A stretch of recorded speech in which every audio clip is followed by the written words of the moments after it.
Chapter 1. I am the moderator. With the resounding chime of the dismissal bell, a youth seated in the farthest corner of the classroom reluctantly powered down his phone and inserted his charcoal pencil into it. Rising, he stretched lazily and let out a sigh of exasperation. The events of the novel lingered vividly in his mind, yet they no longer held significance. Class was over. The realm of fiction had come to an end, and now began the most crucial affair of the day. He sauntered slowly to his dormitory on the third floor, room 26. Upon entering, he plopped down onto a stool and gently pressed the large button on his computer. With a whirring sound, the machine roared to life. After pouring himself a cup of hot water from the large mug on his desk, the computer fully booted up, revealing a desktop adorned with a character named Dasky, who held a gleaming sword in her left hand, a trace of blood upon her forehead, yet her eyes conveyed an unwavering determination. Skillfully, he opened the browser and commenced his day's work. Indeed, my role is to foster a passion for the manga One Piece among a greater audience, serving as the moderator of the renowned anime forum's One Piece section. After entering his username and password, he browsed through the threads posted by newcomers, a myriad of inquiries flooding his mind. At this moment, his fingers danced lightly to the lyrics of A Good Man echoing through his headphones. One by one, he responded to the diverse questions, and upon completion, he navigated to the analysis section to delve into discussions regarding the foreshadowing and ambiguities that arose throughout the manga. However, it was not yet time to delve into those matters. He needed to grab a meal first. With a lunchbox in hand, he called out to a few friends to join him in heading to the cafeteria to fetch their meals. The school cafeteria was a voracious beast, and, as students of modest means, we could only select the cheapest dishes that would fill our bellies. After swiping his meal card at the scanner, $3.50 were swallowed by the beast, and in return he received a half bowl of rice accompanied by 2 small scoops of vegetables, occasionally fortunate enough to find a morsel of meat within. Yet, the lady serving the food had not entirely lost her conscience. We could request a bit of vegetable broth to be added to our meals at no additional cost. Without this broth, we would have struggled to finish the 3 servings that the servers provided. These routines had long become habitual, eliciting little emotional response. Returning to his dormitory, he opened a video of One Piece to reminisce. Eating while reviewing the episodes added a certain charm, though it was imperative to select the right clips. Once, while dining, he watched the scene of the Going Merry being burned by Luffy, and before he had finished his meal, tears had already begun to flow. In the end, he wasted the entire meal, resulting in his stomach growling throughout the afternoon. Since that day, he had taken to carefully curating a selection of clips on his computer to watch while eating. Among them were scenes of Luffy being ruthlessly beaten by Bellamy, followed by Blackbeard's declaration, "A person's dream will never end." Watching these invigorated him, making it easier to consume his meal without paying attention to the quality of the vegetables. However, my favorite scenes remain those from the Enies lobby incident, not the moment when Luffy shouted for Robin to express her will to live, as that was certainly unsuitable for mealtime viewing. What I cherished was the scene where Luffy activated Gear 3rd, only to have the side effect of shrinking his body. It was particularly humorous, and each time I saw it, I couldn't help but burst into laughter. The elder fish and her 2 little companions were equally endearing. After finishing his meal, he concluded the exciting segment and turned off the video.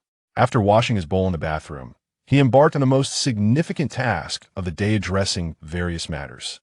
Today was particularly busy, as our esteemed WT had chosen to take a break for research. His brief statement of taking a break meant an avalanche of work for me. His hiatus implied that for the next 10 days, many devoted fans of One Piece would be devoid of topics for discussion.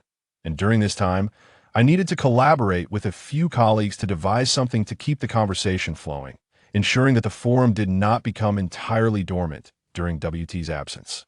After perusing several analysis threads and sharing my opinions, I opened QQ and entered the One Piece management group, where several of us discussed how to proceed with our planned activities. At one point, someone suggested organizing a karaoke competition, while another proposed a literary contest centered around One Piece. Many ideas were floated, but we had to solidify our plans. The forum was divided into 4 groups: the analysis group, the art group, the literary group, and the parody group. The analysis group was tasked with either planning a thematic analysis or brainstorming creative ideas among its members to facilitate discussions during the hiatus. The literary group was responsible for crafting beautiful articles based on the perspectives provided, with members voting on the best entries, ultimately determining the top few. There were countless themes within One Piece to explore, such as nostalgia for the Going Merry or the East Blue, among many others.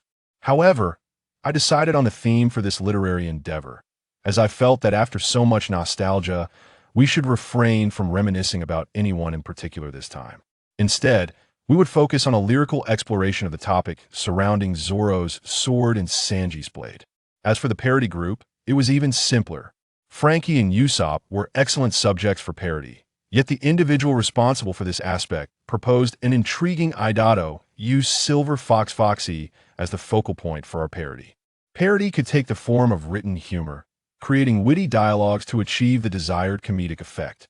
Visual parodies involve selecting memorable scenes from the manga and adapting the dialogues to provide a fresh perspective, resulting in a delightful experience.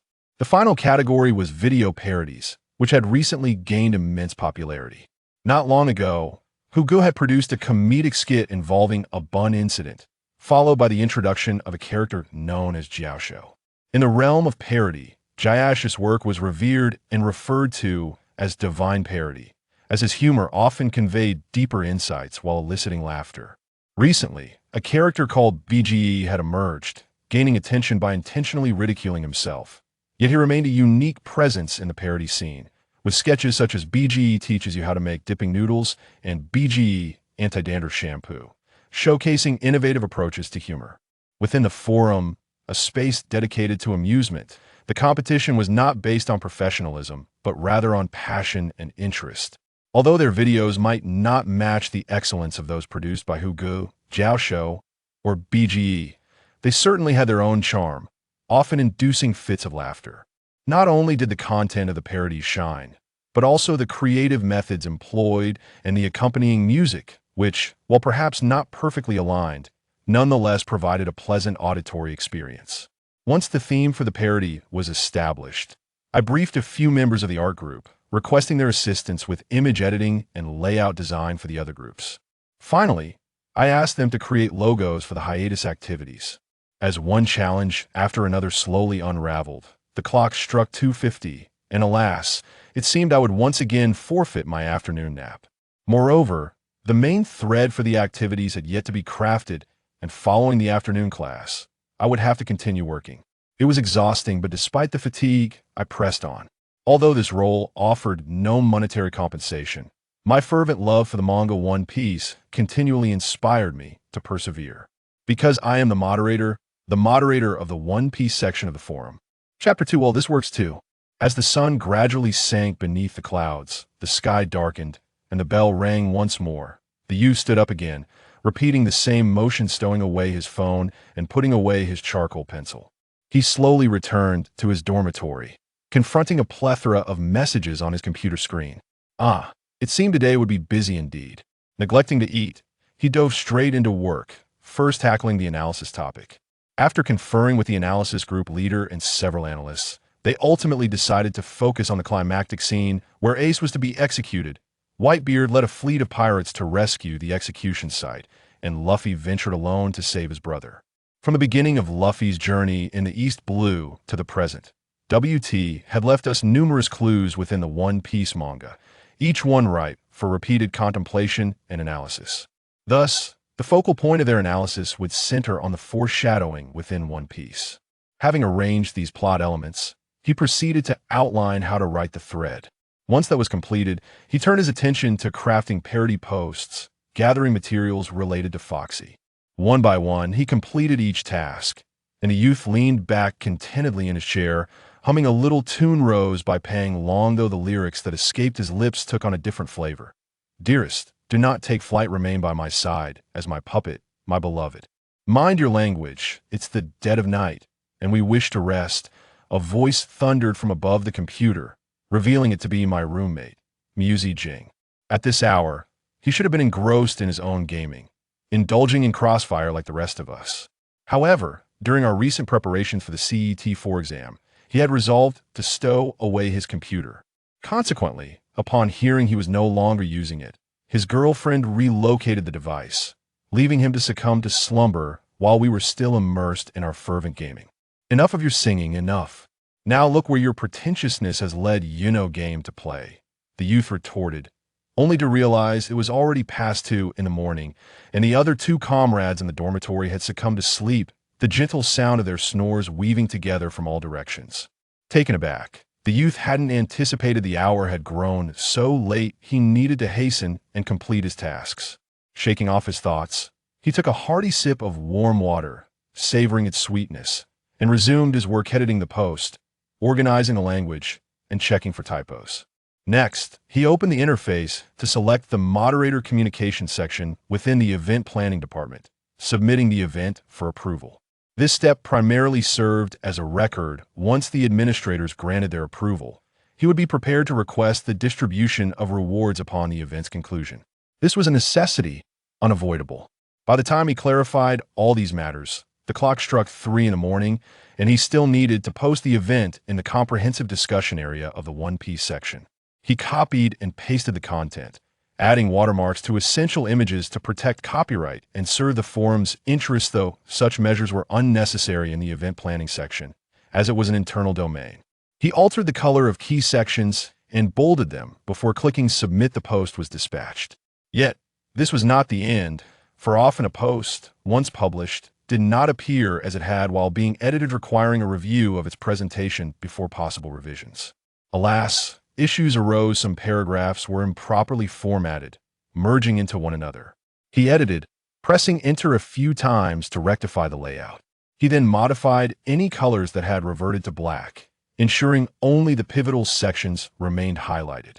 Thus, the entire process from planning to execution was deemed complete. Gazing at the orderly post of the event, a wave of satisfaction washed over him.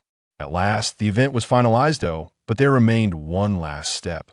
He clicked a box at the forefront of the post, opting to highlight and bold it red was the event's color, and with that addition, it was complete. Having accomplished all these tasks, the youth made his way to the restroom to relieve the pressing urge that had been building.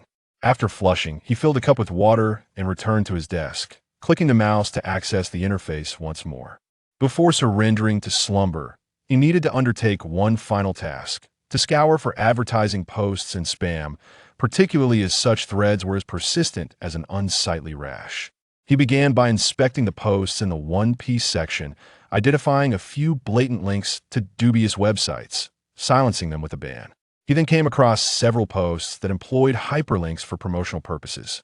This method of advertising had recently gained traction, yet the outcome remained the same: immediate bans, ranging from a week to permanent, depending on the severity of the advertisement's nature. Once the One Piece section was cleared, he ventured into other frequently visited forums.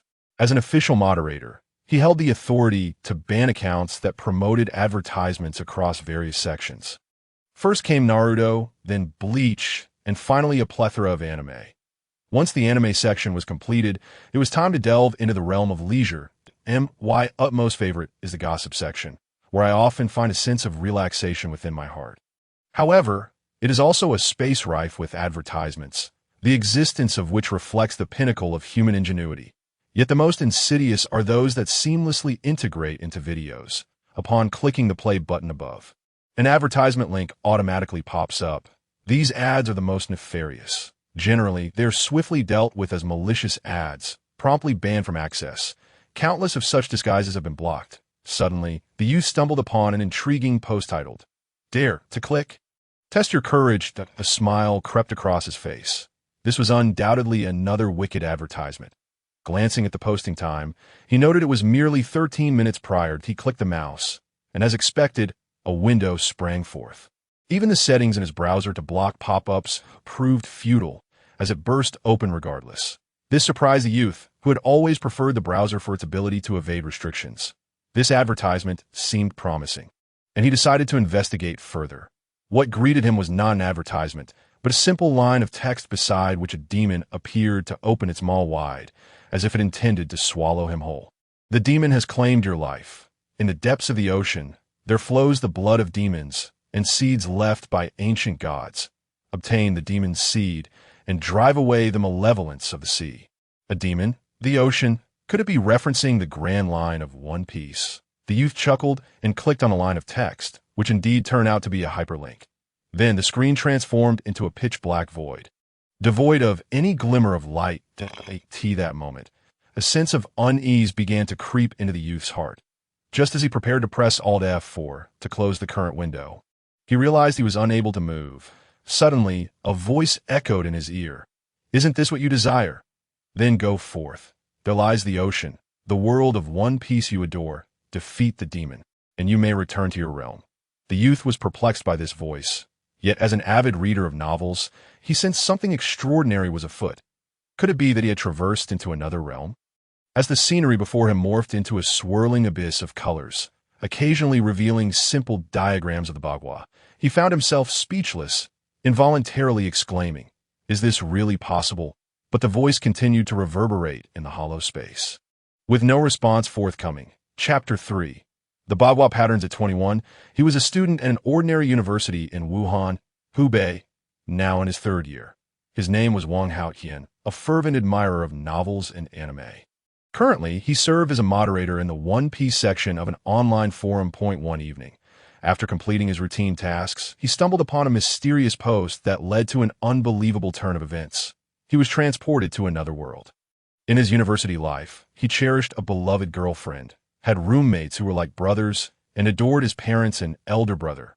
He had planned to endure another year before returning home to become a teacher, leading a stable life. Alternatively, he envisioned striving for a few years to secure a decent job, saving enough to purchase a cozy yet modest home, and marrying the love of his life, who would often pass the time anticipating the updates of the One Piece manga while browsing novels on various websites. Yet now, having crossed into another realm, he found it difficult to reconcile his feelings. The oppressive atmosphere left Wang Haotian breathless as he recalled the sweet smile of his girlfriend, the hard-working hands, and the kind visage of his parents. He still had his girlfriend, his parents, and his brothers. Although he cherished One Piece, relinquishing his life for it was utterly unacceptable. For in Wang Haotian's heart, he still needed to love his girlfriend and honor his parents. However, everything before him suggested otherwise. The demon has claimed your life. In the depths of the ocean, there flows the blood of demons, and seeds left by ancient gods. Obtain the demon's seed, and drive away the malevolence of the sea. Isn't this what you desire? Then go forth. There lies the ocean, the world of One Piece you adore. Defeat the demon, and you may return to your realm. The vivid recollection of the blood-red text and the words spoken in jest echoed in Wang Haotian's mind. Was it truly the case that only by vanquishing the demon could he return to his former life? Wang Haotian hesitated, having read many novels about traversing worlds, the most remarkable being Huang Yi's The Legend of the Searching for Qin. Even the protagonist, Xiang Xiaolong, could not discover the way back home. Could he truly return to his original world after defeating the demon? Doubt lingered in his heart. Yet this was his sole hope. Regardless of whether vanquishing the demon would indeed allow him to return, he had to strive to do so, to defeat the demon, for there lay a glimmer of hope to return to the world he cherished. Finally, Wang Haotian's heart began to calm, and he ceased to wallow in self-pity. As long as there was a shred of hope, he would commit 100% of his effort, for in Wang Haotian's heart, his parents and his beloved were of utmost importance. With his resolve firmly set, Wang Haotian approached his new reality with determination, casting aside his grievances, and began to scrutinize his surroundings, aside from the Bagua patterns.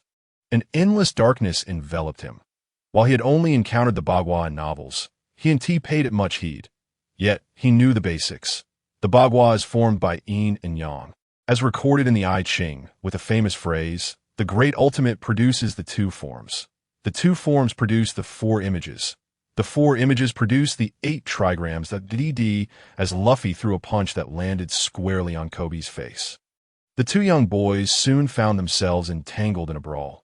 Following a remark from the lieutenant, "I have come to realize that you are not affiliated with each other.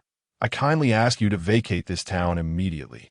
Luffy was compelled to leave the town, pulled away by Zoro as they boarded a small vessel and prepared to set sail. Luffy distinctly saw Kobe, along with the little girl from the tavern and a contingent of Navy officers. standing on the shore saluting him. In that moment, Luffy seemed to grasp a profound truth. What he pursued, as depicted in the manga, was a joy, an unrestrained, carefree joy. In this world, there exists no absolute right or wrong. What is deemed right often aligns with the direction of one's heart, embodying the freedom and happiness that arise from a soul laid bare. Perhaps this delineates the life coordinates of Monkey D. Luffy, the Pirate King. Chapter 7. Be My Brother. Buggy. In the manga, Luffy, while sailing and succumbing to hunger, would find himself captured by a seagull whilst attempting to catch it, ultimately landing in the village where Buggy resided.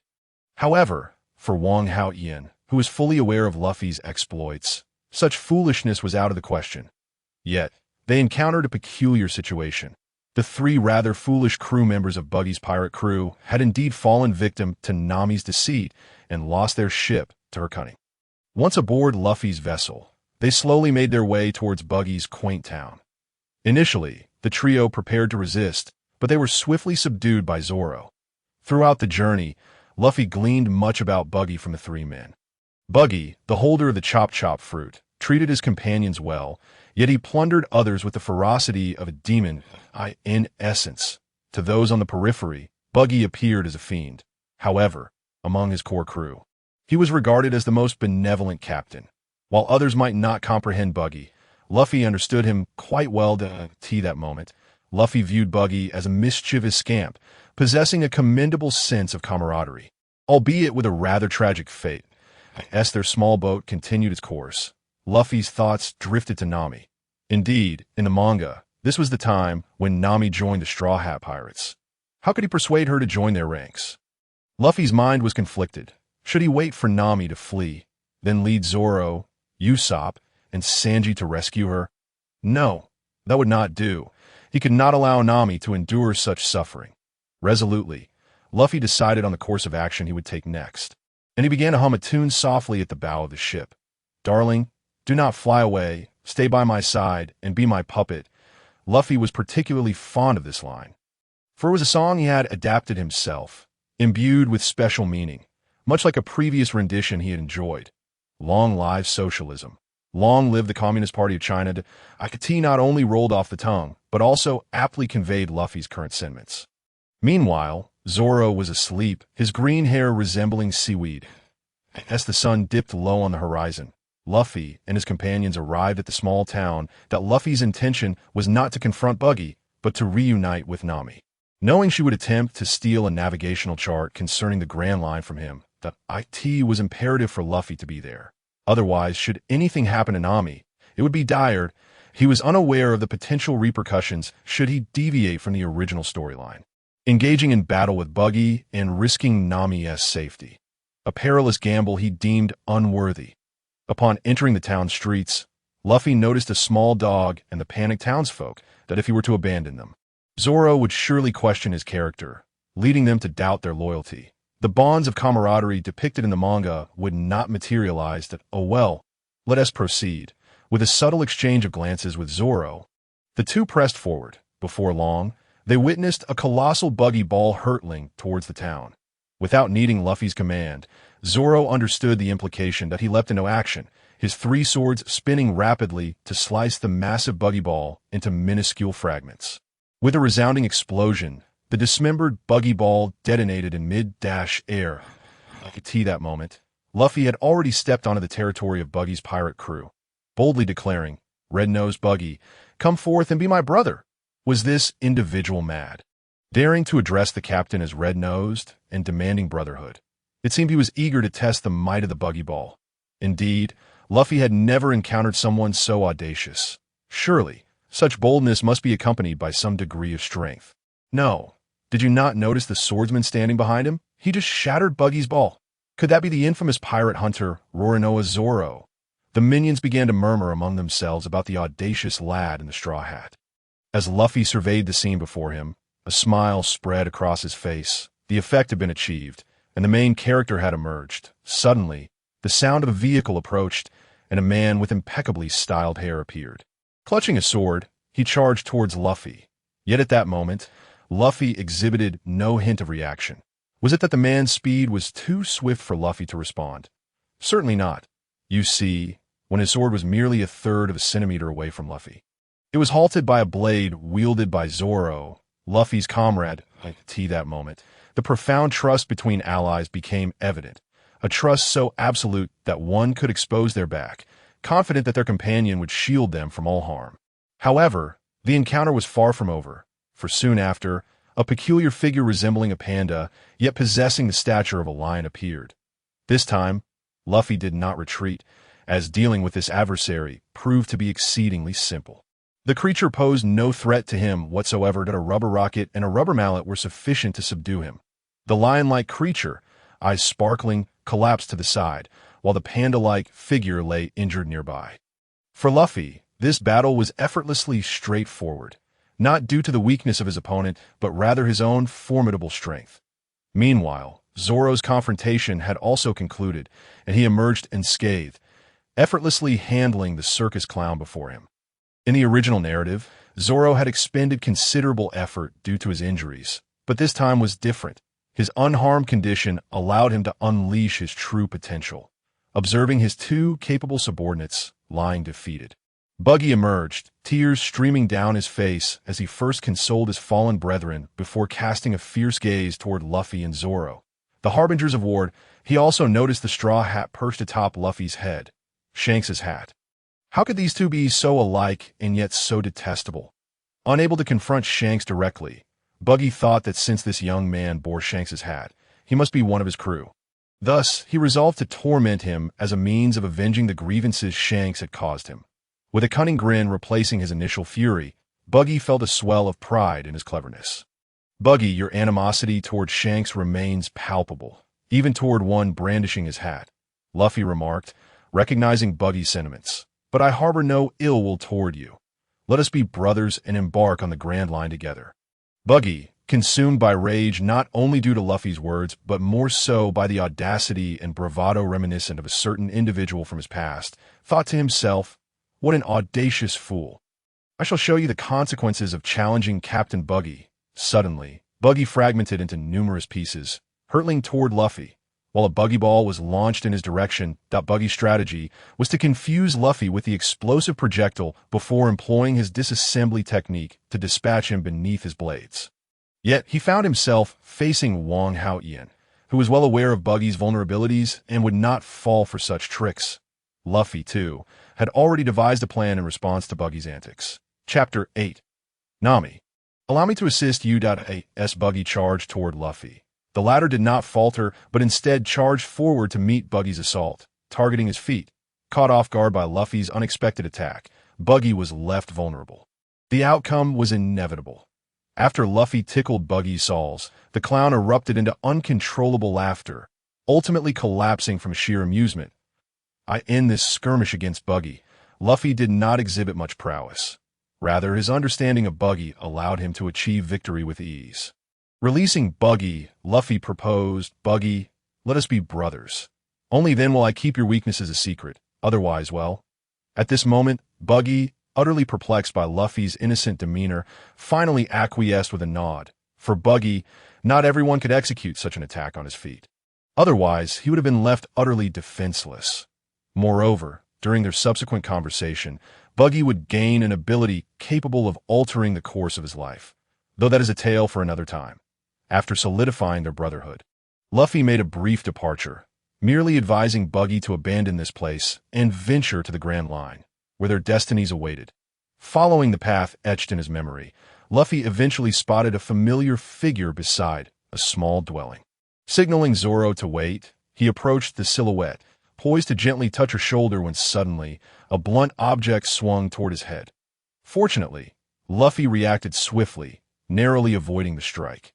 Nami, be my navigator, I know everything about you. If you join me as a partner, I'll do everything in my power to assist you, Luffy declared, grasping the stick that had been aimed at him. How do you know my name? Who are you? Nami, taken aback by his use of her name, quickly regained her composure and scrutinized the young man before her. Sensing a strange familiarity, I am Monkey D. Luffy, the man destined to become the Pirate King.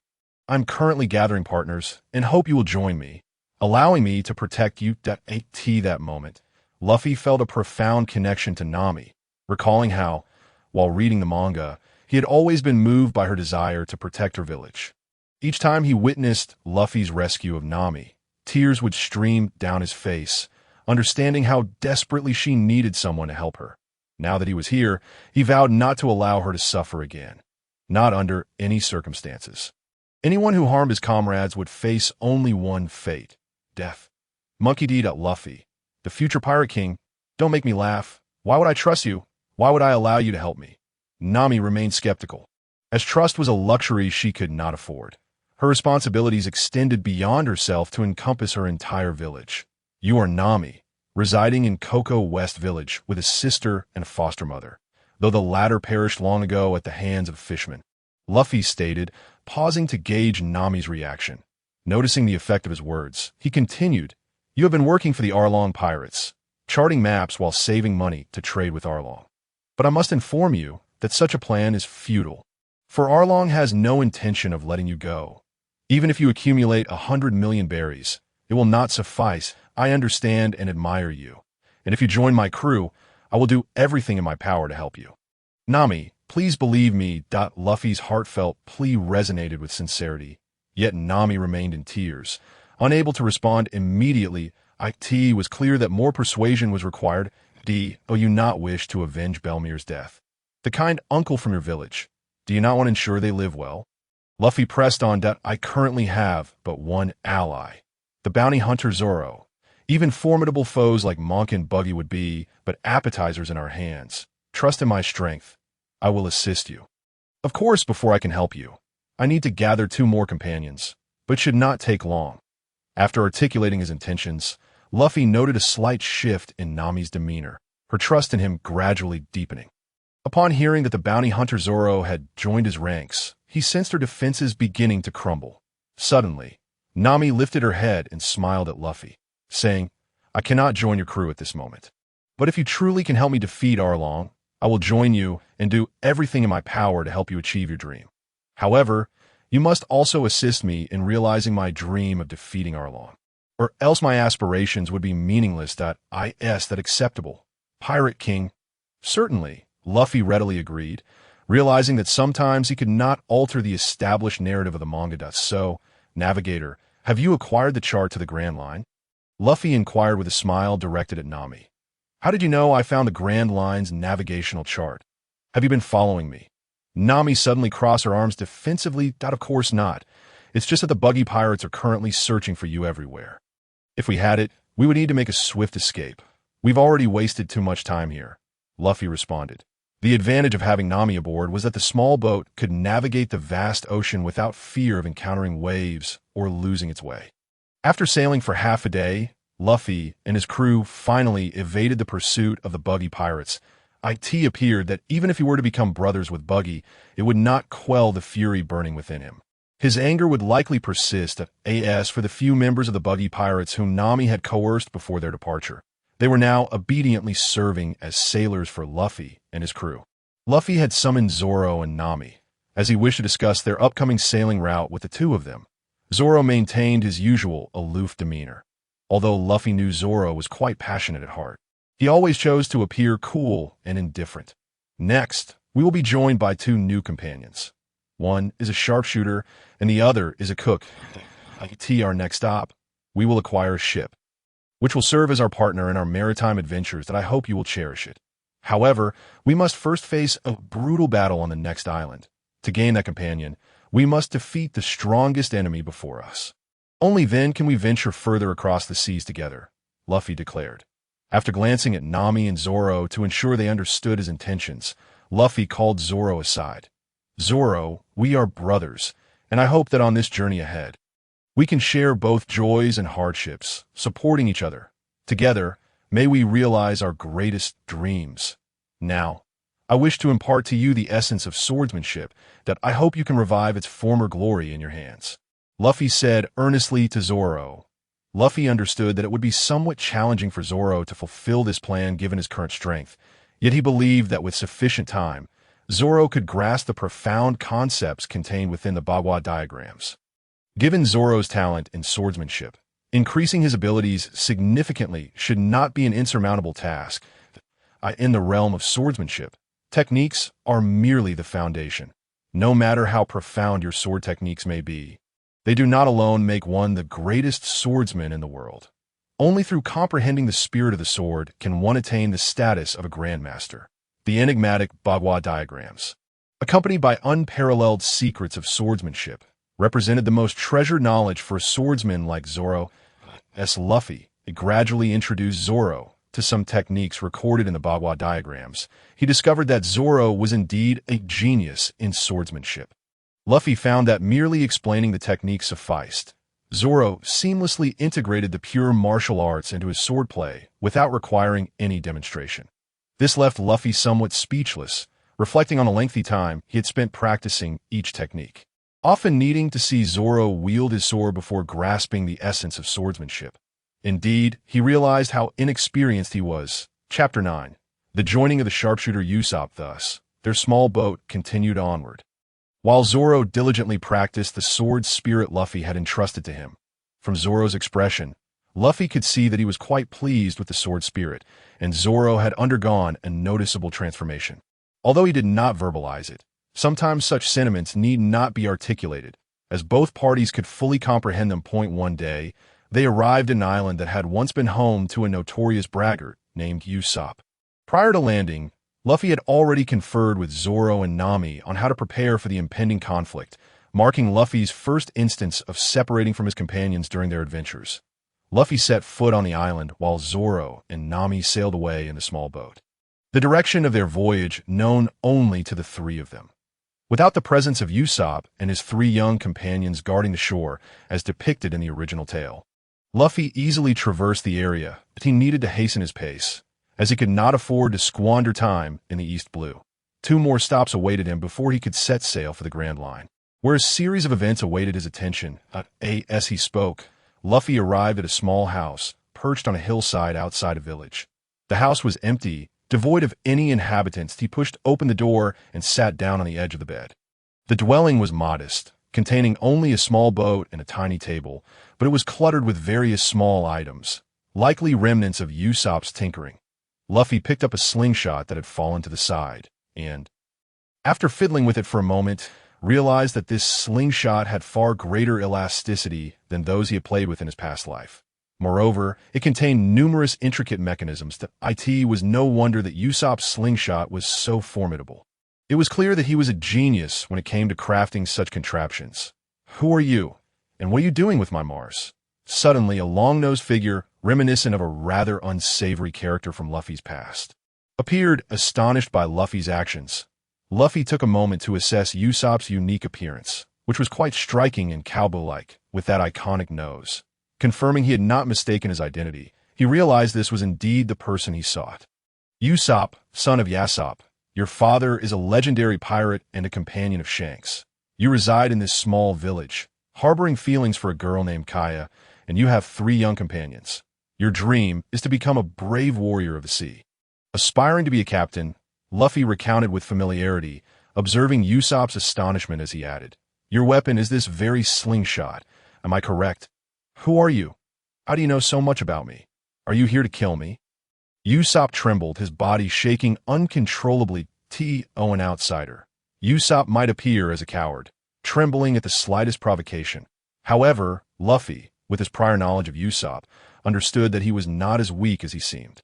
If someone were to touch upon his vulnerabilities, Usopp would reveal an astonishing level of strength. He was indeed the most skilled sharpshooter.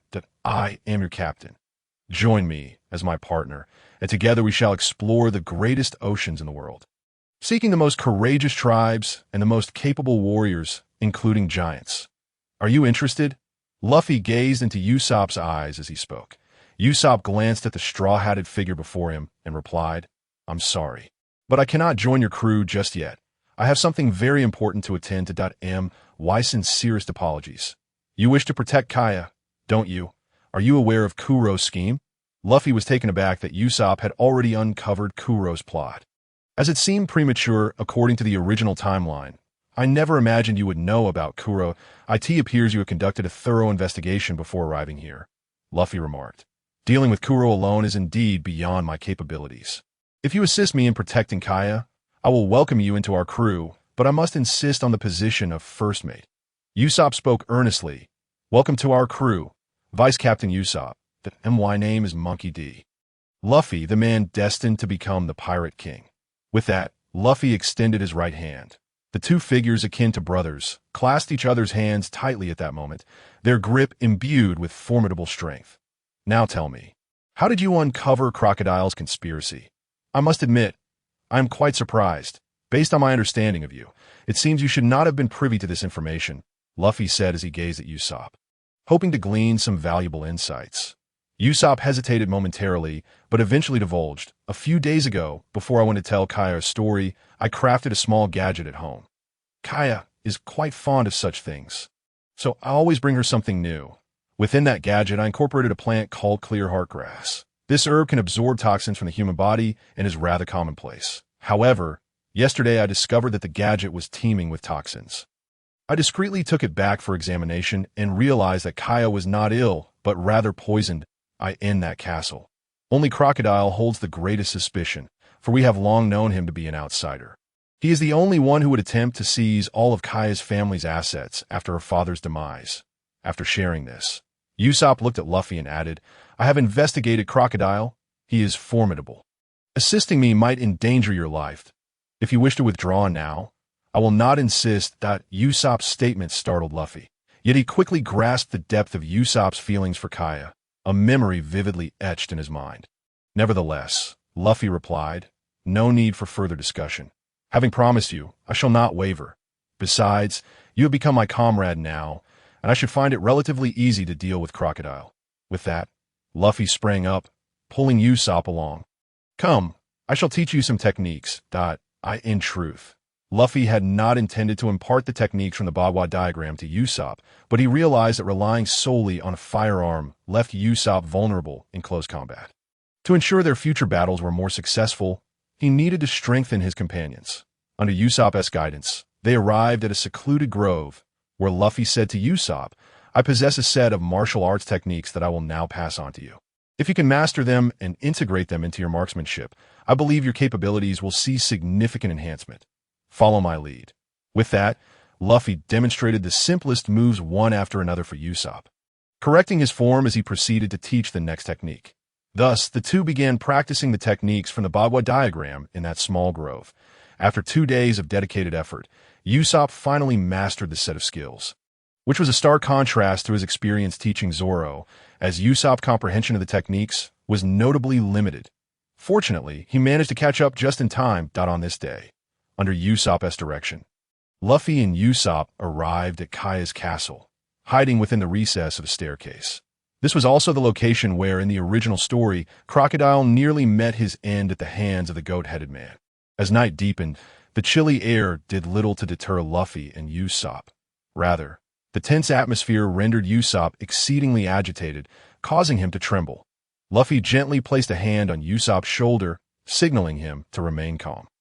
When the clock struck midnight, a tall, slender man clad in a tailcoat appeared, his intentions clearly aimed at Kaya, likely to coerce her into writing a will. Just as Usopp prepared to charge out, Luffy restrained him, for revealing this man's true nature to Kaya was crucial for Usopp's future, especially considering the Golden Mary still depended on the designs of the goat-headed man. Luffy felt a pang of sorrow at the thought of the Golden Mary. His emotional attachment, stemming from his knowledge of the original story, he harbored a deep affection for the three-masted ship, believing it deserved protection, and felt that mere repairs were not sufficient. He had perused many books on shipbuilding in his past life, hoping that the Golden Mary could be saved before reaching Frankie. Chapter 10. The Golden Mary in a clutch twist of fate. Under Crocodile's relentless intimidation, Kaya was utterly despondent. At that moment, the goat-headed man appeared, witnessing Crocodile's actions and prepared to brave the odds to intervene. Armed with an old trident, he aimed to shoot Crocodile, but was spotted. Crocodile's sinister smile widened as he effortlessly leapt several paces away, poised to strike the goat-headed man with a knife-hand blow when an extraordinary event transpired. A projectile imbued with the scent of gunpowder hurtled toward Crocodile, instantly thwarting his attack on the goat-headed man. In that fleeting moment of distraction, Luffy seized the opportunity to advance, his movements seemingly slow and fluid from a distance. Yet Crocodile soon realized that evasion was futile. Luffy's gait, while appearing leisurely, was deceptively swift and multifaceted. When he was a meter away from Crocodile, Luffy sprang into action, extending his arms upward before swiftly transforming them into a blunt instrument resembling an axe, but lacking a blade. Suddenly, Luffy propelled himself into the air, tightening his core as he channeled all his force into his outstretched arms. Crocodile, seemingly stunned, stood frozen, oblivious to Luffy's impending strike. With a thunderous shout, Luffy declared, "Gum Gum Axe Punch." The moment his fist collided with Crocodile's head, an earth-shattering sound erupted. Crocodile had no opportunity to retrieve his concealed weapon. It was far too late for him. Observing the man before him, Luffy felt a surge of confidence. He was evidently much stronger than the version of himself in the original tale, and he had yet to unleash his second gear. Simply leveraging the techniques from the Bagua diagram allowed him to effortlessly subdue the cunning crocodile of the Black Cat Pirates, a testament to his remarkable growth. Though Crocodile wished to resist, Luffy had already seized the advantage. Any attempted defiance was rendered meaningless. Ultimately, Luffy completely subdued Crocodile, compelling the goat-headed man to produce ample rope to bind him. Moreover, Luffy had expertly severed Crocodile's tendons. Ensuring that any thoughts of retaliation were futile, Luffy did not desire Crocodile's death, not out of mercy, but because he needed Kaya to make that decision, one that directly impacted his future companion. Usopp. Observing Kaya cradled in Usopp's arms, Luffy felt a twinge of embarrassment. It seemed a travesty for such a beautiful girl to be embraced by a man as peculiar as Usopp.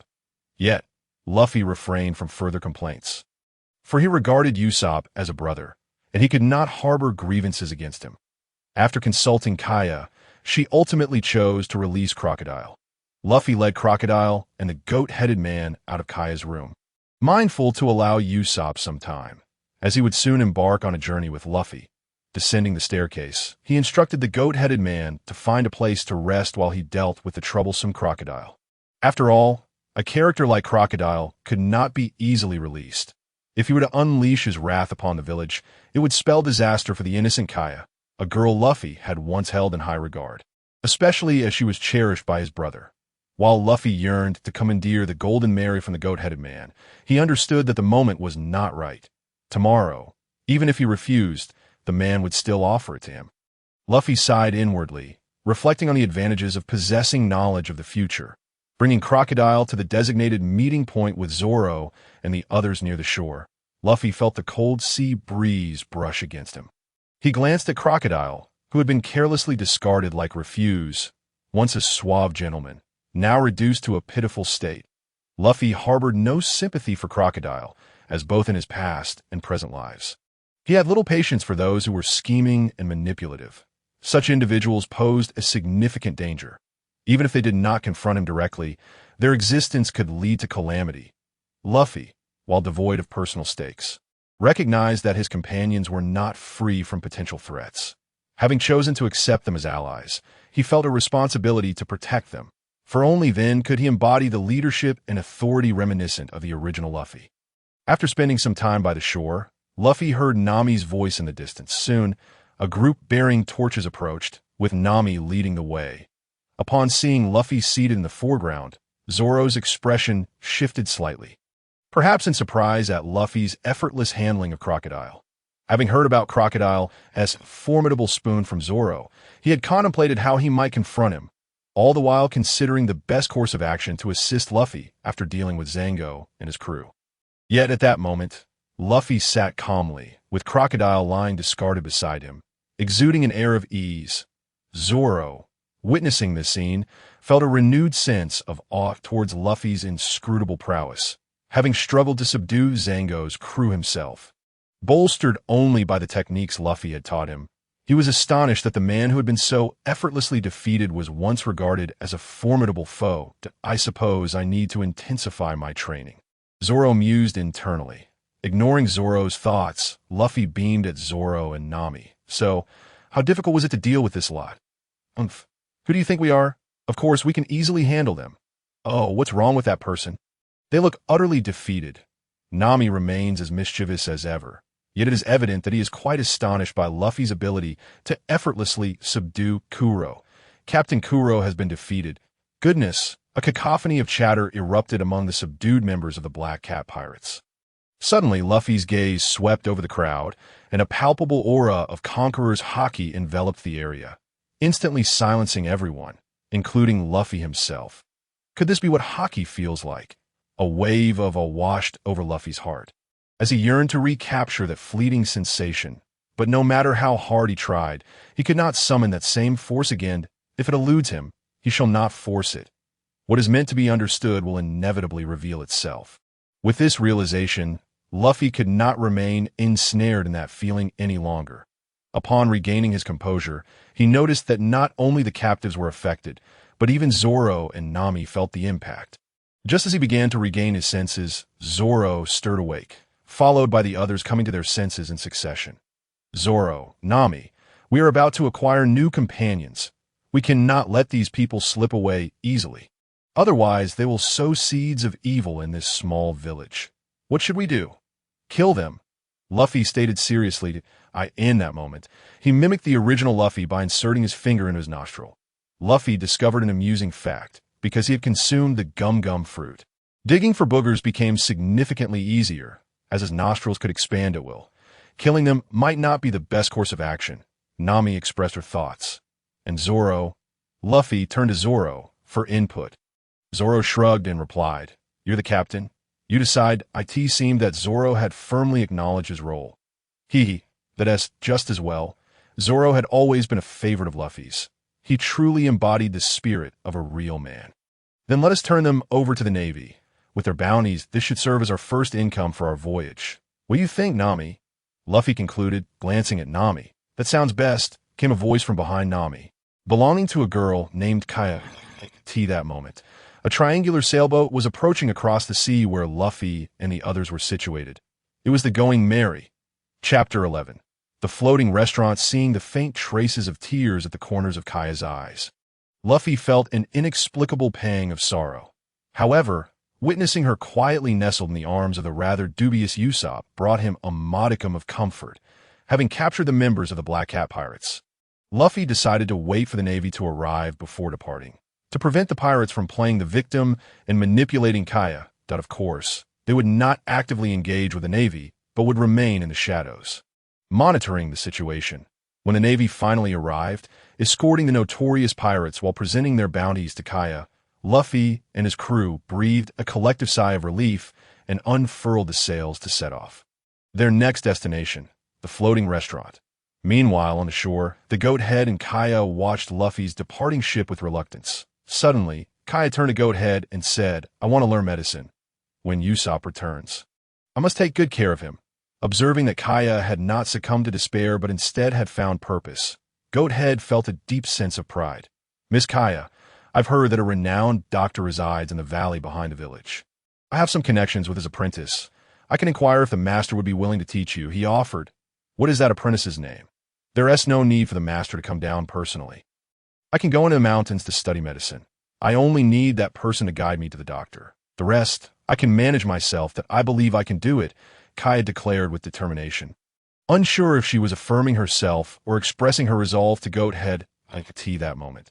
The sailboat gradually disappeared from Kaya's sight, and a crystalline tear rolled down her cheek. 2 days later, under the guidance of the doctor's apprentice, Shao Hai, Kaya ventured into the mountains to commence her arduous journey into the field of medicine.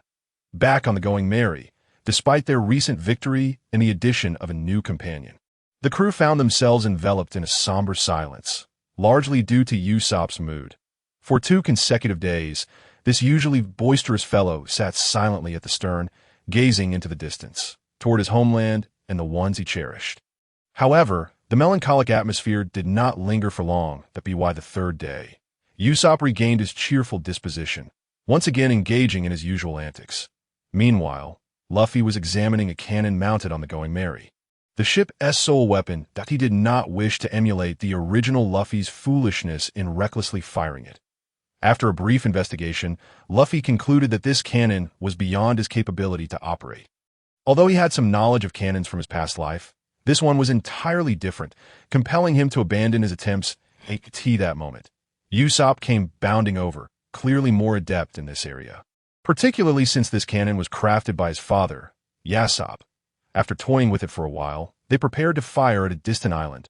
According to the plan, two characters would soon emerge, initially with great bravado. But upon discovering that their older brother Zoro was on board, they quickly subdued their enthusiasm. However, the anticipated scenario from the original story did not unfold, leaving Luffy puzzled but ultimately unconcerned. Regardless, every member of the Straw Hat Pirates was essential, and Luffy was resolute in his goal of gathering 10 companions. Yet he remained uncertain about who that 10th companion would be. Even in his past life, he had not known. For now, he resolved to gather those he was aware of. In the following days, the crew focused on designing their pirate flag. Initially, Usopp proposed numerous designs, some featuring his nose as the focal point, while others depicted his own likeness, clearly wishing to claim the Straw Hat Pirates as his own. However, Luffy was unfazed, knowing well the kind of person Usopp was. Ultimately, after relentless opposition from Nami, Zoro, and Luffy, Usopp was compelled to revise the flag. It took him 2 days to recreate the original flag from the story. From that moment onward, the Straw Hat Pirates officially set sail. As they embarked on their journey, they would undoubtedly face a myriad of dangers. The moment the flag was hoisted atop the ship, they transformed into entities pursuing their pirate dreams. Responding to the call of the pirate flag, they ventured into the most mysterious seas, where countless new adventures awaited them. It was there that Luffy's urgent need would also be fulfilled. The location of the Bagua diagram. Only by following the route outlined in the diagram could he draw closer to his destination, and with sufficient strength amassed, he would finally be able to confront the demons, increasing his chances of returning to the present world. With the pirate flag established, the 4 of them held a small gathering aboard the ship, during which Luffy shared many thoughts, including discussions about recruiting crew members, narrowing it down to specific individuals. After the raucous festivities, Nami retired to her quarters to sleep, Zoro continued his watch, and Usopp went to bed. Meanwhile, Luffy remained awake, sitting quietly at the figurehead of the Going Merry, lost in thought in his mind. Luffy reflected on the events of the past few days and the deviations from the original story. Whether it was Zoro, Usopp, or Nami, each had been recruited gradually by him. However, the process had been far simpler than in the original narrative. Lacking the emotional depth that the original story had provided for their relationships, he had not been as Na'vi as the original Luffy. Yet he shared the same camaraderie and commitment to his friends, engaging in heartfelt exchanges with them. Thus, although Luffy felt some regret for not experiencing the same trials and tribulations as the original Luffy, he firmly believed that they would remain his most trusted companions. This conviction stemmed from an instinct nestled deep within his mind, the essence of the true monkey D. Luffy that inhabited this body. Unbeknownst to him, the plot had progressed to the point of seeking Sanji. But with so many divergences in the storyline, Luffy could not be certain whether any extraordinary events would unfold. The floating restaurant was drawing nearer, set to arrive by noon tomorrow, yet the 2 individuals had yet to make an appearance. What could be the reason for their absence? As Luffy pondered within his thoughts, he suddenly noticed a grand ship gradually appearing on the distant sea, aglow with brilliant lights. At the top of this majestic vessel were 4 luminous characters. Sea Restaurant. Witnessing this scene, a smile crept across Luffy's face that if they chose not to reveal themselves, so be it. After all, he was well aware of the whereabouts of all his companions, and there was no need to strictly adhere to the plot of the original story to chart his course. With his strength, honed by the fusion of the Bagua patterns, he was confident in his ability to protect his friends. Although they had yet to board the ship, in Luffy's heart, he had already acknowledged them as crew members of the Going Merry. Luffy called out to Zoro, who was leisurely training with a hammer. Together, they dropped anchor and began practicing the Bagua techniques on the deck. Initially, their progress was slow as they endeavored to control the explosive sounds generated by their training, hoping to allow Nami and Usopp a peaceful slumber. However, in the end, Usopp and Nami were still roused from their rest, or perhaps they had never truly fallen asleep. Joining the morning exercise, Usopp followed Zoro's lead, while Luffy took Nami aside to instruct her in the techniques. Initially, Luffy assumed Nami had little interest in this practice, which is why he had refrained from teaching her. However, seeing her eager participation today, Luffy would not treat her any less favorably, and thus he imparted the techniques to her. Teaching Nami was a delightful and visually pleasing endeavor, regardless of how naive Luffy may have appeared in the original narrative. The present Luffy was far from innocent. Chapter 12. Zoro versus Mihawk. As dawn gradually broke, Luffy and his companions finally set foot on the sea restaurant. The anticipated figures did not materialize, yet Luffy was not disheartened by the prospect of missing some spectacular events, including the duel between Zoro and Hawkeye, that he wondered if Zoro, having learned the Bagua techniques, could stand up to Mihawk. Although Zoro's training with the Bagua patterns had been brief, Luffy still harbored a small desire to witness such a spectacle. Moreover, he was genuinely curious to encounter the infamous pirate Captain Kuro, not out of admiration for his abilities, but rather due to the depths of his treachery. For 2 consecutive days, Luffy and his crew spent their time quietly at the sea restaurant, with no remarkable individuals making an appearance. Rather, the sous chef Sanji had developed a harmonious rapport with their group. During these 2 days of interaction, the spark in Sanji's eyes when discussing their impending journey to the world's greatest sea was evident. Even to Zoro, who was notoriously dense. Fortunately, prior to their arrival, Luffy had communicated with the crew, ensuring that they would not disrupt the veil of hope within Sanji's heart, choosing instead to save any revelations for later. On the 3rd day, the main event finally unfolded, but it was not Captain Kuroha who appeared. Instead, it was one of the 7 warlords of the sea, Mihawk. His purpose was simple: to enjoy a hearty meal after a refreshing nap. Observing Mihawk devour meat and drink heartily, Luffy found it difficult to reconcile this image with the gentlemanly demeanor depicted in the manga. Luffy reassessed Mihawk, realizing that if Zoro approached him for a duel with the same naivety displayed in the manga, he might unwittingly meet a dire fate. As Luffy restrained Zoro's impulsive urge to engage, he closely watched Mihawk's actions. Gradually, Luffy discerned a revelation. Although Mihawk's dining manners were rough, a closer inspection revealed an underlying elegance in his movements. His rapid consumption of food obscured the precision of his actions, which were akin to a masterful dance. This realization brought Luffy a sense of relief. If such a meticulous individual could maintain accuracy in his dining, how could he not exhibit the same precision in his true craft of swordsmanship? After a quarter of an hour, Mihawk finally finished his meal, wiped his mouth, and turned his gaze toward Luffy and his crew. In that instant, Luffy felt utterly captivated by the imposing aura emanating from Hawkeye. The brilliance in his eyes mirrored that of an eagle soaring in the sky, poised to capture its prey. At this moment, Zoro broke through Luffy's restraint and stood tall, meeting Mihawk's penetrating gaze without a hint of trepidation. This was the essence of a warrior. The more formidable the opponent, the greater their fighting spirit.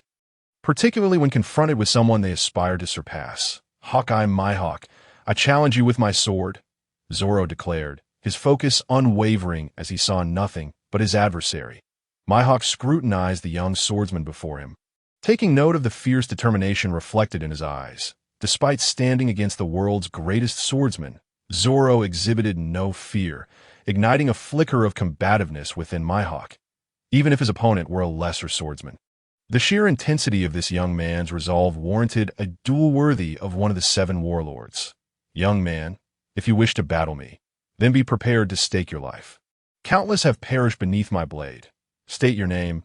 "Challenger," Mihawk commanded. "Roronoa Zoro.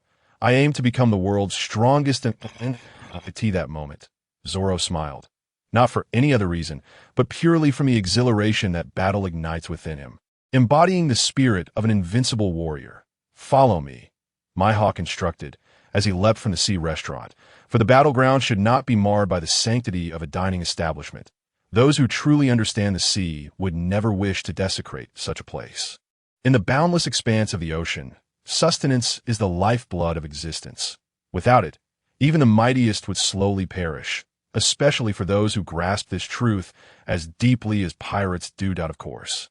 The despicable traits of lesser characters could be disregarded. They were merely the proverbial rat droppings among pirates. In that moment, the previously tranquil restaurant erupted in astonished gasps, for they were about to witness the prowess of the world's greatest swordsman. While the challenger was none other than the renowned pirate hunter Renoa Zoro from the East Blue, Zoro's three-sword style had long garnered recognition in that region, his blades said to be forged in hell, making this confrontation undeniably thrilling. Not only were the patrons eager to witness this clash, but even the pirates working at the sea restaurant were drawn to the spectacle. Even the usually reclusive red-legged Zeph emerged, let alone the other chefs. Who could resist the allure of such a battle? Before long, a vast deck materialized on the ocean, a unique feature of the sea restaurant, designed as a battleground to thwart any pirate disturbances. After all, those who dared to thrive upon the sea, catering primarily to pirates, needed the means to defend themselves. Yet now, as the deck rose once more, it was not to safeguard the restaurant, but to provide a stage for the world's most formidable swordsmen and the East Blue's strongest swordsmen to engage in their duel. The two stood at opposite ends, neither making a move, each observing the other. They refrained from drawing their swords. For swordsmen of their caliber, unsheathing their blades could occur in the blink of an eye. Their swords had become extensions of their very beings, and the paramount task was to discern one another's weaknesses, aiming for a decisive strike. Although neither had yet engaged, the palpable tension generated in that moment caused onlookers to involuntarily draw in a breath. It was as if the very air around them bore a concealed blade, threatening to slice through anything that dared to intrude. Finally, their shared laughter shattered the silence. "Young man, you are quite impressive. It seems you merit my drawn blade," Mihawk remarked, his admiration evident. Zoro chose not to respond to Mihawk's words, but instead slowly positioned his sword in his mouth, gripping it tightly. This was not just any sword. It was Kuina's blade, imbued with her hopes and dreams, and he carried her spirit with him into battle against the world's strongest. This was the confrontation Zoro had long sought as he assumed his stance. Eyes locked on his opponent, Mihawk did not draw his long sword. Instead, he produced a miniature blade from his cloak. Many gasped at this display, incredulous at Mihawk's audacity. However, Luffy understood in that moment that Mihawk possessed the skill to back up such confidence. With Mihawk's keen perception, he could not possibly overlook the sword intent emanating from Zoro, a blade imbued with spirit, transcending the realm of mere steel. Yet, he still chose to wield a smaller sword. Was this mere arrogance on Mihawk's part? Only through Luffy's understanding of his previous life regarding Mihawk could he comprehend the precision of Mihawk's judgment of the current situation to confront Zoro. A mere small sword sufficed. Observing this scene, Zoro felt no sense of insult. After all, others' opinions were merely that, opinions. Even the world's greatest swordsman was not exempt from this truth that to look down upon oneself could lead to dire consequences. Even death. Suddenly, Zoro made his move, the enhanced version of his technique, Onslaught of the Demon Slayer. Known as Oni Ripping, that he surged forward with a fierce impact, casting a shadow that loomed ominously. Yet, as this shadow approached Mihawk, the latter moved that it seemed he did not require his eyes to gauge Zoro's sword intent. Even the infusion of the 8 trigrams pattern within Zoro's swordplay was insufficient for the world's #1 swordsman to unleash his full potential. In this confrontation, Zoro came to realize just how far he was from claiming that title. However, at this moment, he chose not to yield, but to press on with relentless aggression. He yearned to discover just how far he could push himself against the strongest in the world. Stepping back, he assumed a dual-blade stance, invoking Tiger Hunt. The most formidable momentum could only unleash the mightiest techniques at such a moment that a true swordsman relies not merely on the intricacies of his sword techniques, but on his profound understanding of swordsmanship and the application of sword intent. Only through the harmonious development of these elements can one truly grasp the essence of the sword path, which is an essential lesson for aspiring great swordsmen. Chapter 13. Luffy versus Mihawk, a small sword. Inadequate to slice through a watermelon, yet capable of cleaving the chest of the East Blue's strongest swordsman. Unwavering, Mihawk seemed to have forgotten the 3 blades dancing wildly around his arm, poised to pierce his skin and unleash his precious blood like a fountain. This was because he had already convinced himself that the sword would not harm him. In that moment, he felt as if the entire world lay within his grasp. With just a slight extension of his arm, he could slice through the young man's skin, and blood would surge forth. Yet, at that moment, Mihawk noticed that the corners of Zoro's mouth bore not fear or unease, but rather a sense of liberation and exhilaration. Ah, losing is not so terrible as a swordsman. My dignity must not be desecrated. Mihawk halted his forward motion, contemplating granting the young man a reprieve. However, Zoro seemed to reject this kindness, as the relentless blade continued on its predetermined path towards him. Mihawk smiled, his arm thrusting forward, albeit with a slight alteration in direction. When the small sword made contact with flesh, the world fell into silence. No sound dared to intrude, as if all noise had chosen to retreat. Sensing the indomitable spirit of the sword path, would you rather let him pierce your heart? Why not retreat? I do not know, but if I step back now, all the vows and promises I've made will be utterly negated, and I could never return here with my head held high. Indeed, in that case, you would have completely lost. That means I cannot retreat at all. Even death is inconsequential, such unwavering resolve, rather than concede. He would sacrifice himself? In that moment, Mihawk glimpsed in Zoro's eyes an unyielding pursuit of the sword path, a comprehension of sword intent that transcended that of most swordsmen. Such a person was worthy of his blade. With that, Mihawk slowly withdrew the small sword embedded in Zoro's chest, sheathing it, then drew forth his nearly 2-meter-long sword. In his heart, Mihawk formally acknowledged Zoro as a worthy opponent deserving of respect. Those who truly pursued the sword path were worthy of admiration, for understanding the sword fostered mutual respect. That moment, Zoro smiled, his expression devoid of any other emotion but joy, for this was a genuine struggle against a formidable adversary. The three swords formed a perfect triangular formation, each pair separated by an angle of 120 degrees, and suddenly, they began to spin. The speed intensified, yet there was no cessation. Waves of sword energy radiated from the blades, seemingly striving to carve out a space of their own, filled with Zoro's current sword intent. In a blink, Zoro appeared to merge with this newly formed space, becoming an integral part of the sword wave. He surged towards Mihawk, shouting, "Three-sword style, 3,000 worlds."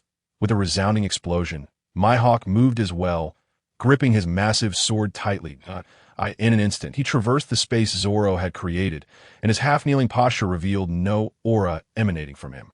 Even the manner in which he attacked was imperceptible. It was only when Mihawk stood upright that the onlookers noticed the long scar of blood gushing forth from Zoro's chest, revealing that Zoro's moves had had no effect whatsoever. For a figure of Mihawk's caliber, flamboyant techniques were utterly inconsequential. The sound of blood dripping onto the ground resonated in the hearts of everyone present, and in that moment, Luffy finally recognized the prowess of this towering figure in the Grand Line, the world's greatest swordsman. Despite sustaining such grievous injuries, a common person would be unable to stand. Yet Zoro slowly turned, his gaze unaltered by the wound, his lips curling into a satisfied smile. As he turned, he sheathed the only sword that had not fallen from his grasp, extending his arms and smiling at Mihawk. "What are you doing?" Mihawk asked, astonished by Zoro's actions. Zoro smiled, genuinely happy, though blood trickled down his forehead, blurring his vision. "The scar in the middle of my back, that is the shame of a swordsman." With that, Mihawk sprang into action once more, swinging his great sword and inflicting another wound upon Zoro's chest, creating a harmonious cross shape with the previous scar. Meanwhile, Sanji, observing this scene, was overwhelmed by a profound shock. A reverberation of spirit, a determination to pursue one's dreams, even unto death. Suddenly, Sanji recalled a conversation he had with Zoro, when Zoro expressed his desire to challenge a swordsman of Mihawk's caliber. Sanji had asked what one should do if pursuing dreams meant sacrificing one's life. As a swordsman, when you aim to become the strongest in the world, you must set aside the concept of life and death. Witnessing Zoro face Mihawk with unwavering composure, exposing his chest, Sanji's heart swelled with anger. The opponent was the true world's number one. The outcome was already evident that if death was imminent, then one should relinquish ambition. In Sanji's heart, he thought for a moment, and suddenly felt a breath he had to expel. It was simple, was it not? Just give up the ambition. A surge of pent-up emotion erupted from Sanji's chest. as he bellowed a cry that left one wondering whether it was directed at Zoro or himself. That moment, a figure leapt forward, positioning himself in front of Mihawk, and proclaimed, "Sanji, Usopp, retrieve Zoro from the depths of the sea. He is not yet lost." After uttering these words, Luffy turned to Mihawk and declared, "Though you are the strongest swordsman, you shall never be his match. When we meet again, you will face his swordsmanship, and it will be you who falls." Humph! The ignorant weakling Mihawk dismissed Luffy's bravado with a scoff. As Zoro was hoisted from the water, Mihawk called out to the distant figure being rescued by Sanji and Usopp, "I am Dracula Mihawk. It is not yet your time to perish. Understand yourself. Comprehend the world. You must grow stronger, Roronoa Zoro. Regardless of how many years it may take, I shall await you at this pinnacle of strength. Endeavor to surpass the dual blades that embellish your valiant spirit. Strive to exceed me, Roronoa Zoro." Each word from Mihawk was a thunderous roar, particularly the final challenge to surpass him, resonating with a fervor that perhaps only those atop the heights of power yearn for, a worthy adversary.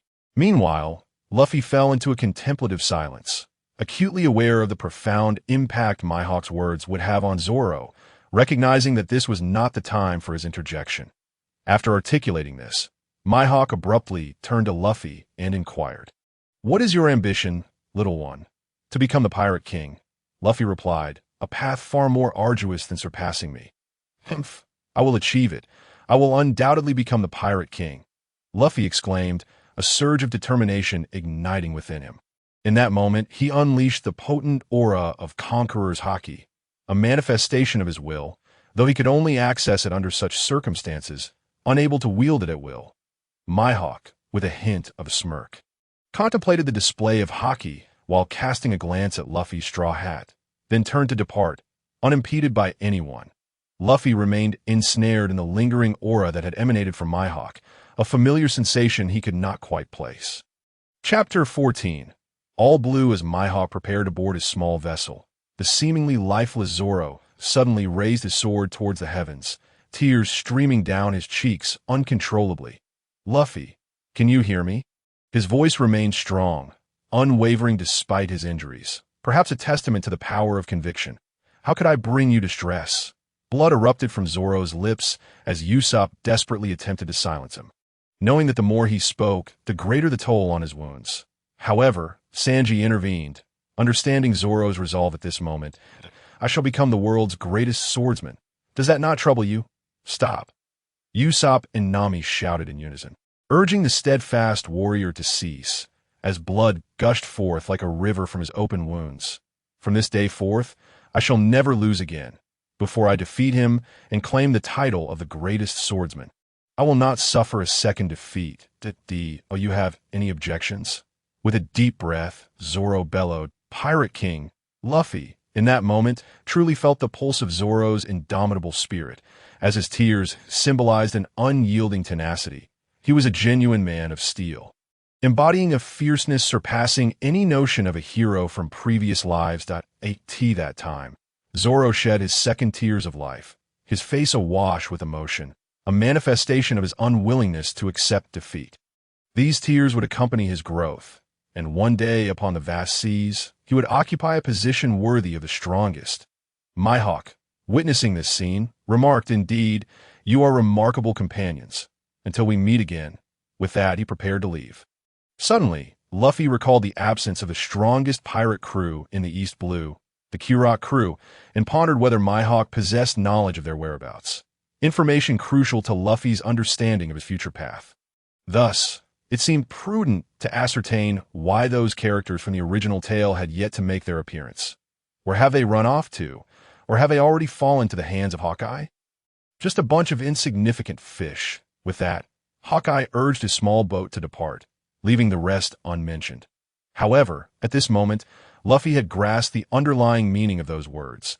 The fierce battle had not inflicted significant damage upon the deck of the floating restaurant, indicating that considerable effort had been invested in its construction. Yet this was not the reason for Luffy to approach the restaurant's owner, Zeph. As Luffy drew near, Zeph smiled, for he had long recognized that this straw hat-wearing lad aspired to become the Pirate King. and that the ship of a pirate king must possess a top-notch chef. Among the chefs on his floating restaurant, only Sanji met the criteria to board, and Zeph had long wished for Sanji to set sail in pursuit of the legendary LLBLUE. This was a shared dream between Zeph and Sanji, yet Zeph found himself powerless to assist, placing all his hopes upon this boy who both despised and revered him. "Old man, I wish to take one of your crew to join us as our companion." Luffy did not immediately propose that Sanji board his ship, for he understood the sentiments of Red-Leg Zeph. Upon hearing these words, Zeph smiled. Sanji was taken aback, and the other chefs were astonished. Naturally, they were unaware that the future pirate king had his eyes set on that particular individual. "As long as he is willing, I shall not stand in his way," Zeph said, casting a glance at Sanji, as if to imply, "Is Sanji, take him. Sanji, I want him to join my ship, so we can journey toward the greatest sea in the world, where perhaps the fabled LLBLU awaits." "Ha! Very well. I agree." Zeph did not hesitate, for in his heart he had always cared for Sanji like a grandson, and he believed that such a talent should not be buried in this small East Blue. The world beyond was vast, the waves fierce, and it was in that world where Sanji belonged, a stage worthy of his aspirations that I refuse. Although Sanji harbored boundless longing for ALLBLUE and immense interest in Luffy's crew, he ultimately declined, as he had his own burdens to bear. This understanding was not limited to Zeph. Luffy and all the chefs at the floating restaurant perceived it as well. Luffy glanced at Zeph, adopting a demeanor that suggested he would leave the matter to him, and walked over to Zoro, who was already swathed in thick bandages.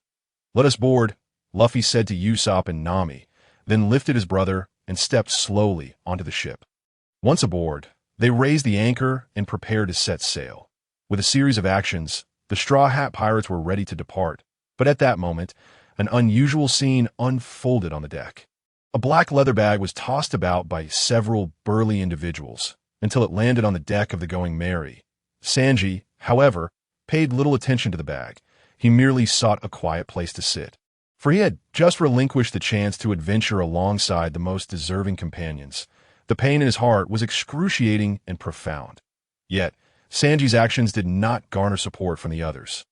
Just as he was about to force his way through, Zeph intervened, and a swift kick landed squarely on Sanji's abdomen, causing him to stagger backward. Though it was but a single leg, Red-Leg Zeph's prowess was formidable. As Sanji prepared to shout at Zeph, the latter spoke first. "The floating restaurant officially dismisses you as sous chef for your abysmal culinary skills, leaving our customers utterly dissatisfied. Depart, Sanji. We no longer require your services." Zeph's words were heavy, yet they were insufficient to alter Sanji's resolve, for he knew in his heart that Zeph was his dearest grandfather. Suddenly, all the doors and windows of the floating restaurant slammed shut, and every chef drew their weapons, pointing the sharp blades at Sanji, as if to say that should he approach, they would mercilessly plunge their blades into him, relishing the taste of blood. Meanwhile, the deck of the floating restaurant began to sink slowly into silence. The battle concluded, and the battlefield to be cleared, a tactic reminiscent of ancient warfare, now employed against Sanji. Witnessing this scene, the usually proud Sanji felt a wave of emotion swell within him, his nose growing warm with unshed tears. He fought to suppress his sorrow and turned to leave, heading towards the Going Merry that moment. His future companions awaited his arrival by the ship's railing, seemingly beckoning. "Sanji, come. Let us embark on a journey to the greatest sea and seek the legendary LLBLUE." However, as Sanji reached the edge of the deck, he could no longer contain his tears. He turned abruptly, kneeling before Zeph, and cried out, "Grandpa Zeph, for so long. Thank you for your care. This kindness shall forever remain etched in my memory. My gratitude extends to you, those scoundrels, until we meet again." With that, Sanji turned abruptly and raced towards the Going Merry, yet tears streamed from the corners of his eyes, soaking the ship's railing. Upon boarding the vessel, Sanji had uttered a single phrase, "Set sail, my friends," after which he fell into a profound silence, while those on the deck were equally awash with tears. Chapter 15. Belmere, the maritime journey from the seaside restaurant to Nami's hometown. Cocoa Village would take less than 3 days, allowing for a relatively pleasant voyage. However, As they drew closer, an unsettling atmosphere began to pervade the ship. Although they continued to exchange various jokes, Zoro diligently trained. Sanji prepared an array of delectable snacks and brewed various beauty-enhancing teas to please Nami, and Usopp busied himself on the deck, crafting an assortment of peculiar gadgets. Yet, sporadic explosions resonated through the air. And when Usopp approached with a grin, the crew could see the toll of his experiments. Had it not been for the reinforced area designated for his trials, the Going Merry's deck would have been riddled with gaping holes. Luffy, although occasionally joining Usopp in his antics, spent most of the time quietly seated atop the goat figurehead, savoring the caress of the sea breeze. The clinking of glass against the deck drew everyone's attention, for it was where Nami resided. Everyone was somewhat aware of the burdensome feelings Nami carried regarding her village, yet none dared to voice this heaviness aloud. They awaited the moment when Nami would speak her heart.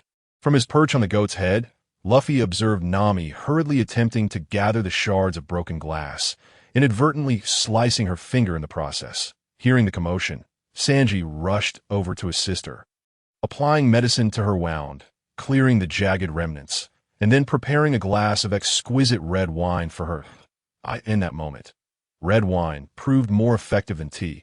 Its alcohol provided a brief respite, allowing her heart to find solace, preventing her from dwelling endlessly on her sorrow.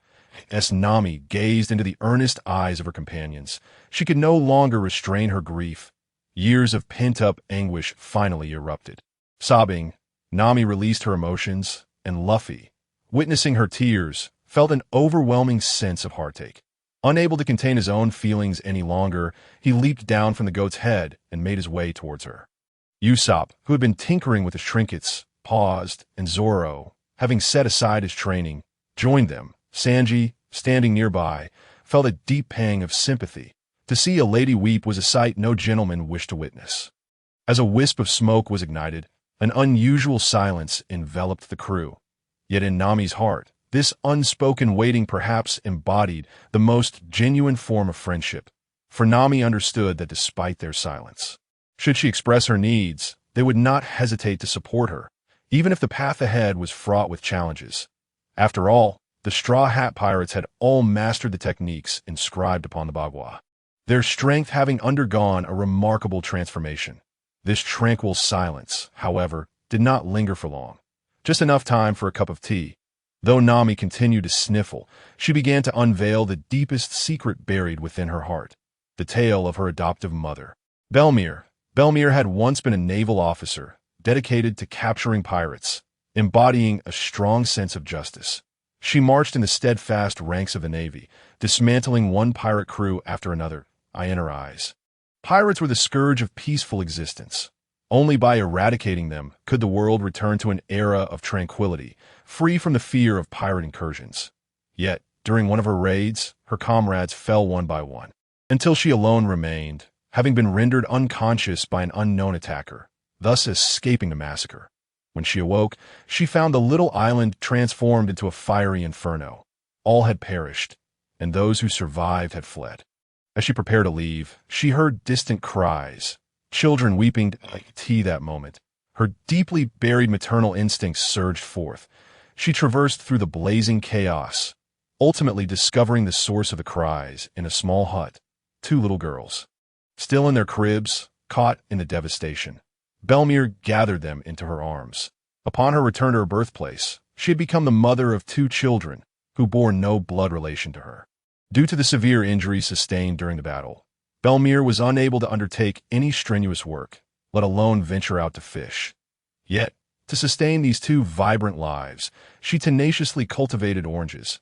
Though their lives were simple and fraught with hardship, they were filled with warmth and happiness. But one fateful day, a ship adorned with skulls and animated fish heralded the arrival of doom upon their village. The villagers were easily intimidated by this crew, and a term surfaced in Nami's memory: pirates. Indeed, they were known as the Arlong pirates, who referred to themselves as the Dragon Crew. Their might was formidable, and even the village's strongest warrior, Ian, could not match them.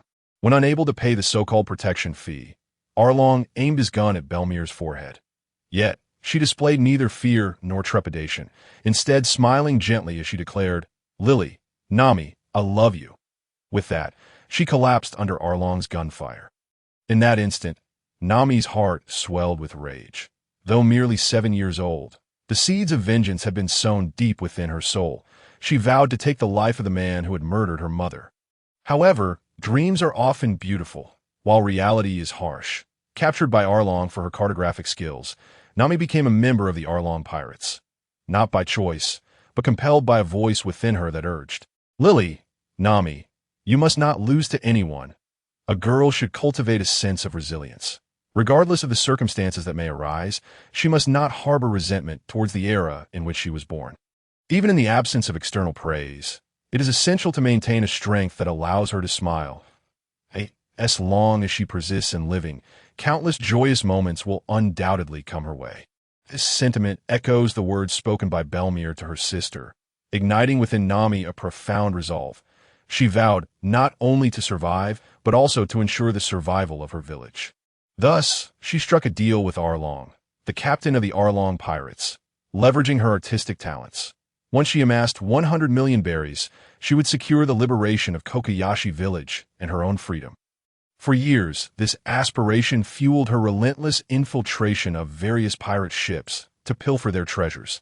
The suffering she endured over the past 8 years was beyond what most could bear. Yet, the moment she encountered Luffy, all her dreams shattered with his words. "Arlong will not let you go, even if you gather 100 million berries." This statement obliterated every hope she held, for deep down, Nami was acutely aware that Arlong would never honor such a promise. Even if she managed to save enough money, he would concoct excuses to evade his obligations. Nevertheless, she clung to the belief that she could somehow trust him, driven by the encouragement of Belmere. While simultaneously plundering treasures, she needed a glimmer of hope to keep her feet moving forward. From the moment her dreams crumbled, all her hopes became anchored in the steadfast camaraderie of her beloved friends. For they were her truest allies, embodying sincerity and care in their eyes.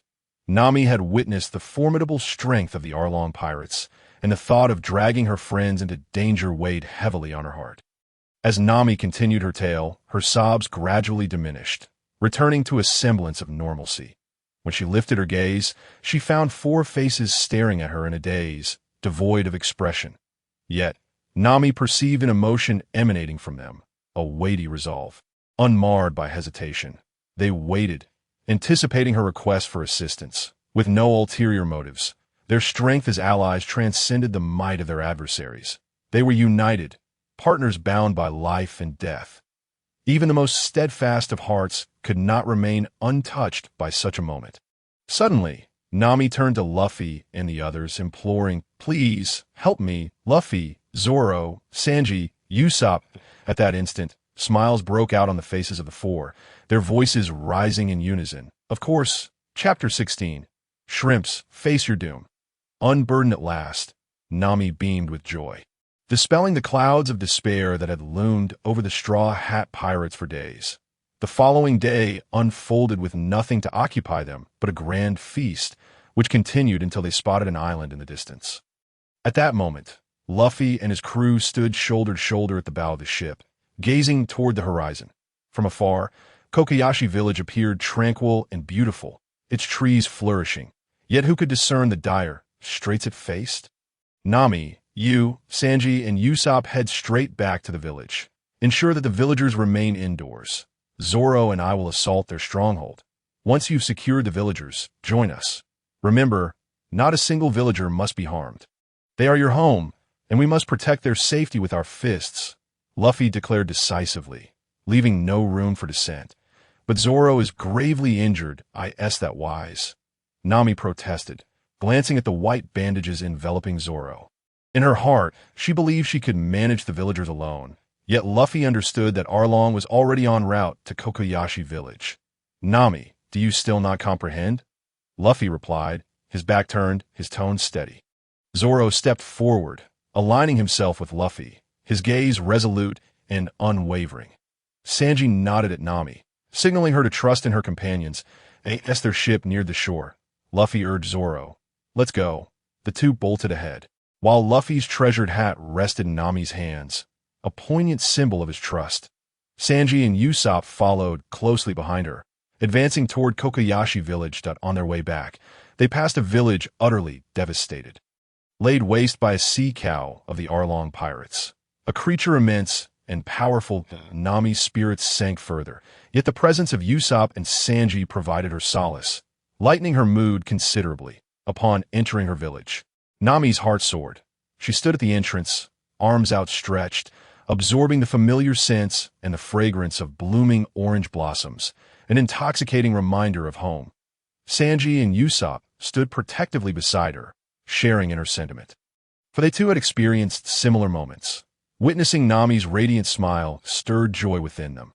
There was no need for grand announcements. News of Nami's return spread swiftly through the village.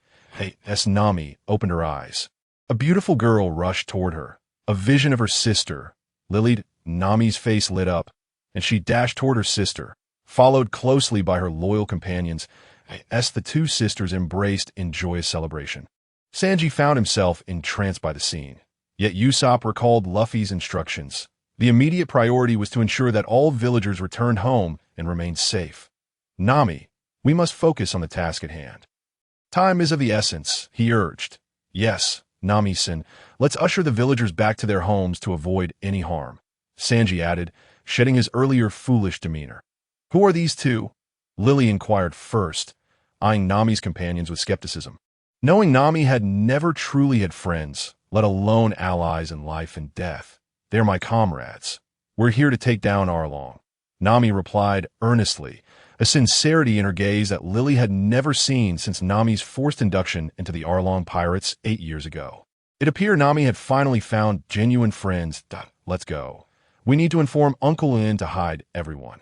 The Arlong pirates may soon return, Nami said, grasping Lily's hand as they sprinted toward the village. Meanwhile, Luffy and Zoro had successfully arrived at the stronghold of the Arlong pirates, where the fortress loomed ominously, a testament to the wealth Arlong's crew had extracted from the surrounding areas. The impoverished villagers had paid the price for their lavish lifestyles, all through the oppression of those without means. Luffy surveyed the fortress. Memories of the present flooded back. Corrupt officials, criminal syndicates, and the exploitation of the innocent. He pondered the existence of such individuals. Questioning the meaning of their existence, was inflicting suffering upon others truly entertaining? At this moment, Luffy's heart burned with fury, a rage that stemmed not solely from Nami's plight, but also from his profound disdain for such despicable individuals and a visceral loathing for their actions. Fueled by this seething anger, Luffy unleashed a powerful punch, shattering the grand iron gate adorned with precious jewels, and bellowed, "You little shrimp, prepare to meet your demise." The henchmen remaining at the base soon realized that their authority was being challenged. This was not their first encounter with such audacity, so they were not particularly taken aback. However, the fact that these two individuals could breach their iron gate with a single strike indicated that their challengers possessed greater strength than before. Yet, the pride deeply ingrained in these individuals led them to believe, without a second thought, that as long as one was human, they were inferior and not worthy opponents for the fishmen. Had they forgotten that they too had once been subjugated as the detritus of humanity? Mere mounts and slaves? A throng of small fry surged toward Luffy and Zoro, brandishing glimmering blades that sparkled in the sunlight, reflecting a hint of brilliance. Unable to contain his bloodlust any longer, Luffy charged into the fray, like a dragon plunging into the sea. With every punch he threw, a fishman was sent reeling, some even meeting their end at his hands. Zoro, appearing unscathed, joined the fray, wielding his 3 swords in a manner not to amplify his offensive power, but to dispatch these minor adversaries swiftly. For they were but appetizers, unworthy of expending excessive effort against. In less than the span of half a tea's time, nearly 100 fishmen lay vanquished upon the ground. Luffy, with impeccable timing, halted his fist before the face of a quivering fishman, declaring, "Tell your leader to come here. I have matters to discuss. If he does not arrive within a stick of incense's time, I shall dismantle your lair."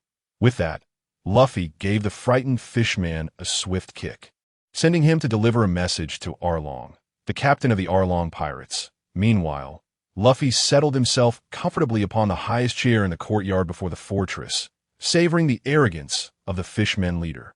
Suddenly, a thought struck him, and he leaned in to whisper a few words into Zoro's in response.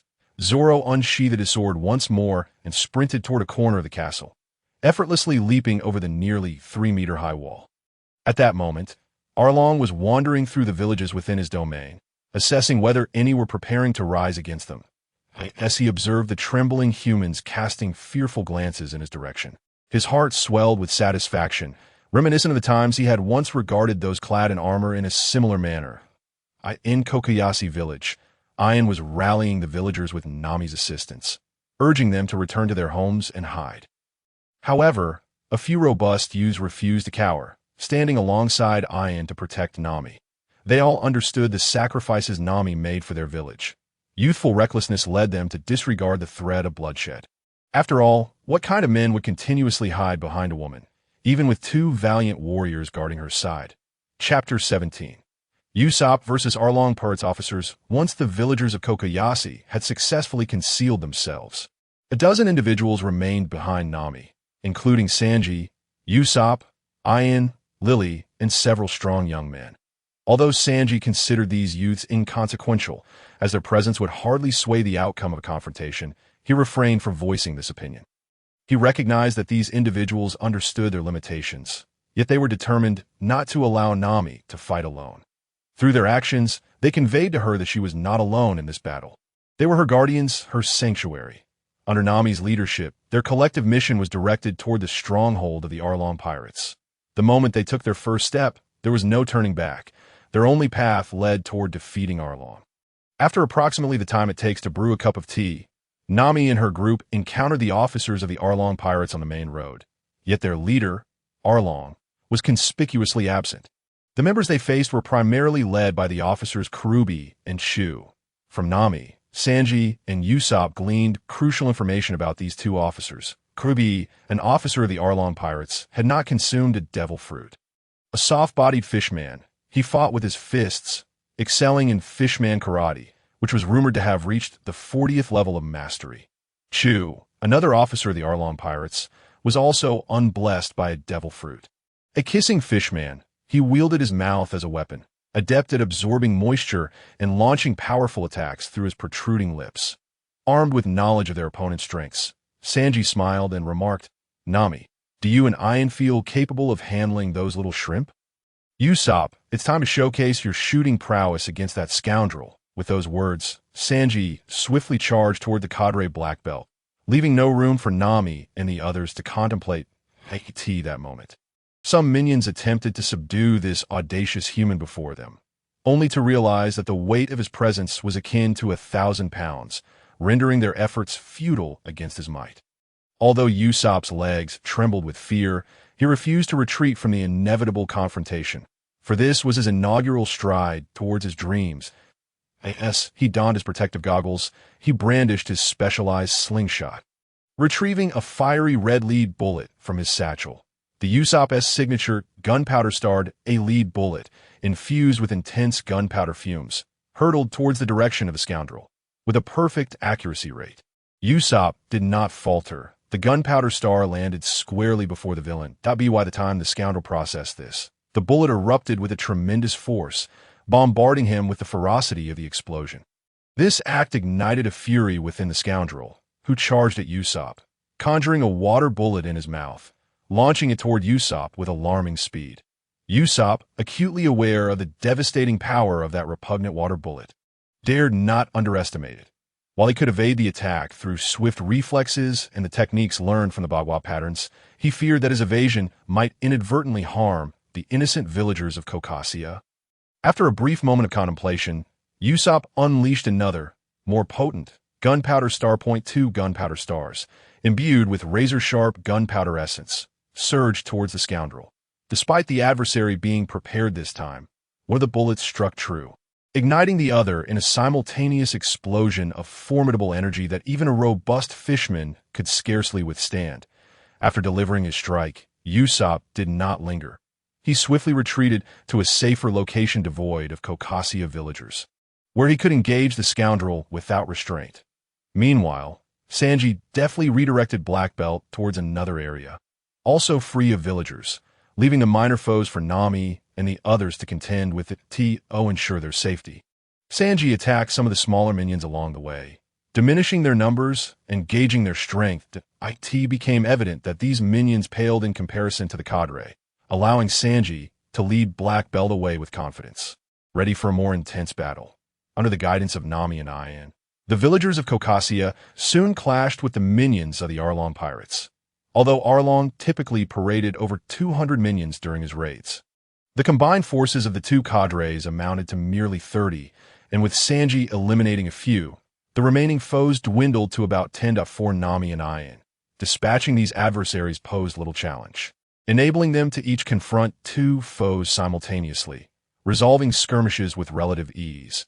The villagers also proved capable, as 2 against 1 was manageable. As the battle unfolded, it became increasingly clear that victory was within reach. However, Nami's eyes betrayed her anxiety, for one formidable opponent had yet to make an appearance: Arlong. Moreover, within the ranks of the Arlong pirates loomed another cadre, Buggy, whose strength rivaled that of Black Belt and the Scoundrel. And he was pitted against Luffy and Zoro. Nami felt no concern for Luffy, confident in his abilities despite Arlong's might. Her true worry lay with Zoro, whose grave injuries could significantly impair his combat effectiveness.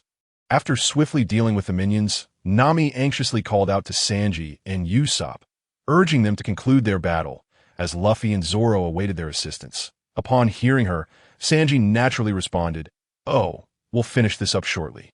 Although Black Belt was formidable, his strength was significantly diminished on land, especially against Sanji, who had mastered the techniques from the Bagua patterns.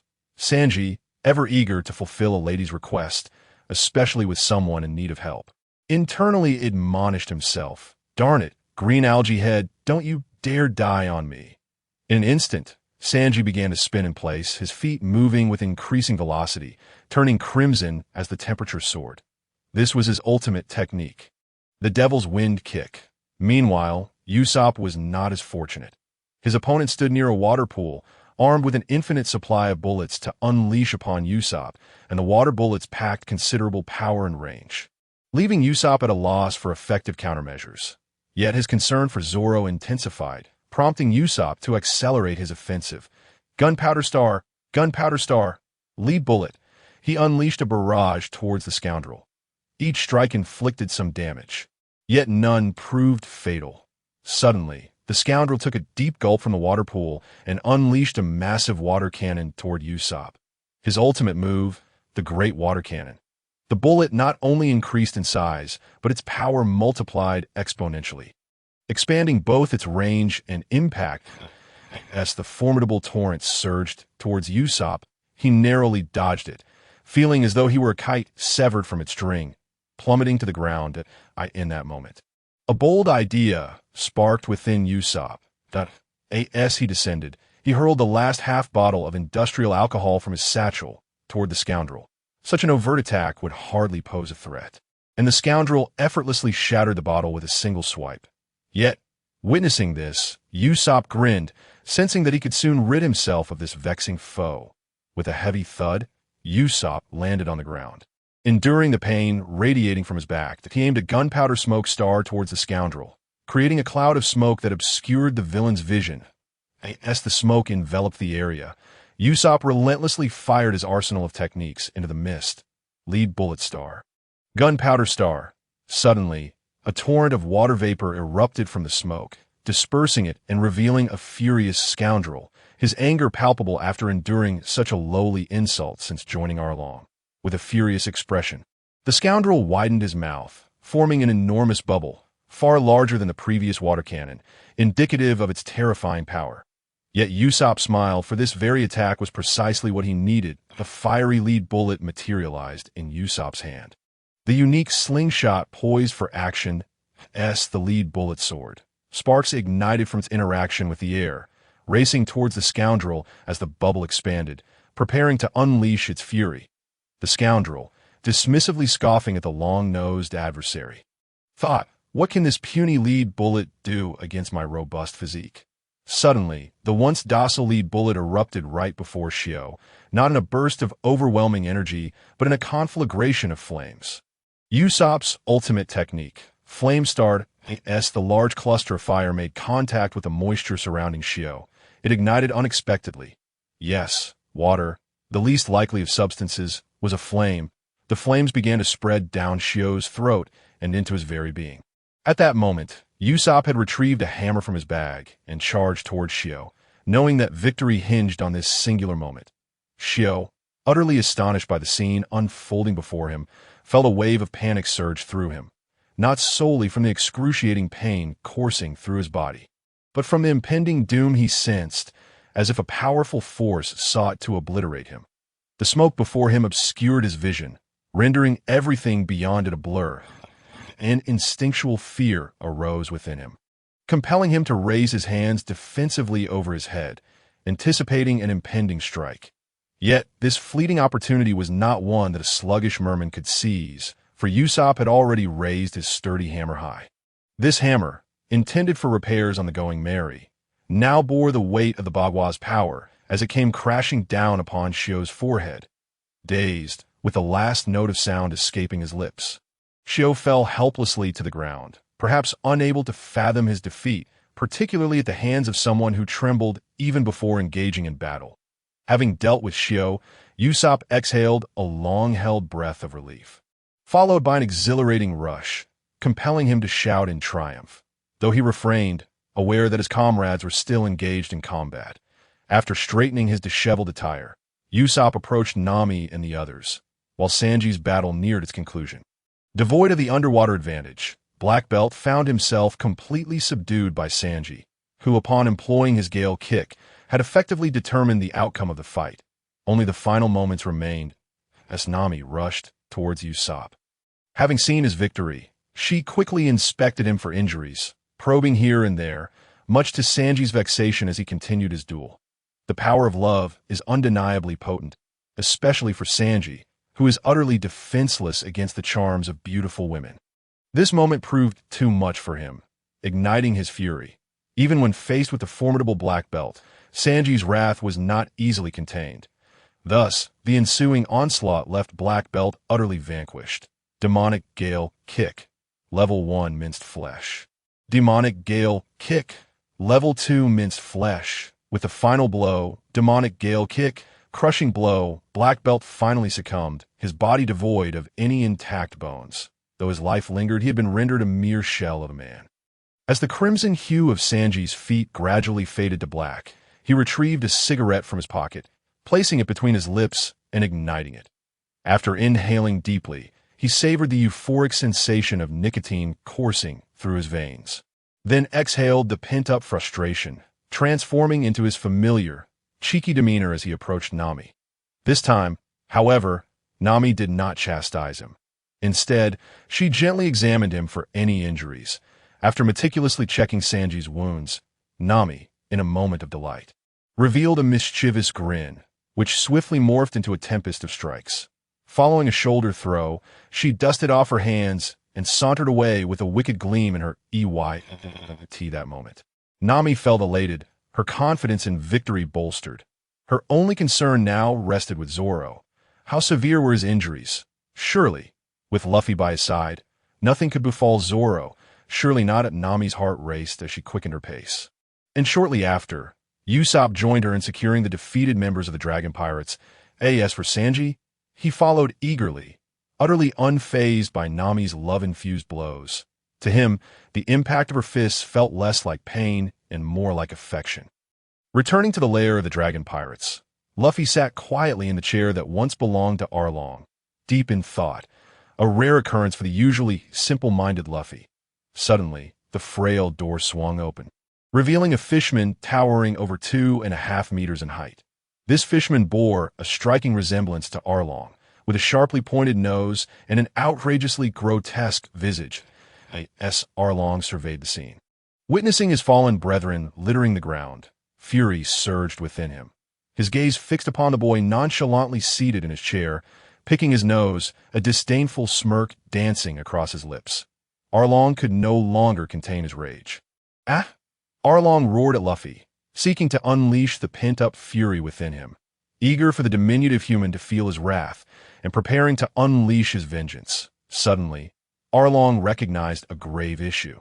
The once open water basin was now obstructed by an unknown solid material, rendering him unable to harness the power of water. "Kid, you underestimate me," Arlong, he thought, steeling himself. "Even without water, I will still obliterate you." Yet, as he gazed upon this diminutive human, an unsettling discomfort gnawed at him. Suddenly, Arlong sprang into action, his speed a stark contrast to that of a black belt. In the blink of an eye, he closed the distance of 100 meters, as if it were merely a breath. At that moment, Arlong's hardened nose began to spin like a frenzied saw, intent on tearing Luffy's body apart. However, Luffy was not so easily overwhelmed. With a deft leap, he evaded Arlong's seemingly inevitable strike and retaliated with a powerful punch aimed at him. Despite Arlong's imposing size and stature, it did not hinder his agility. As a fishman, he possessed an inherently robust physique far superior to that of humans, allowing him to move with remarkable fluidity, as evidenced by his ability to dodge Luffy's punch effortlessly. Just before landing, Luffy executed a sweeping kick toward Arlong's body. This time, Arlong chose not to evade, fueled by his pride as a fishman.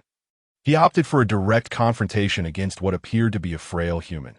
Their first encounter was devoid of superfluous dialogue, with their communication limited to mere glances that Arlong's gaze questioned whether it was Luffy who had felled his brethren, to which Luffy responded with a disdainful look affirming the accusation.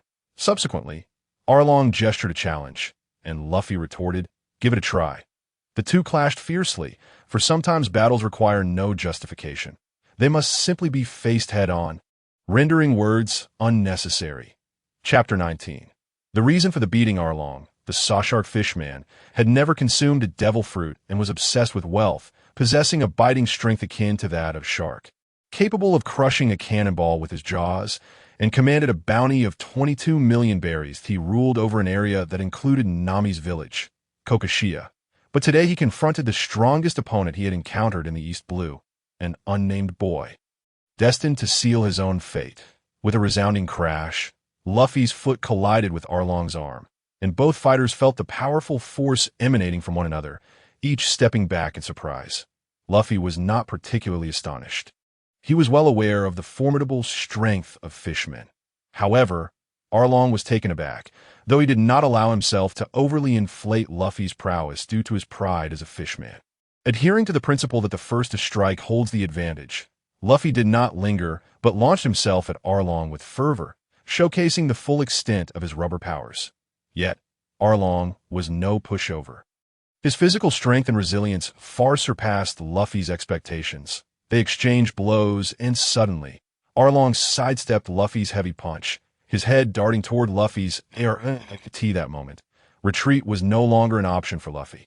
If he were to evade Arlong's strike, his forward momentum will be severely compromised, leaving him vulnerable to Arlong's left fist, which would undoubtedly come crashing down upon his head. With a sharp slice, Arlong's pointed nose grazed Luffy's arm, drawing forth a trickle of blood. Gritting his teeth, Luffy disregarded the wound and maneuvered past Arlong's left fist, forcing his body to twist in mid-air.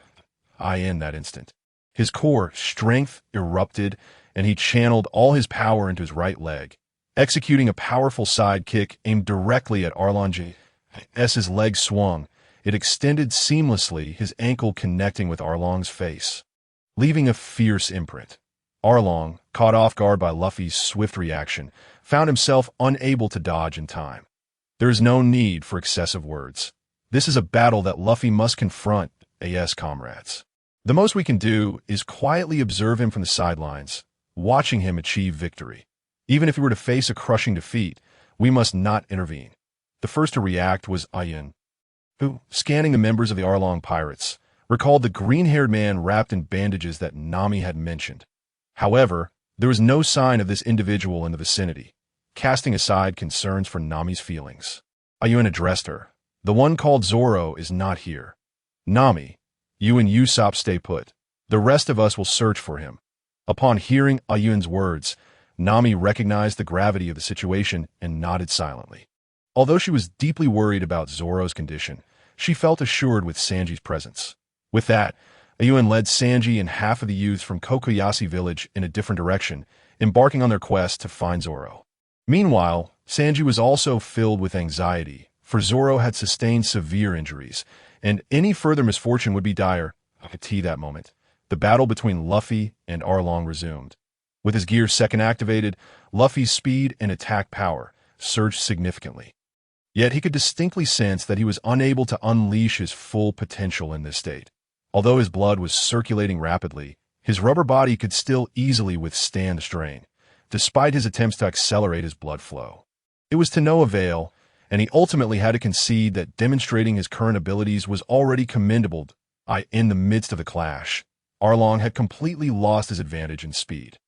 As Luffy unleashed a powerful jet gun towards him, Arlong was forced to retreat rapidly, unable to suppress the pressure building in his chest, and he spat out a mouthful of blood.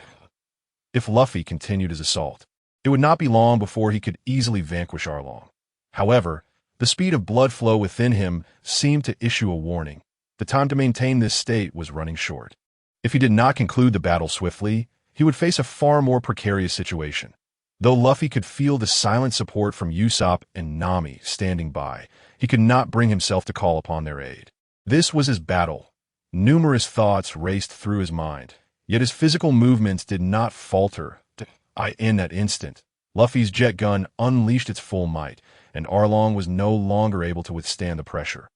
However, Arlong could distinctly perceive that the strength behind Luffy's attacks was gradually diminishing. If he could just endure a little longer, a favorable opportunity would present itself. Having traversed the trials of the Grand Line, Arlong understood the reason behind Luffy's fluctuations, that he realized that Luffy had employed a secret technique to elevate his body's energy for a limited time. Yet, such techniques typically came with time constraints. Once that time elapsed, all aspects of one's abilities would be significantly weakened. At this moment, all he needed to do was withstand Luffy's remaining attacks, saving his counterattack for the end. In an instant, Arlong gathered his energy, minimizing the damage inflicted by Luffy's strikes while simultaneously shouting, "Haha! Come on, let me feel your last surge of strength. If you can't kill me, I'll make sure to end you." With each subsequent strike from Luffy, Arlong could feel the potency of the attacks waning. Meanwhile, Luffy was acutely aware the one who spoke was Nami's sister, Lily. Upon seeing your current state, Bellmare, you can also perceive that at this moment, Yuan has set aside his usual cheerful demeanor, adopting a solemn posture as he sits before a small grave dedicated to Nami. "You all should return and commence the feast," he remarked. "We cannot neglect Nami's friends. They're good people, especially those two young men, who are likely still asleep." Yuan addressed Nami and Lily. However, it seemed Nami wished to say something more, but was silenced by Lily, and the two gradually departed. Leaving Yuan alone in quiet contemplation, he retrieved a long-neglected tobacco pipe from his pocket, slowly igniting it, inhaling deeply as the smoke billowed forth with each breath. Unable to withstand the bittersweet taste of the smoke, tears of happiness streamed from his steadfast eyes, marking the first time this strong man shed tears of sorrow. Meanwhile, hidden in the nearby thicket, Nami and Lily could not help but shed tears as well, gradually turning away to leave, for they had to return to organize the banquet, amidst the boisterous laughter of the villagers and the culinary talents of Sanji. The preparations for a sumptuous feast commenced, with villagers emerging from their homes bearing various delicacies. Even nearby settlements began to flock to Kokoyasi village, bringing not only food but also their long-preserved homemade wine. They came to express their gratitude to the heroes who had rescued them from the clutches of the dragon pirates. Suddenly, music filled the air. Atop the highest house in Kokoyasi, a rather disheveled man with an elongated nose began to sing. His song encapsulated the entirety of the recent battle, including Luffy's motivation. "My goal is to become the pirate king, not by ruling over all pirates, but by sailing freely across the seas, embarking on adventures and reveling in the thrill of battle. The moment I chose the path of a pirate, I resolved to risk my life at any moment. What harm is there in fighting fiercely? However, I never engage in senseless brawls. Even if you hurl insults at me or douse me with your leftover drink, I could overlook it. But if you harm my friends, you should brace yourself for my wrath." At this moment, Everyone joined in harmony with the disheveled man's tune, unabashedly releasing the pent-up passion they had held for so long, reveling in the excitement that liberated them from their usual constraints. Meanwhile, Nami and Lily made their way to the room where Luffy and Zoro resided. Following Nami's instructions, they placed 5 pounds of beef and 5 pounds of pork, seasoned with Sanji's special touch, atop Luffy's bedside. Filling the air with an enticing aroma at Zoro's bedside, they set down a large barrel of the oldest wine from Kokoyasi village, the fragrance wafting into Zoro's nostrils, reaching his stomach with each breath. Just as they finished arranging these items, the two who had been lying down suddenly sprang to life, one grabbing the roasted meat to feast upon, while the other began to pour the wine into his mouth. This sight prompted Lily to laugh heartily as she looked at Nami's genuine smile, feeling a great weight lifted from her heart. You were right. They require no medicine for their wounds. One merely needs meat. And the other, wine. You truly understand them, Lily remarked to Nami. Indeed, Nami replied excitedly, oblivious to the underlying meaning in Lily's words. For these two bottomless pits, 10 pounds of meat would hardly suffice to satiate Luffy, merely whetting his appetite, while for Zoro, a barrel of wine was merely a mouthwash like tea that moment. The sounds of celebration from the banquet outside reached them. Luffy, with an absolute preference for feasts, leaped from the bed and dashed outside, closely followed by Zoro, who ignored Nami and Lily standing nearby. However, after running a short distance, Luffy suddenly realized he had company behind him. Turning around, he saw Nami and broke into an exaggerated grin, shouting joyfully, "Nami, the banquet is starting! Let's go!" He dashed outside, occasionally glancing back to ensure Nami and the others were following. At this point, Luffy and Zoro were nearly side by side, and as Luffy glanced at Zoro, a feeling of camaraderie surged within him. Yes, camaraderie. "How are you doing, Zoro?" Luffy casually inquired out of course. "Everything is under control, but should we keep this from Nami and the others?" Zoro questioned, somewhat puzzled. "We'll talk about it after we set sail. Now is not the time. Don't worry. There won't be any crises left for this village. Come, let me buy you a drink," Luffy said in a whisper meant only for Zoro's ears. However, their closeness sent a shiver down Nami and Lily's spines for reasons unknown. With the addition of the Straw Hat Boy and the green-haired swordsman, the banquet gradually reached its zenith. Luffy, enduring a significant setback against Zoro in drinking, realized that despite his impressive tolerance in the real world, where half a kilogram of 42-degree liquor posed no problem, here he discovered the truth behind the saying about frogs at the bottom of a well. Competing with Zoro in drinking was a joke. Zoro consumed alcohol as if it were mere water. Fortunately, after only a brief drinking session with Zoro, villagers from Kokoyasi and nearby areas began to join in. Drinking merrily with Zoro, those who drank always found common ground. Afterward, they might not recognize each other, but during the revelry, they felt as close as brothers. After having a few more drinks, Luffy decided to step away from the drinking pit. As he was still hungry, it seemed the dual demands on his body were quite taxing, necessitating plenty of food to replenish his energy. Suddenly, Luffy recalled a crucial point. Since arriving here, he had never had a bowel movement aside from occasional minor ones. He noted that not only he but also Sanji, Zoro, and Usopp had not experienced this. While he dared not pry too much in a Nami situation, it appeared that everything ingested was entirely converted into energy. Otherwise, how could it be that he had not even had a major release? Furthermore, Luffy had observed that the gardens surrounding Kokoyasi village were covered in artificial fertilizer, hastily strewn over the verdant crops. What am I even thinking? Luffy mused, feeling somewhat foolish for contemplating such matters while enjoying his meal as he took a large bite of the succulent pork leg in his hand, a pleasure he had not experienced in the real world. As he ate, a figure gradually emerged before him. Though his face appeared menacing, the peculiar hat atop his head made Luffy laugh heartily. "Uncle, your hat is quite amusing. Does it spin? Come, have some meat," despite having a clear understanding of a yuan from his memories. Luffy decided it was wise not to reveal too much to this seasoned individual. Yuan remained silent, accepting the roasted meat Luffy offered and plopping down beside him. He took a hearty bite and then spoke in a tone only they could hear. "If I ever find out you bully Nami, I will make you pay dearly. To Yuan's eyes fixed intently on Luffy, seeking a promise to this. Luffy responded without hesitation, Uncle, as long as I draw breath, I will ensure Nami is never harmed in the slightest. Rest assured, she is my companion, and I will protect her with my life. After uttering such a statement, Luffy gazed intently at Yuan, and the two of them found themselves momentarily lost in each other's eyes, which sent a chill down the spines of Nami and Lily, who had just been preparing to approach Luffy for a few words. At that moment, Luffy suddenly broke into a smile and exclaimed, Uncle, your windmill is truly delightful. Chapter 22. Companions bound by life and death amidst an atmosphere of celebration. Luffy and his companions had spent 3 joyous days reveling in the festivities of Cocoa Village. This day marked the departure of the Straw Hat Pirates, and the send-off was devoid of any fervent farewells, as the sky was only just beginning to brighten. The only ones aware of their imminent departure were Lily and Yuan. Nami had transformed the tattoo of the Arlong pirates on her shoulder into her beloved orange tree design, one being a forced mark, the other a choice of her own, though she had endured considerable pain during the tattooing process. Her heart brimmed with joy. Without uttering further words, the group gradually boarded the ship, leaving Nami behind for a moment of farewell. After all, who could blame Luffy, the captain, for summoning everyone in the dead of night?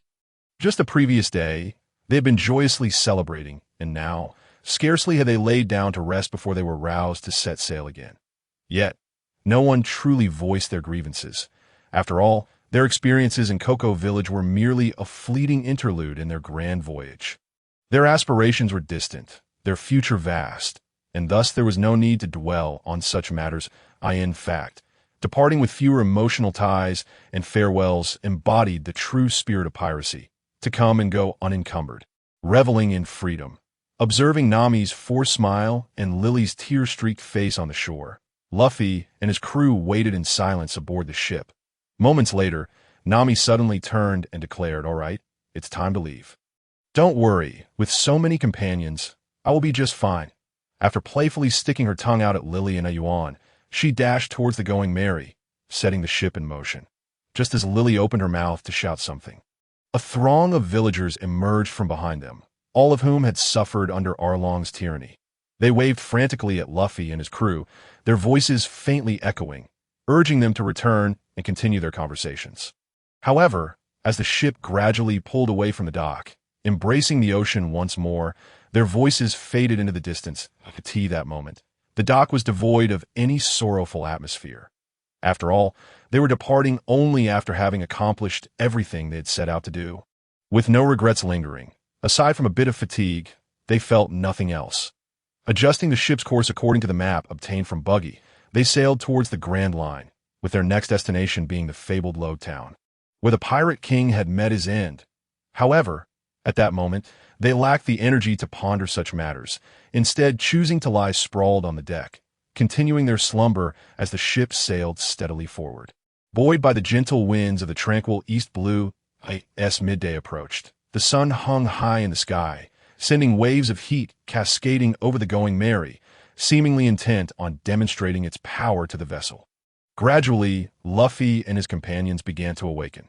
When Sanji, the first to open his eyes, spotted Nami lost in thought on the deck, he leaped up and dashed into the ship's unique kitchen to commence his most important task of the day, preparing a revitalizing breakfast tea for Nami.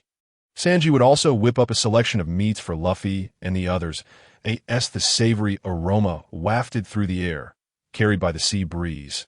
The previously slumbering crew roused themselves. Entering the familiar dining hall, they prepared to indulge in Sanji's delectable culinary creations. Suddenly, Luffy seemed to recall something and turned to Zoro, saying, Zoro, let's go get him out. He must be suffering after not eating for days. With that, Luffy dashed towards the small cabin where they had been sleeping. However, upon bursting inside, he discovered that the octopus, Chopper, who had been securely tied up, was now nowhere to be found. After a moment of bewilderment, Luffy searched the area thoroughly but found no trace of him. Just then, a figure appeared at the doorway, coldly stating, Luffy, it was you who instructed Zoro to hide him here.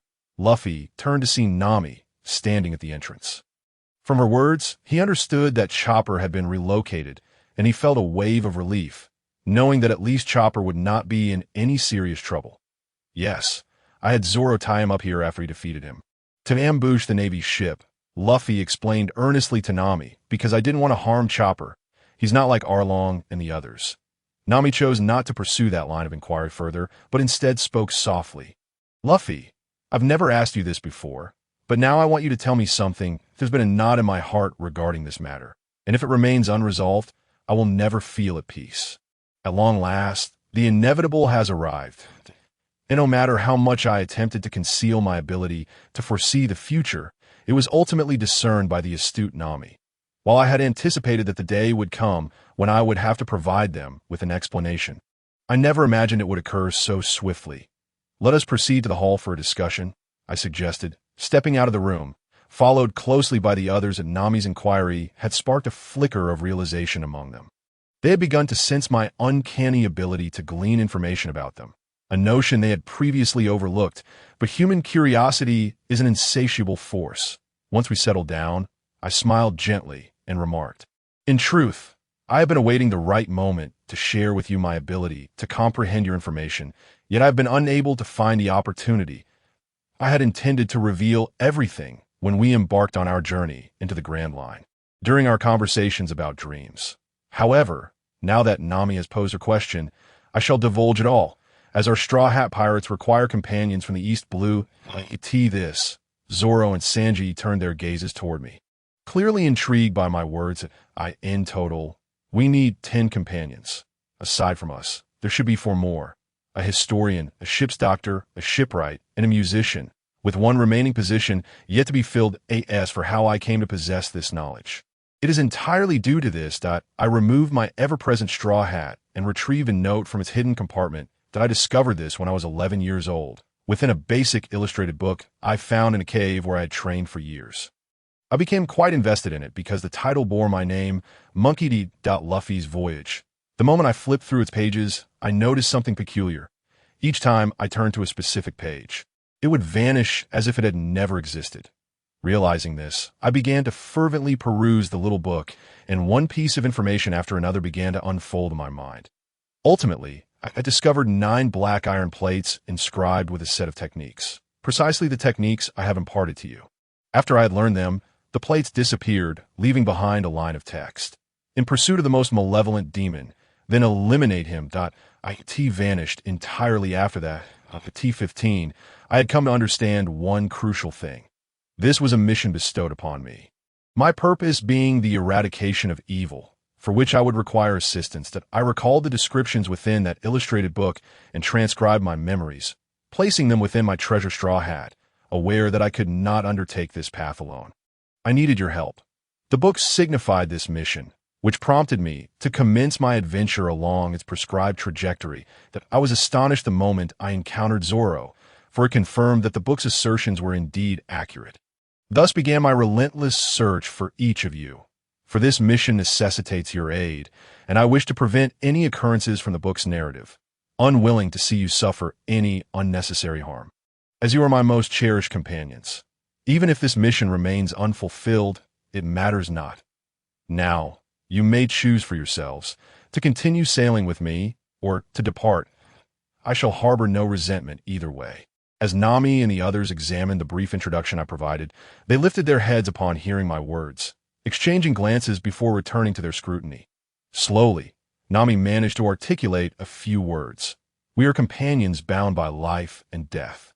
With Nami's declaration, an unspoken understanding enveloped the group, creating a palpable sense of closeness. If the narrative unfolds as described, would Kaya not find herself in peril?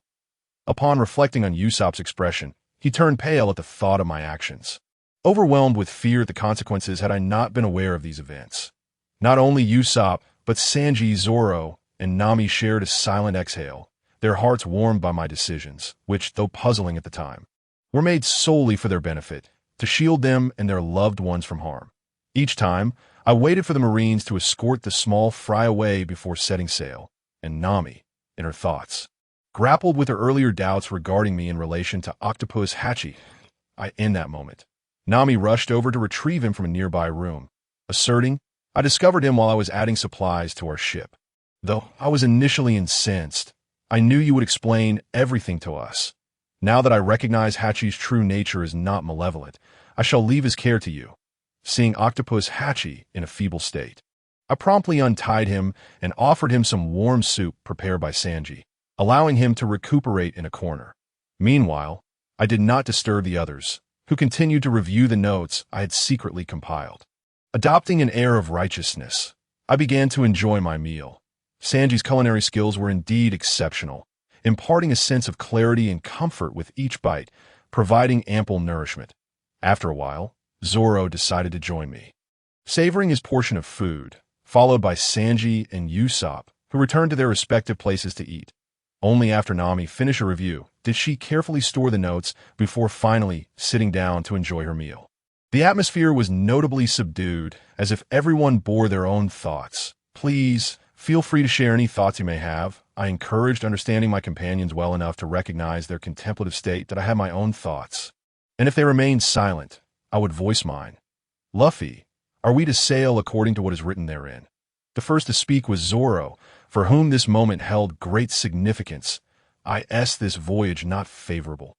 At the very least, we are aware of the dangers that lie ahead, alleviating the fear of witnessing Zoro's reluctance to follow the script. Surprisingly, it was Usopp, the naturally anxious yet infinitely courageous man, who reacted first. He often fears encountering peril, yet harbors a steadfast desire to be a brave warrior of the sea. I believe we should not adhere to this script, as it would render our journey exceedingly dull. Nami declared, her expression betraying a hint of mischief directed towards Sanji, the lewd chef who is quick to praise beautiful women.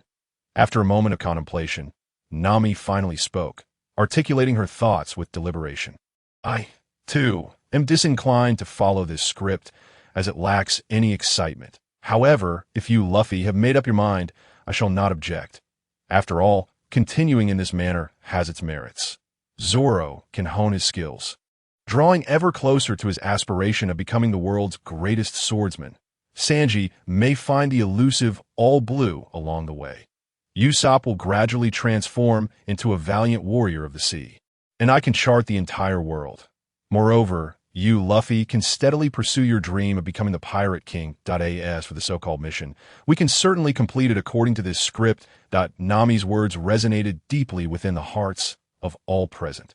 While following the script may seem somewhat tedious, it is not entirely unfeasible. Should Luffy choose this path, no one would dissent, for at times, a captain must be afforded unwavering trust, a sentiment that crew members must embrace. If doubt were to cloud the captain's decisions, the crew would inevitably fragment. Luffy surveyed his companions before earnestly declaring, I have decided not to follow the plot. Upon hearing Luffy's declaration, laughter erupted among them, particularly from Zoro, whose smile was radiant. Usopp, however, interrupted the jovial atmosphere with a rather disheartening comment. Luffy, you're not making this decision because of us, are you? Of course not. Having chosen to share this with you all, my decision is already made, Luffy replied slowly. Nonetheless, we must adhere to the script's guidance in locating the remaining comrades. Although the comic states we need 10 companions, only 9 are known to us. Thus, we shall diverge from the established narrative during our upcoming journey, but we must determine which locations to visit, as they harbor our missing allies. Naturally, we cannot overlook any of our companions, Nami stated earnestly, and it appeared her sentiment was shared by the others. After all, their coming together had not been an easy feat, and once chosen, they could not simply abandon one another. These companions have been fated to unite by some unseen force. Luffy seemed to have anticipated this, continuing, I hope everyone can agree on one point. The major course must be decided by me, as I have previously discovered a black iron piece, according to its markings. I seem to have sensed our next direction, which needs to be confirmed. With that, Luffy recounted the discovery of the black iron piece and the accompanying octagonal patterns he had encountered at the hands of the axe-wielding Monka. Once he received affirmation from the others, Luffy solidified the overarching direction and discussed potential routes to their companion's island with Nami, brainstorming various strategies to reach their friends, with everyone contributing to the discussion. After finalizing all plans and nearly finishing their meal, the significance of the feast faded. Despite having just dined, The excitement of newfound knowledge and resolved tensions filled the air, and everyone cheerfully prepared for the celebration. At this moment, the octopus, Chopper, finally awoke. "Ah, Chopper is awake. Come, we shall commence the feast," Luffy exclaimed, rushing over to include Chopper, eagerly anticipating his octopus delicacies. "Who are you?" Chopper inquired, eyeing Luffy warily. That moment, Zoro and the others approached. And as Chopper caught sight of Zoro's sword, memories flooded back. He recalled how he had been feeding the manatees when the sword-bearing stranger had approached him, leading him partway before he inexplicably lost consciousness. Now, this man stood before him, and Chopper began to piece together the events. "You dare capture me? I am an officer of the Arlong pirates, and you Nami. How have you become involved? Are you truly a traitor?" Chopper, not lacking in intelligence, finally comprehended the situation before him. However, sensing no malice from the group, he gradually calmed down, and it was now Nami's turn to step forward, as she was the one closest to Chopper. Nami recounted the myriad misdeeds of the Arlong pirates, culminating in the tale of their downfall, and how Luffy had saved him from the clutches of the Navy, along with how Zoro had dealt with the despicable Navy officers. Nami shared everything she knew, yet Luffy recognized that if she continued in this manner, it could take an eternity. "Chopper, I do not wish for you to be harmed, but we will release you at our next stop. Return to Fuchsia Island, where Uncle Rayleigh awaits you," Luffy said. Upon hearing Rayleigh's name, Chopper's head snapped up, as if stirred by some unseen force. Chapter 24. Logtown. After wrestling with his inner turmoil, Chopper ultimately nodded. He held great respect for Rayleigh. Though Chopper's heart was not inherently wicked, his time with Arlong had tainted his perceptions. His hatred for humanity, combined with unwavering loyalty to his kin, led him to obey Arlong's every command.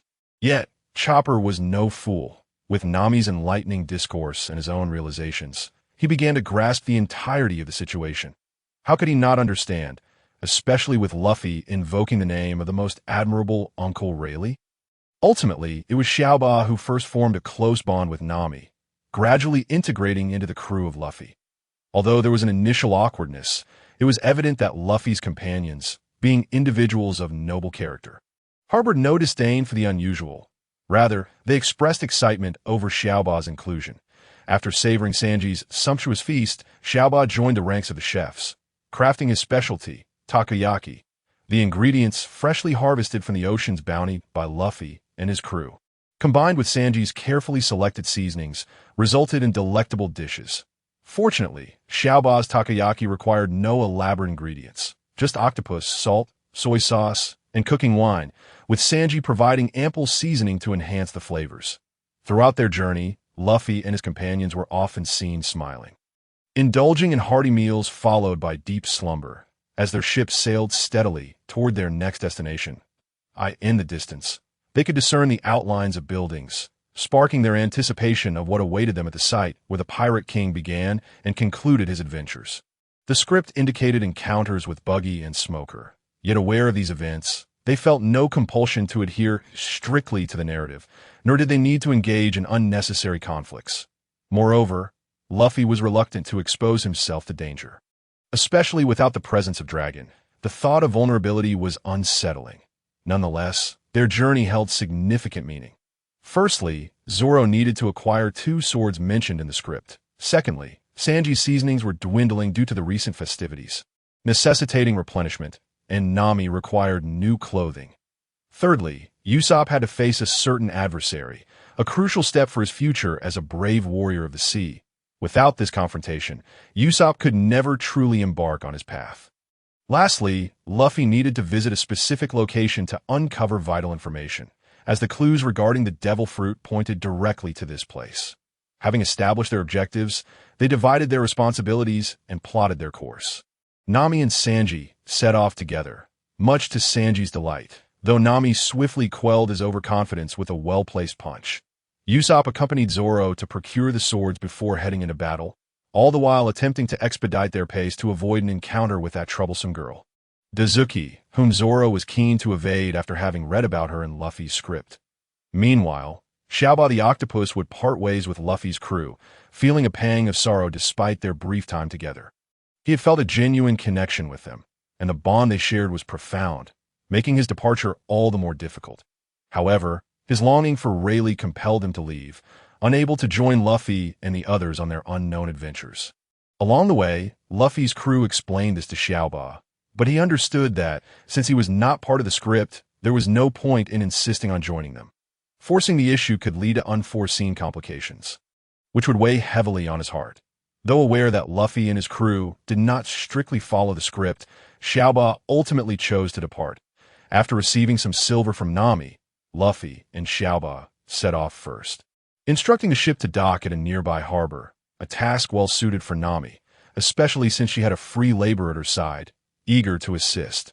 Throughout their journey, Luffy engaged Xiaoba in many cheerful conversations. Yet time was fleeting, and their moments together passed swiftly. Soon, they arrived at the ticket office for Xiaoba's return journey. After helping Xiaoba with his appearance, ensuring he looked less like a fishman, Luffy confidently pushed him onto the ship. Waving goodbye without uttering a word, it was not that Luffy lacked words.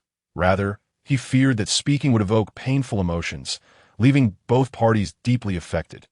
Nevertheless, Luffy's heart was heavy with sadness, as Xiaoba slowly walked away. Once he had boarded the vessel, he suddenly turned back and called out to Luffy, "You will come, right? I'll be waiting for you there. You must come." After speaking, Xiaoba rushed into his cabin, where he could shed the confines of his appearance. Watching Xiaoba depart, Luffy whispered to himself, "We will come. We definitely will, for that is the path of our adventure. Wait for us, Xiaoba." With a heart filled with trepidation, Luffy traversed several streets, barely noticing the scenery around him as he steadied his emotions.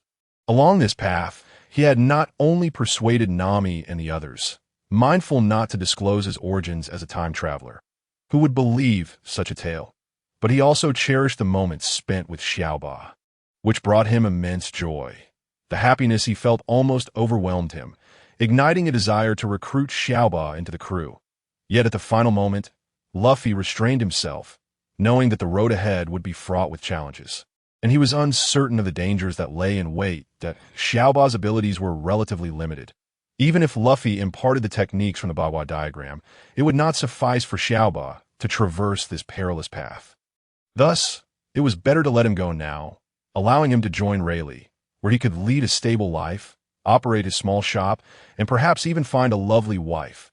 Yes, that fishwoman would be quite suitable.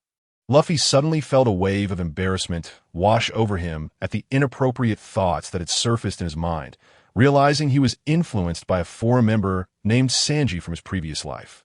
However, after this, Luffy's spirits lifted. He would not allow himself to dwell on sadness any longer. Time was of the essence, and there was still a long journey ahead. If he lingered too long, his wife in the present would undoubtedly be distressed searching for him, not to mention his parents and brother. With this thought, Luffy jolted himself back to reality, lifting his head and striding toward his destination. Meanwhile, after selling 2 swords, much to the owner's dismay, Zoro pulled Usopp into a corner.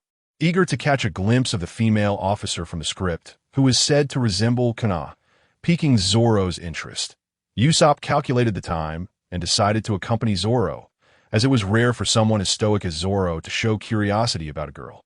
Before long, a charming girl wearing glasses and casual attire entered Usopp's line of sight. She was exceedingly beautiful, radiating an aura of purity. Zoro, meanwhile, was utterly captivated, for this girl bore an uncanny resemblance to Kana. Had he not known that Kana was deceased, he might have thought she had returned. Yet, even so, Zoro's gaze remained fixed on her as she entered the shop he had previously visited. Just as he contemplated following her, Usopp restrained him. "Remember our decision?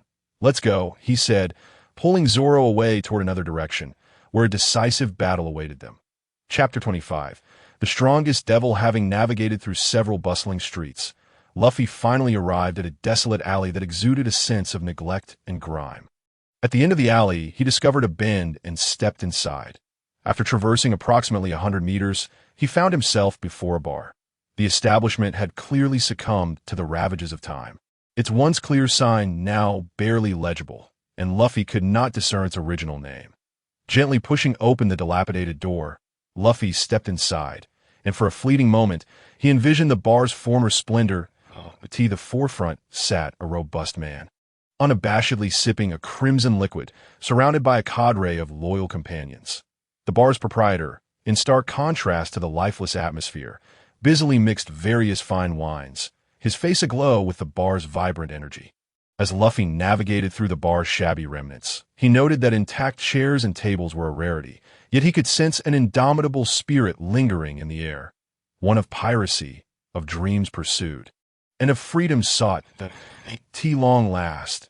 You've arrived. A voice came from an elder seated with his back to Luffy, lazily tending to the few remaining bottles of red wine. His hunched frame bore the weight of years, yet his words conveyed a resolute strength, as if he had anticipated Luffy's arrival. However, Luffy was taken aback by the old man's words, for according to the script, he should not have reacted in this manner. It seemed that their decision to deviate from the narrative had significantly altered the course of events. Luffy contemplated this, shaking his head, but he did not regret straying from the script. Instead, he felt a burgeoning sense of anticipation. The old man's declaration, "At long last, you've arrived," hinted at a deeper meaning, yet Luffy refrained from pressing for answers. Seated at the bar, Luffy ordered a drink and savored it slowly, feeling a kinship with the figure who had once shared this space. Meanwhile, the elder gradually turned his weary body toward Luffy. He poured himself a glass of aged wine, rich in flavor, and they both sipped in silent accord, allowing the moment to unfold without haste. The old man coughed softly, struggling to bear the intensity of the alcohol, yet his thirst for it remained unquenched. 20 years ago, that man sat here as well. He possessed an aura that was nothing short of astonishing. An enigmatic presence that was both inviting and intimidating. He was so generous, with grand dreams and an insatiable thirst for freedom, a mad yearning that inspired me. So, in his final moments, I acquiesced to his request. And now, as that request is on the verge of fulfillment, young man, may I share a tale with you? The elderly man suddenly addressed Luffy, saying, "Old man, please speak if there is anything I can assist you with. I shall not hesitate." Luffy resolutely turned to the old in an era where the world was rife with unpredictable horrors. People everywhere held an unwavering reverence for freedom and dreams, although the entire realm was permeated with a fierce martial spirit. It was also imbued with profound tranquility, for the people of that time understood that true freedom did not entail imposing suffering upon others. Such a notion of freedom was not what they sought. Instead, they harbored an immense enthusiasm for martial prowess, for the pursuit of freedom together, and for the exploration of uncharted territories. This constituted the very essence of existence in that world, which was divided into 3 major nations. However, the boundaries between these nations were not starkly defined. They were merely a result of geographical separation, as they functioned more as a cohesive whole. These 3 nations imposed the most severe penalties on those who threatened the freedom the people cherished. Yet, these punishments were not enforced by an overarching power. All who served as enforcers acted out of their own volition. The state did not maintain a reserve of power nor engage in shadowy political machinations.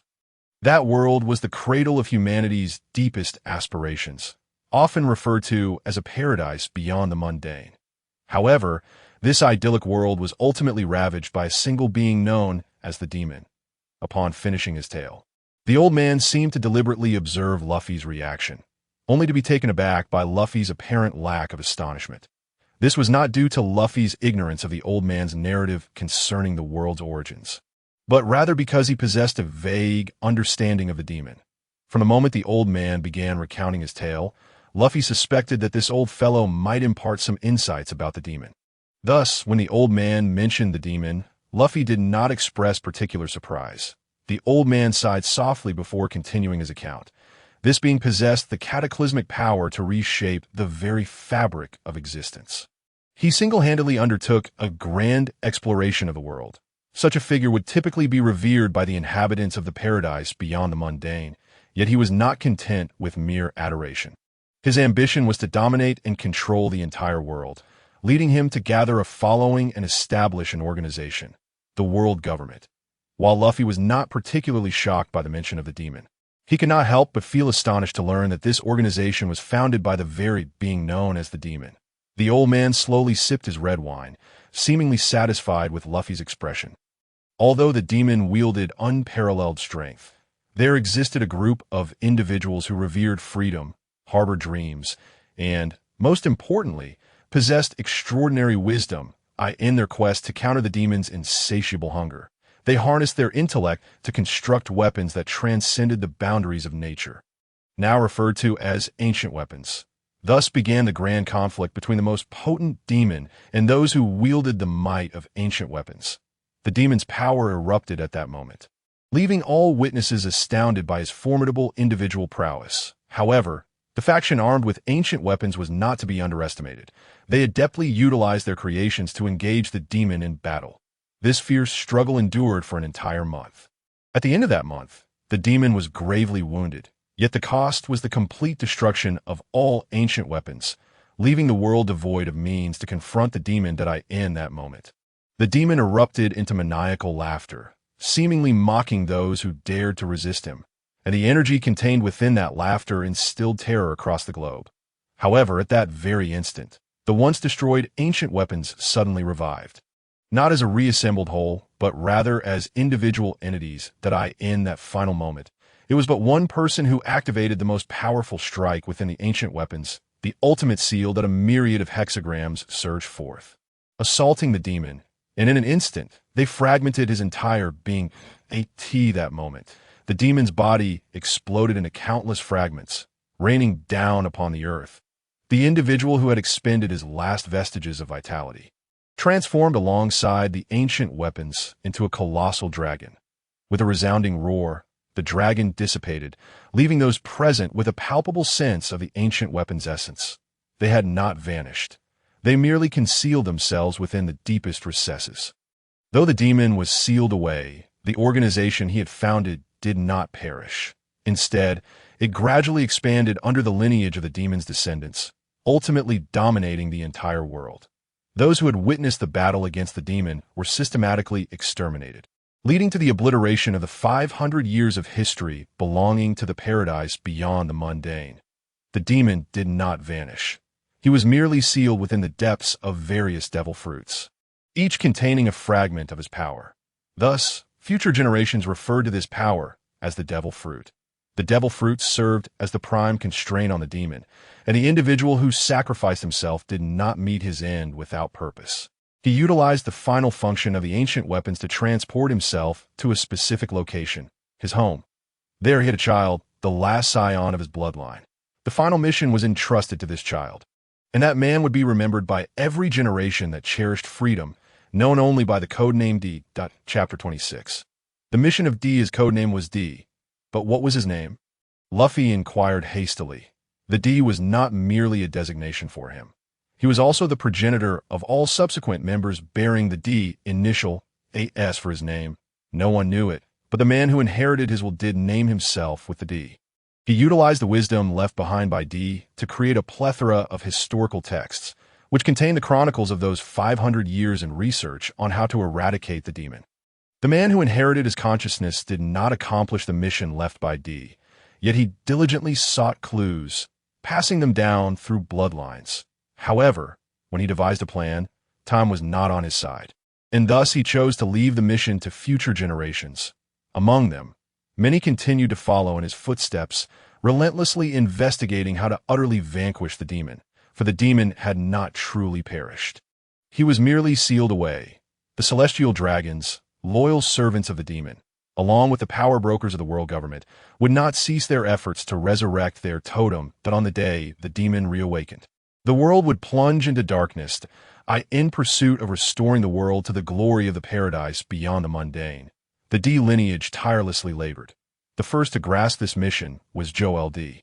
Roger, who, following in the footsteps of his ancestors, ventured into the unknown dangers, ultimately discovering that at the end of the grand line lay the final clue that could lead to the demon's utter annihilation.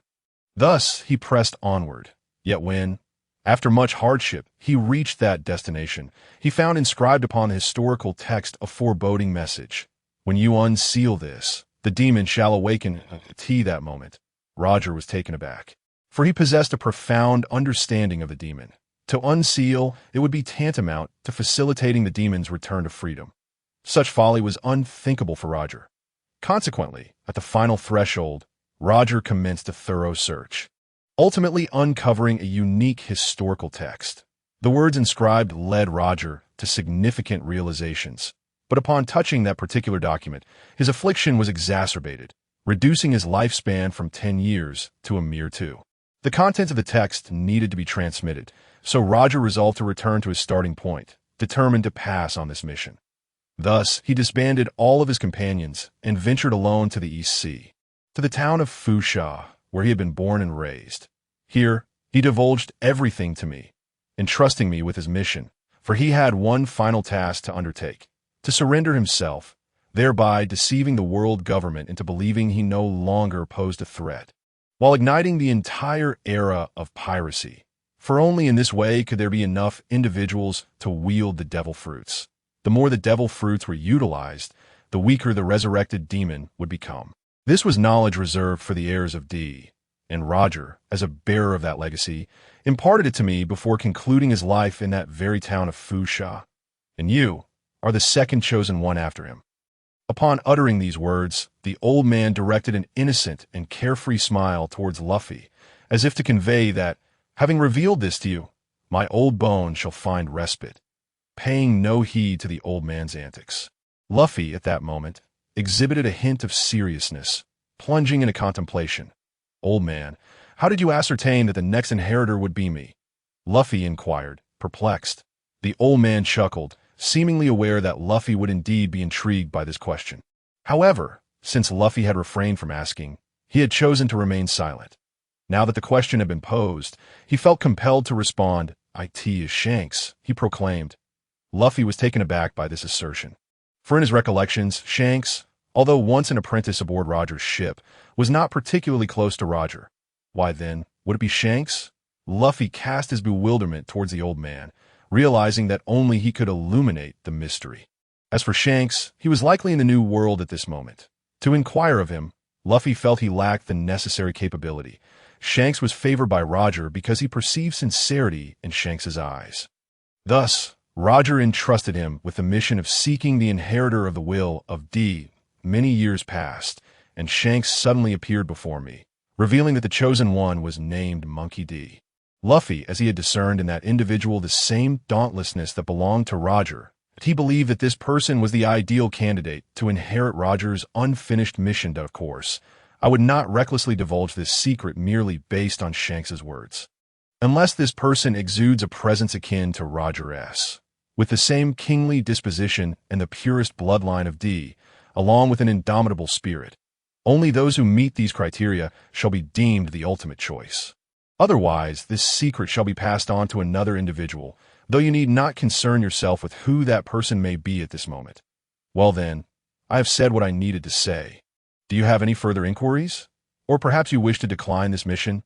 The old man addressed Luffy, adding casually, "You are free to refuse. Should you choose to do so, another hidden figure will emerge. Although his strength surpasses yours considerably, his likelihood of success in this endeavor is not as high as yours, the reasons for which remain unclear to me." This was Roger's final instruction to me. Luffy rolled his eyes at the old man in exasperation. "Are you jesting? If I do not accept this task, how could I possibly continue to exist in this world? While the realm of pirates is indeed magnificent, I still yearn for my brothers, my parents, and my girlfriend that I cannot remain here for an eternity. Moreover, you have imparted such confidential matters to me. Is it even feasible for me to delay any longer?" Certainly, here is the improved and corrected translation. Although Luffy was eager to unleash a string of expletives at the old man, the version of Luffy possessed by Wang Hao-Yen refrained from doing so. There is a matter of utmost importance that the old man had not disclosed. If Luffy were to venture in a battle against formidable foes without knowledge of the secrets Roger had uncovered, how could he possibly triumph over adversaries that even someone as powerful as Roger could not defeat? Surely, this was absurd. Very well, follow the path indicated on this map. Head to this location, and there you shall discover some clues. Now, you may leave, for I have no more wine to offer you, the old man declared, signaling the end of their conversation. Observing the old man's reluctance to elaborate further, Luffy anxiously interjected, "Old man, you haven't told me what Roger ultimately discovered. If I encounter a situation akin to his, am I to leave it for future generations to resolve? Please, enlighten me." Luffy was not keen on remaining in this place for eternity. Urgency coursed through him. The old man shrugged innocently, casting a significant eye roll at Luffy before responding. "How could I possibly know? Surely you jest. Old man, you must be pulling my leg," Luffy exclaimed, unable to contain himself any longer. As he seized the old man, his eyes widening to an almost comical size. "Easy now. My old bones cannot withstand such treatment," the old man protested, swatting at Luffy's hands. This proclamation jolted Luffy back to his senses, prompting him to gently release the old man and offer an apology for his impatience. "Truly, I do not possess that knowledge," the old man reiterated. However, noticing Luffy's eagerness to press on, he quickly added, "But, what? Please tell me, old man," Luffy implored, his excitement akin to discovering a new world. Initially, he had feared there would be no clues, and if Roger's findings had vanished, his chances of fulfilling his mission would dwindle significantly, which disheartened him. Yet, the old man's sudden utterance rekindled Luffy's clarity of purpose. The old man chuckled warmly, not in mockery, but with a benevolent smile, and spoke slowly. "Roger once told me, 'Continue forth in the direction of freedom and dreams. All shall unfold along the journey.' Despite my persistent inquiries, he remained tight-lipped about further details. I have pondered this phrase for many years, yet it yields no answers and you might struggle to decipher the ancient script above. That is something you must unravel on your own. The kind of almost supernatural abilities Roger possessed are beyond your grasp," he added. "That is not a concern," Luffy mused. Recalling Robin, he realized he must hasten to bring her aboard. With that thought, he casually took the tattered map from the old man's hands. Chapter 27. Luffy fainted. "Old man, do take care not to pass away before I find you again," Luffy quipped before departing. Having gleaned all he needed to know, there was no further reason to linger. Luffy's figure receded into the distance. The old man's demeanor shifted dramatically. He appeared listless and on the verge of collapse. Yet he slowly rose, laboriously lifting a glass to his lips, muttering to himself, "Kid, I will not perish, for I must witness whether Roger's choices were right or wrong. The path that remains is yours to navigate. Whether you gain assistance is entirely up to you, for others cannot aid you." After this musing, the old man leaned against the wine cabinet and drifted back into slumber. However, the rhythmic sound of his breathing indicated that he was not as fragile as he appeared. Navigating the streets he had traversed before, Luffy's gaze was suddenly drawn to a distant square, where a towering gallows stood prominently. Upon sighting the gallows, Luffy was once again engulfed by a profound sense of awe. The scene was overwhelming. A sea of humanity surged forth, a wave of bodies undulating endlessly. That moment, a man stood defiantly upon the gallows, seemingly unperturbed by the impending execution. Suddenly, he smiled, a smile that resonated through the crowd, his proclamation echoing in the hearts of those who sought freedom and dreams, serving as an invigorating anthem that captivated them all. This vivid imagery prompted Luffy to smile as well, a smile that was unrestrained, carefree, and soul-stirring. His feet moved instinctively toward that direction. The square was the sensation of the unknown is indeed fraught with trepidation, especially given that Luffy currently lies in a state of unconsciousness. The precise course remains undetermined, rendering their path a significant conundrum, and lingering in this town of Rogu is not an option. The constraints imposed by that enigmatic figure, the Smoke Man, weigh heavily upon them. Since the local navy has already been stirred, there's no further reason to remain. Ultimately, Nami must decisively chart a course towards Reverse Mountain, where the greatest ocean awaits, alongside perilous adventures. Thus, the only option is to proceed step by step. Sighing deeply, Nami reflects on the unfortunate timing of Luffy's unconsciousness. Chapter 28. Setting Sail. Volume 1 conclusion. Before them stretches an endless expanse of ocean, devoid of any visible presence, save for the occasional playful dolphin leaping from the water, gliding for a brief moment before submerging once more. Such moments provide fleeting joy amidst the monotony of the sea route. At this juncture, a modest sailboat floats like a delicate leaf upon turbulent waters. bravely battling the relentless waves that seek to impede its journey. Much like a resilient cockroach, that a man with a head resembling green algae swings a massive iron ball that seems weightless in his grasp. Deftly maneuvering it with ease, in another corner of the deck sits a long-nosed fellow, murmuring incantations of wondrous flames, his eyes shielded by diving goggles that, upon closer inspection, reveal tiny calibrations and a supplementary lens that he adjusts when handling smaller objects. Despite the occasional explosions that erupt from his actions, at the center of the deck lies a man whose head is completely obscured by a distinctive straw hat, a mysterious smile playing at the corners of his mouth. Yet his furrowed brow betrays an undercurrent of distress, as if he is enduring some unseen agony. Within the ship's loft, a slender young girl diligently sketches with a pencil, utilizing a triangle ruler to create intricate nautical charts upon the silvery paper. An elegantly attired gentleman, holding a steaming cup of fragrant chrysanthemum tea, knocks gently on the door of the small loft, then strides in, placing the tea down, only to find the girl waving her hand in dismissal. The gentleman, with no hint of displeasure on his face, exits with a sense of happiness, perhaps captivated by her earnestness. Suddenly, the man who had been dozing on the deck leaps to his feet, exclaiming at last, "I've awakened. Damn, that was unbearable." This outburst disrupts the once tranquil atmosphere of the ship, prompting everyone to set aside their tasks and rush toward the source of the commotion.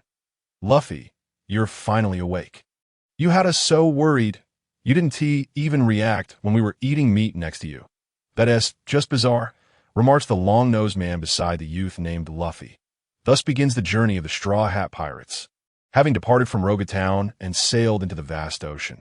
For 3 days, Luffy's prolonged unconsciousness cast a pall over the crew, who had been in high spirits. However, with Luffy's sudden outburst, the gloom dissipated. Upon glancing at his companions, Luffy notices they seem unperturbed by his earlier remarks, a fact that brings him relief. "Sorry for worrying you all," he says, flashing his signature grin, instantly lifting the spirits of those around him. "Luffy, what happened to you? Why did you faint? And didn't tea work on you? If I hadn't intervened, Nami would have surely insisted on taking you to a doctor." Usopp expresses his concern. "Yes, indeed. What on earth occurred?" The crew is perplexed by Luffy's fainting spell, especially since the tantalizing aroma of roasted meat typically rouses him from slumber. Yet this time, despite Usopp and the others indulging in food and drink before him, Luffy remained unaffected. "Well, when I returned, you were all absent, so I wanted to experiment with the abilities of the Bagua patterns. Yes, we haven't fully comprehended many of them yet, aside from Zoro. Who understands two? The rest of you can only manage one. Even I can only wield 3. I was attempting to unlock the 4th, but it didn't work at all, and I ended up suffering a backlash from the technique, resulting in a splitting headache, and I just blacked out," Luffy explains nonchalantly. Though he speaks lightly of it, both Zoro and Sanji involuntarily gasp in shock. They are well aware of the dangers of backlash. Zoro, trained under a distinguished swordmaster, and Sanji, inheriting the teachings of the renowned Red-Leg Zeph, have been guided in their training to safely harness their techniques. For the average practitioner, a backlash can result in months of incapacitation, or worse, a lifetime of disability. Luffy's rapid recovery from such severe backlash is astonishing, leaving Sanji and the others in utter disbelief. Before they can continue their astonishment, Luffy begins to recount various revelations he learned from the old man, which, although anticipated by Zoro and the others, still leaves them profoundly shaken. Any one of these revelations could incite turmoil across the world, and as fledgling adventurers, they now bear the weight of monumental responsibilities. Yet, their faces betray no fear. Instead, they radiate excitement, an expression born of thirst for the unknown. Simultaneously, they recognize the necessity of becoming stronger, for the adversaries ahead are formidable. Without sufficient strength, they risk becoming a burden to their comrades. P.S. Volume 1. Setting sail in the East Blue has finally concluded. In the next chapter, the Straw Hat crew will embark on new adventures, and a new companion will join them in Volume 2. Who will it be?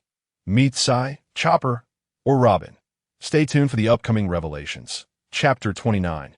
Breaking through Reverse Mountain and understanding the burdens they carry, the Straw Hat crew does not succumb to gloom, but rather embarks on a journey of self-improvement. Their daily training continues unabated, yet they maintain their tradition of revelry, celebrating together with joyous feasts and dancing to unknown rhythms. In quiet moments, Luffy often recalls nights gone by, where the melodies of Bink Sake and Dear Friends would fill his ears. Though the atmosphere is lively now, the absence of music lends a hint of monotony. Fortunately, the companionship of his crew brings its own joy, creating a sense of camaraderie. During idle hours, Luffy and Usopp find themselves at the bow of the ship, fishing for shrimp and fish to replenish their provisions. Zoro remains steadfast in his training and rest, while Sanji fervently seeks to win Nami's favor. Yet at this moment, Nami hurriedly approaches Luffy, her demeanor reflecting urgency. Sensing her anxiousness, Luffy rushes to meet her.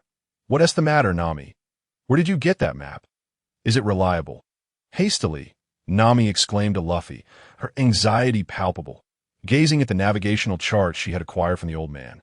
Luffy, though oblivious to the errors depicted upon it, could clearly discern from Nami's eyes that something was amiss. However, he firmly believed that the old man would not deceive him, had he wished to mislead.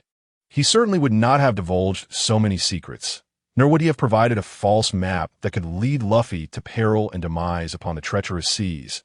After a moment of contemplation, Luffy resolutely declared to Nami, "This map was obtained from the old man. You know that he cannot be lying to us. Therefore, this map must indeed be authentic."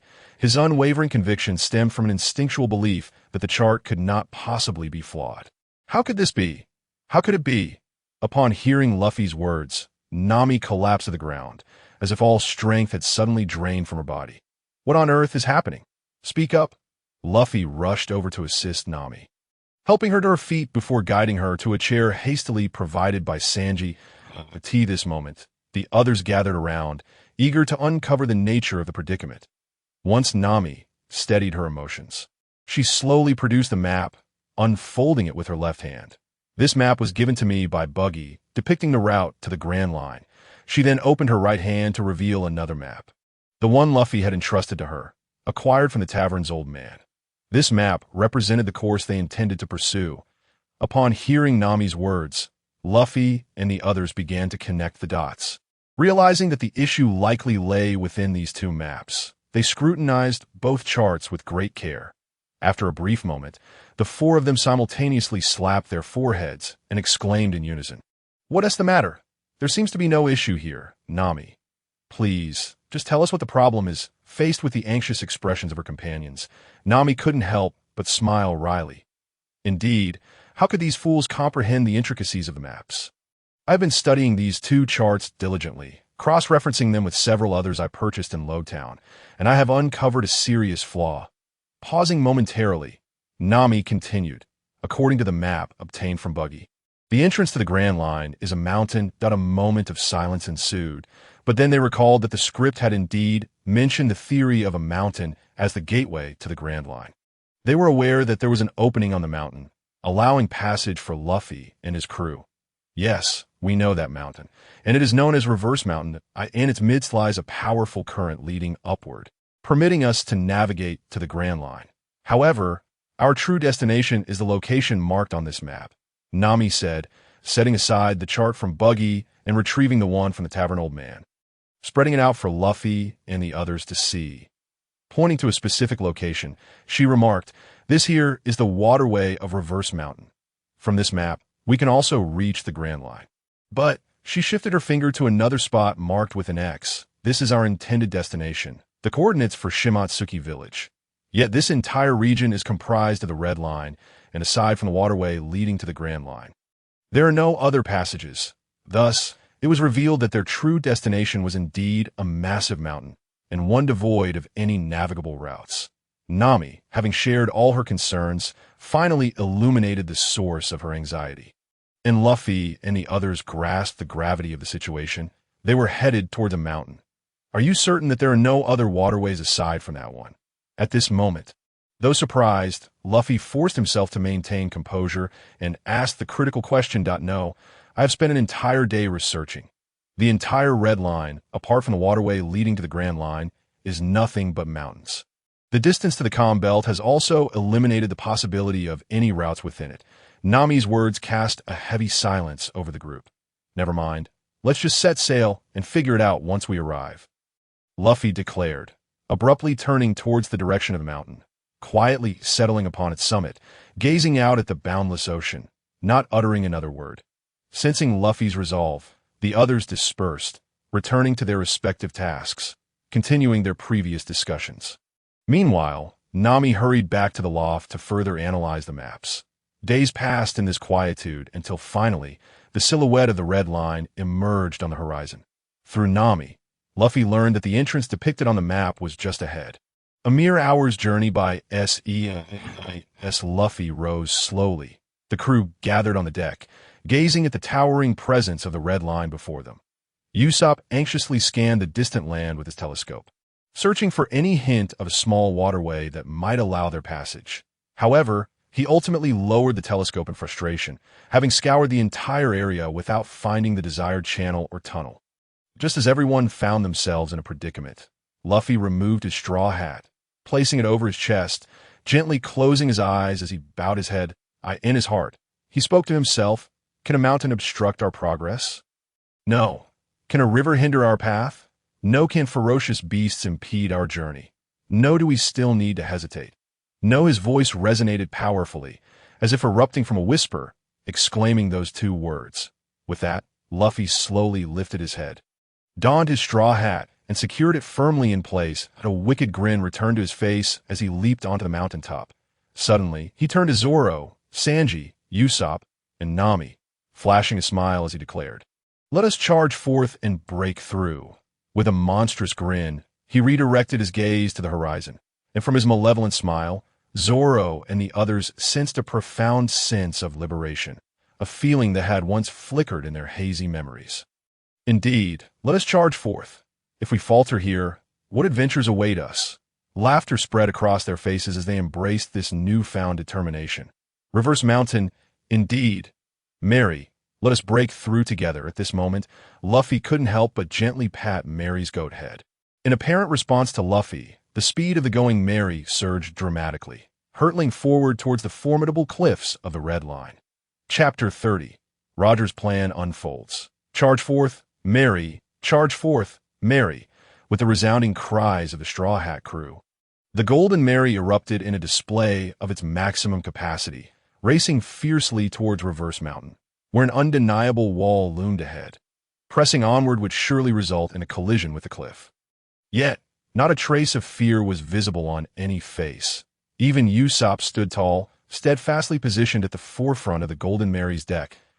At this moment, a profound realization had settled within their hearts, a resolve akin to embracing death. The vessel drew nearer to the cliff. The sea breeze seemingly paused, and an overwhelming sense of suffocation enveloped the ocean, as if time itself had frozen. Nevertheless, the hearts of the Straw Hat crew continued to beat steadily. While the ship maintained its initial velocity, barreling toward the impending impact. 50 meters, 40 meters, 30 meters, 20 meters, 10 meters. At this juncture, a radiant and defiant smile once again graced the faces of the entire Straw Hat crew.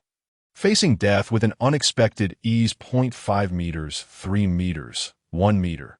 Just as the ship was on the verge of colliding with the entire Red Line, a brilliant light erupted from Luffy's chest, casting a spectral blue glow that swiftly transformed into a grand luminescent membrane, enveloping the entire ship. The very moment the vessel was mere 20 centimeters from the rocky barrier, the protective shield fully encased. In response to this sudden change, everyone instinctively turned their gaze toward Luffy, the source of the extraordinary light. However, Luffy himself was perplexed, peering down at his chest in search of the source, yet the intense brilliance obscured his view. Before he could continue his exploration, a deeper blue light began to seep forth from the Red Line, resonating with the same hue, but far more profound than the ethereal glow from Luffy's chest. Encased within the enveloping blue membrane, the Golden Mary gradually sank towards the ocean floor, and soon, the ship was completely submerged, the original blue light dissipating along with its descent. Yet, that fleeting blue shimmer shot skyward like a firework. Mariehua, the supreme authority of the world government, was convened in a clandestine chamber, where 5 individuals gathered, a monk-like figure wielding a sword as tall as himself, alongside 4 gentlemen clad in suits, their appearances hinting at their distinct characteristics, one leaning on a spiral cane, another with exceptionally long nose hair curling into a curve, one sporting an unkempt beard, and another with a ruddy complexion and short, disheveled beard, accompanied by a man exhibiting signs of obsessive cleanliness. The bearded man was the first to speak. "I trust everyone has sensed it. Someone has entered that place." The man with the long nose retorted, "So what if they have? Can they truly traverse such a perilous realm? Especially from the weakest of seas, the East Blue? Is the East Blue truly the weakest?" The monk, clearly dissatisfied with the nose-haired man's remarks, interjected, "Let us not forget the man who set sail from there 2 decades ago." The cleanliness-obsessed man added, echoing the monk's sentiments, "Could this be connected to the plans of that man from 20 years ago? Others may be oblivious, but we are acutely aware that everything he did was not without purpose. Although he ultimately failed to accomplish his goals, I have a feeling that his true intention was not the task itself, but merely to lay the groundwork." Pausing momentarily, the previously silent man finally spoke. That man was profoundly strategic. After battling us for so long, his actions were undoubtedly not meaningless. Since we discovered this secret a decade ago, and now someone has finally ventured in, I am increasingly convinced of the brilliance of the man named Roger. Indeed, even if we have located that place, we have been unable to enter for all these years. We can only sense its presence from the 4 seas entrances, and what more can we do? The bearded man lamented. Observing the bearded man, the cane-wielding figure remarked, "Not necessarily. After years of research, I have uncovered a secret." As he spoke, the bearded man revealed a map, and a plan gradually emerged from the discussions of the 5 men. On Foam Island, within a small tavern, a man sipping crimson liquor lazily opened his eyes and uttered, "It seems the captain's plan is finally set into motion. Humph, I wonder how that chosen lad will fare. Let fate decide. I hope he can navigate through that region, for then I shall have to stretch my limbs once more." The man with peculiar facial hair said nonchalantly, like tea that moment. A voluptuous woman approached him, inquiring, "Has the captain's plan truly begun?" The man gently nodded.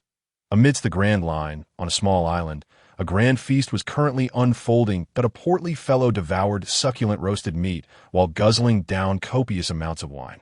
Nearby, a robust man, exuding an air of arrogance, merrily danced a rather tedious jig while wielding a large sword. In contrast, a man with an elongated nose sat lazily to the side, a pistol in hand, regaling those around him with exaggerated tales. Meanwhile, at the far end, a man who had lost an arm was poised to drain the last drop of sweet wine from his bowl when he suddenly lifted his gaze to the distance. A faint smile graced his lips as he murmured, "Luffy, you've finally begun. Hold strong. In Rogue Town, aboard a pirate ship adorned with peculiar emblems, a man dressed as a clown with a completely red nose suddenly revealed a strange smile. After enduring for 20 long years, was it finally time for action? No, not yet. He needed to exercise further patience. If he could endure for 2 decades, surely he could withstand this fleeting moment. Thus, he resolved to set sail for the Grand Line, to await their reunion, for not a single element of the captain's plan could be overlooked.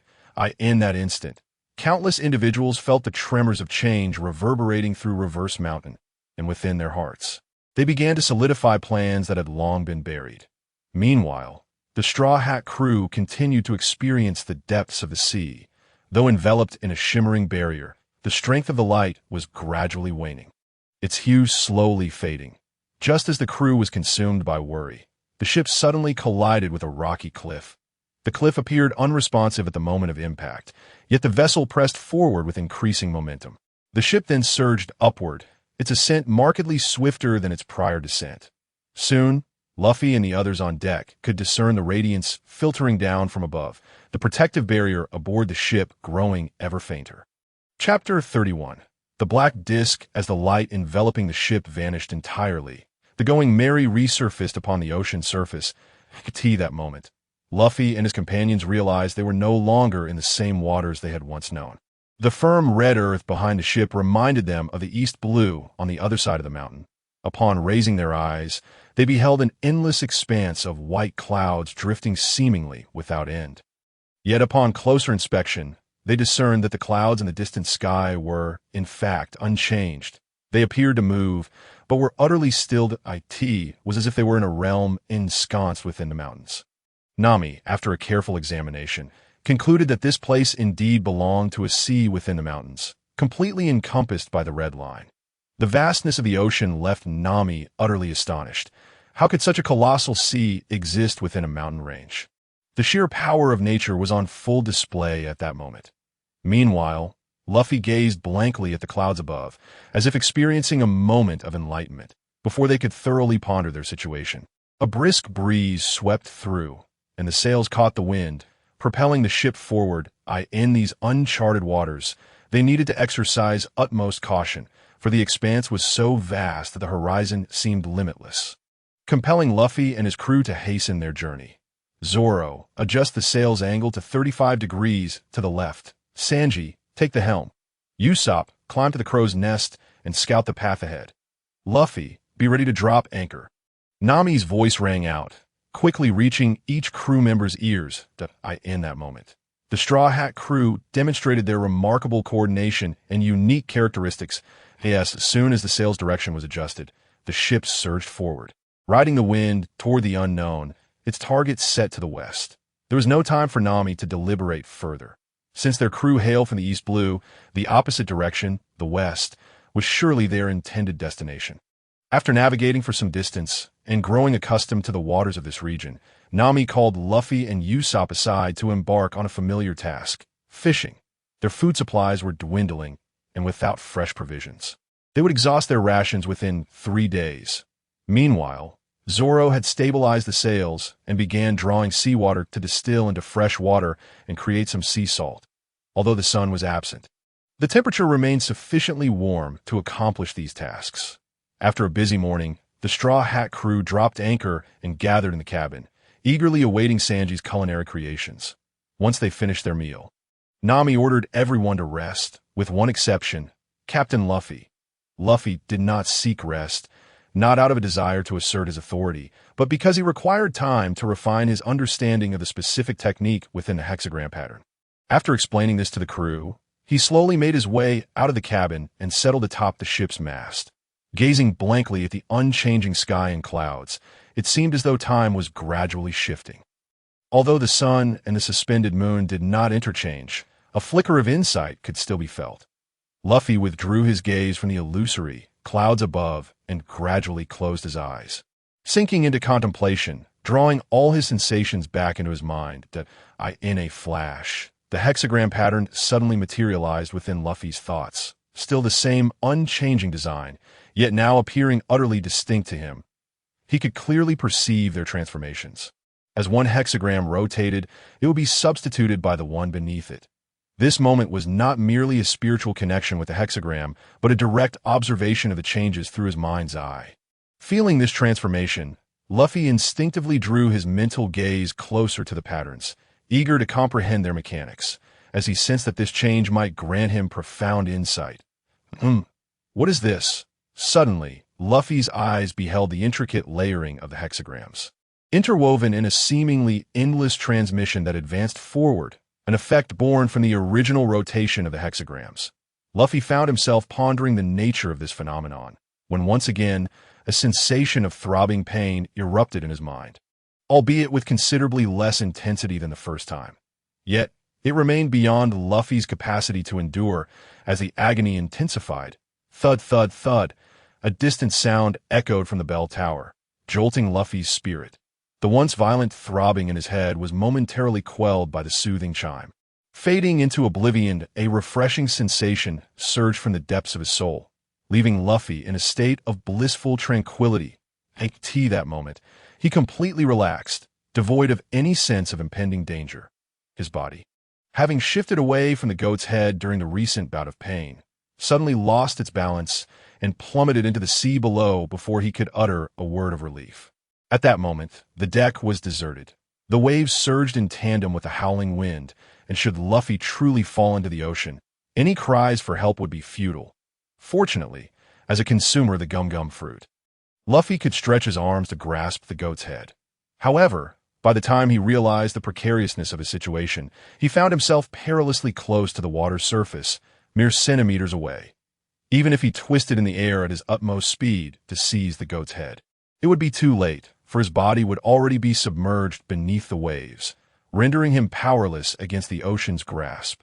Suddenly, Luffy's gaze sharpened, and his hands instinctively reached back, just 30 centimeters from the water's surface. He forcefully slapped his palms against the water, sending ripples cascading outward. The impact propelled his body back toward the deck, allowing him to glide safely through this unexpected ordeal. Upon landing, Luffy stumbled awkwardly. Landing unceremoniously, he glanced at his completely numb hands, a wave of exasperation washing over him. It seemed he had yet to master this newfound ability, though he could manage to use it in a moment of panic. The toll it took on his body was considerable.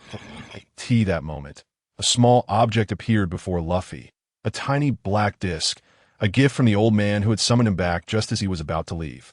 Luffy had kept it tucked away in his inner pocket all this time, oblivious to its significance. Yet now, it demanded his attention. He recalled the layer of radiant energy that had erupted around him and, upon inspecting his chest, found nothing amiss save for the black disc. It seemed this little black disc was the key to unlocking the passage here. The old man had merely mentioned that it was something Roger had left for him, without specifying its purpose, which led Luffy to regard it with indifference. But now, he had no choice but to take it seriously. He awkwardly moved beside the black disc and slowly stowed it away.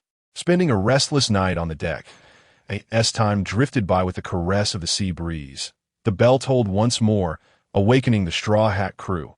When Nami and the others spotted Luffy sleeping on the deck in a most arduous manner, they realized the repercussions of his timely training had taken hold. Uncertain if he had lost consciousness, Usopp shook him roughly, prompting Luffy to reluctantly open his eyes, revealing the black disc hanging from his hand to the astonished crew.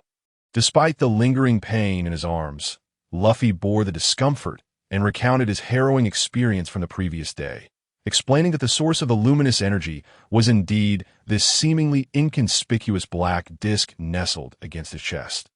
The crew marveled at the little black disc, though they could not discern its secrets. Upon hearing of Luffy's near calamity, Nami felt a wave of apprehension and promptly issued a decree. He was forbidden from training atop the goat's head again. Otherwise, they would forcibly revoke his exclusive privilege to it. Under the pressure of Nami and the others, Luffy reluctantly acquiesced. Chapter 32. Arrival at Westme Village. Having promised Nami, Luffy indeed refrained from practicing atop the goat's head again. However, during moments of idleness, he would sit atop the goat's head, gazing into the distance and observing the clouds above. Thus, the Straw Hat crew drifted upon the ocean for an entire month. This sea, nestled among the mountains, was not a mere dead sea. It was rife with hidden currents and teeming with vibrant marine life. Each day, Usopp and Luffy would spend some time fishing, providing Sanji with fresh catch to prepare delectable meals. Meanwhile, on an island within the Grand Line, a robustly dressed man disembarked from a large transport ship and ventured onto the island. This island was adorned with floating bubbles, which emerged directly from the ground, buoyantly suspended in the air without bursting, defying the laws of physics in a surprising display of levity. The man who stepped off the transport ship paid no heed to the bubbles. Hastening toward an island marked with a number, last, he located a tavern on a small island, entering and gradually shedding his heavy garments to reveal his unique physique, that he possessed 6 arms. And his hairstyle was rather amusing, adorned with a sun-like emblem on his forehead. This man was none other than Octopus Small 8, and he had arrived at the same location as Rayleigh. "Summer, Auntie, where's Uncle Rayleigh? I have matters to discuss," Small 8 exclaimed as he hurriedly approached a sultry woman gracefully mixing drinks. Summer glanced at Small 8 and smiled, replying, "Oh, it's you, Small 8. Your Uncle Rayleigh is in the back room. Just go right in. Ah, thank you," Small 8 said, making his way inside. After a brief conversation with Rayleigh, the latter stood up and remarked, "I see, it appears this old body of mine needs to stretch a bit." And with that, Rayleigh opened the door and stepped outside. Requesting a bottle of red wine from Summer, he uncorked it and took a hearty swig before saying, "I need to step out for a while. Small 8 will be in your care. All right, don't stay out too late. Remember, this is serious business. The IT will take some effort to shake off those pesky observers," Rayleigh remarked as he pushed open the tavern door and exited. Before long, Rayleigh vanished into the realm of bubbles. Not long after, with Summer's assistance, Octopus Small 8 successfully opened a barbecue stall on Bubble Island, specializing in takoyaki. Finally, after sailing for a full 35 days, Luffy and his crew glimpsed land for the first time, igniting a long-dormant excitement within them. With a destination in sight, the Going Merry seemed to move with renewed vigor, and the crew members, who usually focused on training at this hour, instead gathered at the ship's bow, gazing into the unknown expanse, wondering what adventures awaited them. The sea breeze seemed to comprehend their innermost thoughts, blowing with greater fervor as the sails billowed out, filling with wind and accelerating their journey with an infectious joy. Gradually, this once mysterious village unveiled its charm to Luffy and his companions, who began to discern the layout of the settlement. The village was entirely concealed by trees. Without careful observation, it would be easy to overlook the hamlet hidden among the foliage. However, at that moment, the resonant chimes of the area echoed, and wisps of smoke drifting from beyond the trees confirmed to Luffy and his crew that a village indeed existed there. With diligent scrutiny, they could finally discern its rough outline. As the ship edged closer to the shore, they sought a secluded spot to dock, camouflaging the vessel among the trees to ensure that their ship would remain safe in this uncharted territory. Once they completed this task, the group set forth into the unknown. The forest proved less traversable than anticipated, filled with towering trees and brambles that made each step a slow endeavor, necessitating the clearing of obstacles along their path. This was likely why Luffy and his companions had not encountered any signs of life along the coastline. The dense woods acted as a formidable barrier. Yet, whether this barrier was a natural formation or a deliberate creation by the villagers remained an enigma. Nevertheless, these impediments posed little challenge for Luffy and his crew. After forging a path through the thicket, they finally emerged into a vast expanse on the other side of the forest. Before them lay a cluster of houses, alive with the laughter of children at play. However, a peculiar trait caught their attention. A patch of skin on each child's body exhibited a bizarre, jet-black coloration, varying in location, some on their backs, others on their arms, yet all sharing a similar size, akin to small teacups resembling birthmarks. Approximately 100 meters ahead, a wooden sign proclaimed the name, Shimi Village, Chapter 33, The Village Without Adults. Upon noticing the presence of outsiders, the previously frolicking children scampered back to their homes, seemingly wary of Luffy and his companions. Yet, despite their retreat, their youthful curiosity compelled them to peek out from their hiding places. As children often possess an innate fascination with the unknown, witnessing this scene, Luffy and his crew couldn't help but smile, slowly making their way into the village. As they ventured deeper, their understanding of this community expanded.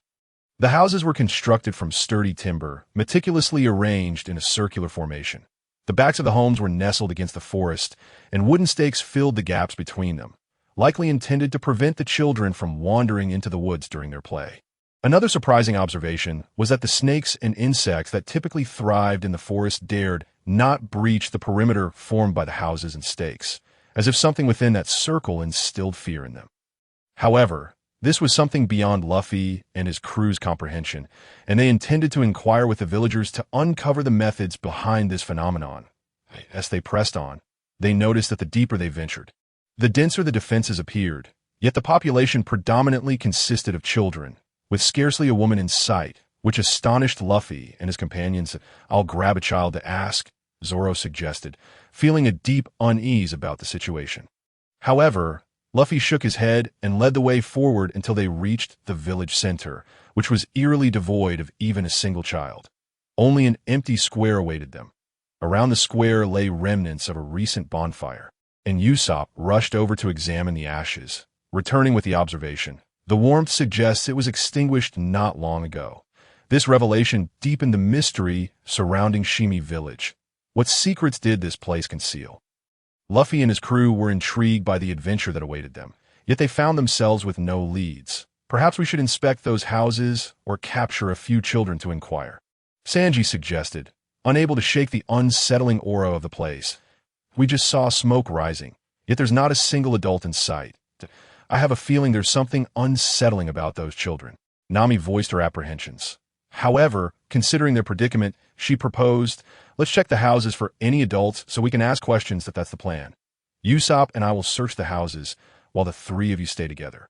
If you find anyone, let us know, Luffy instructed, taking Usopp toward a nearby dwelling. Meanwhile, Sanji, Zoro, and Nami coordinated their search, though an underlying tension existed between Sanji and Zoro, which did not hinder their collaboration that you're intentionally provoking him. Aren't you? Usopp noted, aware of the rivalry between Sanji and Zoro. Their banter was a long-standing tradition, particularly with Nami present, as Sanji relished the opportunity to outshine Zoro. They've been at it for ages. They should be used to it by now, Luffy chuckled softly. With determination, they began knocking on doors to see if anyone was home. Almost every door swung open easily, revealing emptiness within, with only the occasional sighting of a toddler. Nami's group encountered similar outcomes, and after thoroughly searching the village, Luffy and his companions found themselves seated in the square, exhausted and perplexed by the absence of any adults. During their search, Zoro had attempted to engage with some of the children who had not managed to hide in time. But their responses were nothing but puzzled stares. It was as if they did not understand his language, and their fear drove them to retreat. Zoro's frustration nearly boiled over, but Nami intervened before he could act on it. Since they held a bonfire here, they must return to this spot. Luffy concluded that, let's wait here. With no other options, Luffy and his crew began their own bonfire feast, their hunger driving them to participate eagerly. Zoro and Usopp gathered firewood, while Luffy ventured into the forest to hunt a few unsuspecting wild boars. The aroma of roasting boar filled the air, drawing the curious children closer, clearly intrigued by the delicious scent. Under Sanji's expert culinary skills, succulent pieces of wild boar emerged, and true to his nature as a chef, Sanji ensured that every child who approached received a share of the delectable feast. The celebration continued for quite some time, yet no adults appeared. Eventually, Luffy and his companions resorted to resting or training on the square. The circular area proved a conducive environment for their exercises, while the rivalry between Zoro and Sanji provided entertainment. Usopp tinkered with his gadgets, and the most surprising sight was Nami, wielding the weather staff. Though lacking the enhancements described in the original tale, her recent innovations made this staff formidable in its own right. Reflecting on Usopp's earlier introduction, Nami smiled as she began practicing with the staff, utilizing her martial arts techniques to wield it with precision. Consequently, a cluster of children gathered around her, yet none dared to approach within a 50-meter radius. Meanwhile, Luffy lay in the center of the square, gazing up at the clouds, pondering the essence of the moment. What was that feeling? For a long time, my understanding of martial arts has been rather effortless. Yet this time, I find myself grappling with an elusive grasp, as if each attempt to seize it results in its dissolution, leaving Luffy in a state of frustration and unresolved feelings. Once again, the resonant chimes echoed, and at that moment, the enigmatic village of Shimi seemed poised to unveil its splendor to the distant visitors. Chapter 34. Village Chief Oxy. As the bell tolled, a gust of sea breeze surged toward the village, rustling the surrounding trees with a crisp sound. This time, Luffy and his companions truly felt the force of the wind that followed the bell's peal. Fortunately, the wind swept through briefly before fading away. This moment, the previously quiet children, who had been playing, suddenly became exceedingly animated, as if something exciting was about to unfold. The Straw Hat crew noticed a change in the children, and they could overhear the whispers of the little ones, though the sweetness in their voices rendered their words indistinct. Only fragments like something is coming out and there's food could be discerned. However, there was no need to delve deeply into the children's chatter to understand the village, for at that moment, adults began to emerge from the previously deserted homes. Men, women, and the elderly all stepped forth, each bearing a notable characteristic. The dark, birthmark-like markings upon their bodies had grown more pronounced, if the dark birthmarks on the children who first appeared before Luffy were the size of teacups. Then the marks on these adults were as large as dinner plates, while the foremost individual among them was an older man whose dark birthmark had spread across his entire upper body. Upon seeing a group of distant guests seated in the square, the adults adorned with these markings displayed sincere smiles, and the lingering aroma of roasted wild boar further endeared the Straw Hat crew to them. The man at the front quickened his pace and approached Luffy and his companions. Without waiting for them to speak, he bowed slightly and proclaimed, "Welcome, esteemed guests, to our village of Shimi. I am Chief Oxy. Greetings, we are the Straw Hat Pirates from the East Blue, guided here by a map. We kindly ask for your assistance." Chief Oxy that moment. Luffy recalled the old tavern keeper's words and hurriedly expressed his request. Chief Oxy scrutinized Luffy and his crew, while those who had emerged from their homes began to assess them as well. After a brief pause, Chief Oxy erupted into hearty laughter, a glimmer of excitement shining in his eyes, though he valiantly suppressed the moisture welling up within. Slowly, he turned to address the villagers, stating, "Freedom and dreams, faith and aspirations, banishing darkness and degradation. Let day and night once again flow through our veins." Upon hearing Oxy's words, some of the elder villagers were visibly moved, their faces reflecting unrestrained emotion, as if the arrival of the Straw Hat crew had bestowed upon them divine favor. "Chief, we have some questions we wish to ask regarding the village," Nami interjected, her curiosity piqued by the villagers' newfound exuberance, yet the mysteries surrounding their existence remained unresolved.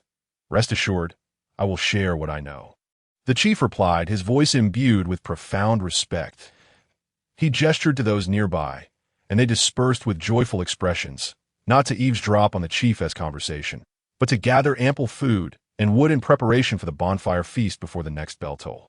After a moment of contemplation, Nami inquired, "Chief, why do you and your people bear such peculiar birthmarks? Moreover, when we first arrived, we searched the entire village and found no adults, yet now you suddenly emerge from those houses. Where have you all been living?"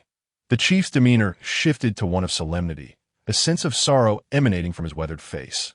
With a long sigh, Chief Oxy began, "We reside in a realm that knows no day or night. Only the tolling of the bell marks the passage of time. In the past, we lived freely in this land of ours, regardless of the bell's chime, and though night existed, it was subtle. However, 30 years ago, a calamity befell us, and we lost the night entirely, becoming ensnared by the most potent curse." As he spoke, Chief Oxy traced his hand across the dark skin of his upper body, a wave of profound grief surging within him. The once melodious chimes had transformed into a sinister harbinger of doom. Each toll signaled a shift in the sky's radiance. When the altered light illuminated our cursed forms, it would begin to sear our flesh, ultimately consuming us. Yet this transformation only affected those whose curses had grown to a certain magnitude. With an illustrative gesture, Chief Oxy indicated the size of the curse, approximately the size of half a face. "When the bell tolls again, the light will shift once more, allowing us to bask in its radiance," he continued, lifting his head to let the mystical glow touch his skin that we hide in cellars.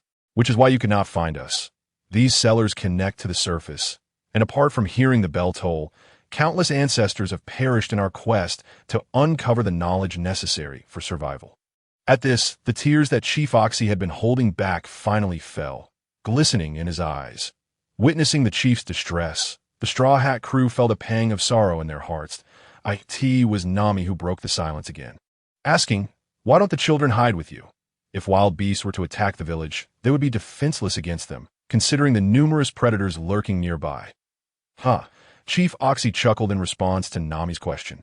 The earlier melancholic atmosphere lifting slightly, he gazed at her with a warm smile before replying, "Fear not, for we have scattered the elixir of our greatest mentor, the Forgetting Master, around the village. This potion is potent enough to deter the beasts. Though it poses no threat to humans, as in the last 30 years, you are the only ones to reach our shores. Forget, Master. Indeed, it is she, a person of capricious temperament and enigmatic nature. She imparts to us the wisdom of survival in such a place, while also aiding us in guarding against the incursions of wild beasts. This formidable sorceress, as village chief Oxy spoke of the Forgotten Master, was adorned with an expression of profound reverence. Just as Nami was poised to inquire further about the Forgotten Master, the chief continued, "Moreover, Your arrival here was foretold by the Forgotten Master, who spoke of a day when a group guided by the patterns of the universe would come to assist us in our quest for freedom and dreams. Faith and aspirations, banishing darkness and decay, allowing day and night to once again flow through our veins. As Nami prepared to pose her questions about the Forgotten Master, she was halted by Luffy, who subtly gestured to her before addressing the chief. Village Chief Oxy, might there be a way to unravel the curse that afflicts you? If so, we are willing to offer our assistance. Upon hearing Luffy's words, Chief Oxy was instantly invigorated, his facial muscles trembling with delight. The words of a brave warrior are music to my ears. It is indeed you who possess the power to rescue us, he exclaimed, though the specifics remain unclear. I am certain that only you can restore the villagers of Shimi to a life illuminated by the light of day, reviving the brilliance of the heavens and rekindling the essence of night. Chief, please elaborate on the circumstances. Luffy was about to delve deeper into the matter of the curse when a young villager from Shimi rushed towards the chief. Chief, everything is prepared. Let us host a feast for our distant guests. The young villager's face radiated excitement, clearly reflecting the joy of someone who had long yearned to glimpse the outside world, having never approached the nearby sea due to the curse that confined them. Of course, Chief Oxy, he then turned to Luffy and the others, bowing slightly. Brave warriors, would you care to join us for a bonfire feast? Chapter 35. The Forgotten Archmage without resistance to the allure of the banquet. The Straw Hat crew had scarcely inquired about the pivotal matters before they found themselves swept into the festivities. The villagers, long confined beneath the earth, whose freedom was curtailed by the chime of bells, displayed a fervor that resonated with the Straw Hats, allowing them to unwind and revel in the rare joy of the moment. While these individuals may not possess extraordinary powers, their roasted meats offered a flavor distinct from Sanji's culinary creations, delighting Luffy and his companions, while Sanji naturally joined in the cooking. However, what thrilled Zoro the most was the existence of a unique liquor, aged deep underground. Each time a barrel was drawn, another was placed in its stead for preservation, often resulting in a greater quantity being stored than was consumed. Consequently, over the years, some particularly ancient vintages were reserved for sacrificial celebrations, and today they had unearthed some to share with their distant guests. The exquisite flavor of the liquor danced upon the palate, yet its intoxicating potency surpassed that of the fruit wines outside. Upon inquiry, it was revealed that this elixir was crafted from wild fruits and the bones of ferocious beasts, carefully aged 20 meters underground for over a decade before being uncorked. The very drink Zoro savored had been maturing for a full 30 years. This revelation ignited Zoro's appetite, and he soon found himself inebriated alongside the villagers. Nonetheless, the most composed among them was Nami, who, after sampling some roasted meat and a light fruit wine, gravitated toward the women, eager to extract certain inquiries from them to alleviate the mounting curiosity within her. Sister why don't the children here hide underground with you? They are so young, wandering about the village alone. Don't you worry. While the beasts cannot enter, they could easily venture outside. What would happen if something went awry? Nami questioned the woman she had grown familiar with, referred to as Sister Startled by Nami's inquiry, Sister paused and sighed deeply, responding, "How can we not worry? Yet, we are left with no choice." "Why is that?" Nami pressed, her curiosity deepening. Casting a glance at Nami, Sister began to unfold the tale. It transpired that the capricious light not only restricted those marked by the curse from traversing illuminated areas within a specified time frame, but also compelled the children to endure the light until their marks had developed sufficiently. This threshold was set at the age of 5. Thereafter, the children must reside underground for 5 years, until they reach the age of 10, at which point their marks would have fully matured. Only then could they once again live under the glow of the light. Otherwise, they would either be condemned to exist perpetually beneath the light's radiance or be forced to dwell in the eternal darkness below. There have been instances where some women, filled with pity for their children, inadvertently condemned them to a fate of underground existence. Those who did not survive to see their 10th year would ignite in flames upon their first encounter with the light. As Sister recounted this tale, tears of sorrow streamed down her aged cheeks. Witnessing the women's grief, Nami understood that they must have suffered the loss of children under such tragic circumstances, a sentiment she could deeply empathize with after experiencing Belmir's maternal love. Sister He, do not worry. We will undoubtedly assist you in breaking this curse, Nami vowed resolutely to Sister He and the others, solidifying her determination within her heart. Yes, I believe in you, for you are the warriors foretold by the Forgotten Master. Sister He nodded affirmatively. By the way, Sister He, I have often heard you speak of the Forgotten Master. What manner of person is he? Could you share some insights with us? Nami inquired, harboring a lingering curiosity about the identity of the Forgotten Master. From village chief Oxy, she learned he was a sorcerer, capable of banishing serpents and insects. Surely, he must be a powerful figure. Why then did he not aid them in breaking the curse? Was there some hidden truth behind it? Sister, he shook her head, replying, only the village chief knows the answer to that. But one thing we all agree upon is that the Forgotten Master was once a villager of our own community. He was a villager of your village. Yet why does he not assist you in lifting the curse? Nami subsequently posed a question to It. Was not that he was unwilling to assist us, but rather that he was unable to do so. Nevertheless, he ultimately offered us a glimmer of hope, stating that on a future day, warriors guided by the pattern of the formation would arrive here to aid us in breaking the curse that afflicted us. This information was conveyed to us through the village chief by the Forgetting Master, of whom we had yet to catch even a glimpse. However, we were certain that the Forgetting Master had been watching over us all along. He saw, in particular, held an unwavering faith in the Forgetting Master, akin to that of a devoted worshipper to a deity. To them, the Forgetting Master was perhaps a divine figure, a symbol of their belief.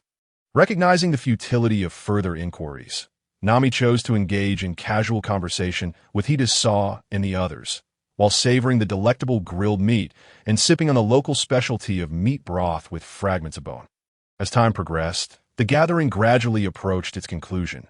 Some villagers, having indulged in drinking contests with Zoro, succumbed to inebriation, collapsing nearby, only to be swiftly carried away to the cellar by other villagers. When the bell tolled, they would have little time to retreat, and unforeseen complications might arise. That moment, Nami made her way over to Luffy, glancing at his plump belly, a result of his hearty meal, and couldn't help but smile. Leaning closer, she dissed her in an instant. This thought simultaneously emerged in the hearts of Luffy and his companions. There is no need for astonishment, for my long-standing desire to assist my fellow beings in breaking the curse has led me to experiment upon myself over the years, striving to concoct a potion capable of dispelling the curse. However, despite my relentless efforts, I have yet to succeed. Ultimately, I ventured into perilous territories in search of valuable information from those wicked beings, only to find myself in this lamentable state of being a forgotten master.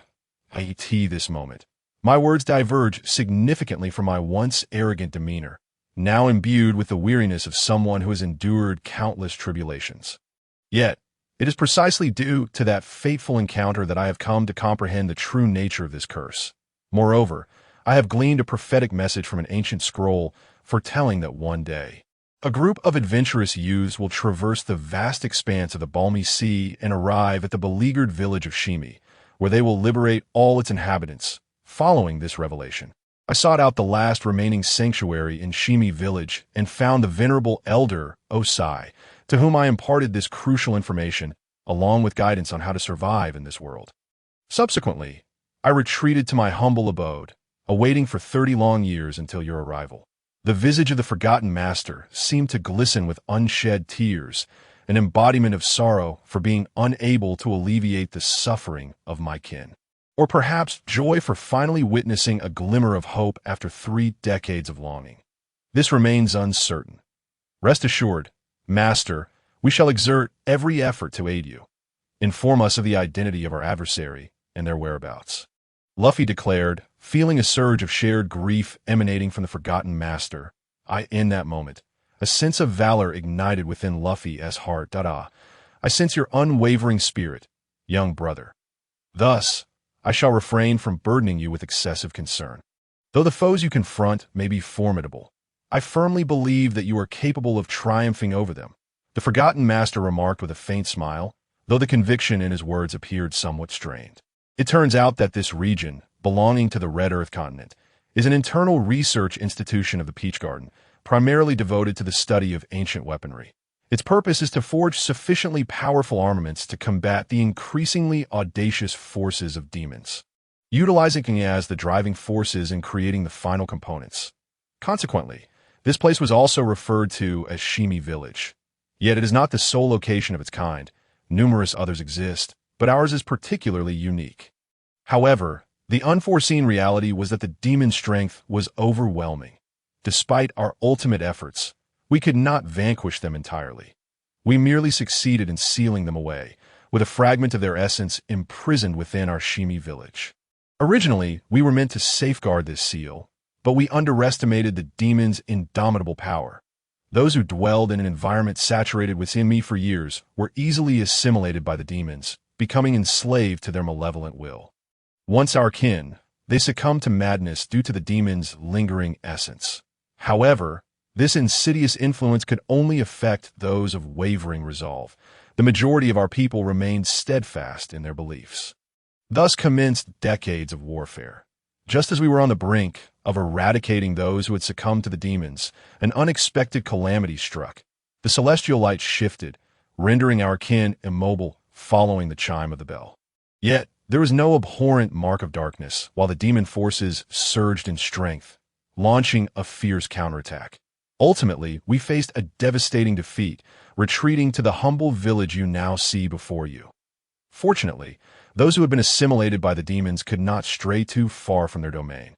If they ventured too far, they would instinctively regain their original beliefs and revert to being our K.I.N. As the Forgotten Master recounted this tale, he paused briefly before continuing. Though I am the last remaining alchemist of Shimi Village, I possess no power to alter this fate. I share this with you in the hope that you will consider the prolonged suffering endured by our people and assist us in vanquishing the source of the demon's essence. Upon hearing that the Forgotten Master was finally about to reveal crucial information, Luffy and his companions instinctively leaned forward, their ears perked up. That individual is a disgrace to our clan, were it not for him. The malevolent aura of the demon would never have infiltrated our people. It was only during my previous journey to the Sealed Land that I discovered this truth. He is the sole person who dared to approach the demon, acting as its envoy. Only by defeating him can we successfully reseal the demon's essence, thus lifting all curses afflicting our kin and restoring this place to its original state. His name is Bendo Jiaten, the envoy of the demon's essence. At this juncture, the Forgotten Master inhaled deeply, clearly aware of the formidable power possessed by this envoy of the demon. Elders, please guide us on how to proceed. That Luffy's fists were clenched tightly, the cracking sound of his knuckles resonating through the air, indicative of his burgeoning rage. The Forgotten Master glanced at the young man before him, sighed, and replied, "From here, traverse the Jujube Grove to the north. There lies a vast city. The city's heart is the Sealed Land. Which is the objective of your journey? Very well. Master, we shall await your good news. Let us depart." Luffy did not seek further information from the Forgotten Master. Instead, turning directly towards the exit, his mind solely focused on swiftly confronting the traitor who betrayed his comrades. "Wait," the Forgotten Master called out, tossing 5 vials of potion in Nami's direction. "These will allow you to enter Amu City without being recognized. However, they will be ineffective once you reach the Sealed Land. You must rely on your own efforts." "Thank you, Master." As the Straw Hat crew departed from the Forgotten Master, they followed the designated route ahead. With most of the upcoming journey being overland, there was no need to continue sailing. Traveling on foot proved to be an excellent means of exercise. Throughout their journey, the crew advanced rapidly, without hesitation, propelled by an urgent need to release the pent-up energy within them. After passing through a jujube grove, they encountered a dense thicket of low shrubs, which, though not towering, obscured their view of the path ahead. It was all too easy for an ordinary traveler to lose their way in such a maze, ultimately becoming hopelessly lost within the shrubbery. Fortunately, with Nami, a skilled navigator, in their midst, they quickly navigated through the expansive thicket. Nami's keen sense of direction extended beyond the seas. She adeptly guided them across land. Soon, they emerged into a vast expanse of sandstorm. which enveloped the area before them, making every step forward exceedingly arduous. However, for the Straw Hat crew, who had already journeyed tirelessly for several hours, this challenge was not insurmountable. Though advancing into the desert at such a rapid pace was undoubtedly reckless, they had long since cast aside rationality, driven solely by their need to vent their frustrations as fate would have it.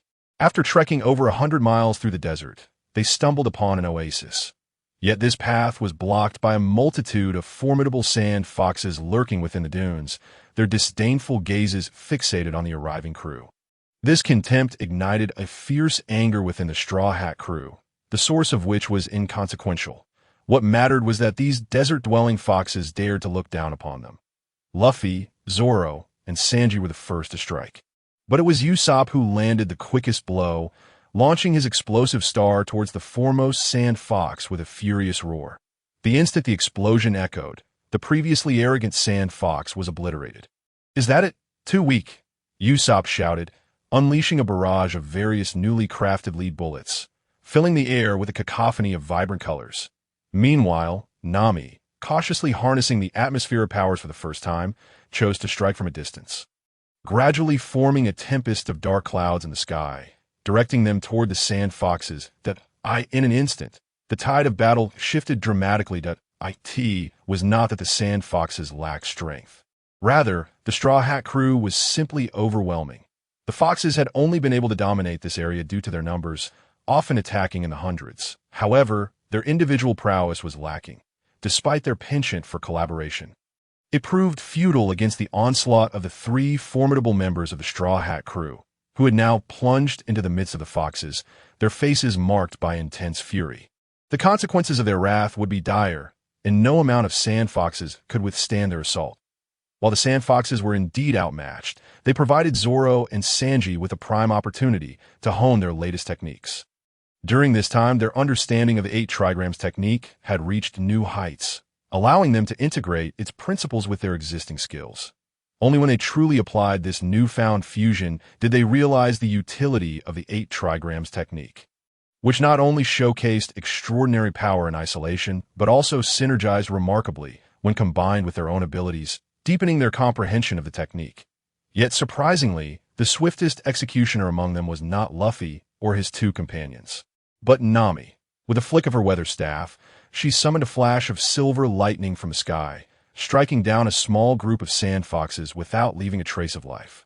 Following her lead, Luffy unleashed his full fury, fueled not only by the anger kindled by the betrayal of Bendo Jiaten, but also by his recent frustrations regarding his incomplete understanding of the 4th layer of his techniques. He held nothing back, his fists and feet rendering the sand foxes defenseless as they fell one after another. Though the sand foxes were numerous, they were no match for such relentless slaughter. With Zoro's 3-sword style ultimate move, 3,000 worlds, the remaining foxes were swiftly vanquished.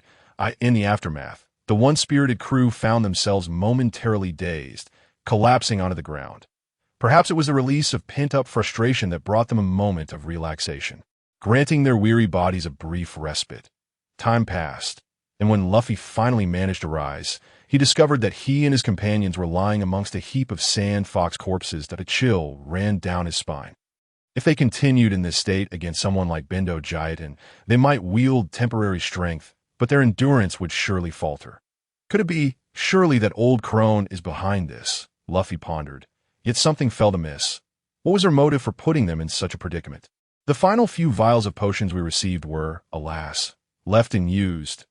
Luffy, perplexed, could only speculate about the peculiar behavior displayed by himself and his companions, suspecting, albeit vaguely, that the forgetting master was behind it all. Yet, he could not fathom how the master executed such a trick.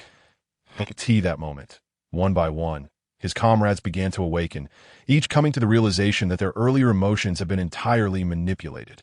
Had it not been for the interference of the sand foxes, which had incited a profound anger within their minds, rushing into Amu City would have been a mere act of folly. No wonder I felt a strange sensation earlier. It must have been the forgetting master's concoction. At this juncture, Sanji seemed to have grasped a fragment of understanding. Upon hearing his words, the group turned their gaze towards him, eager to extract any useful information he might provide. I sensed something odd at the time, for I caught a whiff of a rather peculiar fragrance from the forgetting master, subtle yet exquisite, reminiscent of sandalwood. However, I vaguely recalled an old man mentioning a spice whose aroma bore a striking resemblance, known to evoke intense rage and unleash latent potential within a person, yet requiring a significant recovery period thereafter. Alas, I had never encountered such a spice, only heard tales of it, leaving me somewhat affected. Sanji, reflecting on his thoughts, expressed his insights aloud. Meanwhile, Nami, who had been frowning, scoffed and remarked, "It seems that the forgetting master does not hold much faith in our abilities. She intends for us to unleash our full potential in defeating that unknown adversary, disregarding our well-being thereafter. While her methods may be somewhat nefarious, I can empathize with her sentiment. Let us take a moment to rest before we set forth again." At this, Luffy interrupted the ongoing discussion, leading the way to the oasis's water source, where he quenched his thirst, replenishing the severely depleted moisture in his body. Observing Luffy's actions, the others ceased their discussions. For despite the forgetting master's insidious plots, certain actions were imperative and unavoidable. Chapter 39. Amu City. Though the Sand Foxes aided Luffy and his crew in regaining their clarity of mind, they could not escape the fate of being cooked by Sanji. The group feasted upon a sand fox banquet, adequately replenishing their hydration before embarking towards the heart of the desert, where they hoped to reach the Amu City spoken of by the forgetting master. This time, Luffy and his companions truly felt the desert's might, although the fierce sun did not bear down upon them. The night's cooling respite was likewise absent, causing the temperature in this sandy expanse to remain unyieldingly high. Before they had traversed even half the distance, their supply of fresh water had dwindled significantly, prompting Nami to impose restrictions on their water intake, effectively averting a crisis. The desert was fraught with peril. Aside from the initial encounter with the Sand Foxes, the Straw Hat crew faced various formidable desert creatures. Those of great strength tended to roam alone, while those of average power often appeared in swarms. Yet this also provided an excellent opportunity for Luffy and his companions to hone their skills. Just then, a king of the desert emerged before them, the Poison Scorpion King. Its pincers gleamed ominously in shades of purple, clearly indicating that a mere scratch from this creature would result in a lethal dose of venom. At this moment, Zoro stepped forward. "This time, it's my turn," he said in a calm tone, seemingly unaffected by the scorpion's formidable toxin. Staring intently at the Poison Scorpion King, Zoro slowly drew one of his three swords, a blade sheathed in white leather. With a swift motion, he unsheathed the sword, and as he did, it emitted a blurred rotation. Suddenly, Zoro sprang into action, swiftly inserting the sheath back into the center of his waist, while simultaneously gripping the hilt with both hands, his body moving in tandem. Sensing the impending danger, the Poison Scorpion King's pupils dilated in alarm, and it instinctively tried to retreat. However, by the time it reacted, it was too late. Zoro effortlessly sliced through the Poison Scorpion King, positioning himself behind the creature as the sheath returned to his grasp. The blade sliding back into its cover as he uttered a thunderous declaration. One sword style, lion's song. Ignoring Zoro's striking pose, Sanji kicked aside the Poison Scorpion King's hefty body and retrieved a spherical mass from within it. The Poison Scorpion King naturally harbored peculiar flesh-like growth, capable of emitting a stimulating aroma that granted immunity to most toxins when consumed.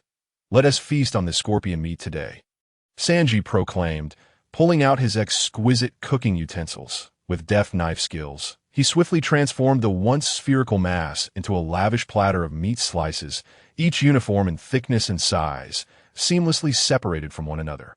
Meanwhile, Usopp had constructed a makeshift boiler in the desert, igniting some glycerin with gunpowder and placing soft sand atop it to mitigate the toxic fumes. With a flourish of his right hand, Sanji sent the meat slices soaring into the air, where they caught the flames from the burning glycerin, releasing a sweet aroma that wafted through the air. Luffy, Zoro, Usopp, and Nami stood by, entranced by Sanji's culinary performance. Particularly the dancing meat slices, as time passed under their watchful eyes and Sanji's theatrical display. The meat slices were perfectly grilled, Sanji expertly tossed several plates to the group, his knife dancing as an abundance of meat slices landed securely on Nami's plate. He then casually distributed the remaining portions to Luffy and the others, before taking a plate for himself and savoring the freshly grilled scorpion meat. Gradually, he approached Nami, presenting her with a tall goblet filled with a rich crimson elixir. Nami-san, please indulge in my latest concoction, the poisoned scorpion wine, crafted from the untainted blood of the scorpion's heart. It possesses revitalizing and beautifying properties, and it's quite sweet, Sanji said, delivering the drink with a knightly flourish. Beautifying?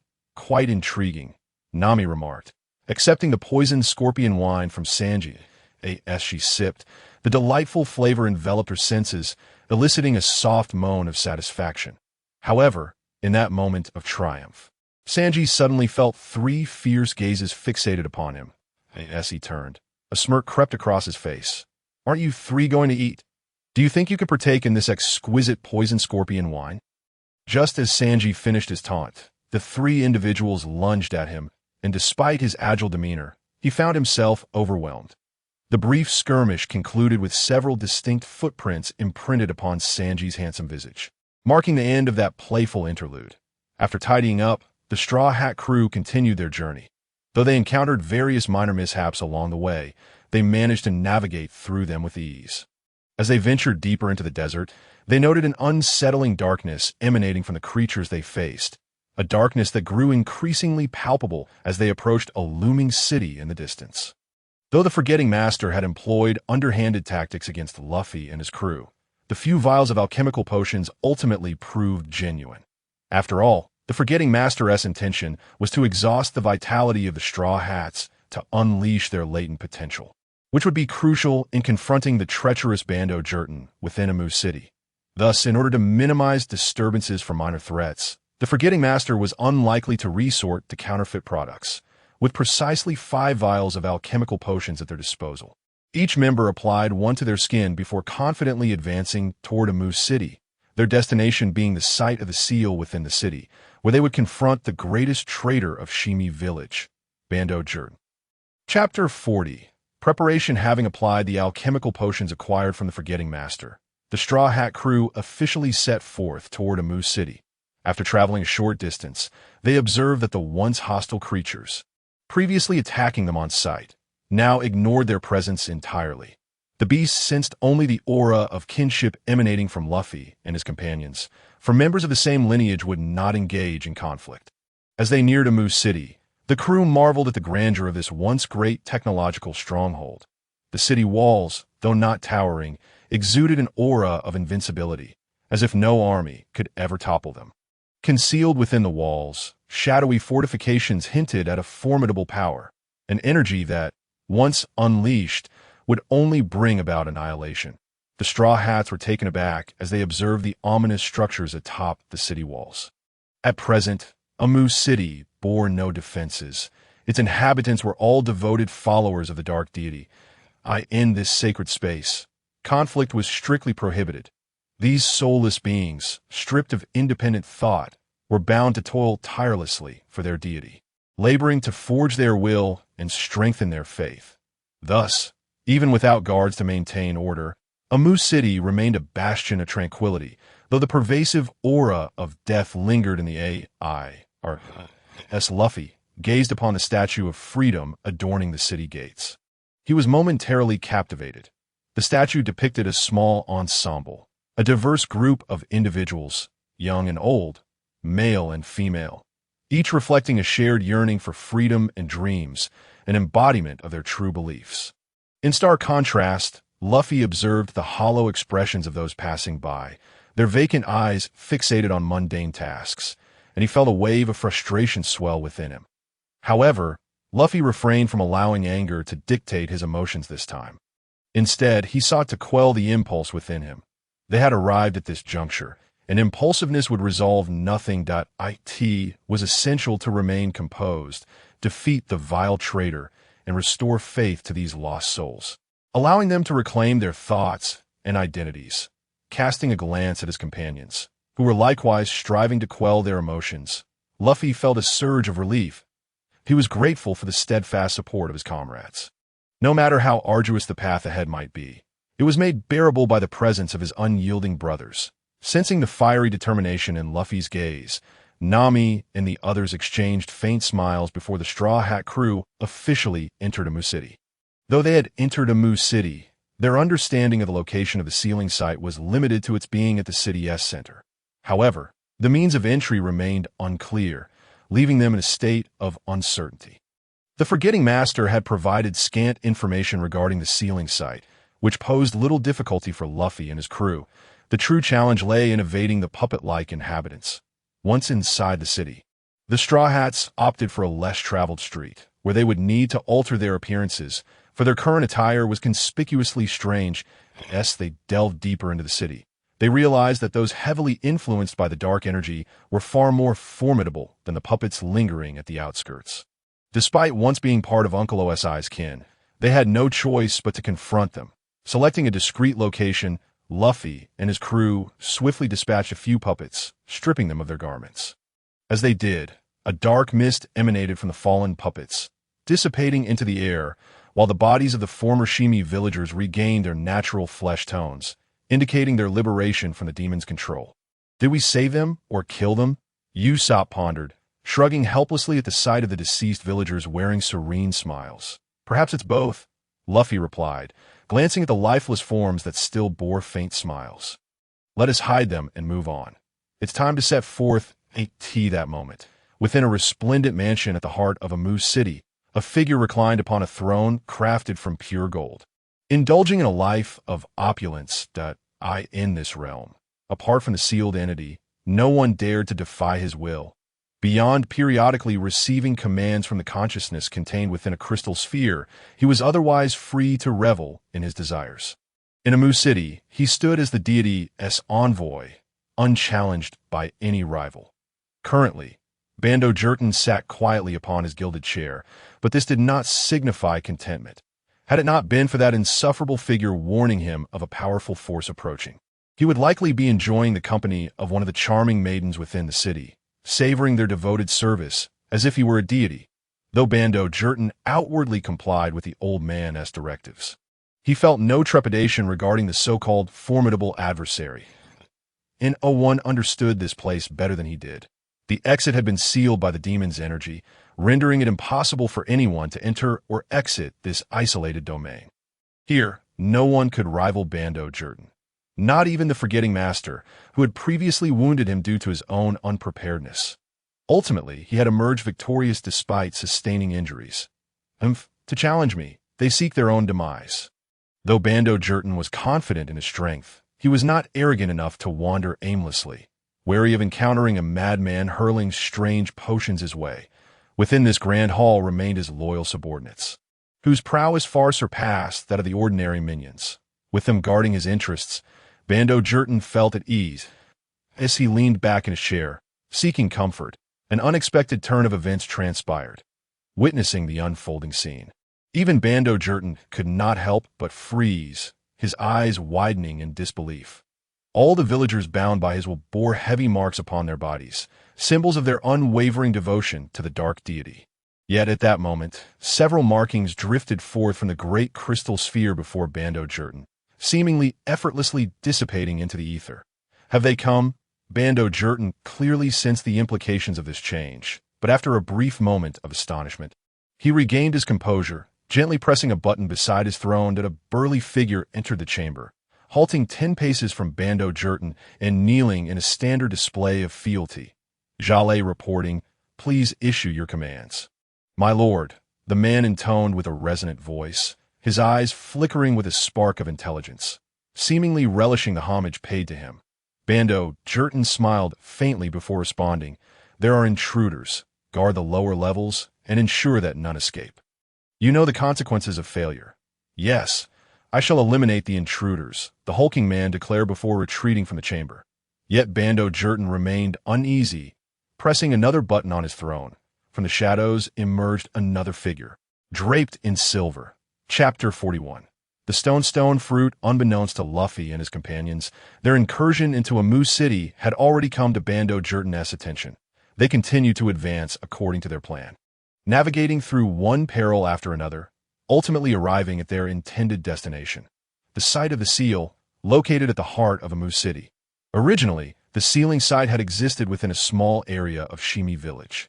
But when the traitorous bando Jurton unleashed the demon's energy, it became wholly consumed, leading to the establishment of the Grand Amu City. Before Luffy and his companions stood a sealing site that defied their expectations. It was not a tomb, but rather an exquisitely crafted palace, glimmering with resplendent light.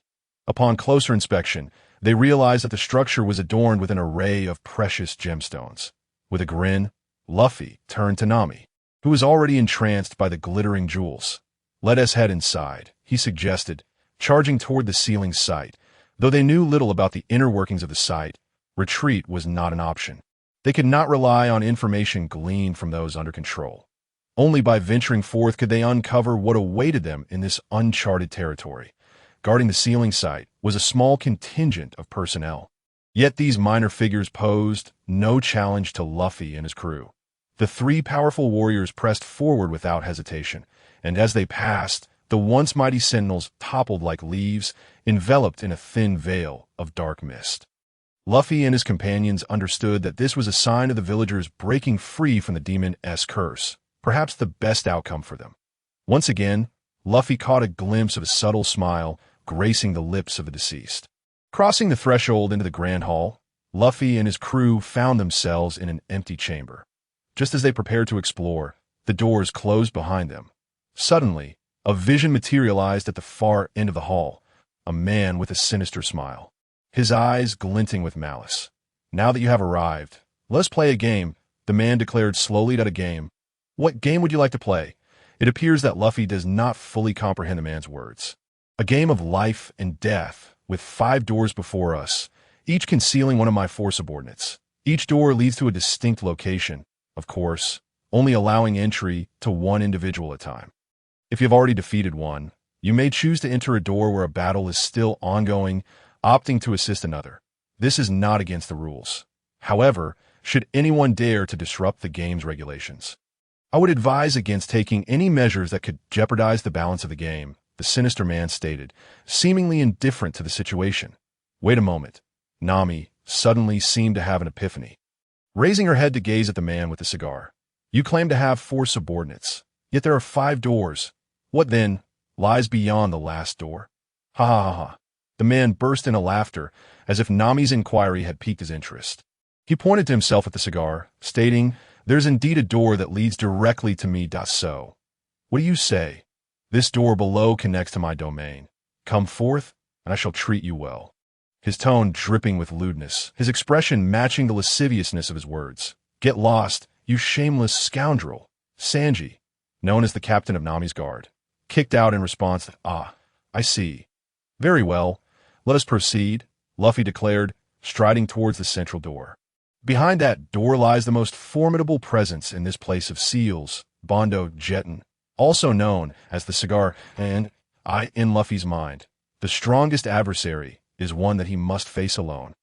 For only then can he provide his comrades with a greater chance of survival, regardless of how immense the opponent's power may be. Shouldn't we devise a solid plan first?" Usopp inquired anxiously from behind. However, it seemed Luffy was oblivious to his words, continuing his deliberate march towards the door. "Let us go." Zoro felt the atmosphere as well, diverting towards a side, where a door shaped like a sword hilt awaited. To Zoro, this door likely hid a swordsman, and being so close to the central door, its strength should not be underestimated. As Zoro moved, Sanji headed to the opposite side of the central door, where his own opponent awaited. That he needed to swiftly defeat this foe, for time was of the essence. The safety of Nami was paramount. Now, the 3 doors of the central and 2 flanking sides were entirely occupied by Luffy, Zoro, and Sanji, leaving only 2 relatively weaker doors, one labeled Heaven and the other Earth, for Nami and Usopp. What adversaries awaited them behind those doors? Casting a glance at Usopp, Nami approached the Heaven door, ultimately vanishing into its depths. Meanwhile, Usopp trembled all over, but from his lower gaze, it seemed he discerned something. As Nami disappeared through the doorway, he slowly lifted his head, revealing that the fear he had just displayed was merely an act. Usopp cautiously approached the earth door, once again feeling the overwhelming energy emanating from within. For Usopp, sensing the strength of an adversary was not particularly challenging. As one who feared battle, yet aspired to become the mightiest warrior of the seas, he possessed an innate sensitivity to the intensity of his enemy's energy. The facade of fear he had shown before Nami was merely for her benefit, for he understood that the foe behind the earth door was far stronger than that lurking behind the heaven door. Perhaps this exemplifies Usopp's camaraderie. Even if labeled a coward, he simply wished to shield his companions from any harm. It was that simple. As Usopp stepped into the earth door, he wore a smile, albeit with trembling legs. Perhaps this was the price of courage. Yet, unbeknownst to Usopp, as he vanished into the earth door, a figure began to emerge in the hall. Nami. Nami understood Usopp's thoughts perfectly. Thus, she cleverly created an illusion with her climate control, making Usopp believe she was observing him as he entered, before she turned and walked into the heaven door. The scene shifted to Usopp, who, upon crossing the threshold of the earth door, found himself in an expansive, desolate area. Before him stood a towering figure, presumably the one assigned by Bondo Jetton to confront the Straw Hat crew. This man, known as Zalei, was seething with rage, his energy pulsating outward furiously. Usopp could not comprehend the source of Zalei's fury. He only knew that defeating this man was his sole option. Zalei's anger stemmed from being relegated to a mere task of confronting one opponent while he had expected to engage the entire crew. Naturally, he sought to unleash all his pent-up wrath upon the trembling coward before him, hoping to prove his worth to his boss by swiftly dispatching this foe. Yet, could he truly realize his ambitions? Though Zalei possessed the power of the stone fruit, rendering his body as durable as rock, he was determined to assert his dominance. Chapter 42. Zalei's might ultimate move. Gunpowder Star, Zalei bellowed. Ignoring Zalei's ire, Usopp launched a lead bullet towards him. The bullet detonated upon impact, and as the smoke lingered, Usopp hastily retreated. Sensing imminent danger, he dashed to the side of the square just as 3 solid rocks came crashing down where he had stood moments before, sending debris flying. Startled, Usopp swiftly fired another lead bullet at Zalei. This shot was crucial, yet as the smoke cleared, Zalei did not evade. Instead, he extended his hand to intercept Usopp's attack. Upon contact, Zalei's hand transformed, morphing into a cavern that engulfed the bullet. As his hand closed, the bullet exploded within, only causing a slight tremor in Zalei's grip. Pathetic, Zalei sneered, lowering his hands to the ground, then lifting his gaze to mock Usopp's ineptitude. Having exchanged only a few blows, Zalei clearly recognized that Usopp posed no threat, prompting him to seek a swift conclusion to their encounter. With a surge of energy, Zalei unleashed a shockwave that reverberated through the ground, causing it to tremble violently, the force rapidly converging towards Usopp. Sensing the impending peril, Usopp did not remain passive. Instead, he accelerated his movements, unleashing a barrage of lead bullets and various traps towards Zalei. However, all of his efforts were thwarted by a suddenly erected stone wall, which absorbed the onslaught, leaving only scattered debris in its wake, though Usopp's string of attacks failed to rattle Zalei. The explosive sounds momentarily slowed the oncoming shockwave. Seizing the opportunity, Usopp hurriedly retreated across the square, having gleaned a vital lesson from their brief skirmish. He must maintain distance from this adversary. Usopp excelled at ranged attacks, while Zalei's power only intensified the closer they drew. Thus, Usopp aimed to maximize the distance between them in the shortest time possible. Zalei, perceiving Usopp's maneuver, smirked mockingly before intensifying his energy. He raised his head and violently shook it, unleashing a torrent of stones towards the area where Usopp stood, a tactic designed to ensnare evasive foes like him. Usopp found himself cornered as the stones pummeled him, sending his form crashing backward. In mid-fall, he managed to fire a small lead bullet from his mouth, but he landed heavily on the ground. Upon impact, Usopp coughed up blood, eliciting laughter from Zalei, who taunted, "You little insect, dare you challenge me? Stone, shatter!" Zalei roared, unleashing a torrent of rocky debris that surged toward Usopp, threatening to bury him alive. Ultimate move, Explosive Star, a volley of explosive projectiles erupted from Usopp's slingshot, launching toward Zalei in 4 distinct directions. Having underestimated Usopp, Zalei had let his guard down, leaving him exposed to the incoming barrage. For the first time, a flicker of alarm crossed Zalei's face, but he quickly resumed his assault, hurling stones with increasing ferocity towards Usopp. Just as Usopp's bullets neared Zalei, the stones loomed above him, ready to crush him beneath their weight. In a frantic effort, Zalei attempted to retract the energy he had previously unleashed. But it was too late. The explosive projectiles detonated around him, and though Zalei's sturdy frame was shaken, he remained standing, albeit slightly disheveled. Yet Usopp lay motionless beneath the rubble, appearing lifeless. Zalei approached. How utterly laughable. I, Zalei, am the mightiest warrior in the entirety of Amu City, endowed by the boss with the formidable ability of the stone fruit. Indestructible and unyielding, oh, you truly believe that your feeble attacks could possibly inflict harm upon me? Prepare to meet your demise. With that, Zalei's body quivered, and what had once been a languid form suddenly generated an immense pulling force, drawing in a considerable amount of the primordial power of stone from the ground behind him. As this energy coursed into Zalei's being, it gradually infused him, causing his physique to swell. Ultimately, Zalei's stature grew even larger than it had initially been, his muscles now significantly more robust than before. This is the unique ability of the stone fruit, the capacity to absorb the essence of stone from the earth and replenish one's own energy, transforming into an unstoppable battle machine. Dying in my hands. Surely you can rest in peace. With that, Zalei ceased further words and pressed his hand firmly upon a mound of stone that had buried Usopp. He closed his eyes momentarily, then suddenly opened them wide, a surge of dark energy emanating from his body and converging upon the hand he had placed on the stone. Explosion! With this thunderous declaration, the dark energy stored within the rocks erupted. A resounding boom echoed as what was once a pile of stones was reduced to mere rubble, discarded in a corner of the square. Chapter 43. Fatal Strike. Flame explosion as the dark energy from Zalei's hand erupted. A shadow burst forth from the stone, simultaneously unleashing a barrage of explosive projectiles towards the site of the explosion. A resounding crash reverberated as Usopp, who had just begun to step away, was caught in the violent air blast, as if it sought to rend his very being apart. Fatal Strike. Double powder bombs. This onslaught caused Zalei, who had absorbed the primordial power of stone and become even more formidable, to momentarily falter. However, this time, Zalei did not overreach. Instead, he swiftly retreated and resumed absorbing the primordial power from the earth, causing the once flat square to now be deeply indented by over a meter. As Zalei worked to restore his condition, he cast a glance at the shadow attacking him from across the way.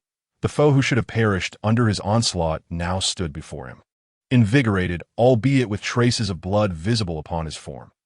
Do you truly believe your petty attacks could vanquish me? I, Usopp, am the master with 8,000 subordinates. Usopp retorted, seemingly relieved to return the earlier insults.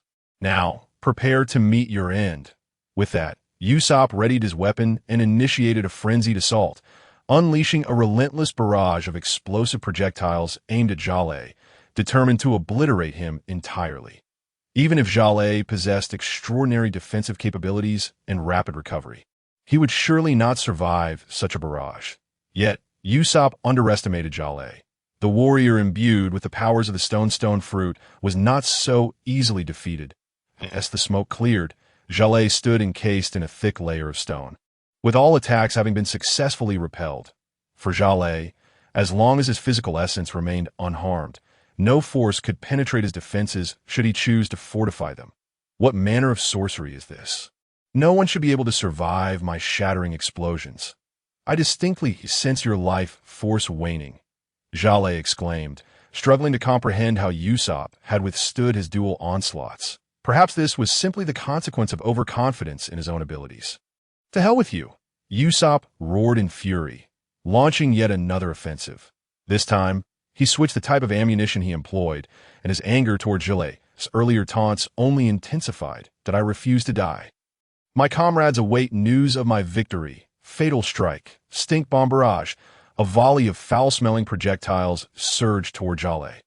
Upon seeing the incoming attack, Jale remained unfazed. If explosive projectiles posed no threat, then these stinking eggs were merely a trivial matter that could be easily blocked with a stone wall. Thus, after fortifying his defenses, Jale unleashed a powerful gust, summoning a tempest of stones, an assault he dubbed Stone Barrage. This new onslaught proved even more ferocious than the last. However, due to the earlier skirmish, the square now lay pockmarked and uneven, allowing Usopp to evade Jale's attacks comparatively easily, retaliating with his own barrage of stinking projectiles. For a time, both combatants engaged in a frenzied exchange of fire, with Usopp darting about to evade attacks while Jale remained stationary, utilizing the stone walls for defense and occasionally launching rocks and shurikens towards Usopp. Glancing around at his surroundings, Usopp nodded slightly, muttering, "This should suffice." With that, he loaded a significant amount of explosives into his weapon, deliberately making his actions conspicuous to Jale. "Pathetic. You ought to know better," Jale scoffed, thickening the stone wall yet again, retreating behind it while leaving a small opening through which he could observe Usopp's movements. Usopp, undeterred by Jale's defensive maneuvers, hastened to load even more ammunition, seemingly preparing for a greater assault than before. Once fully equipped, Usopp continued to dodge Jale. Certainly not. The concealment of one's true power is a skill that only Jale possesses. Yet Usopp, too, has his trump cards. In fact, his arsenal appears to surpass that of Zoro. The very moment the stone bullet was unleashed, Usopp's body underwent a remarkable transformation. His previously battered form, stained with blood, suddenly became supple, and with a swift movement, Usopp unleashed a fatal shot. Reflective star, as the sound of the bullet's explosion echoed, Usopp's body soared into the air, seemingly weightless, tracing an extraordinary trajectory. Without Luffy's technique aiding him, it would have been impossible for the reflective star to be fired from such close range. That moment, Usopp's heart swelled with gratitude towards Luffy, deepening the bond of friendship that had begun when they first boarded the ship, where Luffy selflessly shared his unparalleled techniques for them to study. Although there were hints of scripted scenarios from the comic books, such unreservedness in action is rare. Luffy is indeed one of the few who possesses such a magnanimous spirit. As Usopp ascended amidst the smoke, Jale initially assumed he had been propelled upward by the impact of the stone bullet. However, just as he prepared to laugh, he was taken aback when Usopp suddenly descended and landed firmly on the ground. The expression of mirth on Jale's face quickly stiffened. Though Usopp had not been obliterated, Jale felt a twinge of dissatisfaction. Nevertheless, Usopp's demise seemed inevitable, for no one had ever bested his stone form. Perhaps only the captain could. Jale harbored a blind confidence in his own abilities. With a series of explosive shots aimed at Usopp, none found their mark as Usopp deftly evaded them all. His agility was not due to remarkable speed, but rather his understanding of a different form of movement derived from the soft techniques of the Bagua diagram. An ethereal floating, he moved with the wind, rising and flowing, a skill that transcended his initial evasions against Jale's chaotic stone assaults. Witnessing his most potent attacks being effortlessly dodged by someone he deemed weak only fueled Jale's simmering rage, threatening to erupt at a relentless barrage of attacks rained down towards Usopp. Yet the outcome remained unchanged. Despite Jale's calculated angles with the stone bullets, Usopp managed to evade them once more. This time, however, Usopp did not retreat. Instead, he raised his weapon, the stag beetle, and drew back to launch a shot aimed at Jale's head. A colossal lead bullet, 10 times larger than a standard one, was loaded into the stag beetle's barrel. This strike would determine the victor, for any delay could spell disaster for Nami. With a thunderous cry, Usopp unleashed his ultimate move, 10,000 tons, as the massive bullet soared towards Jale. A flicker of concern crossed Jale's face.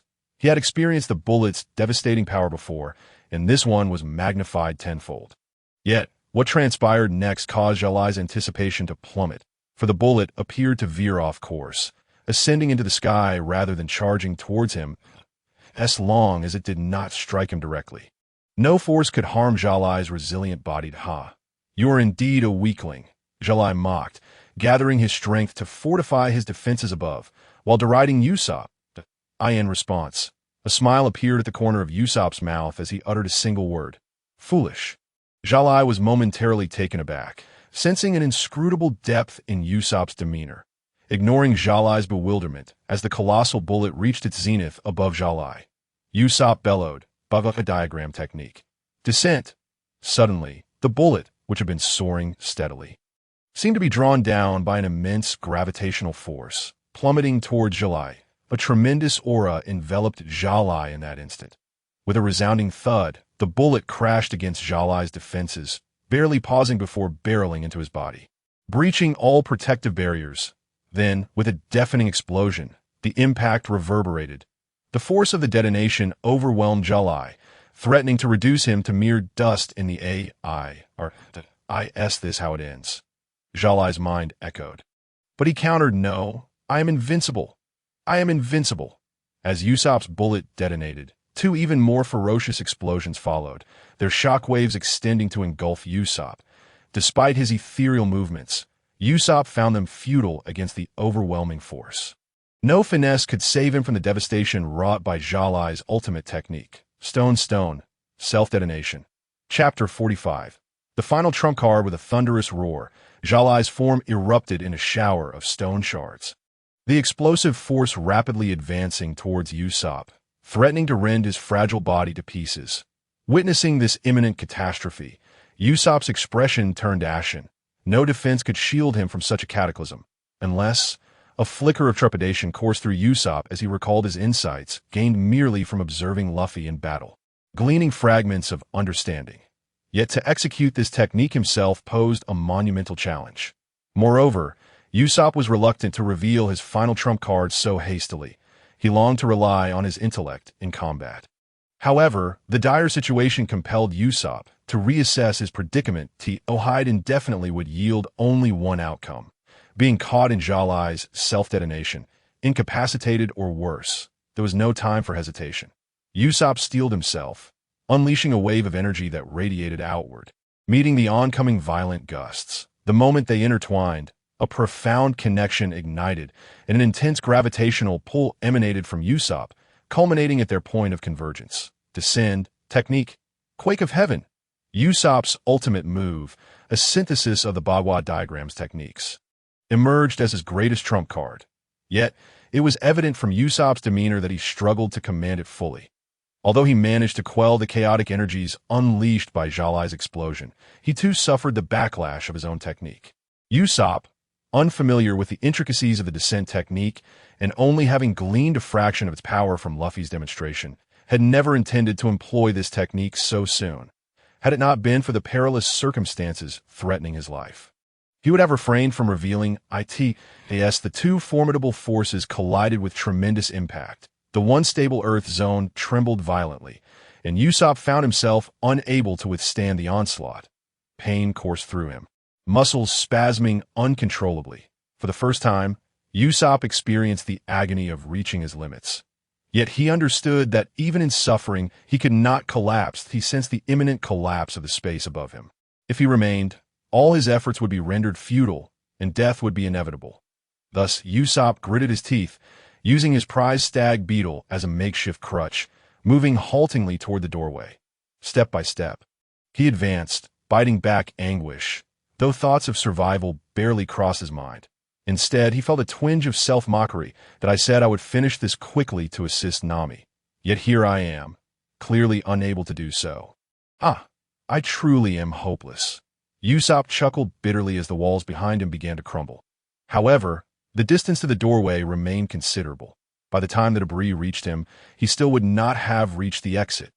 Moreover, the doorway itself was barred by a final obstacle, a protective energy barrier requiring force greater than its own to pass through. This how it ends. My 8,000 subordinates are gone just like that. Death was, it turns out, so close to me. Usopp felt the tremors from the collapsing walls behind him, and a bitter smile involuntarily crept across his face, gazing ahead at the nearly 50 meters left to traverse. Usopp ran as if fueled by a stimulant, his mind fixated on one thought: he must not die. With that thought, he quickened his pace, Yet at that moment his eyes were hollow and devoid of strength, as if he were merely a soulless cadaver. Suddenly, a loud crash reverberated, followed by a resounding thud, as a sharp foot burst through the door, disregarding its confines. The newcomer wasted no time and charged directly towards Usopp. Noticing Usopp's uncontrollable body, the stranger's expression shifted dramatically, and with a fierce determination, he hoisted Usopp onto his shoulders and dashed toward the door. Blood continued to seep from the stranger's body, a testament to the immense suffering he endured. Yet, driven by the bonds of camaraderie, he did not hesitate to rush into the room to save his companion. In that final moment, upon seeing Usopp's vacant gaze, a sharp pang of pain pierced his heart. Nevertheless, he endured the agony and carried Usopp out. Laying Usopp flat on the ground, he swiftly delivered a resounding slap to Usopp's face. When Usopp showed no response, the man struck him again with fervor. With those two slaps, Usopp's previously vacant eyes finally regained a semblance of life, and he laboriously opened them, upon recognizing the man with a cigarette dangling from his lips. Tears of murky sorrow streamed down Usopp's cheeks. "Sanji, what has happened to you?"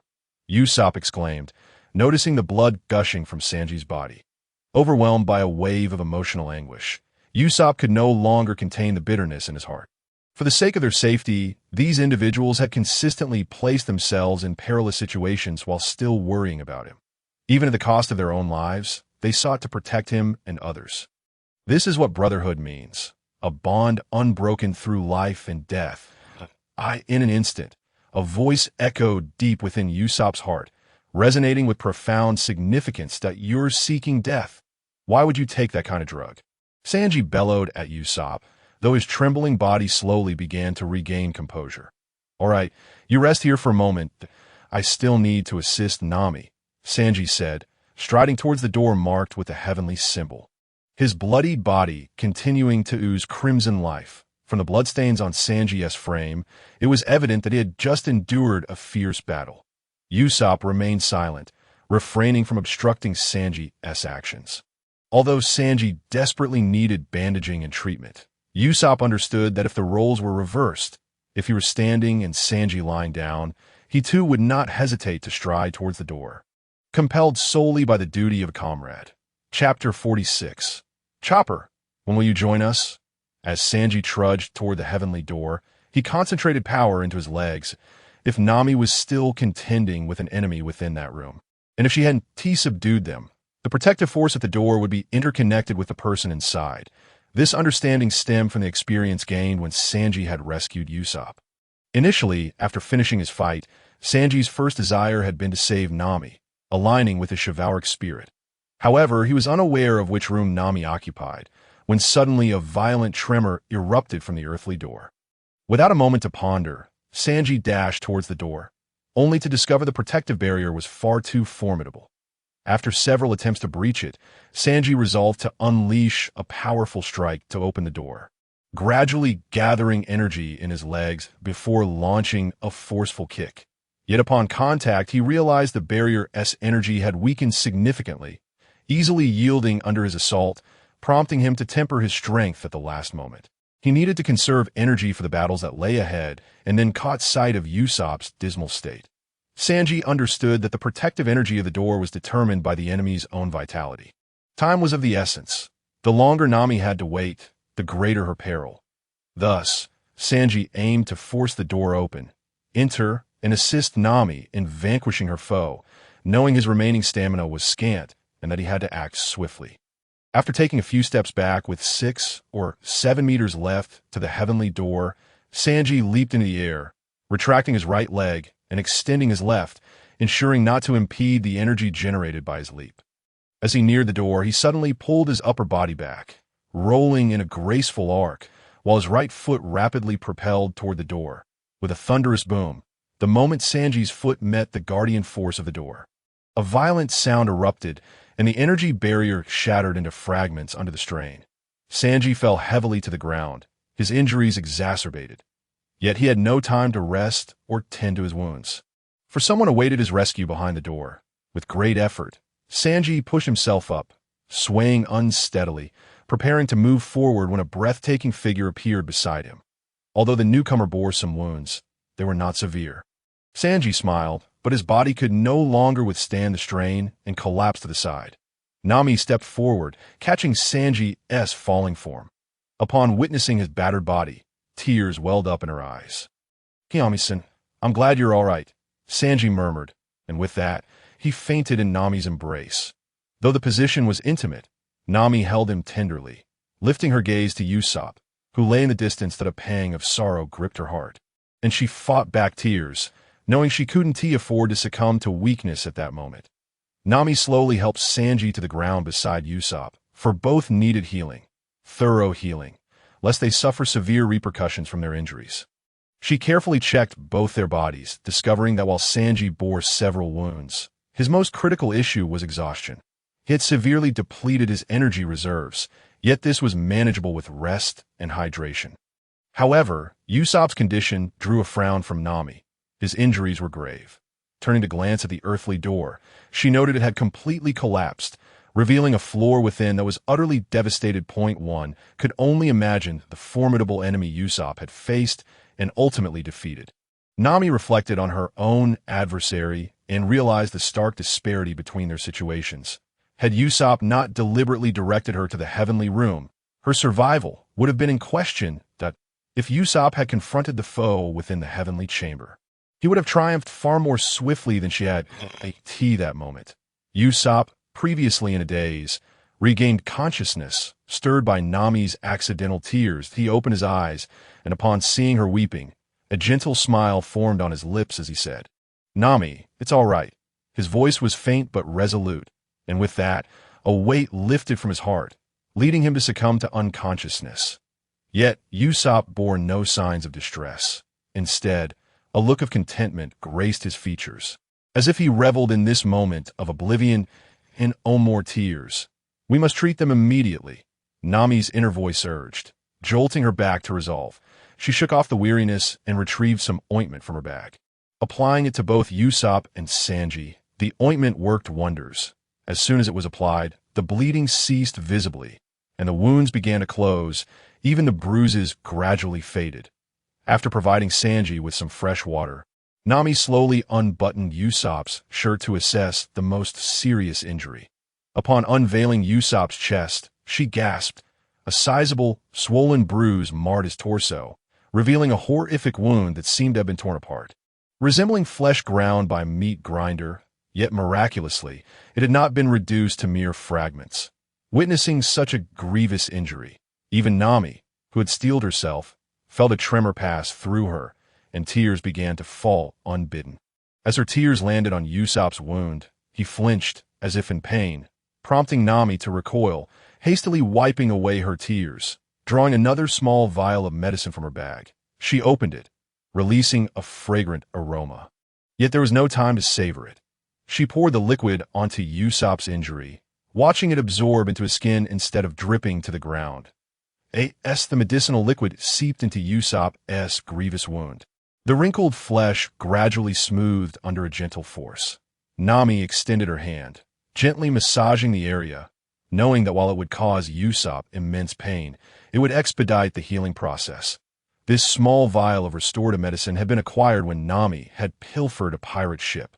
Only 5 had been in her possession, and after using one before, only 3 remained. "Chopper, when will you join us?" Nami silently pleaded, yearning for her companion's expertise. Although she had sufficient supplies, she was not a doctor. If only Chopper were here, his unparalleled medical skills could alleviate their suffering. With a deep sigh, Nami resolved to play the role of healer for now, applying more ointment to Usopp's wounds before tending to her own injuries. Chapter 47. The Silver Sword Pirates finally. After tending to the wounds of her companions, Nami took a brief moment to rest before looking towards the 2 doors, which still stood resolutely guarding the spaces beyond. From the thickness of their energy, she could sense their formidable strength. Approaching the door marked with a clear sword hilt emblem, representing Zoro's entrance, Nami placed her hand against the protective energy, only to be forcefully pushed back by a tremendous repulsion. While I recognize the protective energy is substantial, they must have been battling for some time now. Surely the barrier shouldn't still be this strong. Nami pondered. Yet, the door's strength indicated that Zoro was likely unharmed. If he had fallen, the foe he faced would have emerged to eliminate others. Relieved, Nami understood she needed only to wait. She then approached the door where Luffy had gone. This door was devoid of markings, but was more than twice the size of the others, emanating a powerful pressure that deterred Nami from drawing closer. When she attempted to sense the energy guarding this door, she found it even more potent, swirling almost as if it were alive. As she reached out to touch it, an even greater force repelled her hand before she could make contact, causing her to stagger back. After taking a moment to observe both doors, Nami reluctantly returned to Sanji and Usopp, bracing herself for whatever battles lay ahead.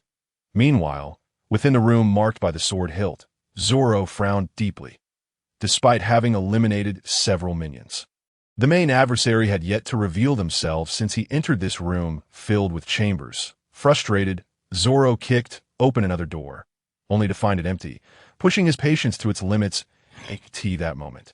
Several figures emerged behind him, brandishing their swords, seizing the opportunity to strike while Zoro was unguarded. Is this a joke? Though irritated, Zoro, determined to become the world's greatest swordsman, remained vigilant. In one swift motion, he turned, drew his sword, and executed a lethal strike.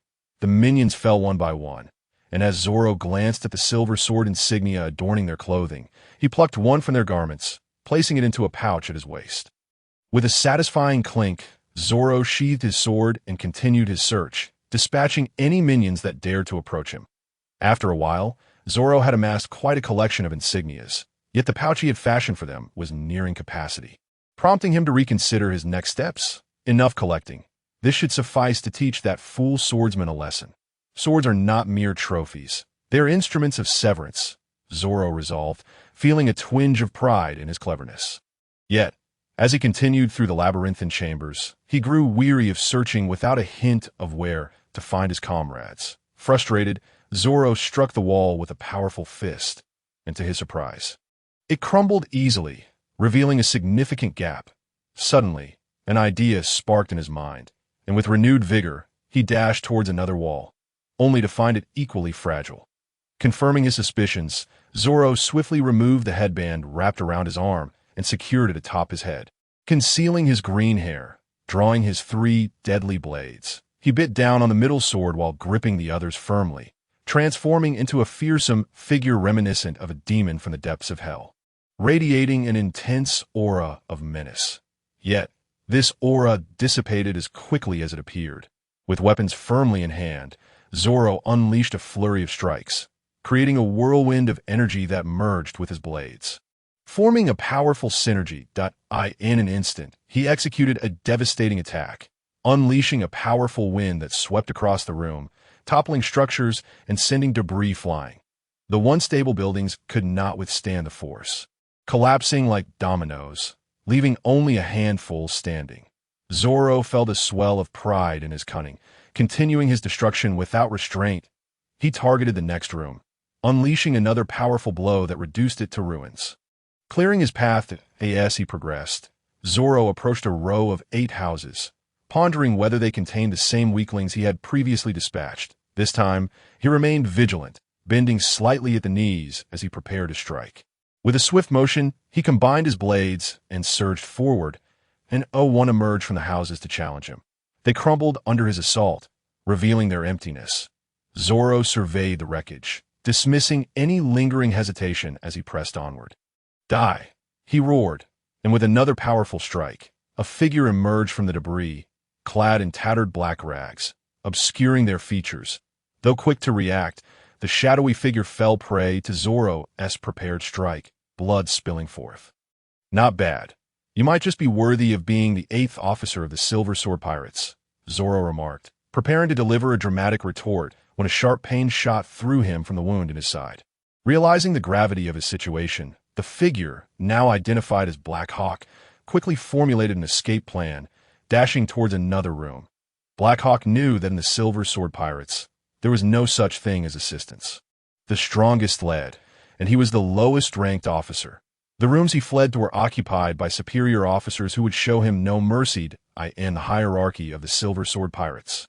Status was paramount. A higher rank could crush you, and subordinates were bound to obey their superiors without question. Of course, superiors were not permitted to force their subordinates into perilous situations. Thus, Black Hawk sought not help but a means to lure Zoro into a trap, hoping to let others handle him while he played the part of the opportunist. However, he underestimated Zoro's prowess, as his initial strike had been too restrained, failing to deliver a lethal blow. Now, fully aware of the threat, Zoro decided one strike would suffice. With a casual motion, he raised his blade and swung it with deceptive speed, releasing a blade of energy that surged forth with a resounding impact. The air itself seemed to shatter under the force of Zoro's attack, that a seemingly natural flash of the blade effortlessly sliced through the body of the Black Hawk, severing his tightly wrapped form into two halves. His face bore no time to register any astonishment before he succumbed entirely to death. Yet, the blade's momentum did not halt with the demise of the Black Hawk. Rather, it continued its relentless pursuit of further slaughter. With a resounding crash, another dwelling was obliterated, and this time, the figure within exhibited no hesitation, soaring forth with a fierce strike aimed directly at Zoro. The force of the sword surged forth like an enraged whale roaring through the tumultuous sea. However, to Zoro, this assault appeared as feeble as a child wielding a toy sword against a master swordsman. Utterly impotent and pitiful, with barely enough time to lower his own blade, he executed a sweeping horizontal slash that met the incoming sword with precision, the edges of their blades locking in confrontation. Following the tip of the opponent's sword, he cleaved through the weapon held by the figure, redirecting the blade to press against the heart. "You are not formidable enough for me to remember your name. Your sword lacks the fundamental essence of a true swordsman. You have insulted the way of the sword, and the only consequence for such insolence is death," the individual, seemingly on the brink of uttering something in desperation. Twitched in vain, Zoro pronounced these words with conviction before piercing through his body. This the seventh officer. Your strength is woefully inadequate. You all dawdle endlessly. Perhaps it would be best to confront all at once. With the dual-wielding technique, 72 troubling winds, a gust of wind, considerably weaker than before, surged forth towards the 7 houses ahead, threatening to dismantle them in an instant. Nevertheless, these structures, solidly constructed, withstood Zoro's targeted attack. The 72 troubling winds did not entirely obliterate them, but succeeded in toppling the wall that faced him. With a series of sharp sounds, 6 figures materialized before Zoro, encircling him from 6 different directions, poised to draw their swords and launch an assault at any moment. Why are they all wielding silver swords? No wonder they are called the Silver Sword Pirates. It was only then that Zoro, observing the weapons in the hands of the figures before him, realized that every adversary he had encountered along the way had brandished silver swords, albeit with varying qualities. "Are you the ones we are meant to confront?" One among the figures, seemingly the leader, spoke with a tone devoid of emotion, as if addressing not a living being, but rather a corpse. "Are you the insignificant pests I am destined to eradicate?" "Ha! How utterly weak you are!" Zoro slightly closed his eyes, sensing the aura emanating from these individuals, only to discover that they were not particularly formidable. His words, of course, reached the ears of the 6 individuals who, although filled with rage, did not make the first move. It seemed that, at this moment, they had rare cooperation, perhaps realizing that the newcomers were far too powerful for them to risk a struggle for dominance. Surviving was already a considerable achievement. "Humph. Since you say so, allow us to introduce you to our 6 swords unbroken formation," declared the one who had spoken first, striving to suppress the flicker of anger ignited by Zoro's earlier remarks. Just as he finished speaking, he swiftly sprang into action, and the other 5, who had been encircling Zoro, also began to argue in an instant. Their speed created a dazzling blur, making it nearly impossible for the naked eye to discern who was who. At that moment, Zoro remained motionless, for this was his first encounter with a sword formation. He needed to understand the power of this so-called 6 swords unbroken formation and identify its weaknesses before attempting to break it. Standing quietly in the arena, Zoro appeared to be a veritable target, yet the members of the Silver Sword Pirates, having activated the 6 swords unbroken formation, refrained from launching an attack to them. It seemed that a stationary opponent was devoid of any openings. Any rash move could easily result in a counter. Thus, both sides opted for a strategy of inaction. Chapter 49. The captain named timid calming his mind. Zoro began to attune himself to the energy fluctuations emanating from the sword formation. He recalled when he first embarked on his journey to master the sword. His mentor had spoken to him about sword formations, a technique that transcends the individual to create a collective assault. When executed with finesse, a group of skilled swordsmen could overpower renowned swordsmen. The essence of a sword formation lies in the harmony of its intent, distinct from the insights gained through solitary combat. Therefore, when faced with a sword formation, the first task is to comprehend its underlying intent. Only by grasping this can one hope to uncover any concealed weaknesses and strike decisively. However, at times, merely contemplating the formation's essence does not reveal the obscured vulnerabilities amidst the pervasive sword intent. In such instances, a ferocious offensive is necessary to provoke movement among those executing the formation, thereby gradually exposing its weaknesses, which can then be exploited to dismantle the formation and eliminate its defenders. Yet, when the formation's might is overwhelming, the only viable option is retreat. However, for a swordsman, to withdraw without a fight is a disgrace more painful than death itself.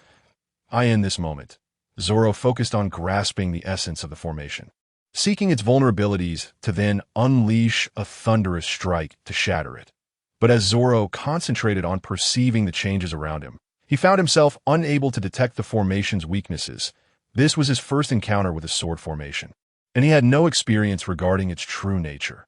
Unable to sense any vulnerabilities, he resolved to unleash a relentless assault to destabilize their formation and then re-evaluate its weaknesses.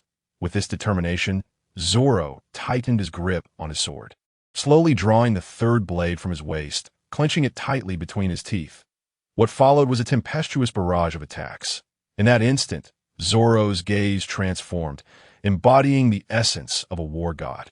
With his right foot slightly retracted to form a 60-degree angle, he leapt forward, soaring into the midst of the 6 cadres of the Silver Sword Pirates formation, and in a split second, he swung his sword. And with a resounding clash, blades collided, releasing a surge of energy that sparked brilliantly, but a figure was violently propelled backward by the force of Zoro's strike. It was one of the cadres who had just been executing the 6 swords unbroken formation, now felled by Zoro's blow, causing the formation to collapse. Is this really so fragile? Zoro muttered, speechless at that moment. The remaining 5 figures re-encircled Zoro, and the initial speaker resumed, "We shall now demonstrate the 5 swords unbroken formation." As he spoke, the 5 figures began to revolve around Zoro like a ring, but this time they did not wait for Zoro to initiate an attack. They charged at him with fervor. Zoro endured the full brunt of their assault within the so-called 5 swords unbroken formation. Initially, he approached each attack with caution, countering each strike with precision. For a time, it seemed as though neither side could gain the upper hand, and at that moment, the sword formation finally began to exhibit its intended efficacy. However, as the confrontation progressed, Zoro's responses became increasingly agile and effortless, until a thin line of black fury crept across his forehead, a manifestation of his growing ire. Coincidentally, the individual who had previously faced Zoro regained his composure and rushed into the fray, transforming the 5 swords unbroken formation into the 6 swords unbroken formation. The formation's coordination became more seamless, and the attacks more ferocious. Yet Zoro continued to handle them with ease, though the line of anger on his forehead deepened. Seeing that they could not breach Zoro's 3-sword defense, the initial speaker grew anxious and suddenly retreated, proclaiming, "6 swords unbroken formation, combined technique, 6-sword barrage." Upon hearing this, Zoro's previously furrowed brow relaxed slightly, a glimmer of anticipation emerging as he exerted more strength into his swordplay. No sooner had he finished speaking than the 6 swords, led by the first speaker, advanced towards Zoro in a converging formation, transforming a multitude of attacks from all directions into a singular, concentrated onslaught. They appeared intent on relentlessly assaulting a single point of Zoro's defense, hoping to shatter it. However, despite the 6 swords wielded by 6 individuals, Zoro was already accustomed to their respective strengths. Though they launched successive strikes at his face, it was merely a futile endeavor. This is your so-called sword formation? Begone! The single word, begone, encapsulated Zoro's feelings in that moment. His simmering rage could no longer be contained by mere words. This so-called farcical formation, this absurd combined technique, this ridiculous six-or barrage, merely comprised 6 individuals attempting to strike with their swords simultaneously at the same point. Their attacks merely synchronized in timing, lacking any semblance of a true formation, and no wonder he could not detect any weaknesses in their formation. It was riddled with vulnerabilities, or perhaps it was not a formation at all. Merely 6 individuals encircling him in an attempt to gang up on him. There was no sense of a combined assault, no manifestation of their collective strength, leaving Zoro utterly disillusioned with the prospect of a sword formation he had long anticipated. I'm such a fool to think that I would expect to witness a formation that my mentor had spent his life searching for among these mediocrities is sheer folly. Zoro's thoughts grew tranquil, devoid of any ripples. However, when he raised his head to gaze upon the 6 figures he had just felled, they would understand the terror radiating from him in that moment. An unprecedented darkness loomed over him. You all shall perish today. A voice that seemed to have emerged from the depths of the netherworld echoed in the ears of those 6, sending shivers through their very souls. It felt akin to facing their captain's wrath. They found themselves utterly defenseless, merely awaiting the inevitable, hoping that a swift strike would bring an end to their suffering. Die.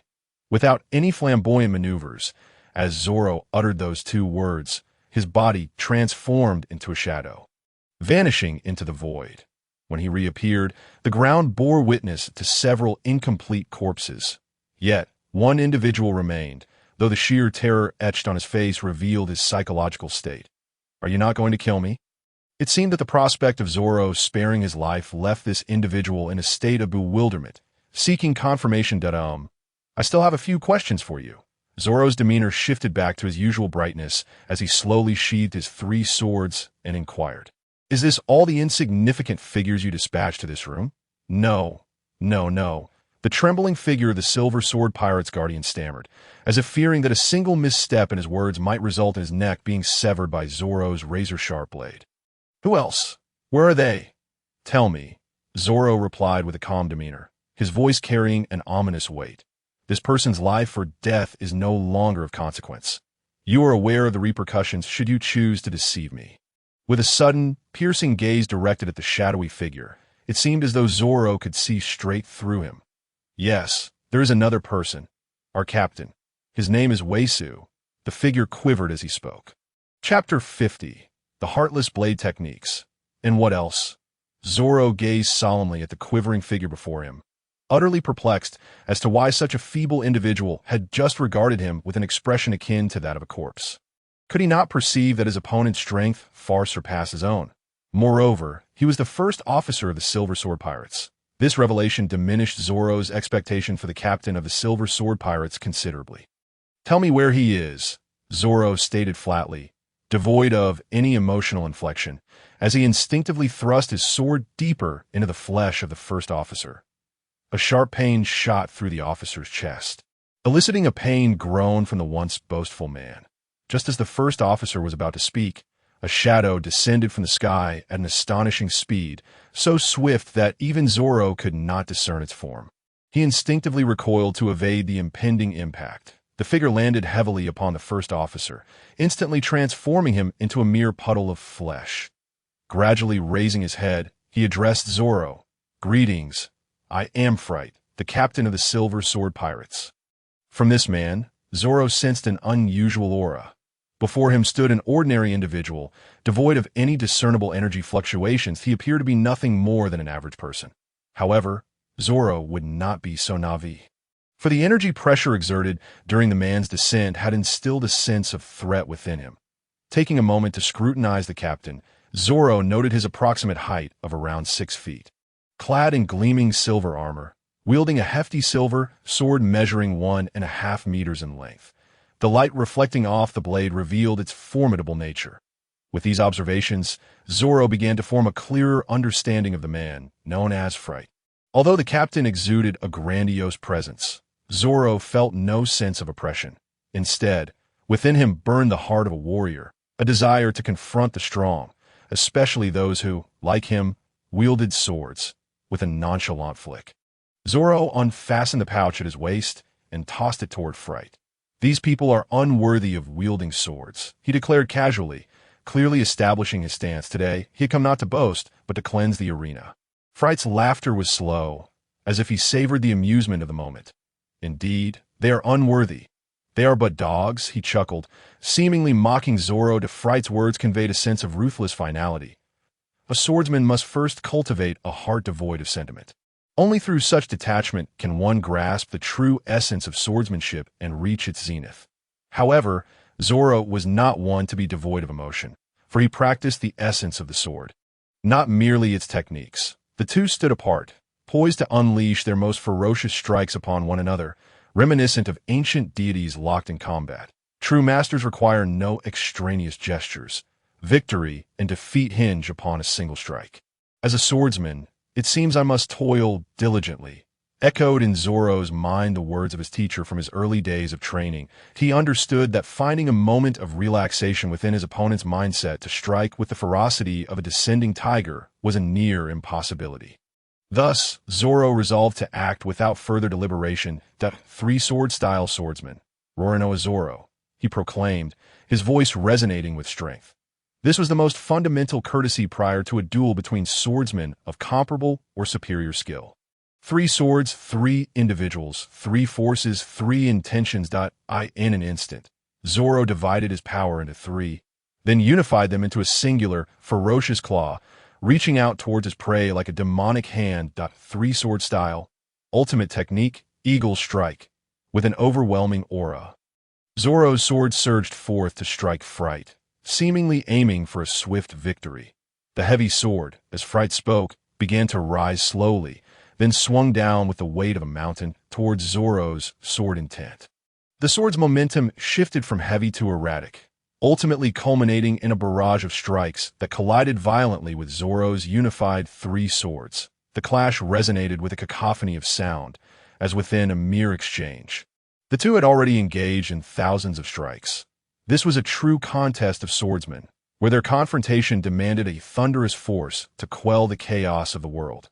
After the initial exchange, both parties retreated, acknowledging that this skirmish bore no victor.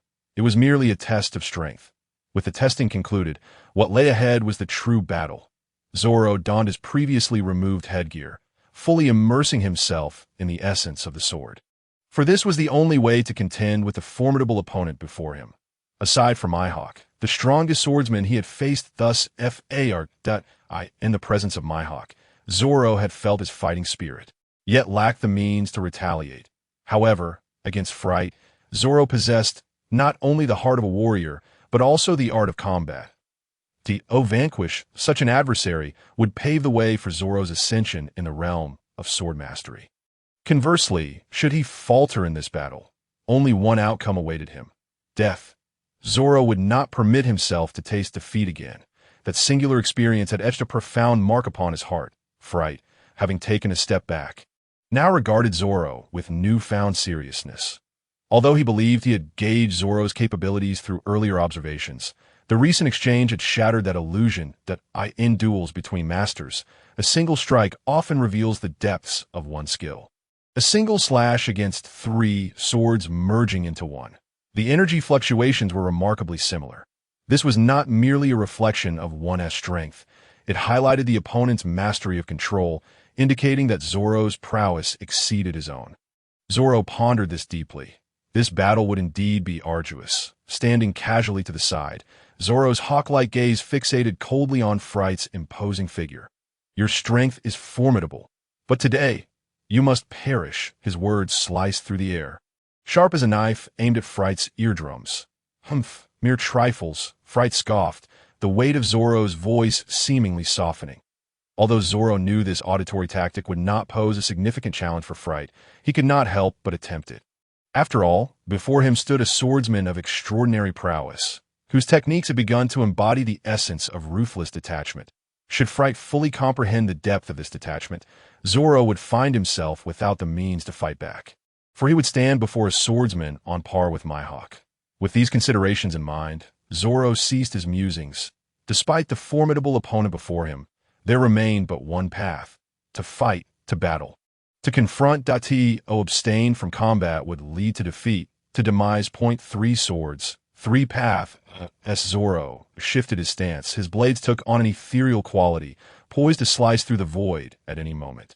In that instant, sword energy enveloped Zoro's form, transforming him into a radiant orb hurtling towards Fright. Fright's expression shifted, a flicker of surprise igniting within him. For Zoro's technique was one he had longed to master, but had never encountered. Engaging in battle with Zoro would undoubtedly propel him further along his own path of swordsmanship. Chapter 51. A powerful technique requires a fitting blade, as Fright contemplated the potential enhancement of his abilities following this battle. He braced himself against Zoro's relentless onslaught. Clearly, Fright still had some reserve strength, refraining from unleashing his full power as he sought to better understand Zoro's techniques. Was this not the hallmark of a sword fanatic? Had Fright indeed reached such an extraordinary realm? Even as Zoro launched his assault, he could perceive Fright's intentions and the ease with which he navigated the fray. "Let us see how you fare against the enhanced essence of my technique," Zoro murmured, and in an instant, the radiant orb that had ensconced him erupted outward. The luminous sphere surrounding Zoro began to dissipate, yet its density intensified rather than thinning as it expanded. It was as if countless sword auras converged, drawn to the brilliance of Zoro's strikes, ultimately enveloping him in a cocoon of power. This was the culmination of the three-sword style, ultimate technique, light slash. What had previously been an initial state now became its perfected form. Had Fright seized the opportunity to strike Zoro during his moment of vulnerability, he could have dismantled the technique entirely. Moreover, Zoro, as its wielder, would have faced severe repercussions, potentially suffering grave injury. Perhaps Zoro had sensed that Fright was not inclined to resolve the battle swiftly, but rather sought to glean insight into his techniques. Thus, Zoro felt little concern over the potential consequences of his technique being countered like a T that moment. The shift in Zoro's approach momentarily stunned Fright, yet his expression bore not remorse, but rather a spark of exhilaration. "This technique is exquisite," Fright thought to himself, although he recognized it was not without its flaws. Suddenly, he crouched low, his sword moving with intent to strike at Zoro's lower flank. This attack contained the most powerful technique he had mastered, known as Mountain Splitter. The swordplay, evolved from his knife techniques, possessed the capacity to unleash overwhelming force, and Fright's first strike was a testament to its ferocity. The intensity surged like a mountain pressing down, the pressure akin to a torrent of water. In that moment, Zoro could sense the tremendous weight of Fright's blade. Yet Zoro's light slash was no mere trifling attack. It was more than capable of countering Fright's onslaught. With a horizontal slash of his right hand, Zoro struck against Fright's blade, and in that instant, the light slash coalesced and surged towards the heavy sword. The two blades collided and separated without hesitation. In this exchange, Zoro's light slash held a slight advantage, yet it rendered the offensive position he had just gained ephemeral, restoring equilibrium to their contest. If sweeping low proved ineffective, then perhaps an upward slash would suffice. Fright did not falter after his previous strike yielded insufficient results. He seamlessly transitioned to an upward swing, unleashing Mountain Splitter against Zoro. This was the advantage of continuous swordplay. The techniques flowed seamlessly without the need for elaborate concepts. Except for a few exceptionally powerful techniques that required charging, most could be executed merely by harnessing one's inherent strength, allowing for 80% of their potential to be realized. Moreover, these techniques could be employed repeatedly in combat, maximizing their impact. In contrast, Zoro's mastery of the sword's essence demanded a nuanced understanding, with its power emerging from the interplay of intention and movement. However, in terms of fluidity and adaptability, he fell short of the relentless barrage of Fright strikes. Thus, Zoro found himself struggling against Fright's unyielding onslaught.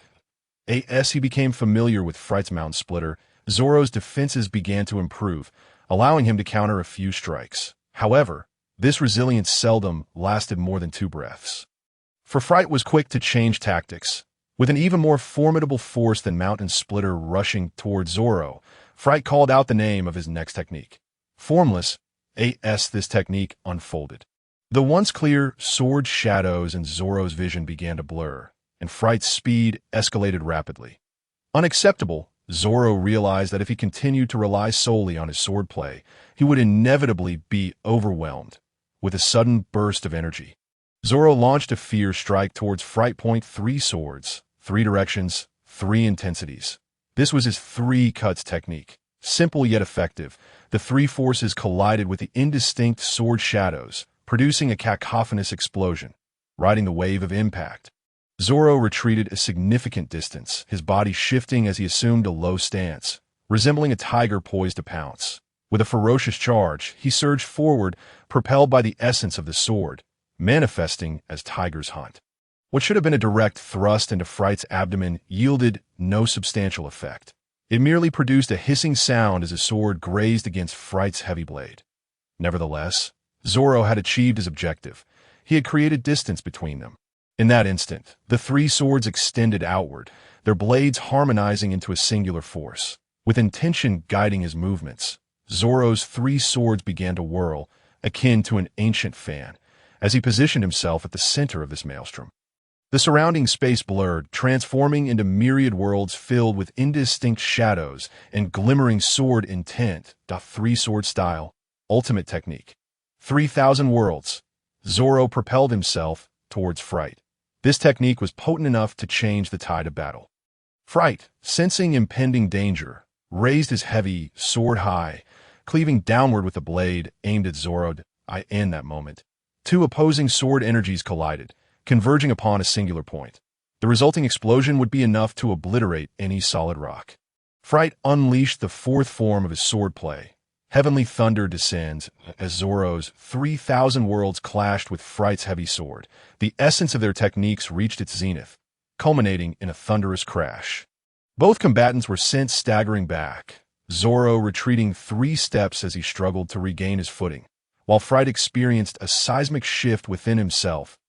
He had not unleashed his full potential in the previous exchange. And even with the forced amplification of his technique, he felt the reverberations throughout his body. Taking a deep breath, Fright suppressed the tumult within his chest, simmering with rage. The desire to observe more of Zoro's techniques had evaporated. His only focus now was to eliminate Zoro and find a place to recuperate from the turmoil within him, lest he face dire consequences. With a series of popping sounds, Fright's physique began to swell.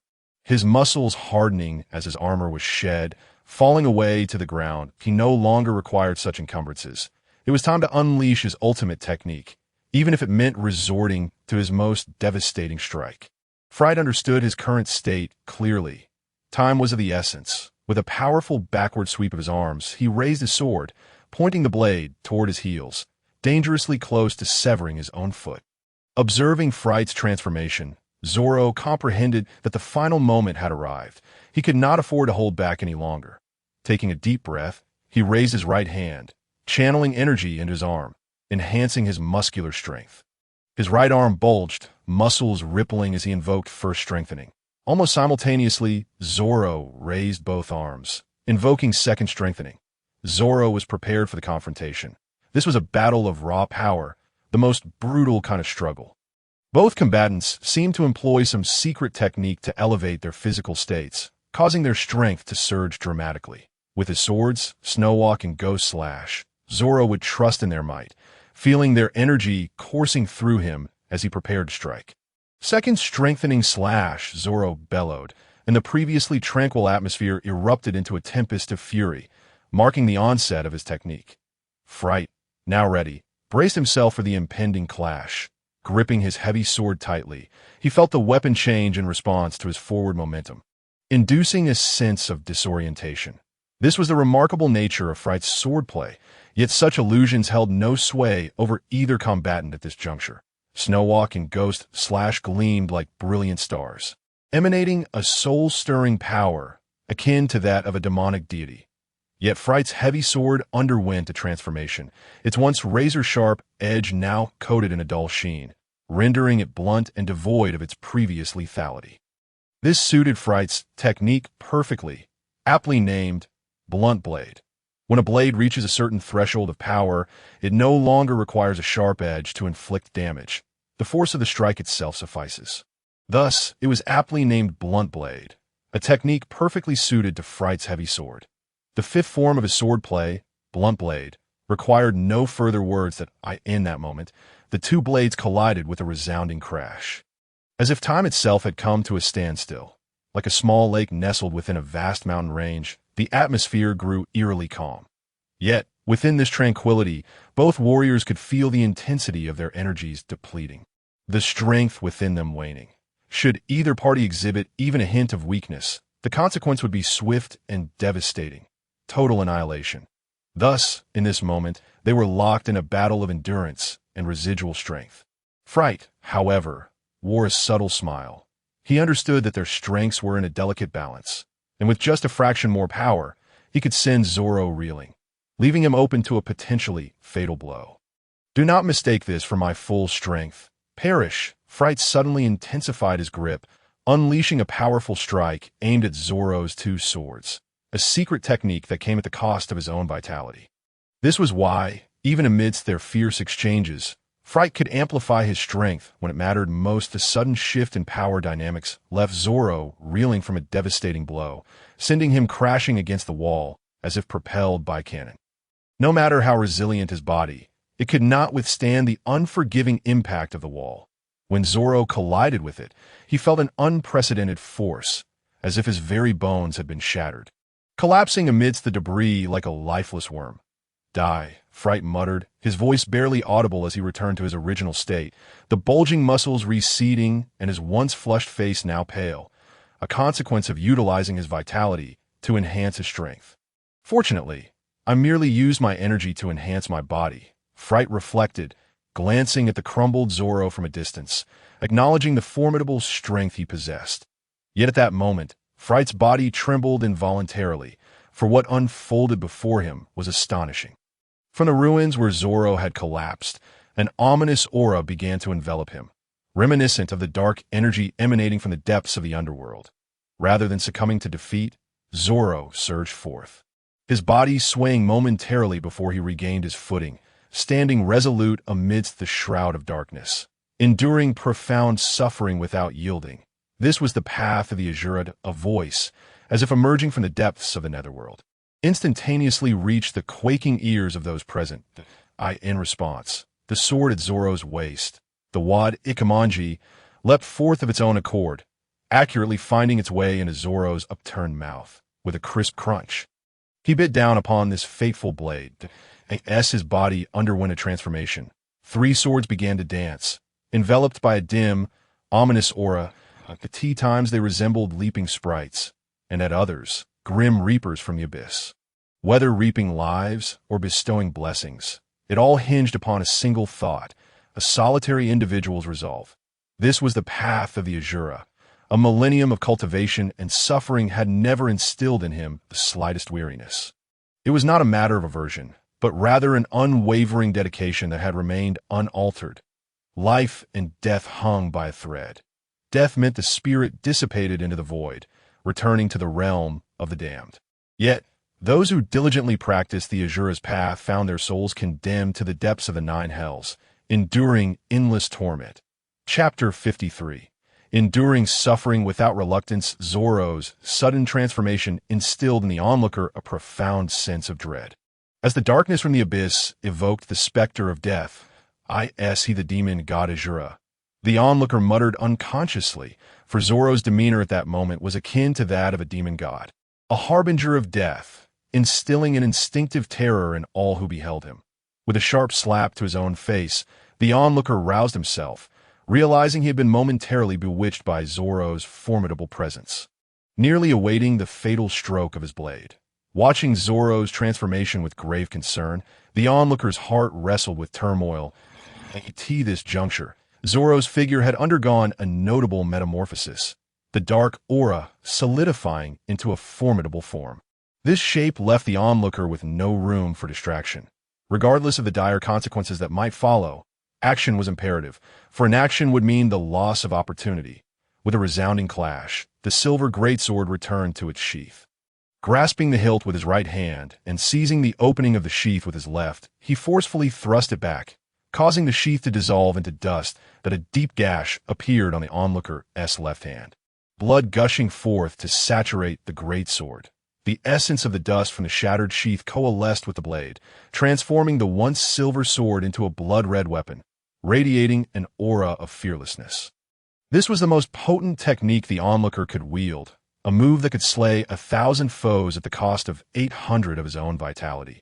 Though it boasted immense power, the toll it exacted on his life force was staggering. Even the energy consumed from his previous exertions paled in comparison. Employing this technique would leave the onlooker in a state of weakness for over 2 years, reducing his capabilities to that of a second-rate swordsman. Thus, he would only resort to it in life-or-death situations. This marked the second time he unleashed this formidable technique. Yet he understood that even with it, he could not withstand the embodiment of the demon god Azura that Zoro had become. Now, it was merely a matter of how much power Zoro could unleash from the depths of hell. The onlooker was gambling. Whether he won or tied, he would emerge victorious. However, in his eyes, Zoro had transformed into the Azura of his consciousness. 3 heads, 6 arms, working in unison. The previously calm aura now surged violently. The eyes from the abyss fixed intently upon the onlooker, who now wielded the blood-red sword. With a swift motion, Zoro soared through the air, akin to 9 blades of death descending from the heavens. Cutting through the void and charging toward the onlooker, in that moment, the onlooker could only vaguely perceive a figure rapidly approaching. Yet fortuitously, his technique did not demand precise focus on the enemy's exact location. A general idea sufficed.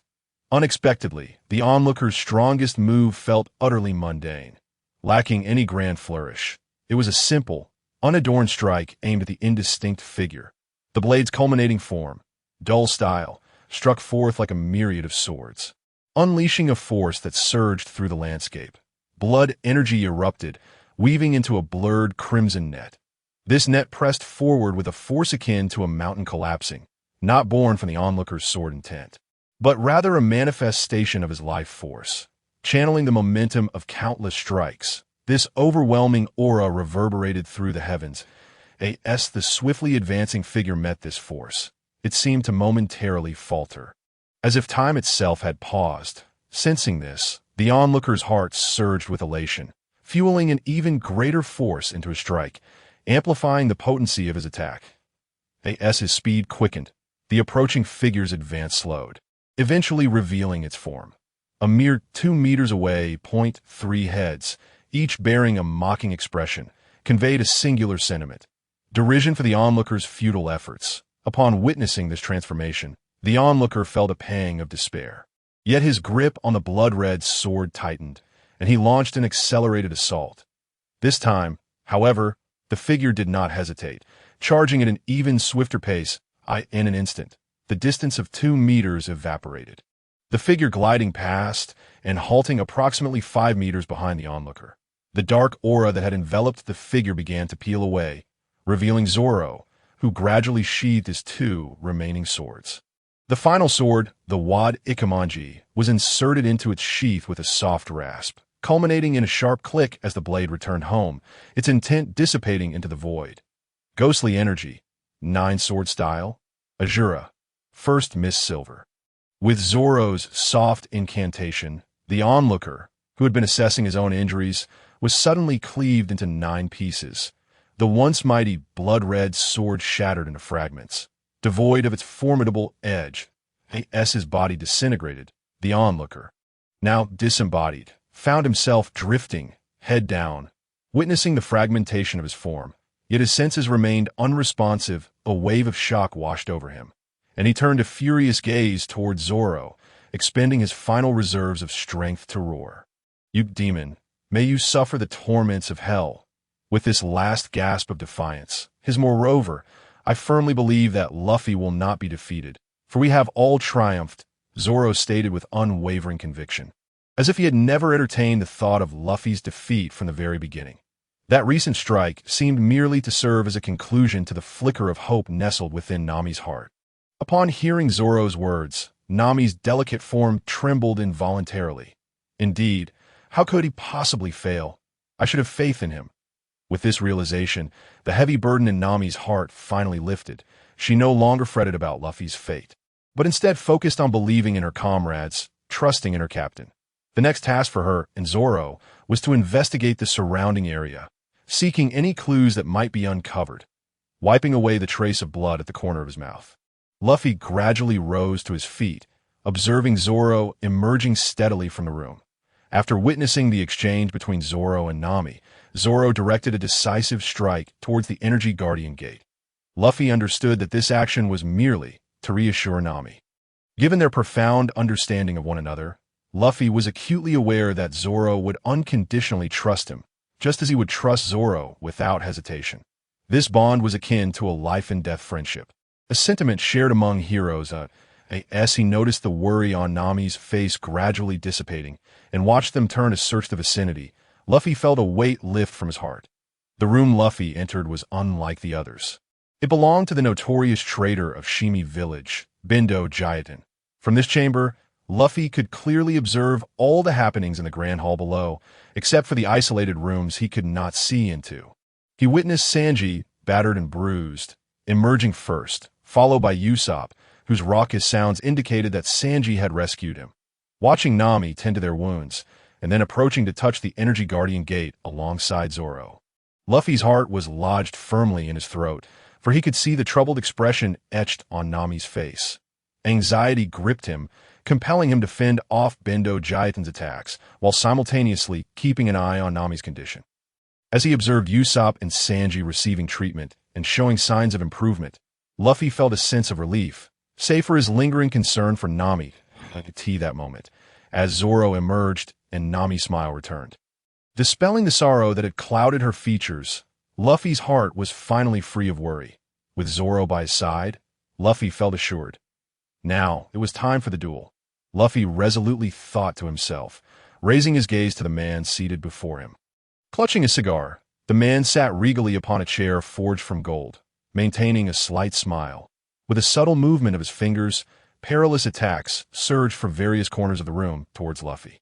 In his earlier turmoil, Luffy had been struck by several of these assaults, leaving him with bloodstains and bruises that, has it come to an end? Bendo Jiaten's sinister laughter echoed, the sound seemingly foreign to him. Reminiscent of Zoro's deep, thunderous voice emerging from the depths of hell, a voice that did not belong to the body itself, but rather signified an unfathomable power. Luffy replied casually. Now, let me send you flying. The familiar words escaped Luffy's lips once more. You possess such ability, Bendo Jiaten? He questioned, as the man gradually rose from his chair, as if he had merely been a spectator alongside Luffy all along. Then let us see, Luffy declared as he instantaneously heightened his speed to its utmost limit. Gum pistol.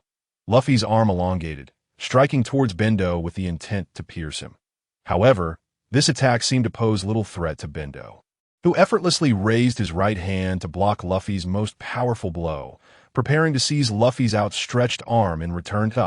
Realizing Bendo's intention, Luffy swiftly retracted his arm, yet Bendo's grip was akin to a magical force. He moved with an alarming slowness, effortlessly grasping Luffy's rapidly retreating hand. A tremendous force surged through Luffy as he felt the overwhelming strength emanating from that grip. Gum bullet. Luffy's other hand launched forward, aiming to strike Bendo, but this blow was solely meant to free himself from the grasp. Foolish, Bendo sneered, capturing Luffy's hand once again as it surged towards him like a bullet, with both hands ensnared. Luffy found himself utterly defeated before the fight had even begun, unable to mount a counterattack. Yet a subtle smile graced Luffy's face, hinting at a sense of triumph. The grip on his hands suddenly elongated, showcasing Luffy's growing mastery over his own body and the Gum Fruit's abilities. No longer limited to a mere 3 meters, Luffy's arms extended a remarkable 5 or 6 meters. In that moment, Luffy propelled himself into the air, soaring like a bullet from a slingshot.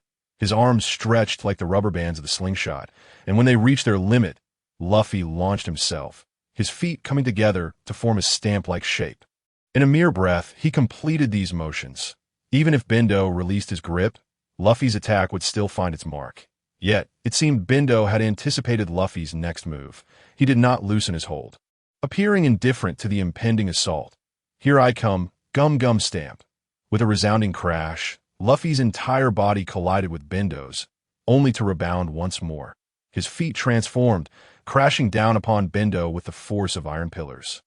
The consecutive strikes caused Bendo to tremble slightly, yet his grip on Luffy remained unyielding. This realization ignited a sense of urgency within Luffy. A flurry of attacks surged forth towards Bendo, each strike fueled by Luffy's determination to force him to release his hands. Only then could Luffy unleash his full potential. Fortunately, in his attempt to grasp my hands, he cannot attack me. Otherwise, I would be in dire straits, Luffy mused. However, glancing at Bendo's seemingly nonchalant demeanor ignited a fire within Luffy. Both the original Luffy and the current Wang Haotian were passionate men, and they always responded to scorn with the most ferocious of assaults. This was why, after Wang Haotian had invaded Luffy's body, he had grown increasingly adept at utilizing it, controlling it with greater ease, as if he were commanding his own physical form. In their hearts and spiritual realms, they shared an indomitable fervor, a whimsical sentiment, and an intangible affinity that at this moment. Luffy embodied Wang Haotian, and Wang Haotian was Luffy. Their souls seemed to merge, the awareness that had lain dormant in the recesses of Luffy's mind gradually expanding, moving towards the core consciousness that occupied Luffy's rubber body. As if a connection had been established between the two, the agony of this soulful touch was excruciating, reverberating through the body currently battling Bendo Jiaten, eliciting a cry of pain in response. Luffy's legs instinctively stretched backward, elongating until they resembled a hardened cannonball, that gum-gum cannon. Incorporating the momentum from Zoro's recent strike against the Energy Guardian Gate, Luffy's body synchronized seamlessly. With a thunderous roar, the moment Luffy's attack met Bendo's body, an explosion erupted. Yet this was not the end. Luffy's head was forcefully drawn back. As the residual force from the cannon's impact lingered, Luffy's head lunged forward like a heavyweight hammer, aimed directly at Bendo's forehead, the gum-gum 100-pound hammer. Accompanied by the deep, soul-wrenching pain emanating from Luffy's core, he struck with all his might, his head colliding heavily with Bendo's brow. This blow possessed the force of 1,000 pounds, requiring no finesse, only raw, unyielding strength and a head unafraid of pain. Only by fulfilling these conditions could one execute such a move, and given Luffy's current state, his head felt as if it might explode, causing his mind to blur momentarily as Luffy delivered this powerful strike. Bendo Jiaten's once tight grip began to loosen.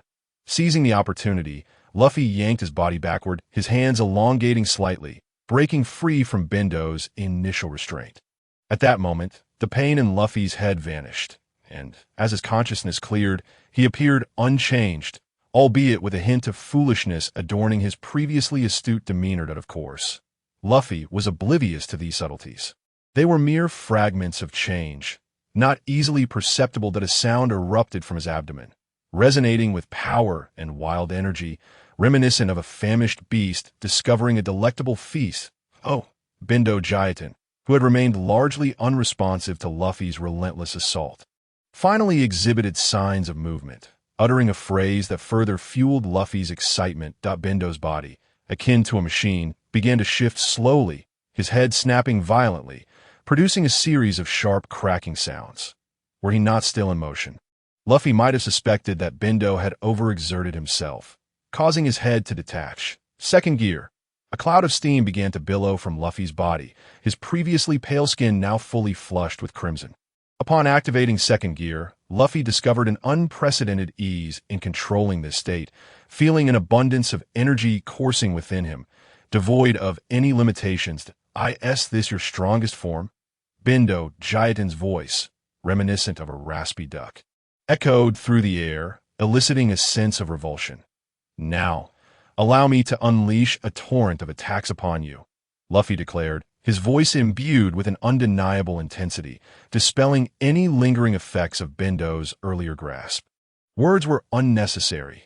This time, victory was imperative. With second gear activated, Luffy's speed and attacking power surged to new heights. Unlike his previous encounter with the dragon, where second gear was constrained, this time it was fully unleashed, with no adverse effects on his body, inciting an overwhelming urge to revel in its power.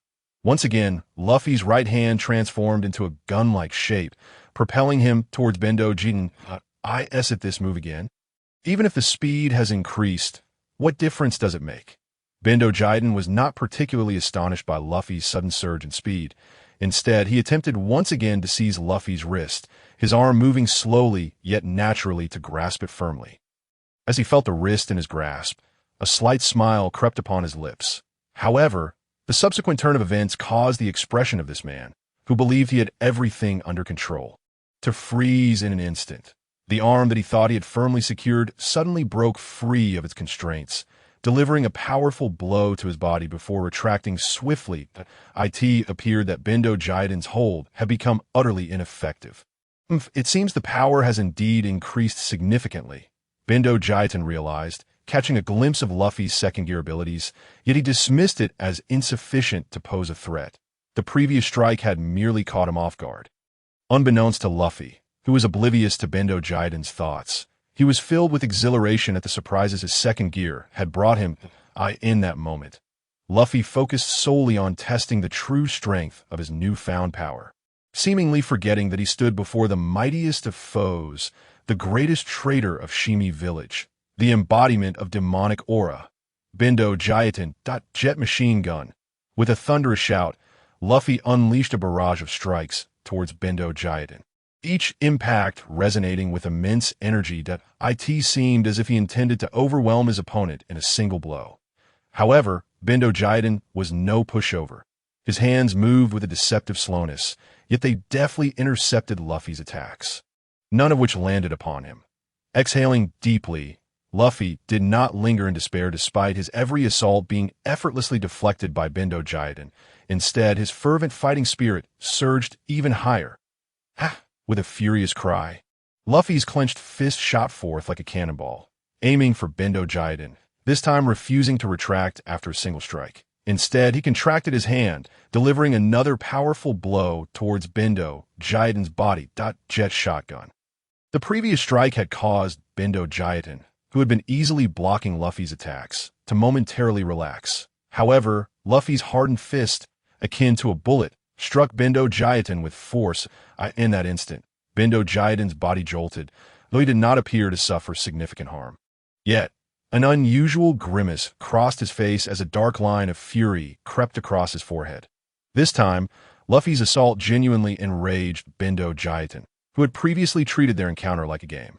Though Luffy had achieved some effect in previous attacks, they had hardly inflicted any damage. At most, they had merely shaken Bendo Jiiten. However, this latest blow had visibly unsettled him, suggesting that Luffy's strike had indeed caused him some injury. Previously a mere defender against Luffy's onslaught, Bendo Jiiten now seemed poised to retaliate, his once starkly black and white eyes subtly shifting in hue. Chapter 57. The might of the Six Styles. I had intended to let you perform a while longer, but it appears my interest has waned, Bendo Jiiten remarked with a hint of irritation, as though Luffy had thoroughly ruined his good mood. That's so. Then allow me to experience your true abilities. Luffy charged fiercely towards Bendo Jiiten, unabashedly taunting him. Jet rubber stamp. With an imposing force, Luffy concentrated all his strength into his legs and unleashed a mighty kick. The power behind this strike compelled Bendo Jiiten to take it seriously.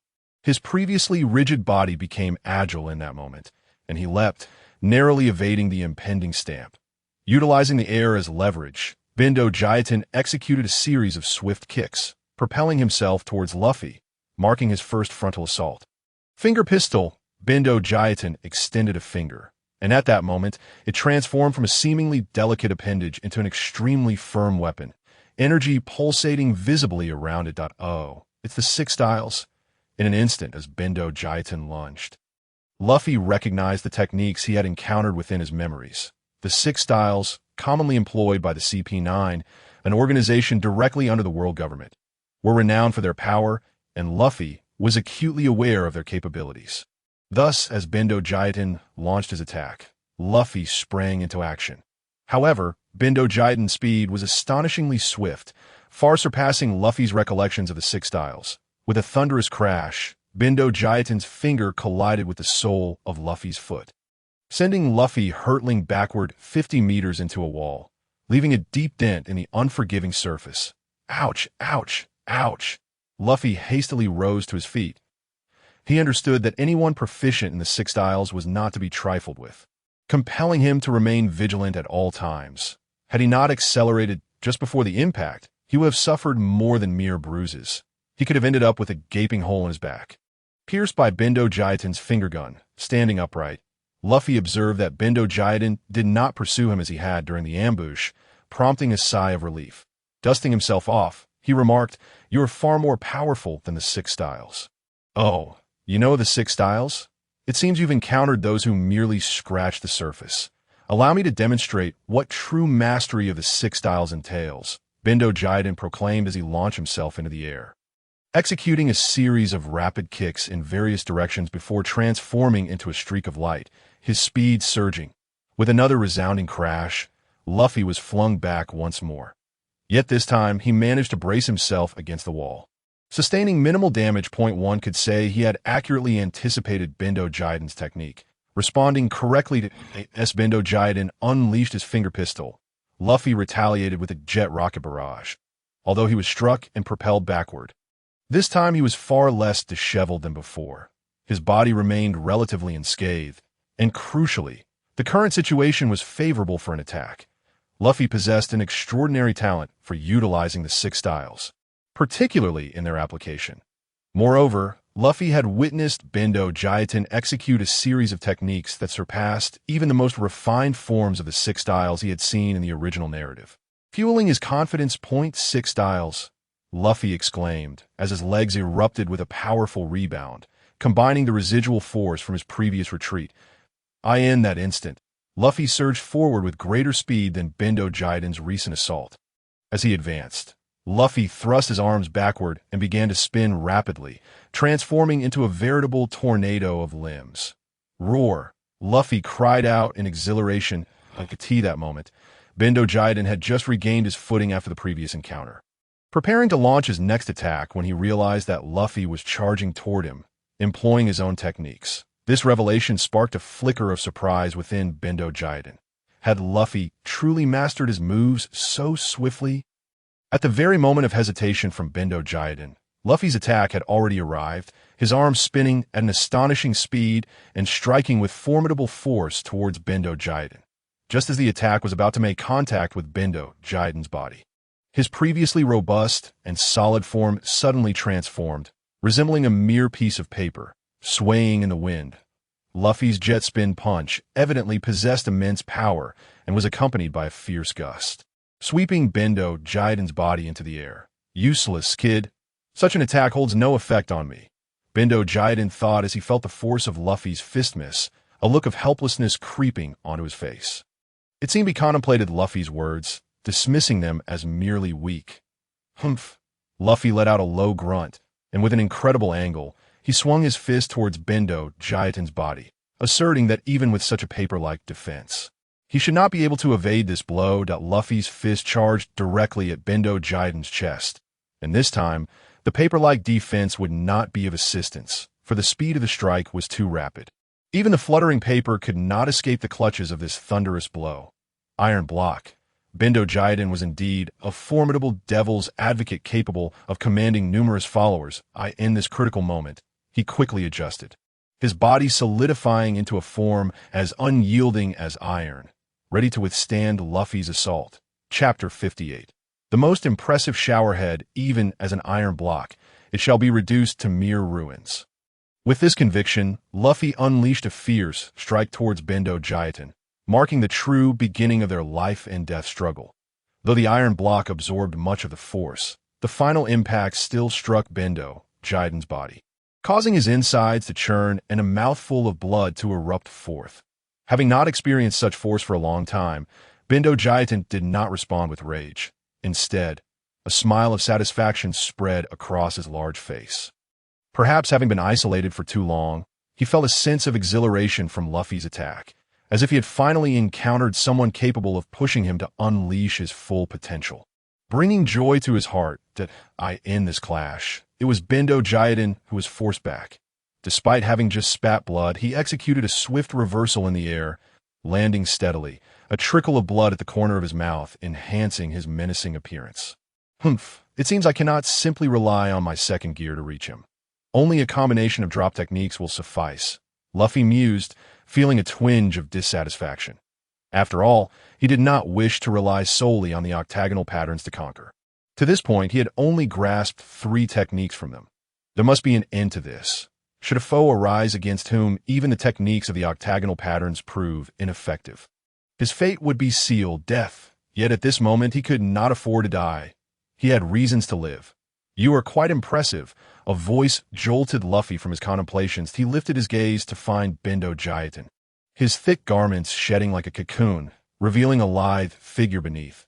The transformation began at his head, splitting in 2, then around his neck, finally reaching his navel. At this juncture, Luffy could vaguely discern a silhouette within the cocoon.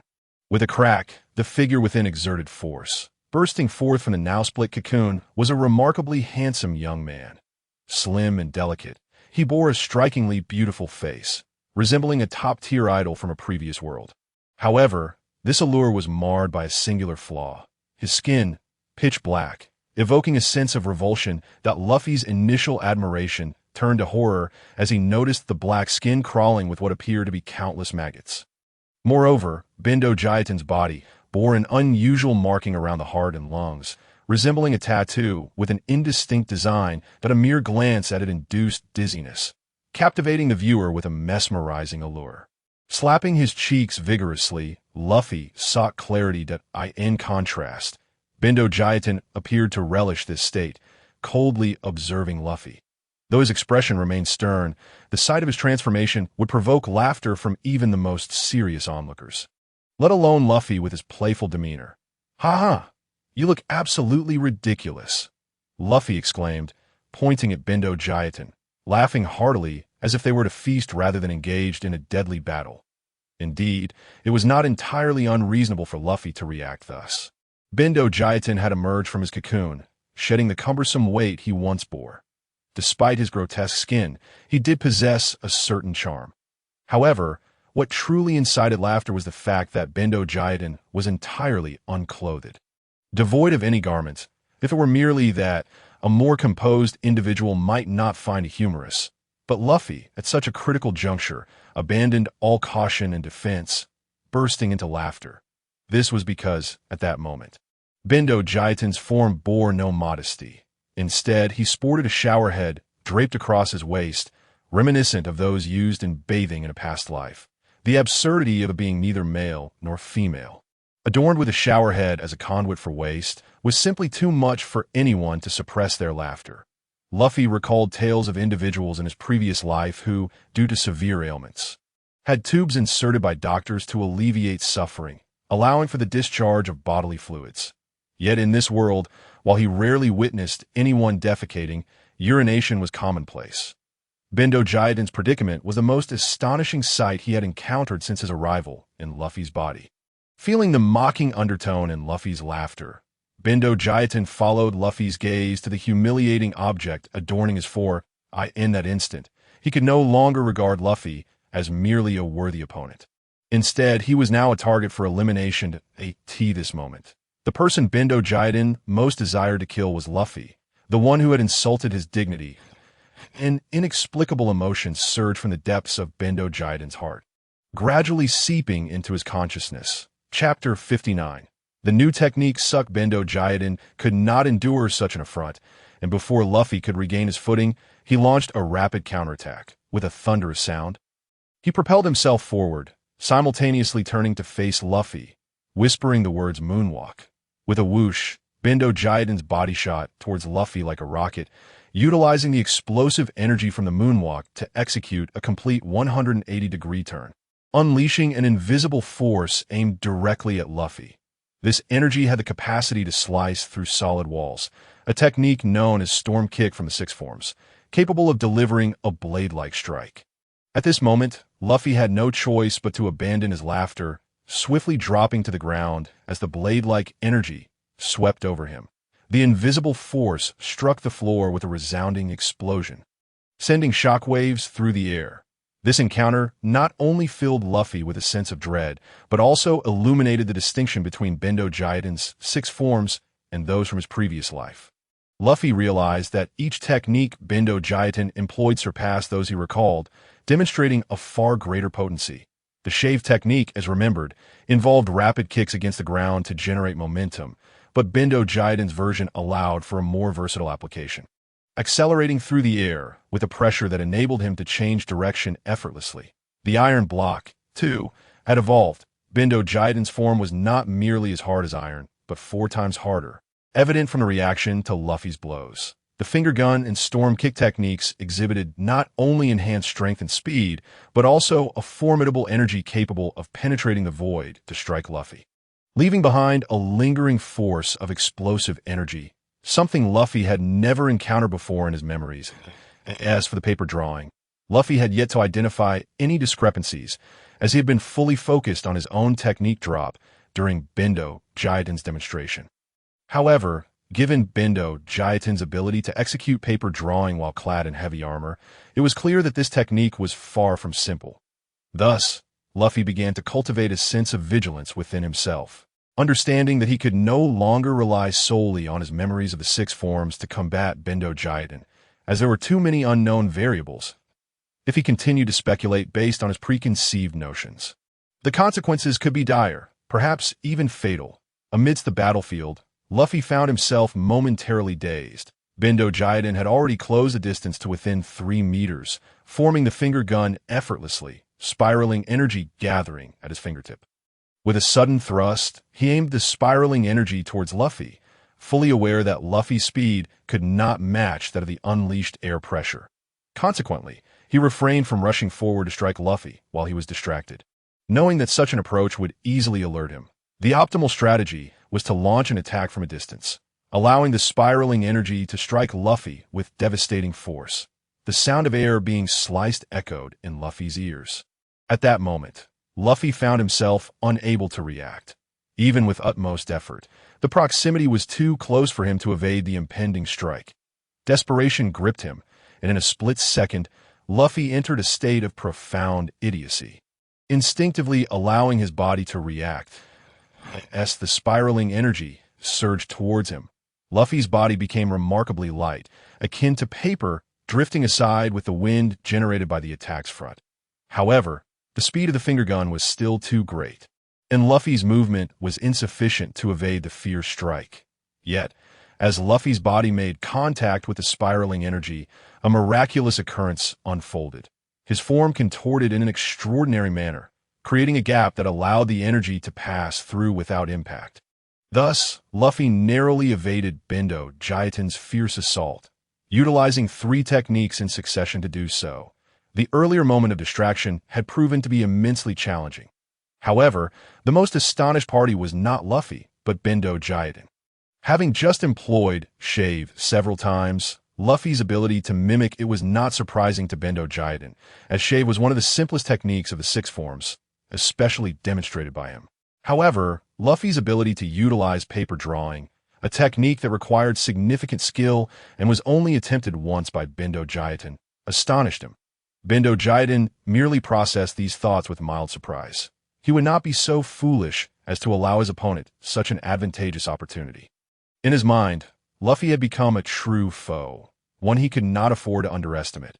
Having narrowly escaped Bendo Jiuten's lethal strike, Luffy retreated a distance of 20 meters, breathless. Good grief, that was too close, he exclaimed, reflecting on the perilous nature of the encounter. In that fleeting moment, Luffy had employed 3 techniques without any assurance of success. The state of distraction he experienced was termed jet rubber daze, where his body operated on instinct, relinquishing control to his innate reflexes. This technique demanded a level of foolishness, and though Luffy possessed a trace of this quality, the soul governing his body was far from foolish, making the execution of such a technique immensely challenging. Next came paper drawing. Although Bendo Jiuten had only performed this technique once, Luffy had intuitively decided to mimic it, allowing his body to sway with the wind as if navigating a vast ocean.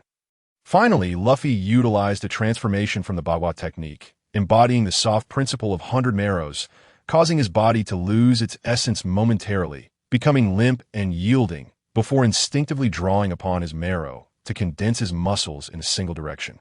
Thus, he named this combined technique Suck, feeling a surge of joy at having inadvertently created such a maneuver. Chapter 60. A battle without restraint. Even if you evade this strike, prepare to receive my 6 forms ultimate, 6 King Gun. Without hesitation, Bendo Jiaten charged at Luffy once more, this time abandoning mere techniques for a frenzied, life-threatening assault. Humph. Luffy responded with a scoff, recalling fragments of memory regarding this technique. While he could not fully trust those recollections, he still had a sense of how to counter it.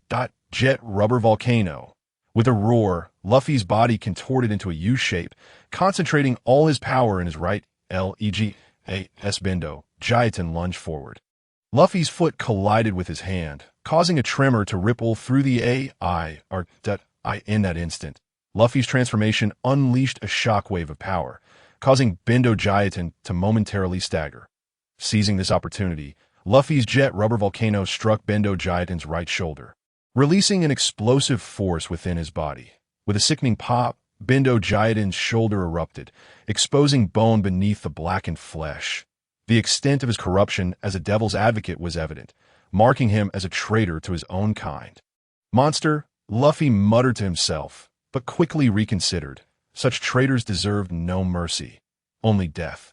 Moreover, after eliminating him, Luffy needed to locate the demon seal to conclude this matter.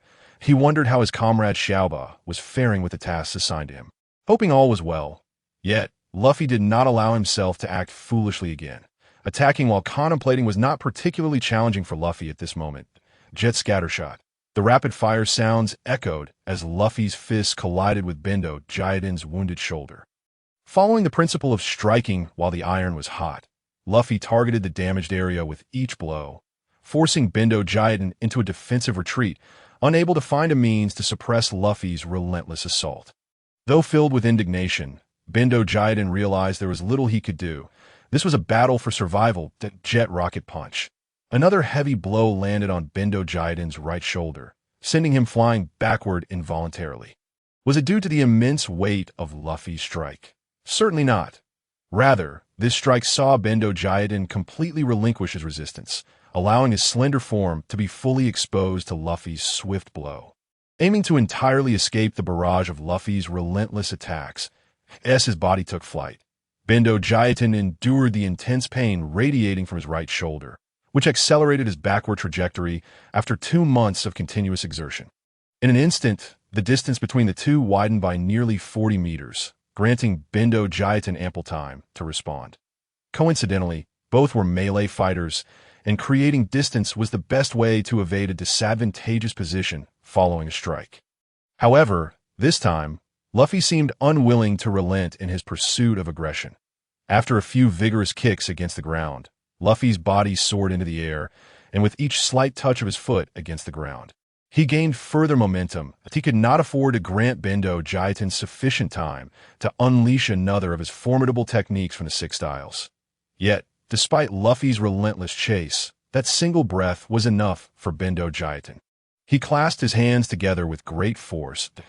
In that moment, his originally dark skin appeared to pale drastically, only to swiftly regain its hue, as subtle energy fluctuations coursed along the tattoo on his chest, ultimately converging upon the injured area, where the crimson hue visibly healed at an astonishing rate. By the time Luffy reached him, Bendo Jiaten's body had fully mended, and his strength seemed to surge even more robustly in that fleeting instant.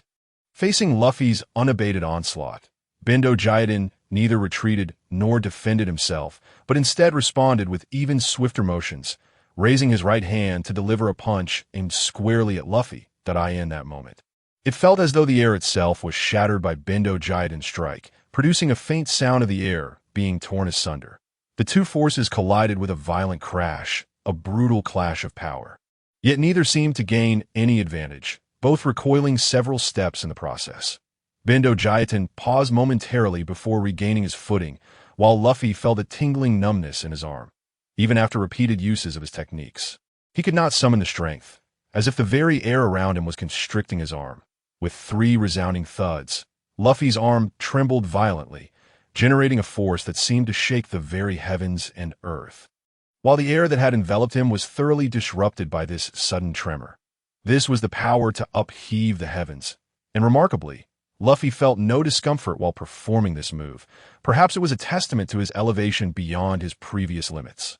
Such an enhancement allowed Luffy to wield the powers of the 8 trigrams more adeptly, his body's adaptability enabling him to control his form with greater finesse, while the fusion of his spirit granted him unfettered access to his second gear.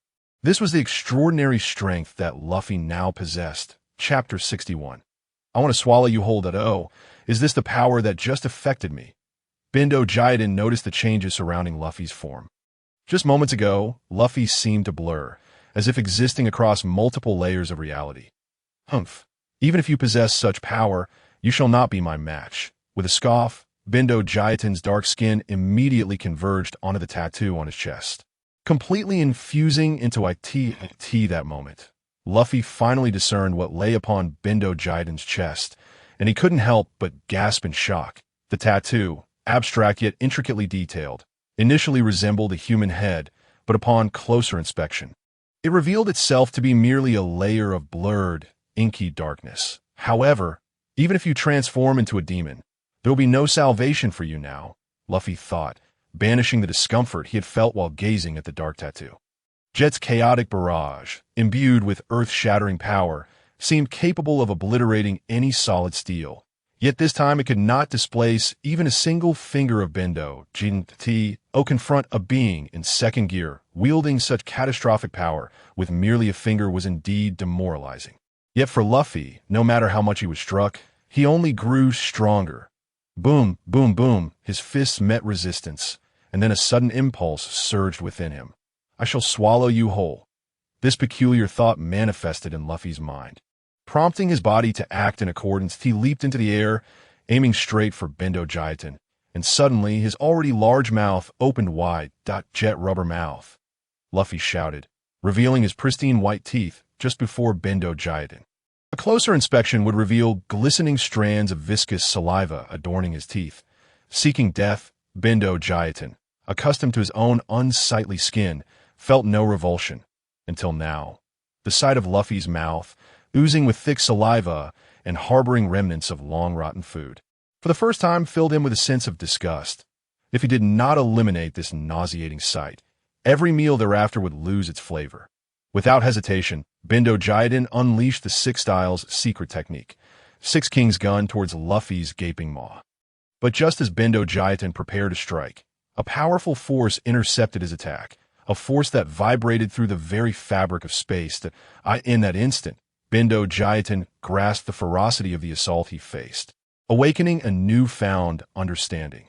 This was a violent power generated through the resonance of every muscle cell, a force that could not be dissipated by any other means, but could only be countered with overwhelming strength. It seemed that a mere execution of the Six Kings Gun would not suffice to rid him of this repulsive mouth hovering above him. Resolutely, Bendo Jiaten altered his approach, channeling the dark energy from his chest into his hands. What a joke! Get lost! He bellowed in fury, once again positioning his hands to deliver the Six Kings Gun. Ultimate Six Kings Gun. With this final strike, a force capable of shaking the very ground beneath him erupted, resulting in a fierce collision of energies. In that moment, both combatants were brutally forced apart, Luffy retreating several meters. After the technique was thwarted, Luffy patted his chest, feeling a wave of unease. Had he not unleashed the power of upheaval just in time, he would have undoubtedly suffered a devastating blow. This was the first time Luffy's body had exhibited uncontrolled anomalies. Meanwhile, Bendo Jiaten, filled with relief, felt the remnants of disgusting saliva dribble from Luffy's mouth. And he was grateful he had retreated just in time. Had he not, he would have been ensnared by that revolting drool and forever deprived of the pleasure of eating. Truly, a horrifying prospect. As these thoughts coursed through his mind, Bendo Jiaten glared at Luffy with a fierce intensity, his patience wearing thin. If he had been able to unleash his full power earlier, he would not have had to endure this humiliation. An inferno of rage ignited within him. Coupled with the anger he had already felt, Bendo Jiiden made an audacious decision in that moment, one that could potentially bind him to the demon's grasp indefinitely. Yet it was a better fate than perishing at the hands of that insufferable foe. Yeah. Just as Bendo Jiiden contemplated his course of action, Luffy charged forward once more. Steam billowing from his body, the tremors within his muscle cells allowing Bendo Jiiden to sense the formidable power of his earlier strike. With no time to spare, Bendo Jiiden unleashed his most powerful round of attacks, executing the 6 styles with relentless precision. Each hand executed the techniques of shave, moonwalk, finger gun, iron body, storm leg, and paper drawing in rapid succession. In an instant, he manifested all 6 styles, employing them 18 times with the dexterity of his fingers. Finally, as his hands whirled in a frenzy, he forcefully brought them together. Ultimate 6 style explosive. In that moment, an explosive force surged towards Luffy, a visible energy blast that collided with Luffy's iron fist imbued with the earth-shattering power of the jet heavy cannon. Chapter 62. The conclusion of battle. The clash, which should have produced the most thunderous explosion, instead concluded with a mere whoosh, as if both combatants had exhausted their remaining strength in a final desperate attempt to unleash their respective energies. Neither party had any excess movement. Bendo Jiiden, having just repelled Luffy, began to fully succumb to the encroaching dark energy that invaded his chest, offering no resistance to its overwhelming influence. Did I end this phase? Bendo Jiiten's power surged exponentially, the air around him thickening with a rich, purplish-black aura that enveloped him entirely. Witnessing this transformation, Luffy felt a surge of excitement. Perhaps today he would finally grasp the essence of that technique that had eluded him thus far. His previous life had taught him that the more formidable the opponent, the greater the opportunity to understand new techniques and deepen his mastery over the ones he had learned. This might be the legendary principle of drawing strength from battle, ultimately leading to the revelation of new realms. What am I thinking, fool? Bendo Jiiden scoffed, unleashing a powerful punch toward Luffy's face, infused with a potent dark aura. The blow jolted Luffy awake, causing him to involuntarily spit a mouthful of crimson blood. His body propelled backward. Moonwalk. With a whoosh, Luffy halted his retreat, coming to a stop 7 or 8 meters away from Bendo Jiiden. "Oh, you've learned my 6 styles quite well," Bendo Jiiden remarked, now unperturbed by Luffy's understanding of his techniques. "Then I shall not spare you." Without delay, Bendo Jiiden charged at Luffy once more, this time abandoning any techniques, relying solely on a raw, unadulterated strike. He raised his fist, propelled by the dense dark energy that coursed through him, aiming directly at Luffy. Luffy, undeterred by Bendo Jiden's arrogance, resolved to retaliate with a ferocity that would make his opponent regret ever facing him. Heavenly strike. In an instant, Luffy's fist transformed into an axe-like form, his arm gathering power as he swung it toward Bendo Jiiden. The battle of men must be fought with brute strength, even if the opponent is an androgynous character wielding a showerhead. Crack! The air around them thinned, as if unable to withstand the collision of their energies, threatening to shatter. "I did not expect you to possess such strength." Bendo Jiiden marveled at the transformation of Luffy's fist into an axe, now even more formidable. However, this revelation would not alter the outcome. After retreating, Bendo Jiiden lunged at Luffy once more, altering his stance to prepare for a finger gun attack. Heavenly battle axe. Luffy made no attempt to evade. Instead, he lifted his right leg high, extending it toward the sky before bringing it down with tremendous force. I could see this moment. There was no need for further adjustments, for both fighters were no longer contesting technique, but rather the raw power of their strikes. The dual dark energy finger gun erupted forth, transforming Bendo Jiiten's singular finger into a full palm extended outward, its shape solidifying as it displayed signs of overlapping energy with a fierce momentum. Bendo Jiiten charged forward, embodying a spirit that could obliterate anything in its path, while Luffy's descending axe threatened to disrupt the very order of space itself. In the instant their attacks collided, Luffy soared upward, reminiscent of a great rock taking flight, amplifying the force of his strike. However, this very ascent allowed Bendo Jiiten to evade the energy released upon impact. In this pure contest of strength, Luffy's axe, capable of shaking the heavens, could not displace Bendo Jiaten's technique in the slightest, and ultimately, he was caught in the chaos of Bendo Jiaten's dual dark energy. Finger Gun's Luffy ascended. He was flung away like a kite severed from its string. Nevertheless, Bendo Jiaten seemed unwilling to prolong this battle, for time was not on his side. He needed to conclude this state before the dark energy completely consumed him. The only way to end this was to eliminate Luffy, who was desperately seeking to thwart him. Thus, Bendo Jiaten prepared to unleash his most powerful, desperate attack. Luffy, unable to shake off the dense dark aura that enveloped Bendo Jiaten, found himself suffering from a backlash of upheaval, forcing him to execute 3 consecutive moonwalks before regaining control of his body. At that moment, Bendo Jiaten's ultimate strike was already upon him, the distance closing to less than 5 meters. With no other choice, Luffy resolved to risk everything, casting aside his previous hopes of grasping the 4th layer of the 8 trigrams through continued combat. Instead, he was forced to employ the 4th layer of the 8 trigrams he had managed to comprehend to counter Bendo Jiaten. As the power of upheaval was no longer sufficient to shake the energy within him, in an instant, Luffy's energy seemed to vanish, transforming him into an unassuming farmer from a mountain village. Awkwardly flailing his arms, in that moment, a layered image of the 8 trigrams erupted from his body. The yin and yang began to revolve rapidly around Luffy, who struck the air repeatedly, as if he could no longer perceive the oncoming threat posed by Bendo Jiaten. Bendo Jiaten, of course, noticed the sudden appearance of this black and white pattern, yet he believed it would not thwart his impending assault. In his mind, he held the conviction that no one could withstand his thunderous strike. Save for the most powerful demons: Moonwalk, Shave, Finger Gun, Paper Drawing, Storm Leg, Iron Body. 6 techniques manifested as 6 separate figures, each executing their respective moves with fervor, transcending the previous limitations of the 6 styles in that moment. Bendo Jiaten had effectively divided himself into 6 ethereal silhouettes that resembled a form of shadow duplication, indistinct yet ultimately merging back into one, culminating in Bendo Jiaten's most potent attack. Meteor. 6 flames. In an instant, the 6 figures coalesced around Bendo Jiaten, transforming him into a blazing meteor, incinerating everything in his path. Bendo Jiaten held absolute confidence in this technique, for it was his final trump card. The easy division of Tai Chi.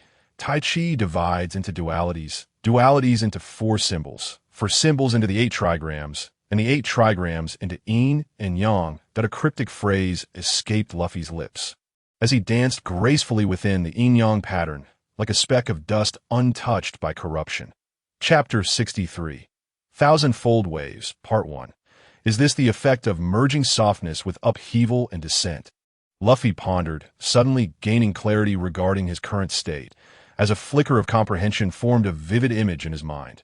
This image depicted a figure that continuously flashed before him, demonstrating various simple boxing techniques that encapsulated the essence of the 4th layer of the 8 trigrams. Here it comes, Luffy muttered as he watched Bendo Jiaten charge at him with ferocity. Yet he did not change his approach. He continued to unleash a flurry of punches in all directions, feeling a profound strength within them, enough to counter any of Bendo Jiaten's attacks and their magnitude. This was an aura connected to the essence of heaven and earth, instilling within Luffy a sense of infinity. And in that moment, a conviction arose within him. He was the embodiment of heaven. Under such momentum, no force could shake the heart that believed in itself. At this moment, Bendo Jiaten's formidable strike lost its potency. Before it could even reach its conclusion, it was already destined for failure, for he was battling against an overwhelming righteousness that resonated with the cosmos.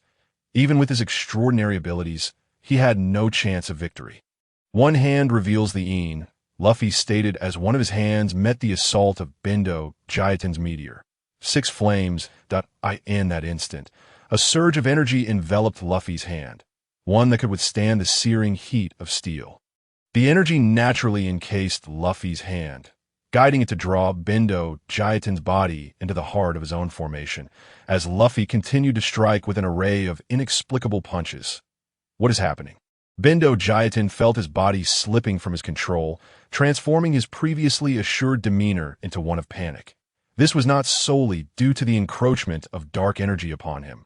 More importantly, he sensed a primordial aura enveloping him, reminiscent of the chaos that preceded creation. The dark energy that had once engulfed him began to dissipate.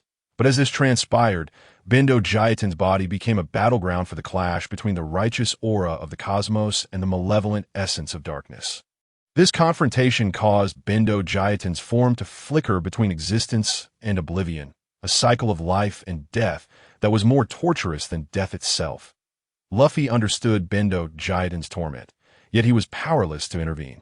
His body, too, moved in accordance with the guidance of the righteous energy, and to deviate from this path would invite severe repercussions. Luffy would not risk his own safety for the sake of a traitor. Conversely, if Luffy continued to follow the guidance of this cosmic energy, executing these unfamiliar yet familiar punches, he would draw closer to comprehending the subsequent techniques within the 8 trigrams. Thus, Luffy resolved not to alter his course for the sake of a traitor. A powerful punch he struck, the energy surging through Bendo Jiaten's body, obliterating the strongest technique he had unleashed, Meteor. 6 flames, which dissipated into the vastness of the atmosphere, becoming mere dust, with the force of the 1,000-fold waves. Luffy fully absorbed the essence of the 4th layer of the 8 trigrams, simultaneously unleashing the righteous energy of the heavens, purging the darkness from the entire region of Shimi Village, at that moment. Far away in the corners of Shimi Village, all the villagers gathered at the site of a once-celebrated bonfire gathering, their faces alight with joy, for the dark marks that had long plagued their existence had finally vanished. They recalled the few young heroes who had saved them. Yet, in an instant, they fell silent at the signal of their elder, Oxy, who stepped forward, accompanied by a girl who appeared no older than 20. Her eyes betraying a hint of melancholy and a veil of unshed tears. Evidently, the young maiden had been weeping moments before. Upon closer inspection, one could not help but notice her extraordinary beauty, evoking a profound sense of inner tranquility, particularly accentuated by her pair of eyes that resembled the unfathomable depths of the ocean. Wow, how breathtaking! Who is she? A chorus of astonished exclamations and praises erupted from the crowd gathered in the square. Silence, everyone! This is the one who has rescued us, the forgetting master. The stern voice of Mayor Aoshi resonated through the ears of the villagers, who were on the verge of losing their composure. You may not have seen me before, but I've always been watching over you. I am also the one responsible for the calamities you have endured for so many years, the maiden spoke softly. In truth, my name is not the Forgetting Master, but D23. I am a descendant of the rulers of Shimi Village, belonging to the 23rd generation. Our oversight allowed that demon to exploit an opportunity to breach the seal of our land, causing you to suffer under this curse for so long that my family sincerely apologizes to all of you, she said, bowing deeply before the crowd. That is irrelevant to the lady. Aoshi suddenly interjected, voice raised.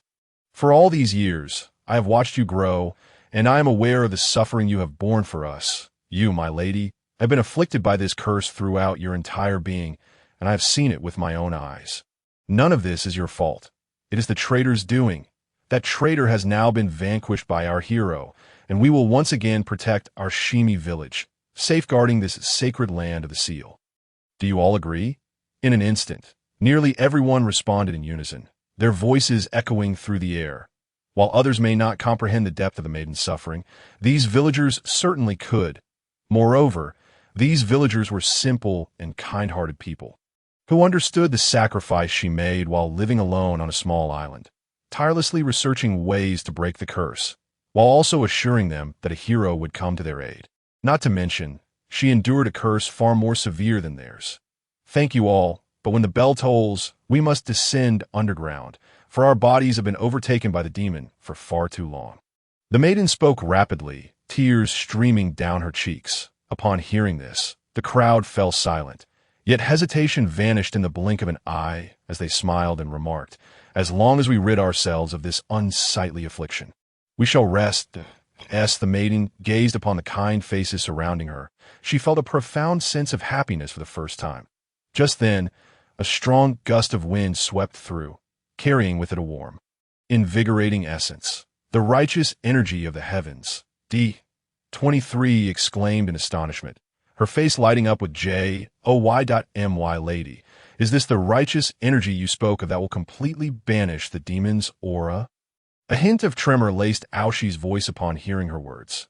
Yes, the maiden replied affectionately, as if the weight of the world had suddenly lifted from her shoulders, allowing her to speak with newfound happiness. Ha ha! Heaven has not forgotten us, Shimi village! Aoshi suddenly shouted, releasing the pent-up emotions he had long held inside. The villagers, having overheard the exchange between Aoshi and the maiden, understood the blessings brought by the warm wind, and in an instant, jubilation erupted among them. Meanwhile, in the distant city of Amu, those living under harsh conditions suddenly regained their senses, feeling as though they had emerged from an abyss, embraced by the earth and bathed in light, a sensation that was simply exquisite. Some, overwhelmed with emotion, wept openly, yet their greatest concern remained for their leader, who had ventured out with a group of the untainted to see if they still lived that moment.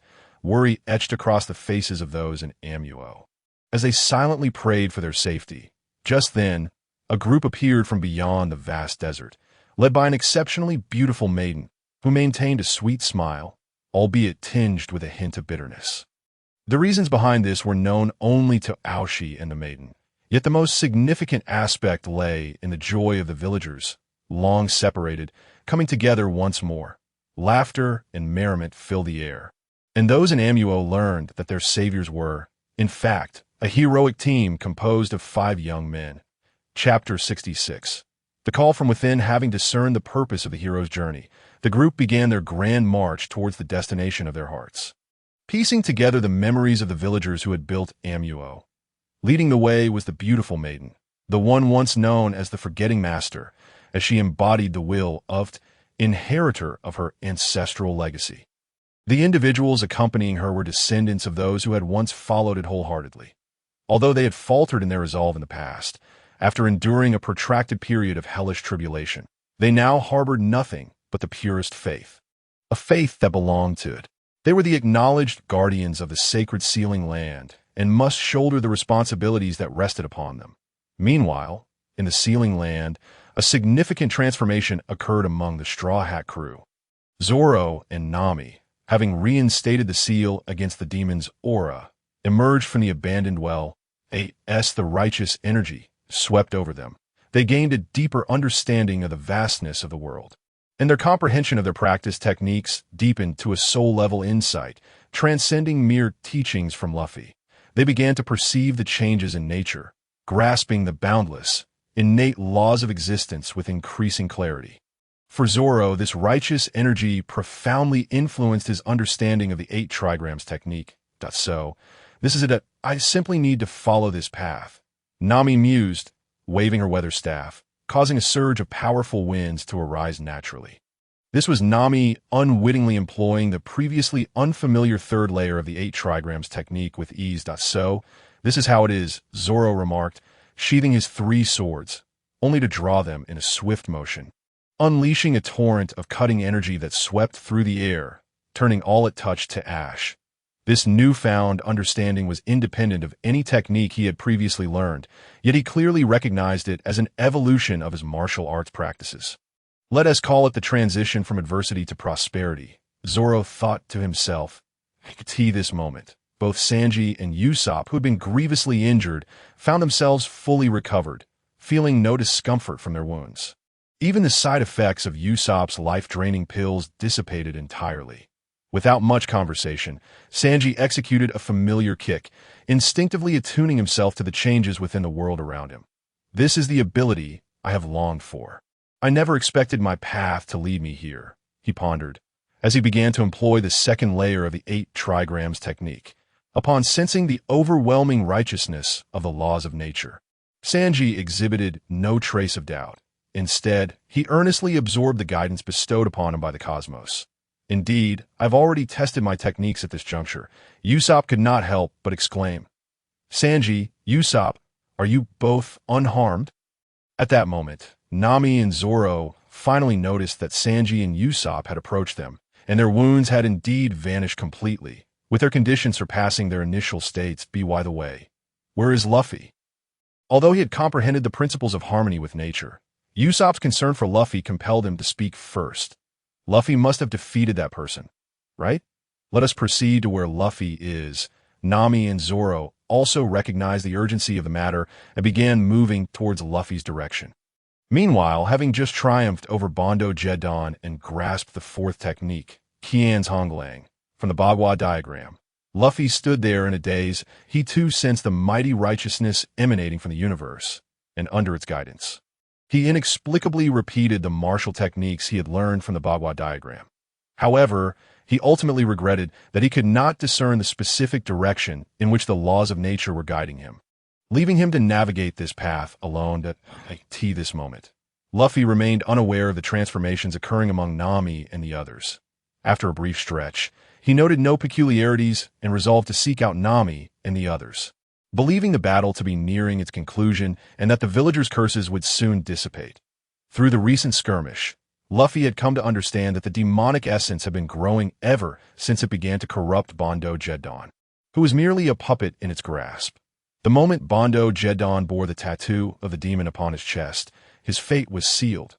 Furthermore, the emergence of the mighty righteousness of heaven and earth, coupled with Luffy's final attack, Qian's Honglang, had thoroughly eradicated the demonic essence from the area, ensuring that the curses would naturally fade away.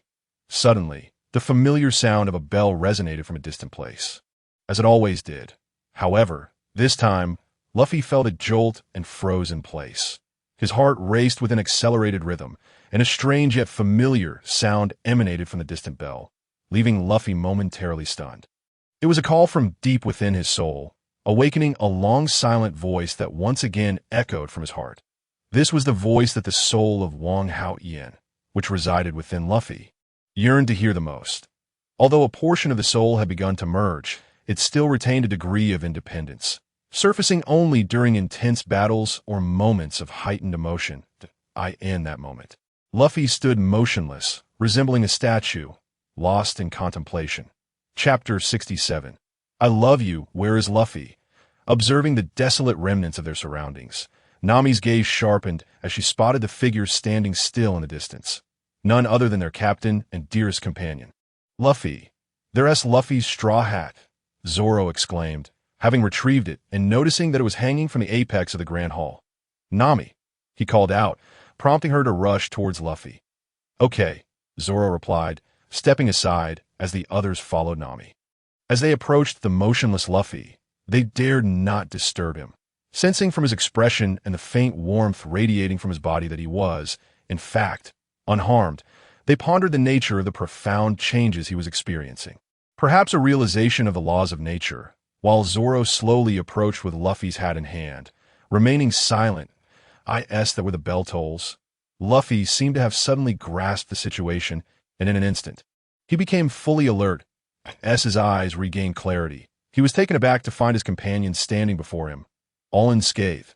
Nami, Zoro, Sanji, Usopp, are you all right? Luffy exclaimed, rushing toward his friends, anxiously prodding and pinching them.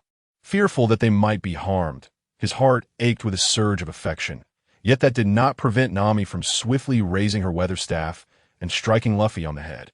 We're all fine. What about you? You just stood there like a wooden post, scaring us half to death, she scolded, thumping her chest in a display of lingering fright.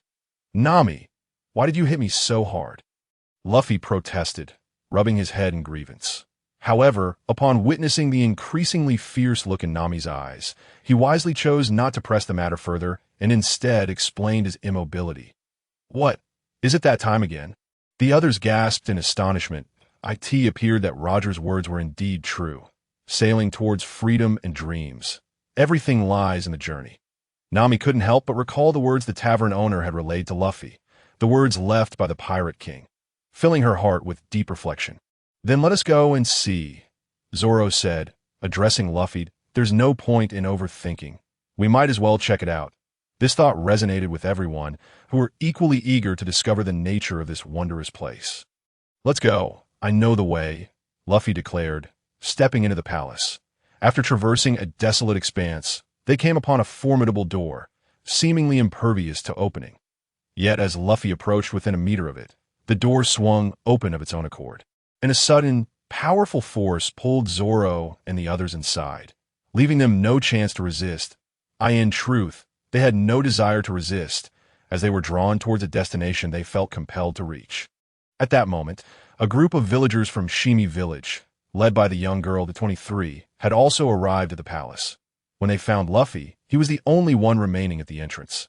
Usopp had just vanished through the door. Luffy's gaze fell upon the girl before him, and his intuition told him that she was the one who had once wronged them.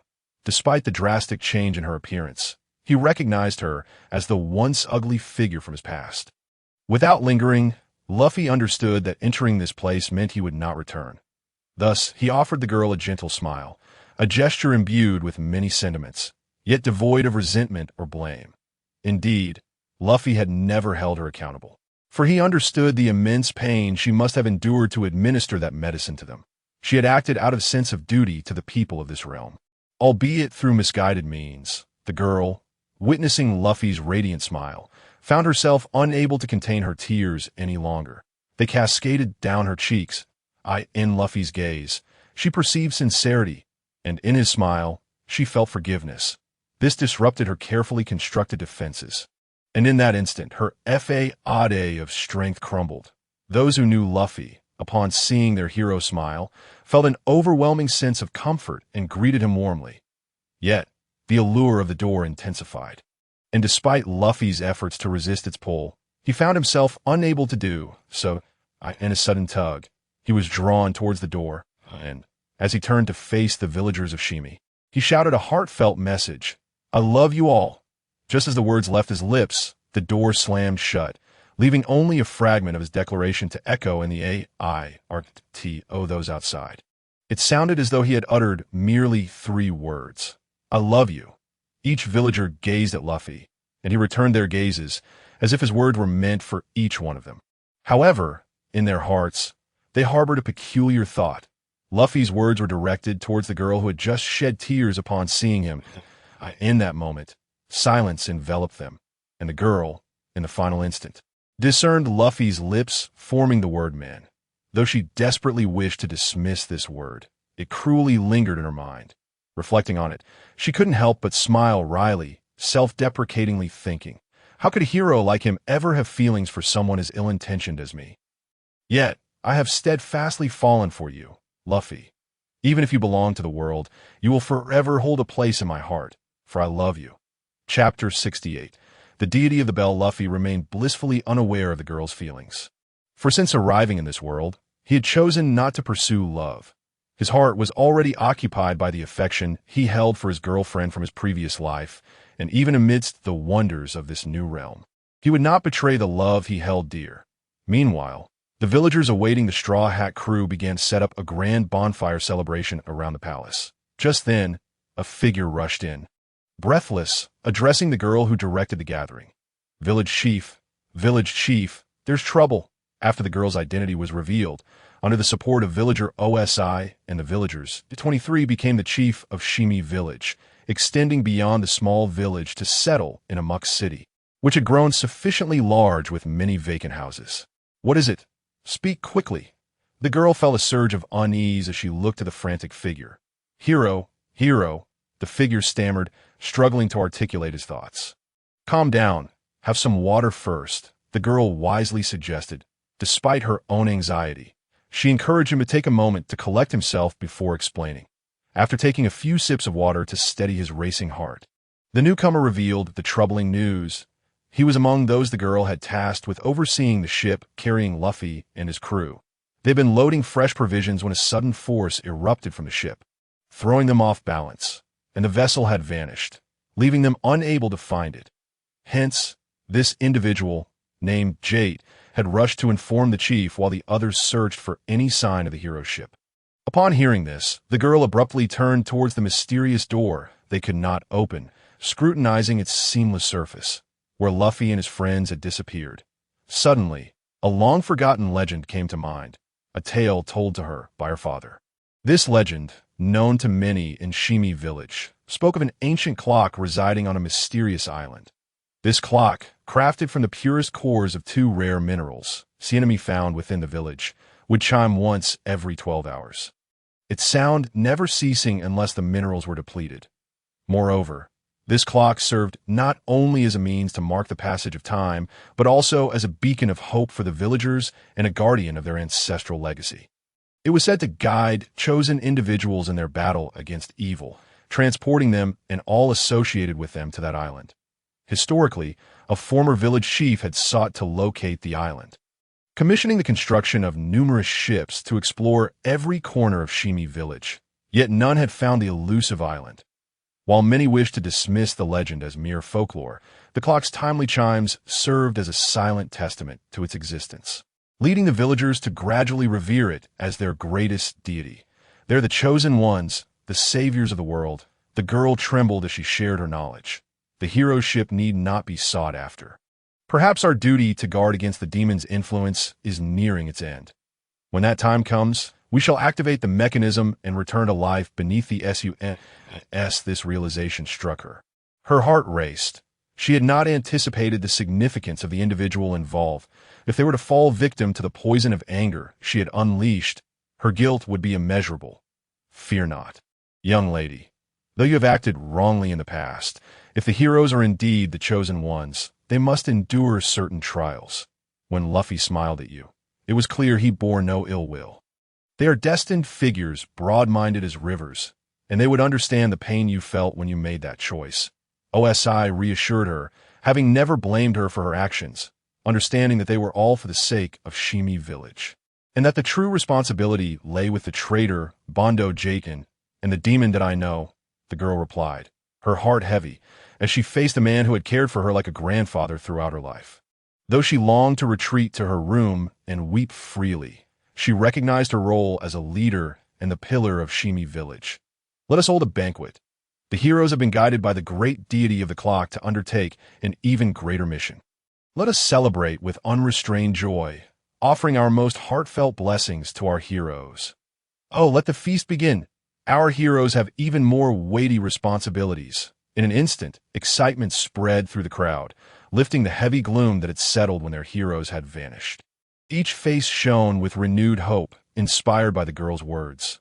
Joy, revelry, and toast became the anthem of the moment, as the villagers of Shimi expressed their exuberance, while Luffy and his companions. Chapter 69. The ancient clock as the villagers of Shimi reveled in their joy. Luffy and his crew found themselves upon a small island, the means of their arrival a mystery. After being drawn through the enigmatic door, darkness enveloped them, and they lost consciousness. Upon awakening, they discovered themselves on this island, devoid of trees or animals, save for an enormous clock. The clock's color was peculiar, resembling a sky of floating white clouds. Yet upon closer inspection, it was merely a timepiece. Now, it appeared to be liberated from some constraints, merrily ticking away, the second hand clicking as it propelled the other hands around its axis. With each full hour that passed, radiant beams of light erupted from the clock, dispersing clusters of white matter that ascended into the sky. Forming clouds, the brilliant light, filtered through the clouds, created a luminous source that illuminated every corner of the land, ensuring that no place fell into darkness.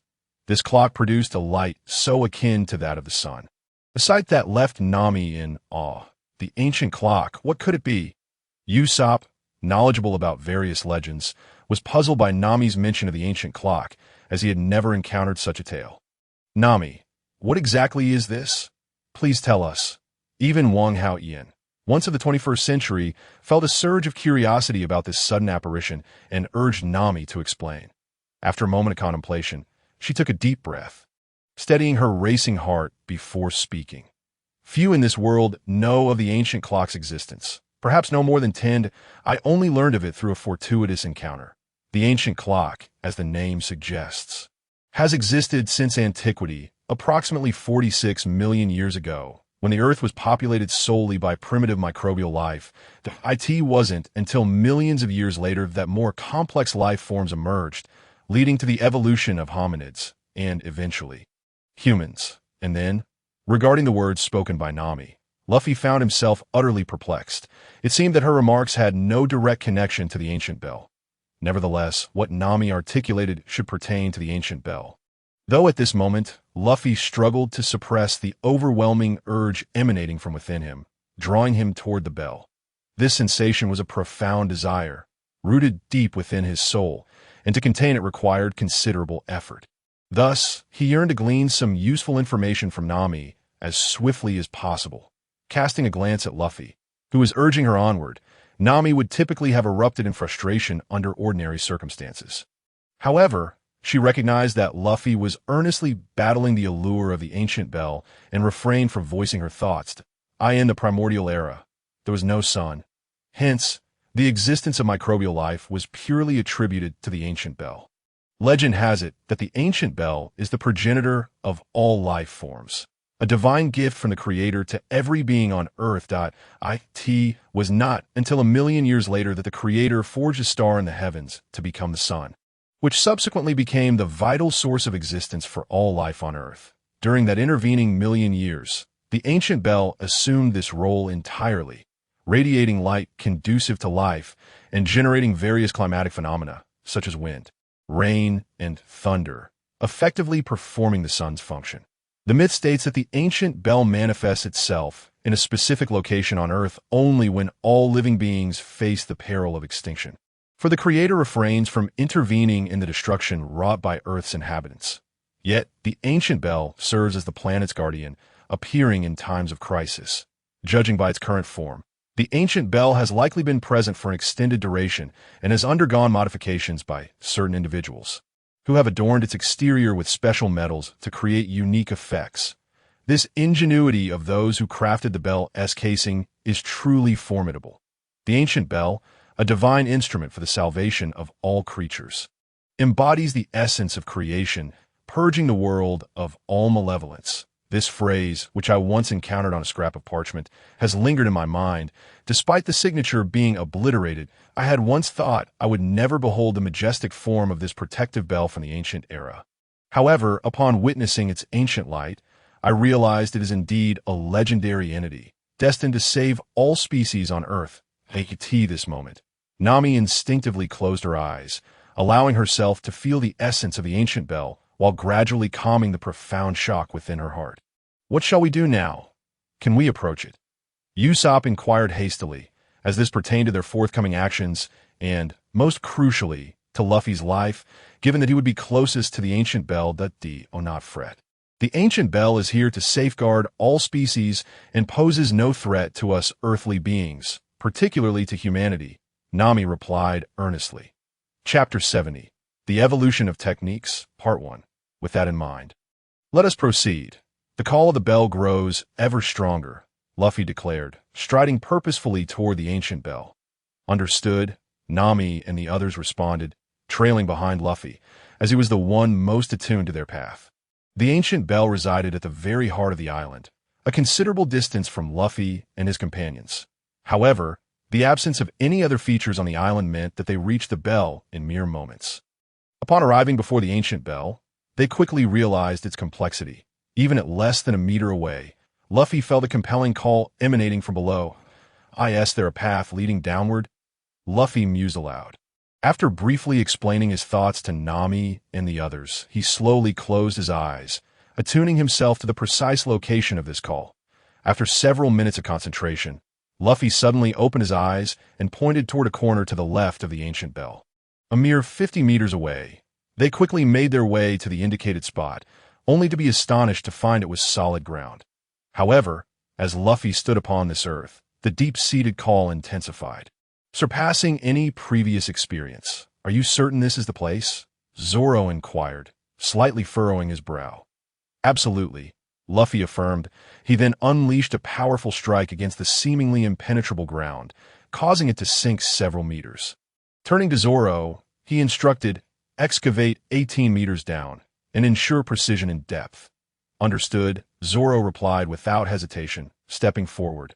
Observing Luffy's unwavering stance, Zoro retrieved his sword, the legendary Wado Ikemonji, realizing that to dig 18 meters without harming Luffy required the use of his three-sword style techniques.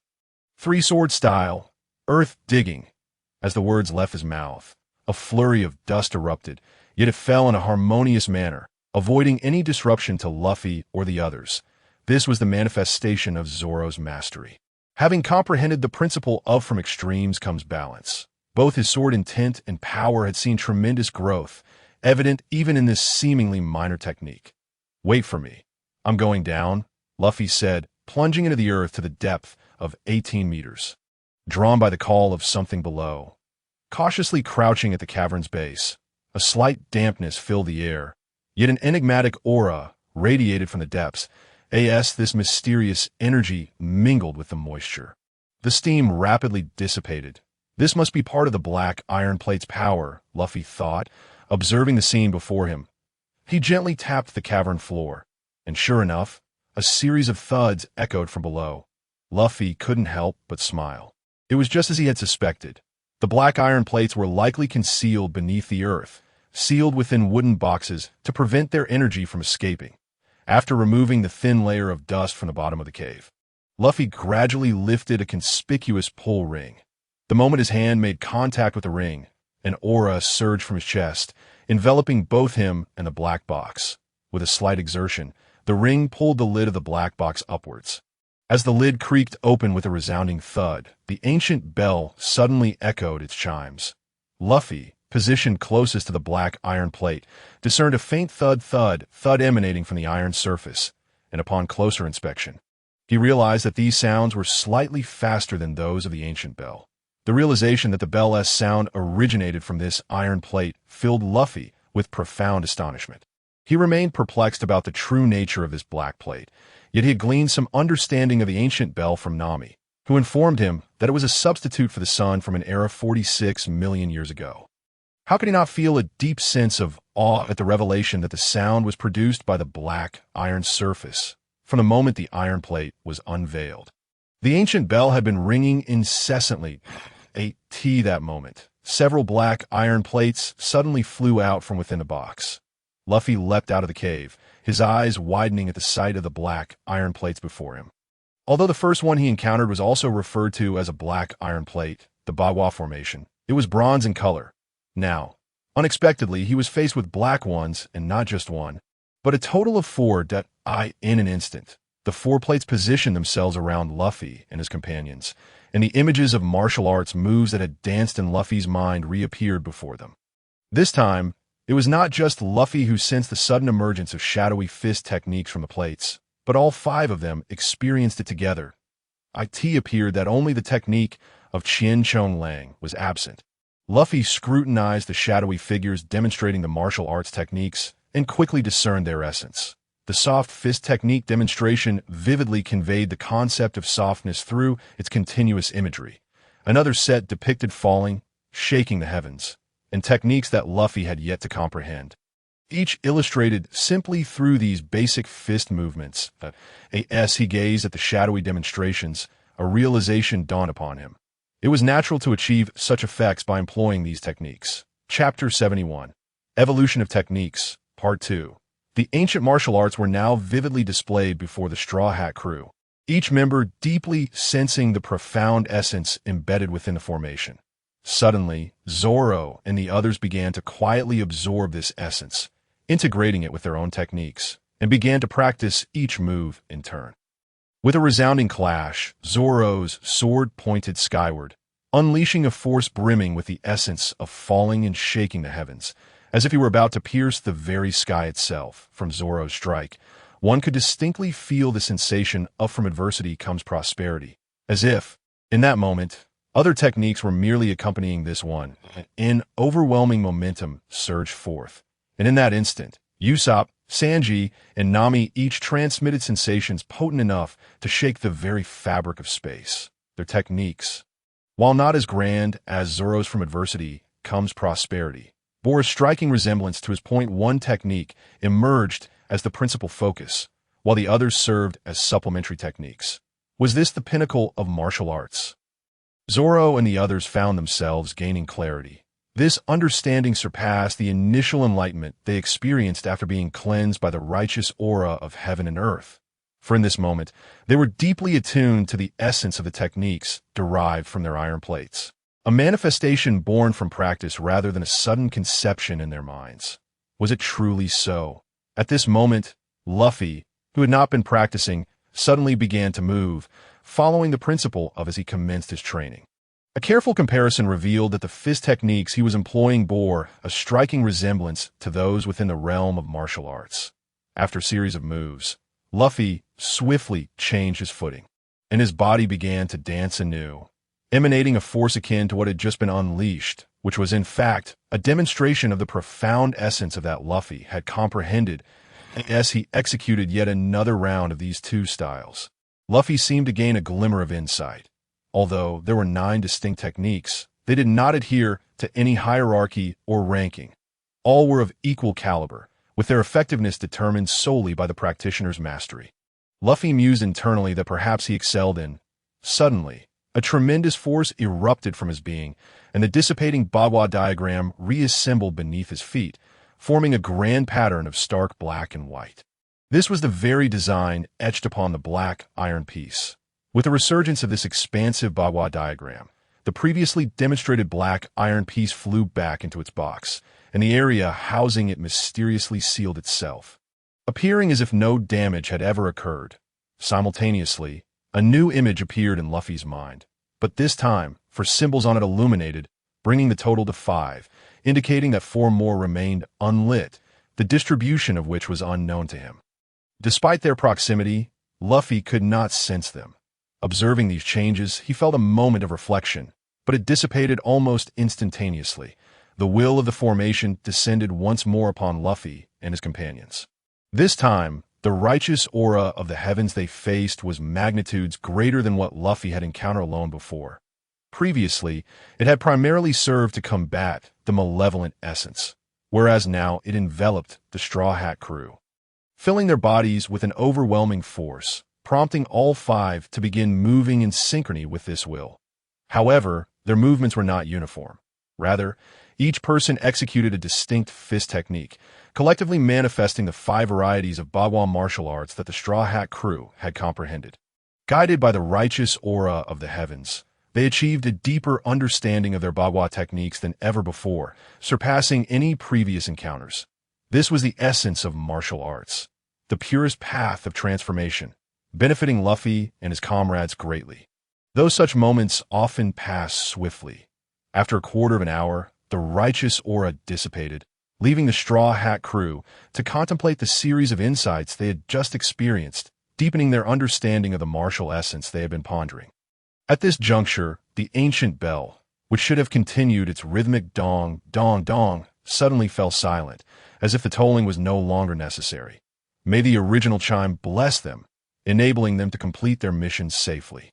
Before a crowd kneeling in reverence to the bell spirit, a young girl fervently prayed, softly murmuring a blessing for the heroes who had saved them, a sentiment echoed by nearly all the inhabitants of Shimi village. The bell's spirit resonated, heralding a miraculous event capable of fulfilling the faithful's earnest prayers. You have indeed gained the recognition of the Bagua. It appears you are among the chosen few, a voice suddenly echoed from within the ancient bell, penetrating the consciousness of Luffy and his companions. After all, this divine bell, existing for 46 million years, had acquired a soul, which was not surprising. Luffy couldn't help but recall the soul of the Going Merry, which had made him weep countless times. Ah, Going Merry, Luffy said, glancing to the side where their beloved ship lay serenely upon the water's surface, seemingly responding to his concern, radiating an extraordinary sense of comfort. However, he resolved to confront this being first. Taking a step forward, Luffy began to respond to the words of the bell's spirit from the ancient era. Indeed, we are those who have come here in accordance with the Bagua diagram, Luffy stated, raising his head slightly, as if he could vividly perceive the form of the bell's spirit. Surely a commendable entity, yet it seems you are still a few members short to fulfill the mission of saving all living beings. Your current number is insufficient. At least 5 more are needed. The voice from the core of the ancient bell resonated in their minds. Will we unite as 10? Who is the other? For a moment, Luffy felt a flicker of confusion, yet he refrained from pressing further, knowing that the ancient bell would reveal what was necessary in due time. Chapter 72. The choice one indeed. Only by combining the strength of all 10 of you can that malevolent existence be utterly destroyed. Otherwise, all life on this planet will face a cataclysmic calamity, The Bell Spirit's voice reverberated once more within Luffy and his companions' minds. Then, can you guide us, esteemed one? Where shall our next destination be? Luffy inquired slowly. The next destination? Oh, no. For at this moment, as there are two paths available for you to choose from for the next destination, I require you to select a direction before I disclose the location you are to reach. Please guide me, esteemed senior. Although I have never heard of Zhongling before as Luffy, who has perused an extensive array of texts in my past life, I find the tasks at hand quite commendable. Let me think. Zhongling has momentarily severed contact with Luffy and the others, presumably to ponder some issues. Bagwazing Wuliang, you old rascal, why don't you come out? At this moment, Zhongling, who had been quietly waiting here, and the iron shard buried deep below, commenced a profound dialogue. It appeared that both parties engaged in a spirited debate over certain matters. After approximately a quarter of an hour, Zhongling, with a hint of exasperation, remarked, "Are you certain these individuals will choose one path or the other? Otherwise, I may find myself in dire straits. Although I am a manifestation created by the Master through the evolution of time and space and have cultivated for 50 million years, I still do not wish to see my home planet face destruction. That is all due to the Master's decree that forbids us from interfering with any life on this planet. Otherwise, I would have simply obliterated that little rascal back in the day to avoid complications. You worry too much, my friend. Rest assured, among these individuals, the one leading the group possesses a truly exceptional spirit. Do not be deceived by his appearance. At his core, he is an unwavering pirate." Bagwazing Wuliang's voice echoed playfully in Zhongling's mind. Alas, what can I do? After all, I was born from this planet, and are we not aware of the Master's temperament? He insists that we personally safeguard our home world. Otherwise, the consequences would be dire. Zhongling seemed to express a lingering apprehension. Nevertheless, regardless of the circumstances, Zhongling could not alter the subsequent events, for it was decreed by their master that the chosen individual must select their own path. 50 million years of evolution led to the formation of Zhongling, and after another 50 million years of cultivation, he has arrived at his current state. This moment marks the first tribulation he has faced in his journey, a trial that may not pose a significant challenge for them, yet presents a grave danger to their home planet. A single misstep could result in the complete annihilation of the planet, leading to a cycle of evolution that would eventually give rise to another Zhongling and the emergence of sacred artifacts anew. This is their fate. However, with Bagwazang Wuliang's assistance, Zhongling should be able to navigate this trial with relative ease, and thereafter, he would be able to accompany their master on boundless celestial journeys, just like Bagwazang Wuliang. Yet despite Bagwazang Wuliang's repeated reassurances, Zhongling found himself in a state of nervous anticipation, as it was his first experience akin to a bride entering a sedan chair. Even after 50 million years of cultivation, he could not escape the jitters. Sigh. I can wait no longer. Surely, Bagwazang Wuliang would not deceive me. Zhongling once again reinforced this notion within himself, fully aware that Bagwazang Wuliang would not wish him harm. Yet his excessive caution compelled him to inquire repeatedly. Nonetheless, time was of the essence, and the chosen ones awaited outside. He had no choice but to proceed. Are you all prepared? Zhongling's voice reverberated in Luffy and the others' minds. Half an hour having elapsed since he last spoke.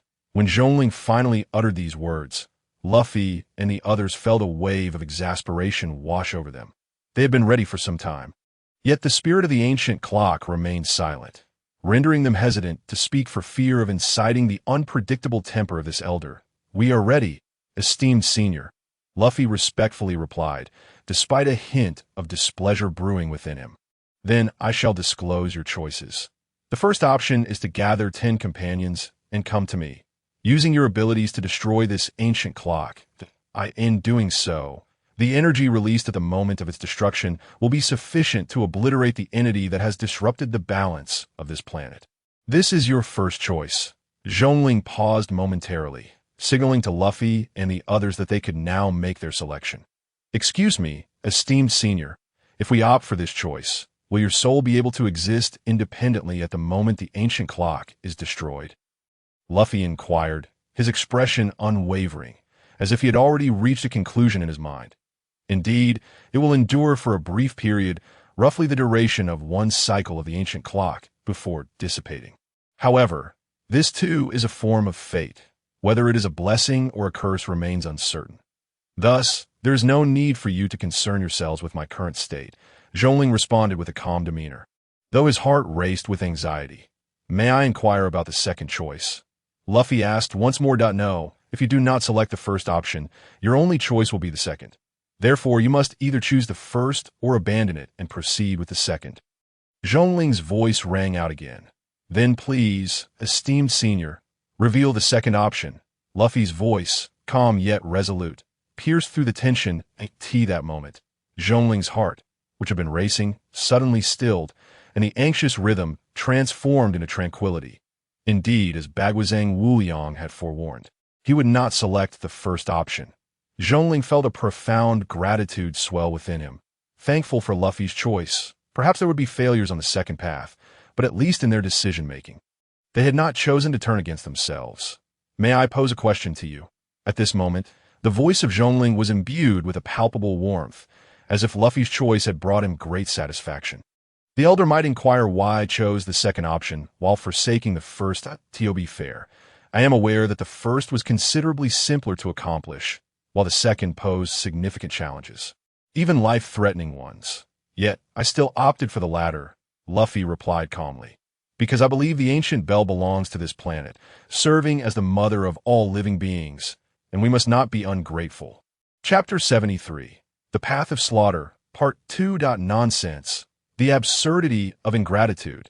At this moment, the lurking Bagwa Wuliang internally scoffed at the grandiloquent words being spoken. Others may be oblivious to your true nature, but I am not. Were it not for the fear of destroying the ancient bell and being unable to return to that world, would you act this way? Who would believe such a thing? Bagwa Wuliang disdainfully raised a middle finger at Luffy. However, this lad is not entirely without merit. Though somewhat helpless, he is still a decent person, if recalling something. Bagwa Wuliang acknowledged Luffy's character, albeit with some reservations. Yet at this moment, he refrained from voicing these thoughts to Zhongling or contradicting Luffy, for Luffy's current choice aligned with their desires, and their master had strict regulations regarding their conduct. To violate such rules would be tantamount to courting death. Because of this, Zhongling was profoundly moved by Luffy's words, and at that moment, the eyes of the Straw Hat crew sparkled with newfound brilliance. Perhaps, in their hearts, they too did not wish to see the ancient bell, which had bestowed the greatest blessings upon all living beings, destroyed, particularly Nami, whose eyes shone brightly, as if in that instant Luffy had transformed into an immensely great creator deity. Indeed, striving to conceal his innermost emotions. Luffy responded with utmost seriousness. However, at that instant, a small fragment of his soul deep within his mind edged closer to Wang Hao-Ian's essence. The degree of fusion has increased slightly. Luffy seemed to sense this shift. Typically, when his actions elicited satisfaction from the original Luffy's soul, the fusion between Wang Hao-Ian and Luffy's spirits would markedly intensify.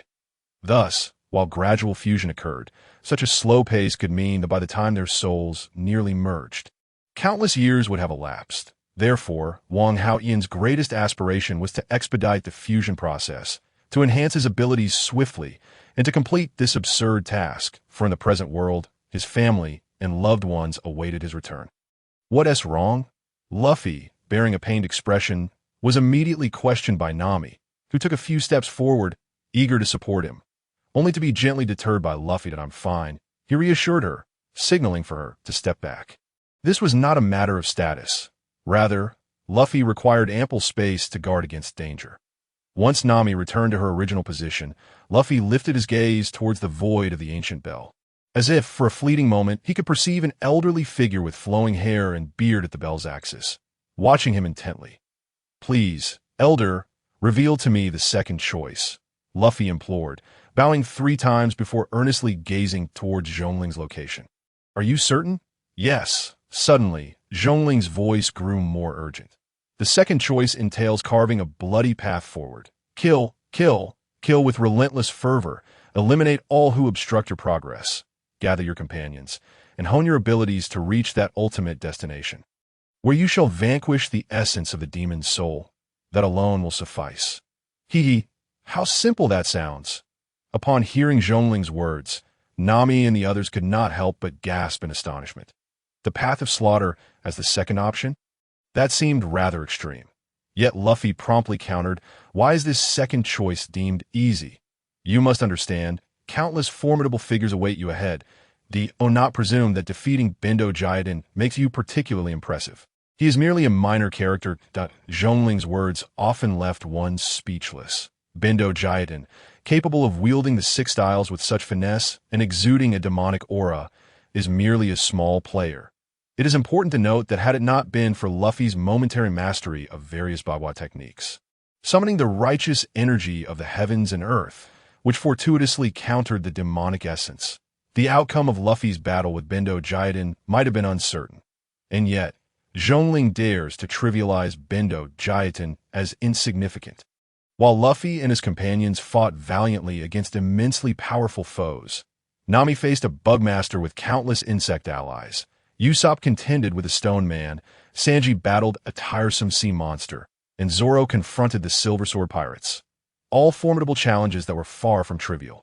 If not for their practice of the Bagua techniques, overcoming such adversaries would have been inconceivable. Now, the mightiest Bendo Jiaden is belittled as merely a minor character. What then does that make the foes they face?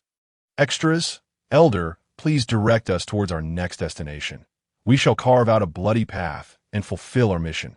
For it is our duty, Luffy reiterated earnestly to Zhongling, proceeding in the direction of freedom and dreams. All lies within the journey. Though this is something I should have conveyed to you, I've changed my mind. I find you intriguing, so I shall lend you my assistance. Hey, Zhongling, what do you intend to do? This seems rather hasty. They may not be able to withstand it. Baba Liang's voice suddenly pierced Zhongling's mind.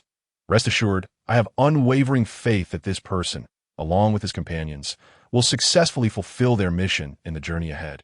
Zhongling thought resolutely, yet another soul deceived by his seemingly polished exterior, Baba Liang mused, casting a complex gaze at Luffy, who was putting on an appearance of reverence. Your next destination is precisely here. As he spoke, a vision of a seascape materialized in Luffy and his companions' minds, revealing a large, albeit indistinct, island upon the water's surface. Thank you, Elder. There is one more matter I hope you can assist us with, Luffy said, bowing once more to Zhongling. Speak freely. If I can help, I shall certainly do so. As Zhongling uttered these words, a vague figure gradually emerged from the axis, indistinct yet palpable, though nothing could be discerned from the figure. The Straw Hat crew felt distinctly that a presence was observing them, yet this gaze bore no ill intent. Rather, it felt akin to an elder watching over a group of young individuals, filled with kindness and care. Elder, please inform us how to exit this place, as our next destination lies beyond it, and we are uncertain of the way out. Luffy candidly expressed the confusion they faced. That is simple. Look, there is your ship. As Zhongling spoke, a clear perspective suddenly appeared in Luffy and his companions' minds, prompting them to turn and gaze in that direction. However, Luffy did not turn a look, for he had already noted it earlier. Elder, while our ship is indeed here, how are we to depart? Luffy inquired once more, internally questioning, is Zhongling daft? What of the ship? This place is nestled within the mountains. How can one truly escape from here? It is not like the Sea of Initial Desires, where they could still find a way out through the entrance they came in, albeit the passage there is somewhat peculiar. Yet here, after being inexplicably drawn to this location, the only escape route has been obliterated. Luffy is frantic, be wise sailing towards the light. You will reach the destination you envision. Go forth, dear children. I hope you can carve a path to freedom. Upon uttering these words, a brilliant beam of light surged forth from the ancient bell, piercing through the clouds above and forming a guiding beacon before Luffy and his companions. Thank you, Elder. Luffy and the others respectfully bowed deeply to the ancient bell, then set their sights on the direction of the Going Merry and surged forward. God knows when this light might fade. They must exit this place before that happens. With this thought in mind, Luffy and his comrades quickened their pace once more. Intriguing children, I hope you do not lose your true selves amidst the chaos of slaughter. Do not allow hardships to bow your heads. Tread steadfastly, for I believe you will fulfill your mission this moment. The spirit of the bell silently mused, a sense of satisfaction gracing her countenance, as if Luffy and his companions had already accomplished their mission, just as her own tribulations had passed smoothly. Observing his junior like this, Bawa Wuliang refrained from saying much, quietly reflecting, "Little one, do not perish. It would complicate matters." For a moment, the two ancient beings, existing for millions of years, once again succumbed to slumber.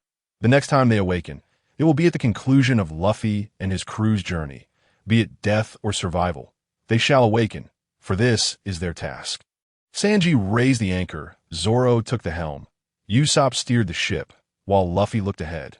The Going Merry had set sail once more. Returning to the Going Merry, the Straw Hat crew felt as if they had come home. Enveloped in a wave of comfort, with Nami's exclamation, the Straw Hats commenced their high-speed journey. A gentle breeze swept by. The ship began to move, coincidentally aligning with the beam of light that pointed straight ahead. With the wind at their backs, the simple triangular sailboat's speed instantly surged to its maximum, gliding across the sea like a flying fish. Feeling as though their speed was still insufficient, Nami wielded her climatact, waving it towards the sky. After a few motions, a thick black cloud formed above the Going Merry, rapidly intensifying and generating a significant temperature differential, which in turn created a powerful wind that billowed towards the ship's sails. Nami persistently held her climatact aloft, occasionally waving it, and the Going Merry continued to surge forward at that speed, astonishing Luffy and the others. They had never witnessed Nami employ this technique before, yet its effectiveness was undeniable in this moment. Nami, the direction of the light has shifted. 500 meters ahead, the light is now to the left. Luffy, who had been closely monitoring the trajectory of the light, suddenly realized the change and shouted to Nami, "Understood. Adjust the sails. Sanji, 3 o'clock. Usopp, steady the helm." Following this, Nami vigorously waved her climatact towards the sky, creating a subtle vibration that entwined with the black clouds above. With a sudden call, the black clouds shifted direction in an instant, and the wind that had been blowing towards them altered its course as well. The ship executed a maneuver that redirected its path without compromising its speed. A feat Nami accomplished flawlessly. As the vessel gracefully arced through the air, Nami could not help but smile, pleasantly surprised by the effectiveness of her own strategy. The climatact has many more applications yet to be discovered. I will surely evolve them one by one. In time, it will serve purposes beyond merely accelerating the ship, Nami resolved within her heart. Under Nami's precise navigation, the Going Merry swiftly navigated through various angles of turn. As the light behind them began to fade, a steep cliff appeared before them, seemingly encased in a transparent membrane that enveloped the sea. "There it is." Upon spotting this, Nami exclaimed loudly, while Luffy slowly climbed atop the goat's head. Offering comfort as he in a hushed tone, he murmured, "Mary, you must hold on. Soon, you will become even sturdier. This time, I will not let you leave us." That moment, the ship arrived at the transparent membrane. With one final push, Nami transformed all the black clouds into wind, propelling the Going Merry forward at full speed towards the luminous barrier. Wah wah wah wah wah. "Merry, we're flying," just after breaching the transparent membrane. Luffy and the others realized they were now hundreds of meters above the ocean, plummeting towards the surface with great force. P.S. The second chapter has finally concluded. The third chapter, The Chaotic World, will commence tomorrow with 3 updates daily. Chapter 75, Bubble Island. First update. After the Going Merry soared beyond the barrier of Westmeat Village, it did not directly land on the other side of the Red Earth continent, but instead appeared upon an endless expanse of ocean. 3 months of sailing culminated in Usopp's triumphant shout, marking the end of their prolonged and tumultuous training phase, leaving Luffy and the others in a daze. Luffy, could that be Bubble Island? How did we arrive here so suddenly? Nami, having taken the telescope from Usopp, gazed ahead while speaking to Luffy. Are there many large trees and countless bubbles floating in the air? Originally seated atop the sheep's head, Luffy, lost in contemplation, sprang to his feet upon hearing Nami's words. "Yes, it resembles exactly the island you described, which must be the abode of those detestable celestial dragons." Nami pondered before adding, "We haven't even encountered the little whale yet. How did we arrive here so suddenly? At this moment, the rest of the crew sensed the strangeness of the situation and gathered around, casting glances at Luffy, hoping to glean some insight from him.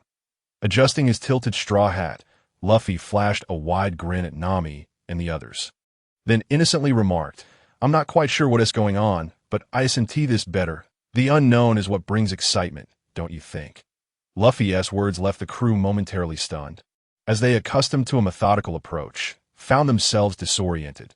"This is the adventure I yearn for." Zoro was the first to snap back to reality, simply uttering a sentence before returning to his spot to continue training his physical strength.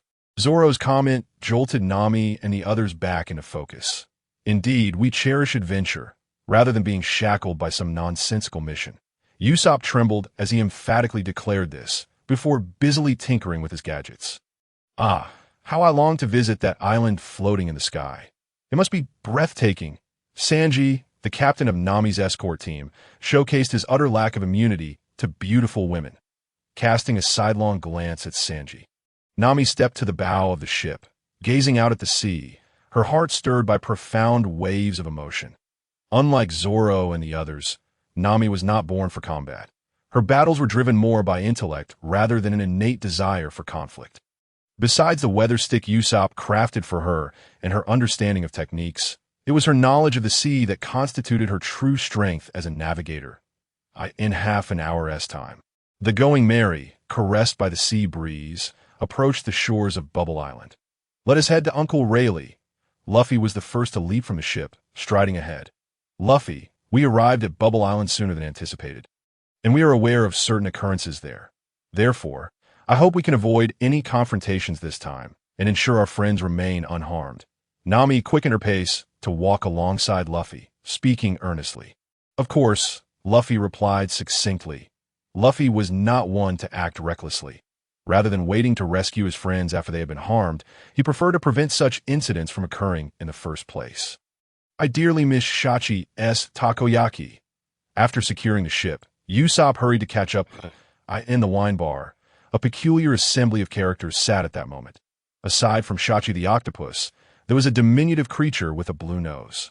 A man clad in oversized underwear, sporting a pompadour, could only be aptly described with a single term.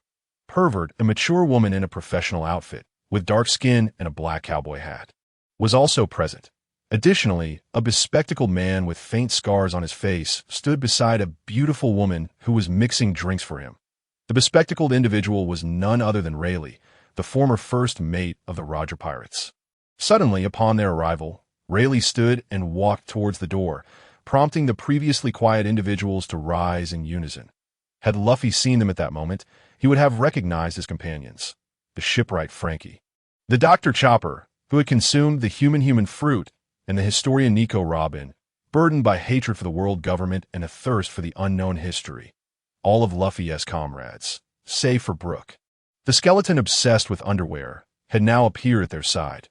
After traversing several areas, Luffy and the others, guided by Nami, the only one among them who was not lost, as Luffy was also familiar with Rayleigh's residence, found themselves before Rayleigh and the others. This moment was one of profound significance. Before Rayleigh's appearance, Frankie, Chopper, and Robin had been entirely unaware of the Straw Hat crew. Yet upon Rayleigh's arrival, they unhesitatingly chose to join. Compelled by the note left for them by Captain Luffy of the Straw Hat Pirates that, of course, prior to this, with Rayleigh's assistance, they had successfully completed their respective missions. Rayleigh helped Chopper resolve matters with the King of Drum Island, and at Dr. Kuroha's request, he brought Chopper to Bubble Island. Chopper was the first to arrive, being closest to Rayleigh. Next came Robin. Her journey was not solely about the Shabati incident.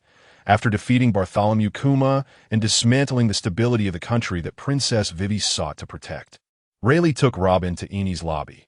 Rayleigh's methods were decidedly more harmonious and secure compared to Luffy's reckless approach in the original narrative. After eliminating the formidable Rob Lucci and the nefarious Spandam, who possessed the golden transponder snail, Rayleigh brought Robin and Frankie back to Bubble Island, urging them to rest and recuperate in anticipation of Luffy's arrival. They awaited for half a year, during which Rayleigh ventured out once, returning with a noticeably agitated demeanor, seemingly averse to conversation. Luffy had instructed Shachi to convey messages to Rayleigh, which included assistance for Princess Vivi in the search for his companions. Luffy sensed that the journey ahead, beginning from Sabeti Archipelago, would deviate significantly from his previous expectations. Thus he understood that to fulfill his mission and return to the present, he must locate all his companions. However, the uncertainty of the future compelled Luffy to delegate this task to Rayleigh, the former warlord. Luffy was untroubled by the thought of Rayleigh declining to assist him, for he knew he was walking the path that Roger had left unfinished. As Roger's closest ally, Rayleigh could not possibly refuse him. Chapter 76. The Unexpected Brook's Demise. "You must be Uncle Rayleigh," Luffy exclaimed, ignoring all gazes. "Thank you for helping me reunite with my companions." Gazing at the youth before him, Rayleigh felt a sense of inscrutability. He could not decipher what thoughts lay within Luffy's mind. Yet, this was of little consequence. What mattered was the sincerity reflected in Luffy's eyes, devoid of any pretense, and no need for thanks. "It is my duty." "Please come inside," Rayleigh said, his previous gloom lifted as he looked upon the young man with genuine pleasure. Hello, my comrades." After expressing his gratitude to Rayleigh, Luffy casually greeted the three astonished newcomers, unfazed by Luffy's gesture. Nami swiftly kicked him aside, stepping forward. "Greetings, I am Nami. Welcome to our crew," she said, extending her fair right hand toward the adorable little reindeer. Before Nami could react, the once dumbfounded reindeer, its fluffy face turning crimson, promptly hid behind Robin.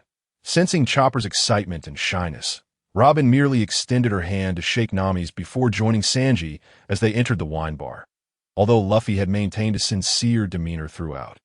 Nami's swift kick made it abundantly clear to the three newcomers who the true captain of the Straw Hat Pirates was. Paying no mind to Nami's parting kick, Luffy rose and casually brushed off non-existent dust from his attire before following inside.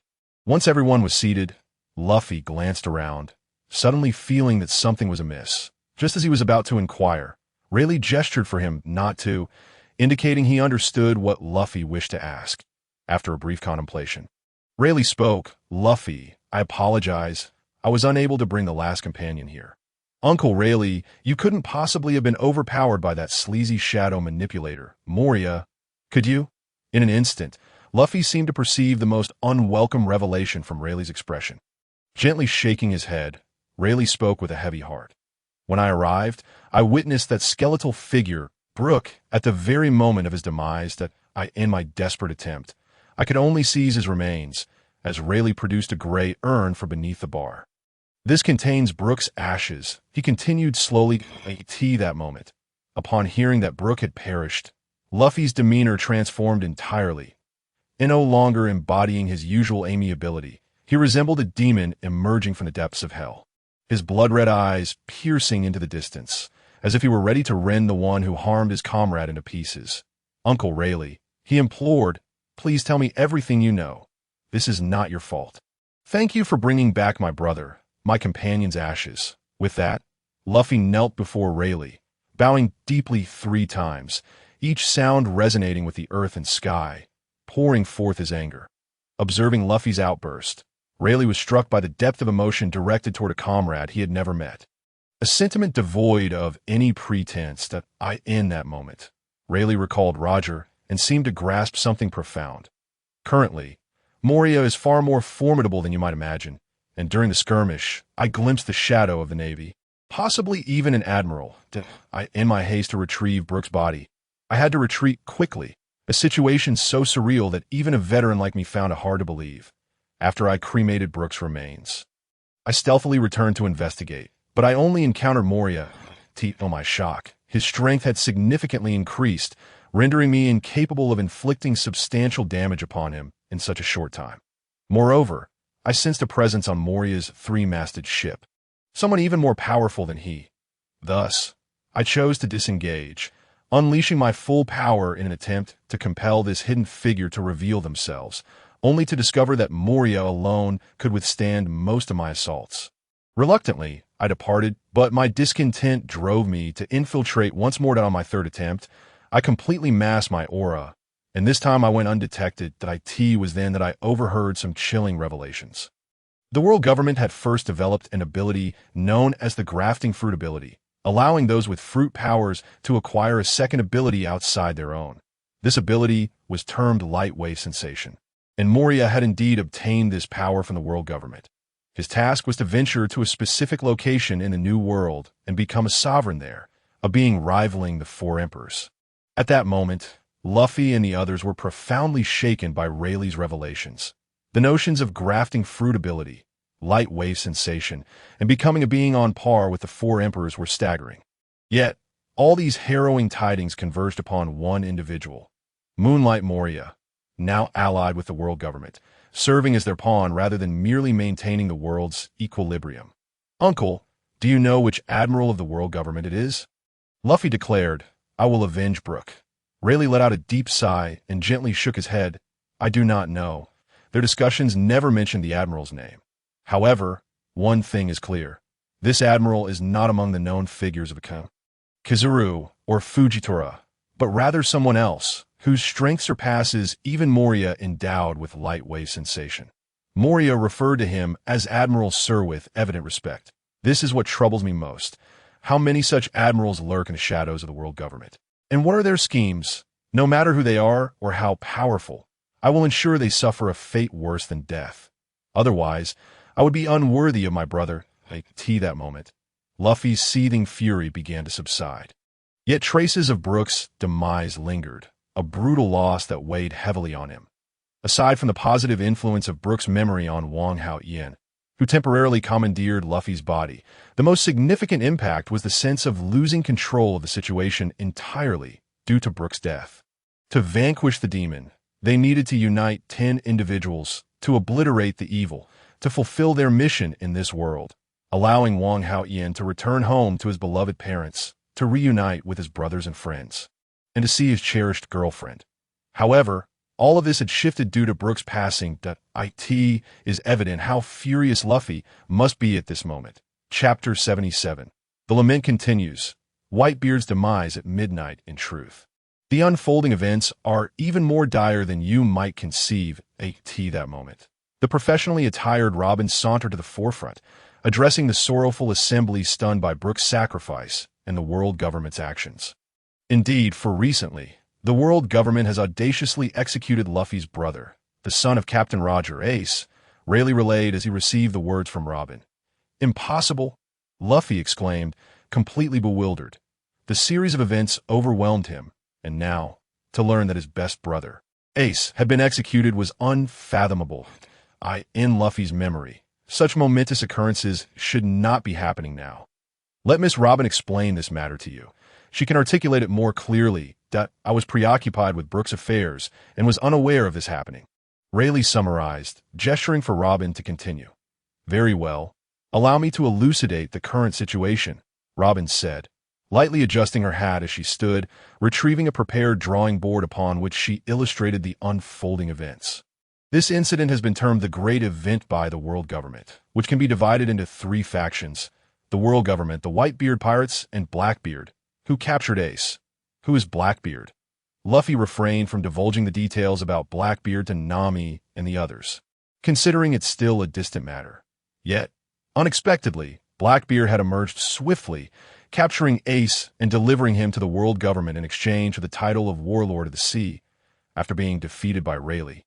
Crocodile's plan was exposed, leading to the revocation of his warlord title, thus providing Blackbeard with an opportunity.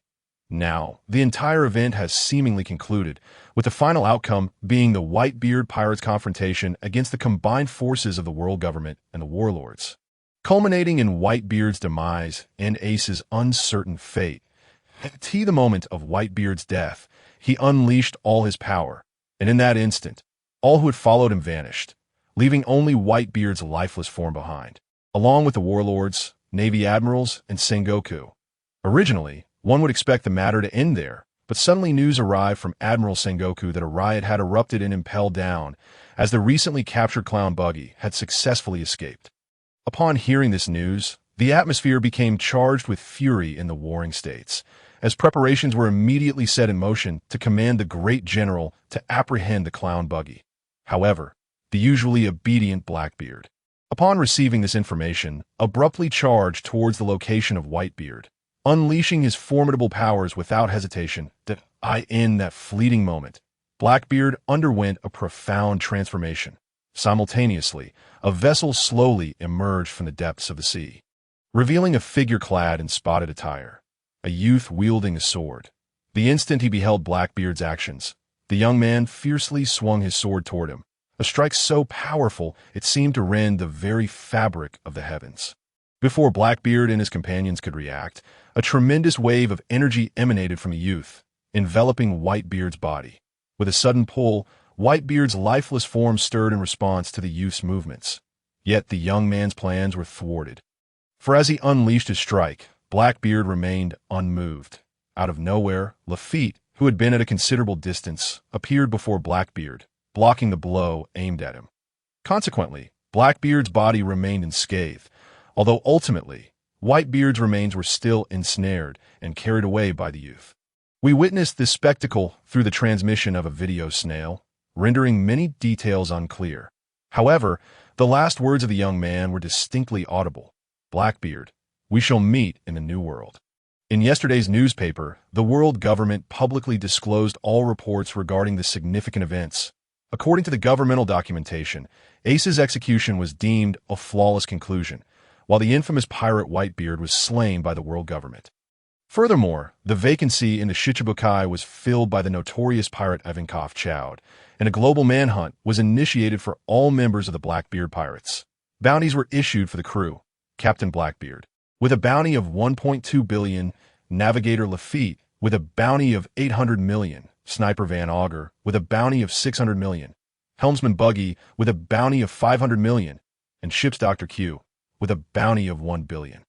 Additionally, a bounty was placed on the escaped convict, the Clown Buggy, a bounty of 200 million for Sand Crocodile. The bounty is 800 million for Shilyo. The bounty is 1 billion for Tibwa. The bounty is 1 billion. For the colossal warship, the Lone Wolf, the bounty stands at 1 billion for Bacchus the Barrel. The bounty is also 1 billion for the Ruthless King of Attacks, Abelo. The bounty is 1 billion at AS. They gazed upon this extensive list of substantial bounties. Luffy and his companions felt a surge of exhilaration. However, when Robin and the others first laid eyes on this document, a wave of helplessness washed over them. After all, the existence of any task listed was beyond their capacity to confront. Although Luffy and his crew had showcased exceptional prowess in Shimi Village, it was a world almost entirely isolated, and Robin and the others were unaware of the events transpiring there. In truth, Robin and her companions had hesitated before deciding to join the Straw Hat Pirates, as they had never previously followed a crew so recklessly. Yet ultimately, their primary reason for joining was the note that Luffy had entrusted to Rayleigh, which he had written specifically for them. On that piece of paper, Luffy outlined the fundamental aspects of their crew, elucidating their mission, but most crucially, he articulated their goal of embarking on this journey, to pursue dreams, with the mission following closely behind. Dreams were paramount, and missions were secondary. This principle resonated deeply with Robin and her companions, and Luffy, utilizing his understanding of them, articulated each of their dreams. Thus, in that moment, Robin and the others resolved to join.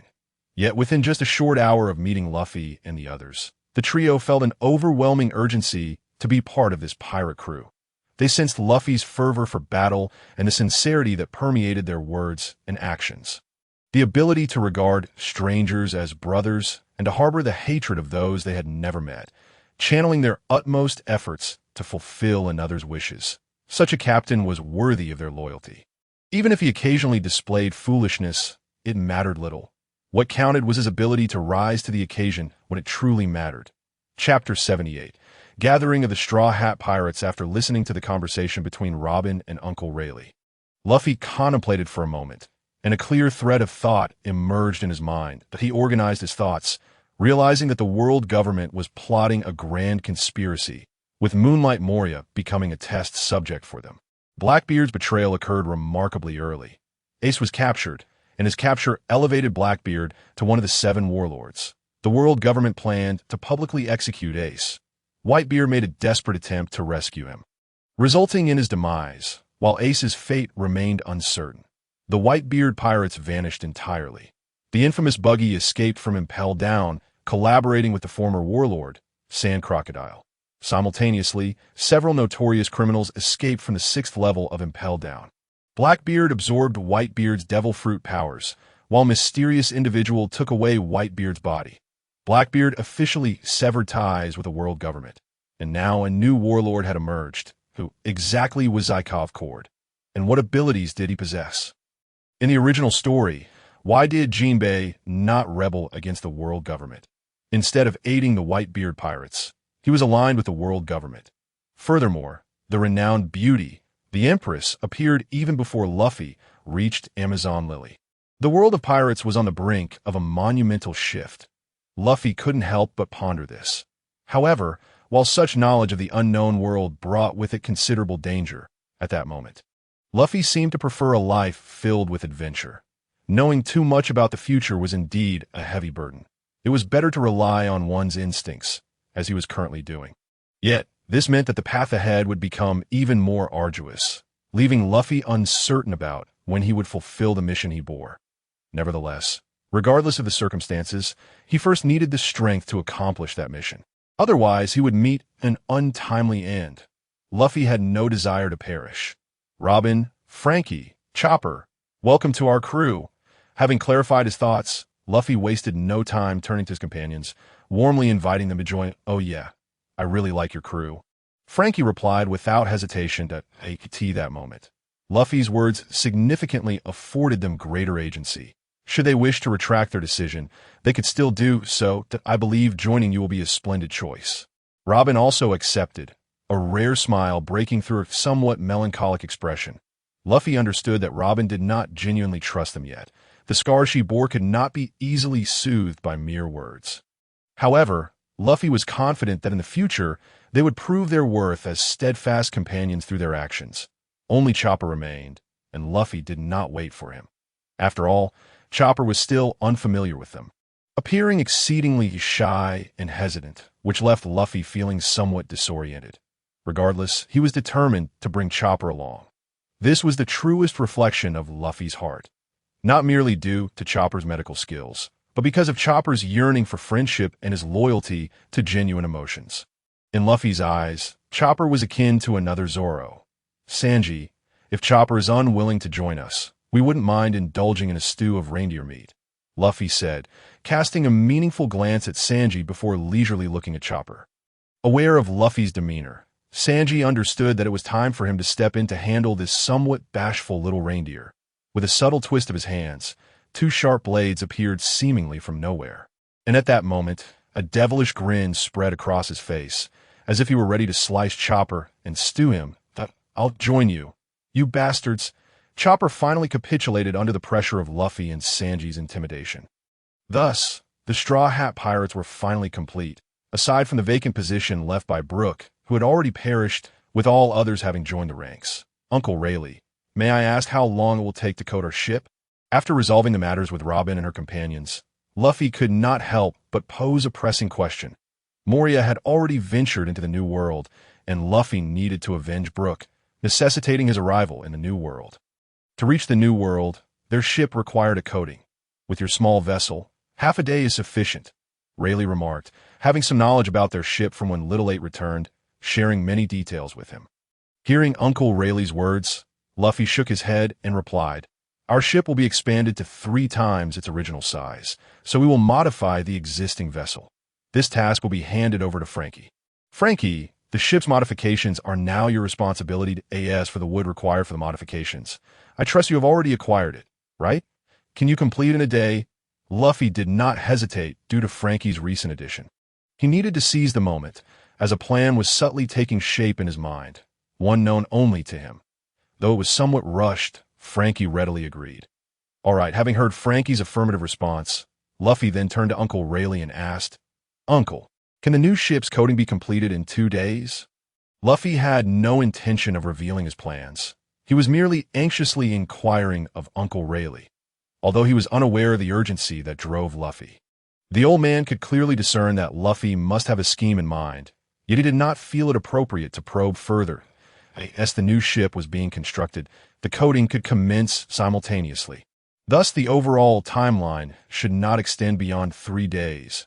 Moreover, with the old man as presence, Luffy's ship would undoubtedly encounter no other issues.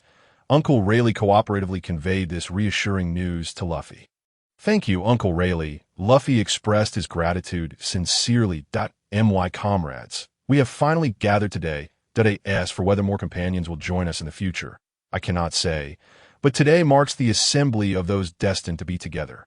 Although Brook has tragically passed, I vow to avenge him, for we are fated companions. From this moment onward, we are partners bound by life and death, able to entrust our backs to one another. Luffy proclaimed fervently, unleashing a fervent declaration he had long prepared. Despite his excitement, he was primarily governed by reason and the clarity of the plan he had devised in his mind. That we are fated companions, bound by life and death. In that moment, as if inspired by Luffy's fervor, every member of the Straw Hat Pirates shouted in unison. Chapter 79.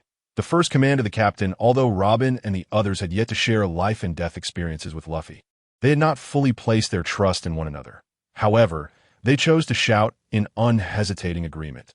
This was the hope that resided within their hearts, to seek dreams and fulfill missions alongside partners bound by fate, igniting a profound sense of excitement and exhilaration within Robin and her companions. "Very well, I hereby announce the first command of the captain," Luffy declared, observing the earnest and excited expressions on each companion's face.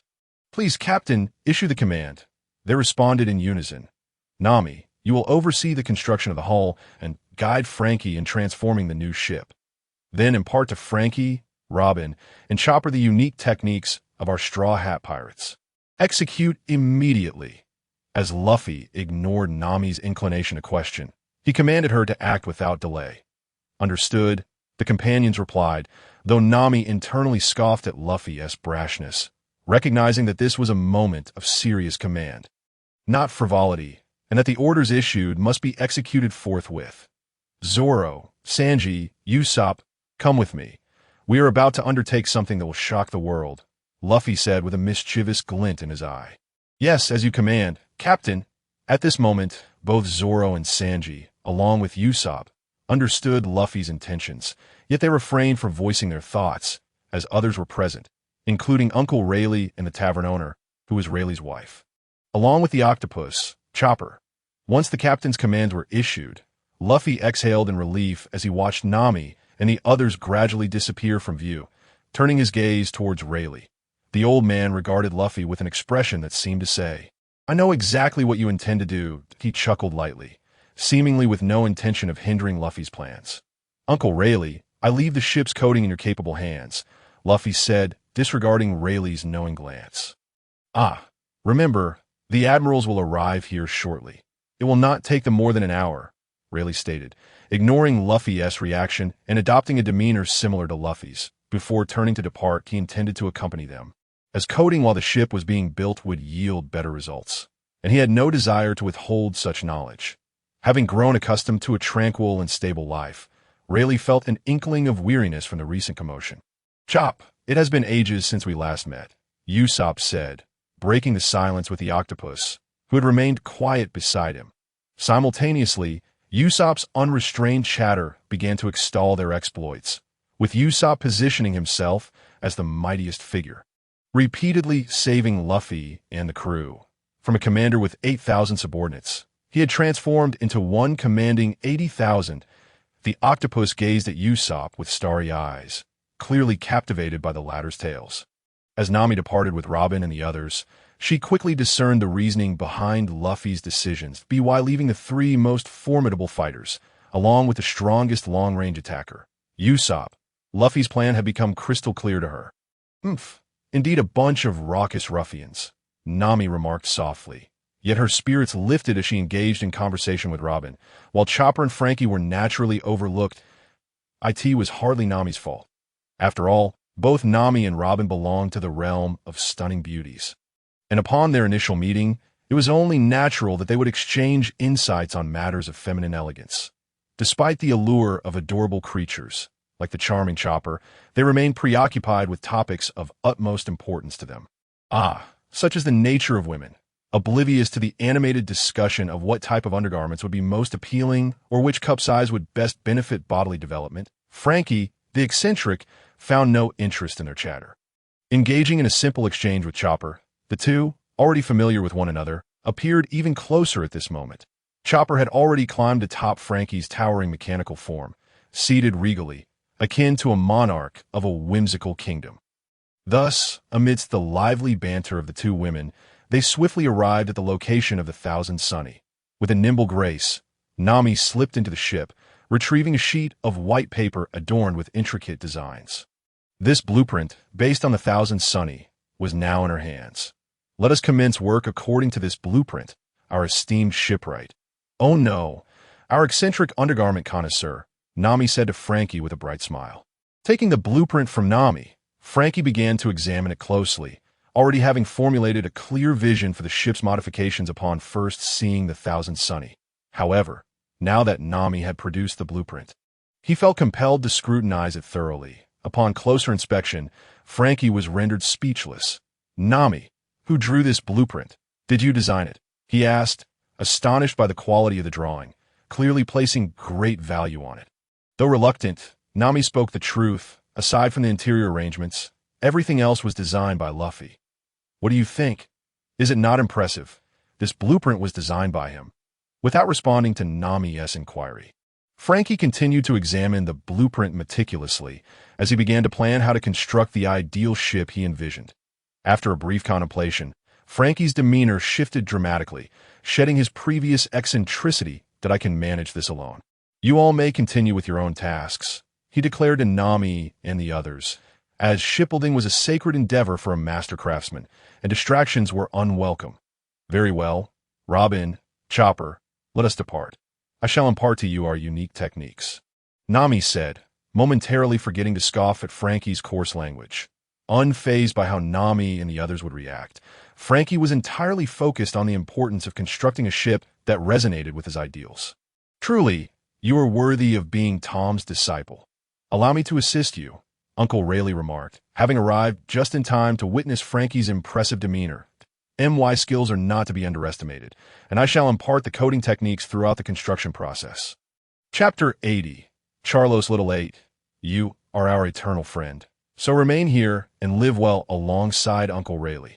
Despite the unremarkable appearance of the somewhat unrefined octopus, Little 8, Luffy harbors a unique affection for him. Without waiting for Little 8's response, Luffy and the others charged out towards the tavern, their sights set on Island 1. Zoro, Sanji, Usopp, let us indulge ourselves for a while.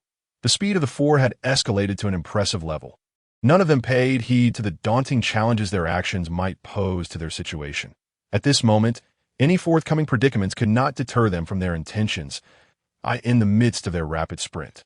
Luffy suddenly halted. What are you doing? With Luffy's abrupt stop, Sanji and the others stumbled in surprise. Should we not make things a bit more extravagant? Luffy's wicked grin evoked a sense of impending mischief. Why not stir up some chaos? The three companions simultaneously displayed expressions of wicked delight upon hearing Luffy's words. Let us do it this way, Luffy declared, pulling the three brothers into a tight embrace. Their heads huddled together. Though reluctantly caught in Luffy's embrace, they offered no resistance, instead listening intently to his plan. As Luffy gradually unveiled his scheme, their initial shock transformed into muffled laughter, perhaps amused by Luffy's audacity or surprised by his antics. All right, we'll split up. I'll go ahead and we'll act according to the plan in 3 days. After emphasizing the plan, Luffy took his leave first. Idiot, don't get lost. Remember our ship's location. Before Zoro could respond, Sanji had already dashed off. Usopp, be careful on your way. Remember, your task is the most challenging, and you must succeed, Zoro said with an unusual seriousness directed at Usopp. No problem. You go ahead. With Usopp's farewell, the once congregated five had dwindled to a solitary Usopp. Feeling a chill enveloping him, Usopp shivered slightly in the warm surroundings.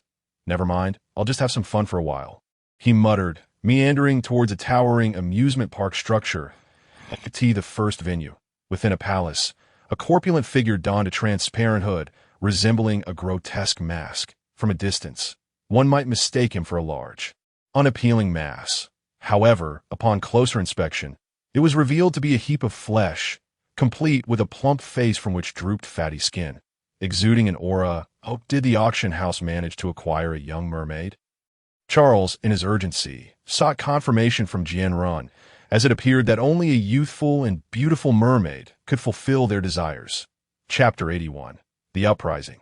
The first auction house is situated at the heart of the central island of Chow Island, serving as the headquarters for all auction venues within the Shambo archipelago. While it is referred to as an auction house, it is more accurately described as a human trafficking den, for all that is auctioned here are human beings of every conceivable race. Be they dwarves, giants, or the peculiarities among humans, all are available for sale. However, the most sought after are indeed the formidable pirates and the unique races.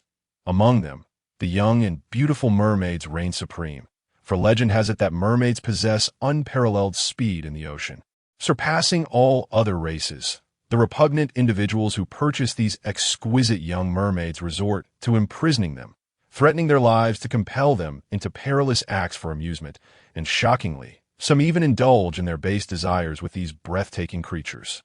Thus, among mermaids, the young and beautiful ones are the most coveted. Upon hearing from his subordinate Jian Ren about a premium auction at the first auction house, Charles immediately thought of the mermaids. For in his eyes, only a youthful and beautiful mermaid could restore his dignity. The specifics of the auction remained undisclosed. However, it was presided over by the renowned auctioneer and owner, Disco. Jian Ren diligently fulfilled his duties as Charles's servant. In that case, let us depart. Please bring my steed, Charles remarked nonchalantly. Despite outward appearances leading many to perceive Charles as a simpleton, there were aspirations hidden within his heart. The first auction house. Disco was in particularly high spirits today, for that very morning, their hunting team had captured a remarkable specimen. This exceptional acquisition promised to yield a fortune sufficient to sustain his lavish lifestyle for a lifetime.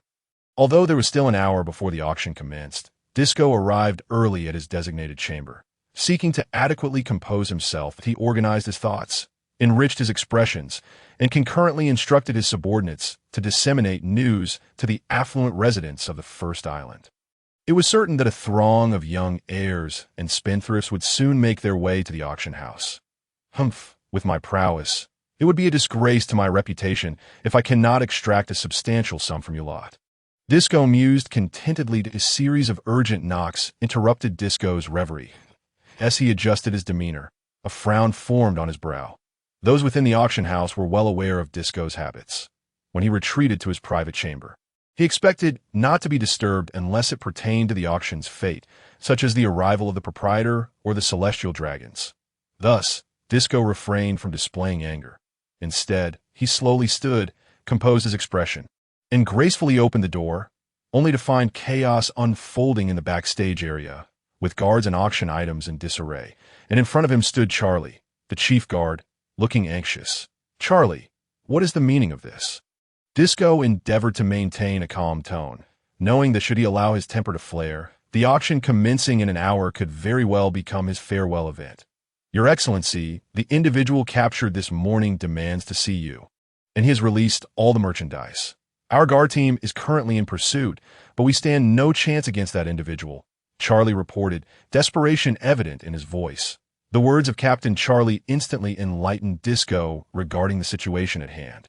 He instructed all guards to disregard the released merchandise, to open a passage at the back door, allowing the goods to exit without alarming our guests. After assigning tasks to Charlie, Disco made his way towards the bounty they had captured earlier that morning. The ease with which so many items had been liberated, coupled with their audacity to flee, indicated that this merchandise must possess the ability to easily break its collar, or alternatively, it might have the key to it. Regardless, the ensuing chaos suggested that those who chose not to escape were certainly not intent on creating turmoil. There must be some underlying conspiracy. Disco pondered meticulously, ultimately categorizing the instigator of this auction house riot as a troubled individual. Disco's private chamber was not far from where the merchandise was held, so by the time he unraveled the intricacies of the situation, he found himself before the most significant item of this auction. You must be the owner of this auction house, the merchandise remarked nonchalantly, without even lifting its head. The owner, of course, was not Disco, yet within this auction house his words carried weight. At that moment, Disco sensed no aura emanating from the merchandise before him. Initially, he had doubted their hunting team would capture such a superb item, but upon feeling the collar snug around his neck, he breathed a sigh of relief. Now that it was secured, the item could not escape. Despite not sensing any presence from the merchandise still adorned with the collar, Disco felt a twinge of complication. However, he had not completely surrendered hope, for the collar, which represented life and death, still encircled the being's neck. Although the cord capable of controlling the collar was currently being toyed with by the other party, Disco still had a means to detonate the collar before they could approach. That if you hold sway here, then allow me to inform you that this auction will feature only me.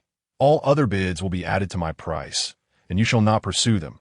Otherwise, you shall choose to auction them off, accepting my demise or yours in an instant. The merchandise, which had previously bowed its head, suddenly stood upright, gazing at Disco and his companions. Feeling the boundless murderous intent in the other's eyes, a cold sweat broke out on Disco's back. The chilling sensation overwhelming even this seasoned auctioneer who had faced countless grand events. Very well, but you are not permitted to take your own life, nor to tamper with that collar, Disco insisted, forcing calm into his voice. As long as you allow those individuals to leave here safely, I will not depart, and I shall not take my own life. Agreed, the other replied without hesitation. And at that moment, Disco's heart grasped a semblance of understanding. This was an individual eager to play the hero, seemingly capable of detonating the collar while simultaneously allowing themselves to be auctioned off. Such characters were not unfamiliar to Disco.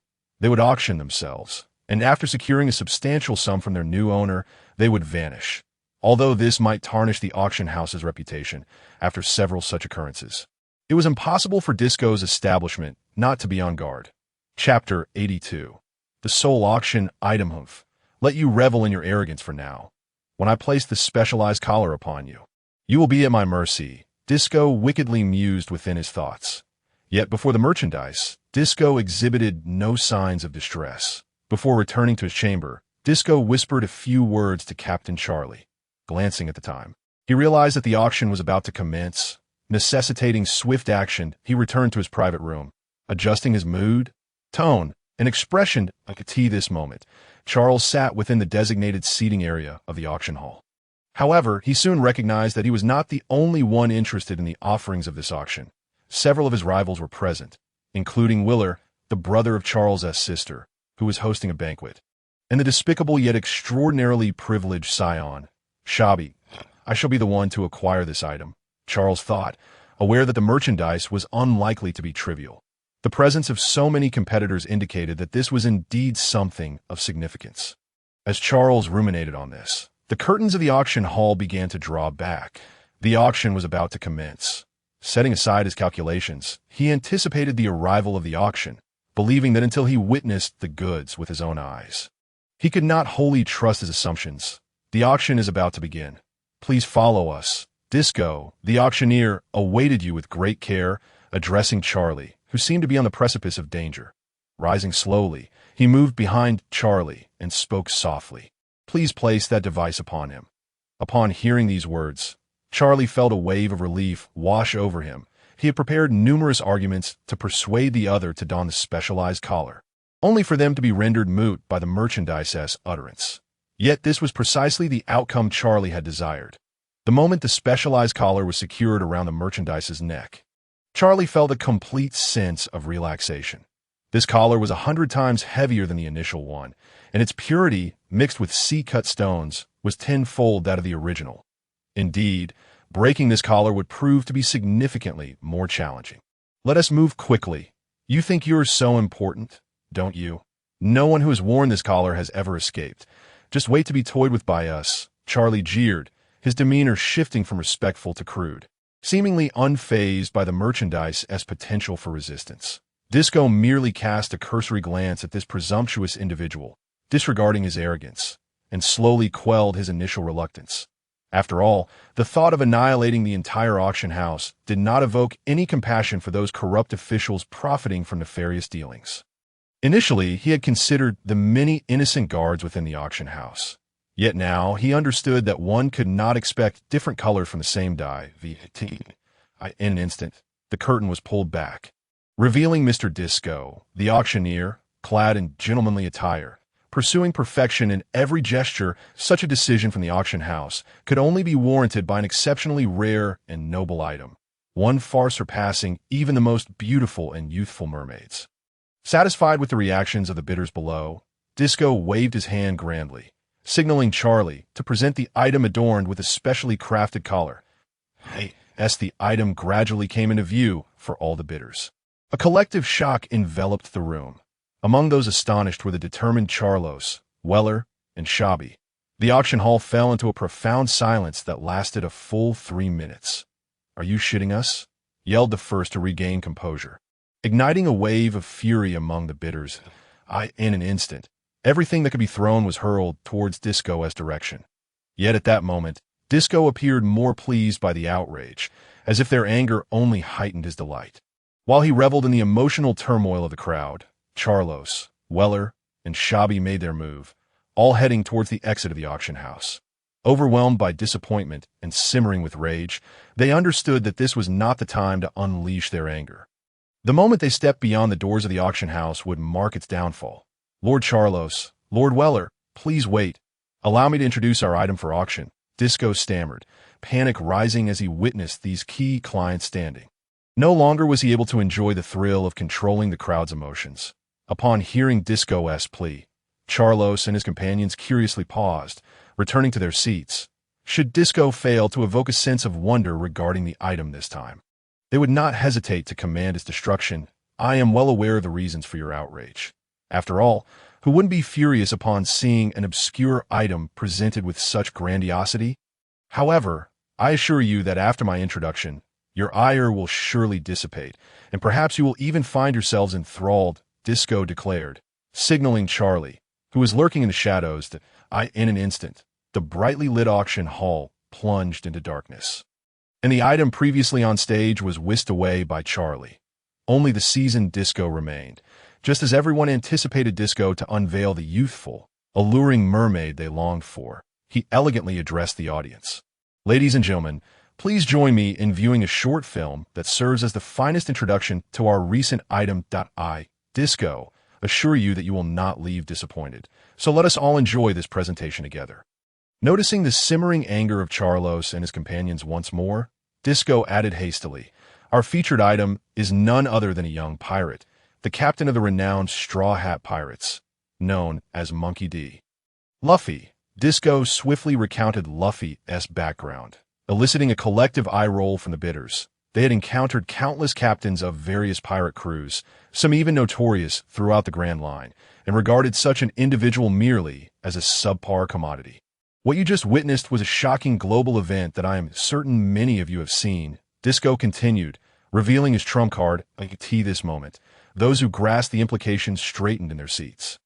Upon examining the item on stage once more, they noted with surprise that it was seated rather than kneeling, and it bore a distinctive collar around its neck. Suddenly, the bidders appeared intrigued. The central figure of that momentous event was none other than the still missing ace, known as Fire Fist, and it was revealed through the footage that he was the sole son of the Pirate King, Gold Roger. As the crowd's interest began to rekindle, Disco seized the opportunity to elevate the item's value further. "While you were graciously invited to this auction, an extraordinary incident occurred involving our item, who threatened that if he were not allowed to leave with the others, either he would perish or so would we. Hence, this auction features him as the sole item." Disco's words sent chills through the bidders, aware that someone capable of breaking free from such a collar possessed extraordinary abilities, that a palpable sense of danger enveloped those who had recently come into wealth, reminding them that acquiring such a character could be akin to bringing home a ticking time bomb. As some prepared to berate Disco for his unprofessionalism, he swiftly interjected, "As you can see, our only item today is adorned with a collar unique to our auction, one that has never been broken before. Its cost is a staggering 1,000 times that of a typical collar." Ensuring its safety, Disco's reassurances relieved those initially concerned for their own security. Let us proceed that I trust you are all aware of Fire Fist Ace's formidable reputation, a world-class powerhouse. This individual cannot possibly be from the same realm as Ace. Can he? A finely dressed youth in the front remarked leisurely. Our item, Monkey D. Luffy, is Ace's brother, raised together, trained together, and only separated by a few years due to Ace's earlier departure to sea. Disco divulged, knowing that such information would elevate the auction stakes significantly. Moreover, he revealed yet another astonishing fact. The young man before you is a devil fruit user, possessing the power of rubber. I believe this ability will provide ample opportunity for your enjoyment. In that instant, Charlos' eyes gleamed with a predatory hunger. He craved a new prized possession to showcase at an upcoming banquet, one that would ensure he outshone a certain individual named Weeg. Disco, sensing the audience's growing excitement, prepared to unveil another monumental revelation. Initially, he had difficulty believing the news himself, but after thorough investigation, he confirmed that this captain, Monkey D. Luffy, was the grandson of the legendary Marine Vice Admiral, Monkey D. Garp, a figure of great renown in the chaotic era. The auction hall fell into an utter silence as all eyes, including those of Charlos, turned towards the diminutive boy clad in a straw hat, whose carefree smile belied any hint of turmoil. Yet, it was understood that Vice Admiral Garp would not seek retribution against anyone should his grandson be sold, harmed, or mistreated. For Garp, the moment Luffy chose the path of a pirate, their familial bond would be irrevocably severed. After a brief pause, Disco took a deep breath and then bellowed loudly. Everyone can bid without reservation. I hereby declare the auction officially open. With a powerful strike of the gavel, Disco's proclamation ignited an explosion of fervor within the auction hall. I bid 100 million. I bid 200 million. The prices surged upward in increments of hundreds of millions. However, at this moment, the typically impatient Charles had yet to place a bid, while his two rivals, Weller and Shabi, had already offered 400 million and 530 million, respectively. The auction hall did not descend into a one-sided affair despite the exorbitant bids. After all, this auction was meticulously orchestrated by Disco, who had also informed the wealthy tycoons of the entire Shambo Islands, including the spendthrift heirs. Those present were all individuals of considerable wealth. Nevertheless, these individuals paled in comparison to Charles, who was far removed from being a mere playboy. At this juncture, the bidding for this legendary figure had escalated to 820 million. Furthermore, given the current trend, it seemed that this sum was not a ceiling. Surpassing 1 billion appeared to be merely a matter of time. Indeed, Charles slowly rose from his designated seat, coldly observing the heated competition around him, his gaze fixating on Weller and Shabi, the individuals most likely to contest him in this auction. Noticing the beads of cold sweat forming on their foreheads, Charles understood that while their families were wealthy, the actual funds they could deploy for extravagant expenditures were limited. Substantial amounts required the approval of their family heads or fathers. However, Charles was not bound by such constraints. With a decisive motion, he stood up abruptly and declared a staggering bid, 2 billion. With Charles's thunderous proclamation, the confidence of the other bidders shattered.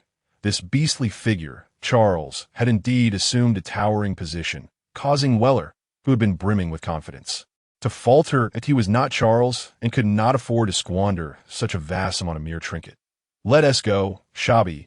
With that guy in the running, our struggles are in vain. He gently advised, directly rejecting Shabi's suggestion for them to bid together.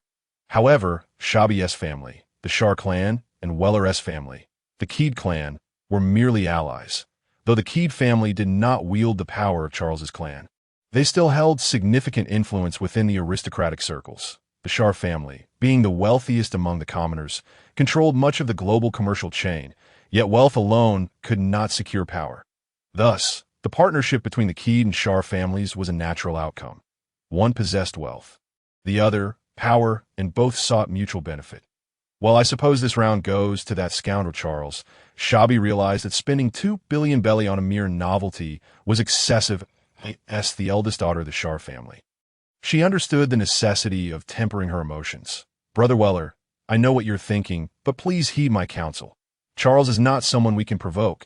They belong to the core of 5 noble families.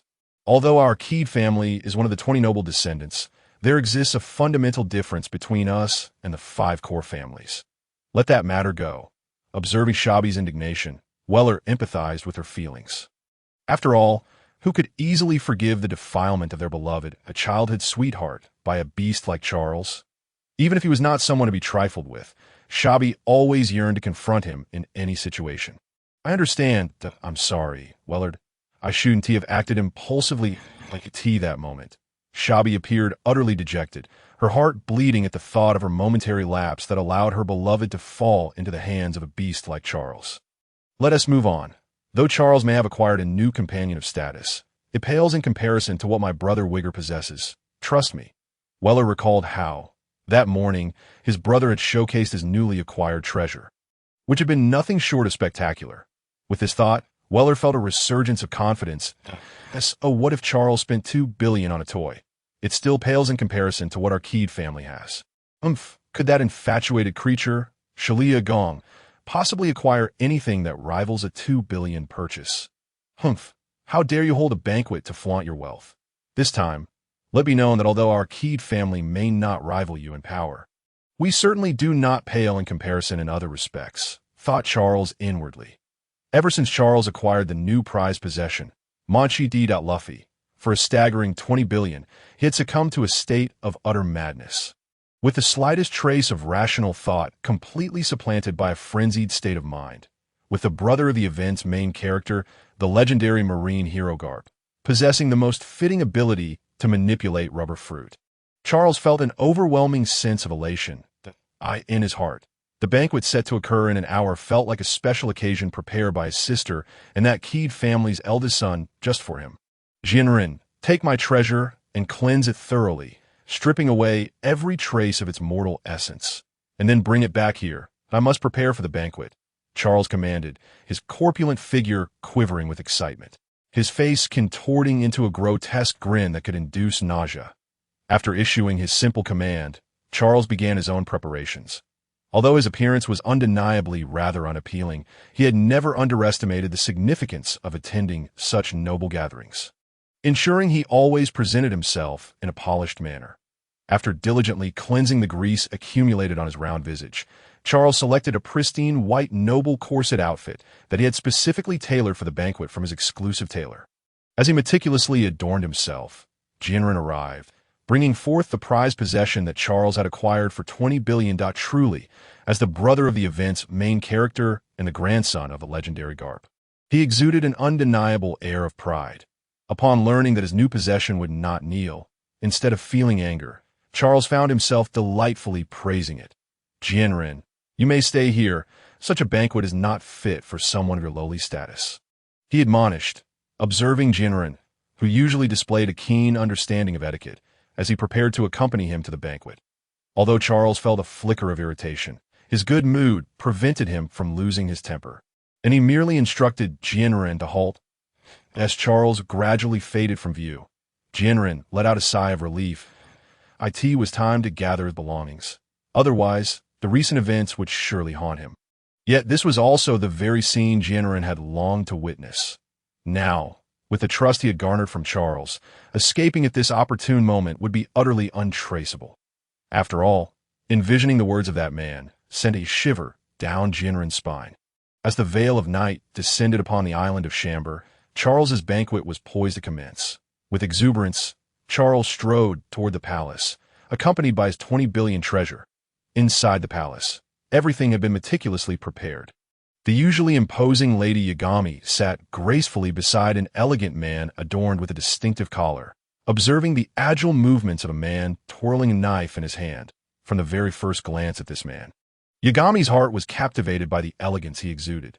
Despite the collar signifying his status as a slave and his body marred with filth, the man beneath the mask remained unfazed, his demeanor untouched by panic or discomfort, as if being captured and reduced to slavery had not altered his comportment in the slightest.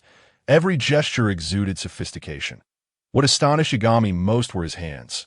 Fair, slender, and flawless, they ensnared her heart, which had been dormant for 25 years. Lady Yagami, I never imagined I would witness such a passionate side of you. It seems you have indeed acquired the plaything of your dreams. a young man of approximately 25, entered, striding confidently into the room. Chapter 85. The Underlying Struggles Among the World's Nobility. Keyed Wega. I advise you, from this moment forth, do not refer to my friend as a mere plaything in my presence. For I would be most displeased, extremely displeased, do you understand? In a striking departure from her usual wild and unreasonable demeanor, Yagami spoke to Wega with an unexpected calmness, despite the subtle threat woven into her words. It was remarkable that Yagami did not react as she typically would upon hearing something distasteful, refraining from erupting into a fit of rage. How could I possibly defy Lady Yagami's wishes?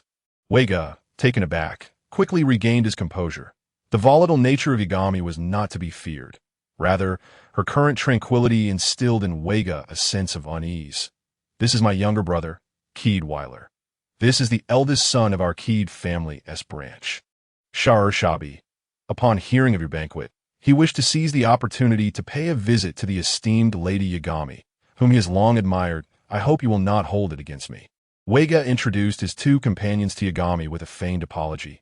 There is no need for such formality, Count Wega. Though this banquet is indeed held within my palace, it is a shared celebration between us both. So you need not diminish its significance, Yagami replied, her impatience apparent. Sensing her growing irritation, Wega tactfully retreated, leading his brother and Shabi aside. At that moment, the self-proclaimed star of the banquet, Charles, finally made his entrance, his face adorned with a radiant smile. Sister Yagami, I hear you have acquired a particularly delightful plaything, he exclaimed, oblivious to the expression on her face. Brother Charles, this gentleman is neither my plaything nor my pet, but my friend. The collar around his neck serves merely to prevent him from causing harm to himself. Therefore, I kindly ask you to show respect to my friend. All right? Yagong earnestly addressed her elder brother. Charles, well aware of his sister, recognized the seriousness in her demeanor and realized that she may indeed have forged a genuine friendship with this lowly individual. Very well, dear brother, I respect your decision.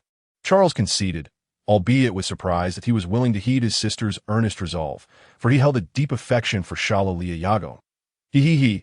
I knew Charles would be the best brother. Come, savor the culinary skills of my friend, who is renowned as the finest chef in the Eastern Sea.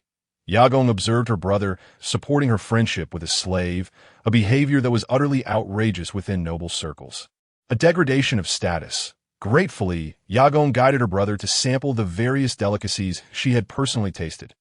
What did you say? He, too, hails from the Eastern Sea. In that moment, both Charles and Wega approached Yagong's side simultaneously.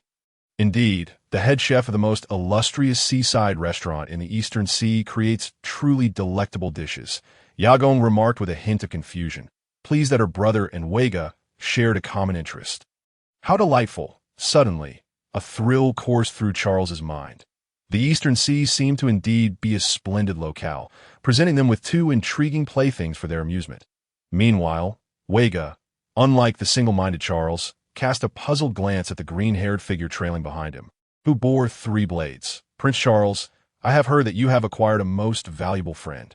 Wega, seemingly wary of broaching the topic of Miss Yagong, refrained from directly referring to the slaves that could be easily purchased.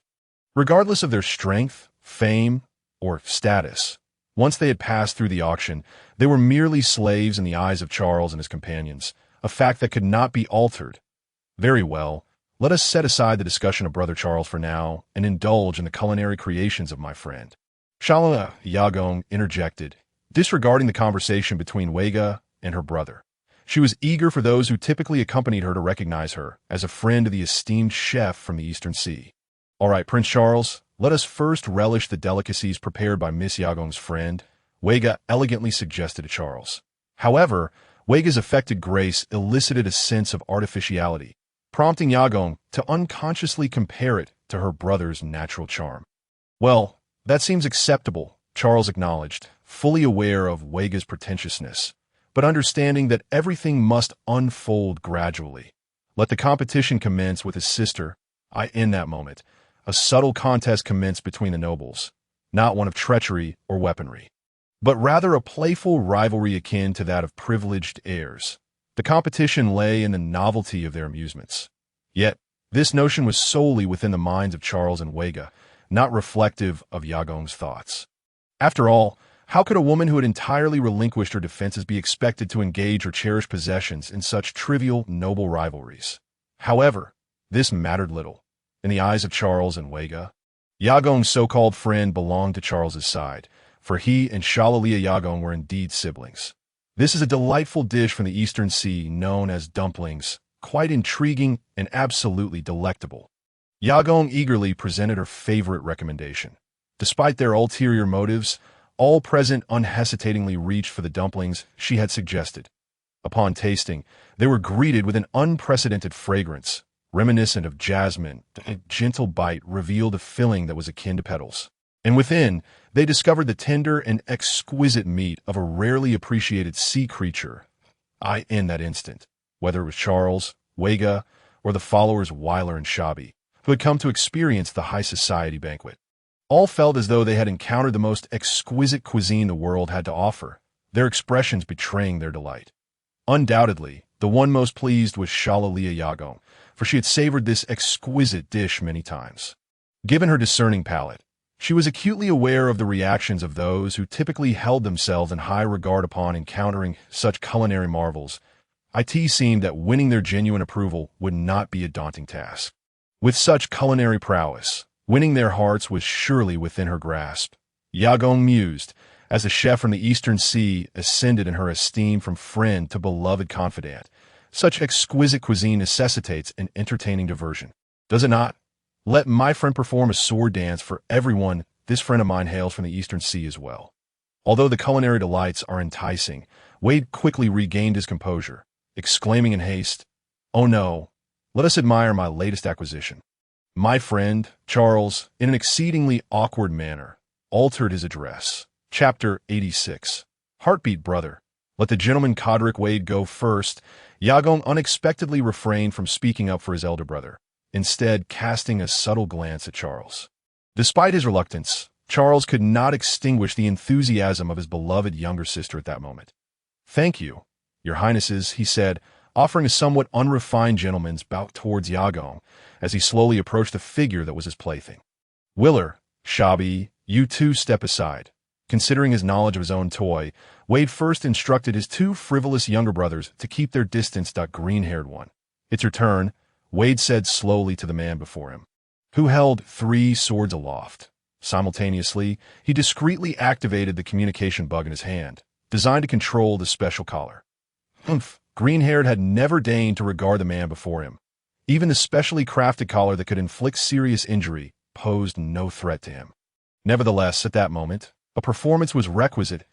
As Green-haired placed his hand upon the hilt of the sword, Wade took a significant step back. "Useless fool," Charles scoffed, taken aback by Wade's uncharacteristic display of distress.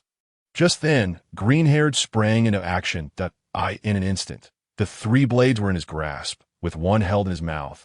Forming a perfect circle, as he twirled, the 3 blades simultaneously sliced through the space where Wade had just stood.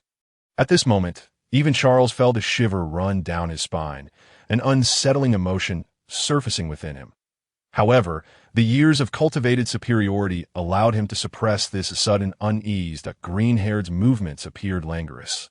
Yet the nobles present experienced an acute discomfort, as if countless blades were flashing before their eyes. Observing the expressions of those around him, Wade felt a surge of exhilaration, particularly at the sight of Charles's face, contorted and trembling under pressure.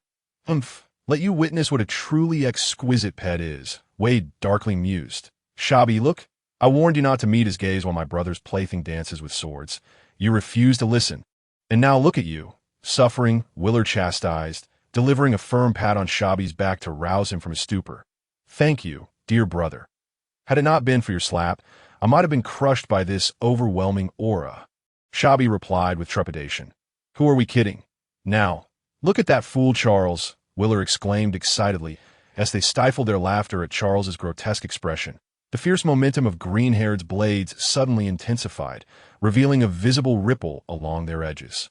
As he accelerated, the ripple expanded, enveloping all 3 swords. A palpable sense of danger stirred in the minds of those who had been momentarily dazed by the display. "Wade, what is wrong with your friend?"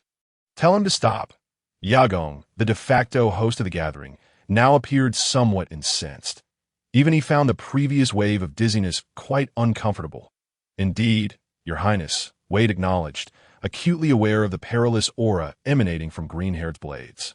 Green-Haired, cease this at once. I command you to stop. Wade advanced, shouting towards Green-Haired, raising the control communication bug prominently in his hand. Yet at that moment, Green-Haired seemed oblivious to Wade's threats, the ripples on the blades growing denser. As if poised to erupt at any moment, Wade's heart sank at this sight. However, clarity returned swiftly. He knew he could no longer hesitate, despite having invested 300 million berries to acquire Green-Haired. He realized that should the ripples erupt with so many nobles in attendance, especially the two princes, Charles and Yagong, any mishap would be beyond the capacity of him and his family to bear. Just as Wade prepared to press the cursed button, the gentleman, who had been engaged in various culinary endeavors at the palace's highest point, sprang into action, with a delicate flick of his wrist. The short blade he held shot towards the nearby countertop, and in an instant he was propelled forward. As his speed surged, he found himself at the vortex's center. With a powerful kick, he struck the backs of the three blades, radiating intense ripples. As the gentleman's blow landed, the accumulated force exploded outward in a tempestuous gale. Yagong's flowing locks danced wildly in the storm's wake, their long, dark strands imparting an exquisite beauty to that moment. Yagong's expression shifted to one of profound ambiguity, as the realization of love's fruition blossomed within him. This strike alleviated Yagong's earlier concerns, for the man before him exuded an overwhelming sense of security, as if nothing could vanquish him in this moment. Yagong was entirely smitten. Yet, the two men at the center remained unaware that the special collars around their necks had been on the verge of detonating. Fueled by a deep-seated animosity, they engaged fiercely, each intent on delivering a decisive blow to the other. Amidst their clash, one could still faintly hear taunts, such as, "Green algae head, what do you intend to do? Can't you see all these lovely ladies around? Who granted you the audacity to make decisions on your own, you fool? I can scarcely endure this group. They're utterly pretentious that you intend to sabotage our plans. Are you courting death? Are you not aware of the immense power contained within that collar around your neck? Mind your own business, you imbecile. Feel my wrath. Who do you think I fear?" Chapter 87. The clan council at his time. The games must cease that I have indulged in all my interests, exploring every fascinating locale. The towering trees, the bubble houses perched atop their branches, and the novelty of bubble vehicles filled Usopp with wonder. Thus, he reveled in the sights of this area. But as the clock struck 9, signaling the onset of night on Bubble Island, Usopp composed himself. He recognized that it was time to commence his own endeavors. After discerning the right direction, Usopp sprinted towards the small island that lingered in his memory. Along the way, he meticulously marked his path to ensure that upon completing his mission, both he and Luffy could accurately arrive at the designated meeting point. Throughout this endeavor, Usopp maintained a heightened vigilance, ensuring that no one noticed his presence. Once he accomplished all of this, Usopp let out a gentle sigh of relief, feeling confident about the next steps ahead, selecting the most suitable hiding spot. He gradually concealed himself. In this position, unless he took action, others would remain oblivious to his presence. Closing his eyes to gather his thoughts, he awaited the signal that would guide him. Cord Weg, had it not been for my gallant gentleman's timely intervention, I dare say this banquet would have marked the final tribute of your Cord clan. Was this affair also part of your clandestine scheming? While it seems my esteemed gentleman harbors no fear of that green-haired individual, in the heart of Yagong, allowing such an elegant gentleman to partake in the dance of the dragon spear would undoubtedly mar the ambience. Indeed, Weg, do you wish to conspire against the noble lives of His Highness Charlos and Her Highness Shaluya? What is your true intention? The corpulent Charlos seized this moment to belittle this lesser noble. Hearing Yagong's words, Cord Weg felt a chill in his heart, realizing that any further explanations would be futile. In the eyes of Yagong and Charlos, he had become a would-be assassin, and though it was merely a misunderstanding, the rift had been irrevocably formed. Contemplating this, Weg felt a pang of distress. His own fate mattered little, but the thought of his family suffering repercussions stirred a sense of unease within him. My brother did not act with malice. That green-haired individual is not afraid of any control bug my brother possesses. Why criticize him when you cannot even manage your own long-legged pet? At this moment, Cord Weller could no longer remain silent. Witnessing his beloved elder brother being so harshly questioned caused him great discomfort, prompting him to speak out in defiance of the scions of the 5 great families. Silence. Smack. Before Weller could finish, Weg struck him with a sharp slap, glaring fiercely at his oblivious younger brother. I sincerely apologize, Your Highness Yagom, Your Highness Charlos. All of this is my fault. Please forgive my oversight. Once this esteemed gentleman subdues my unruly friend, I shall execute him immediately to atone for his prior offense against your highnesses. As for the fright you endured, I will struggling to suppress the unease within.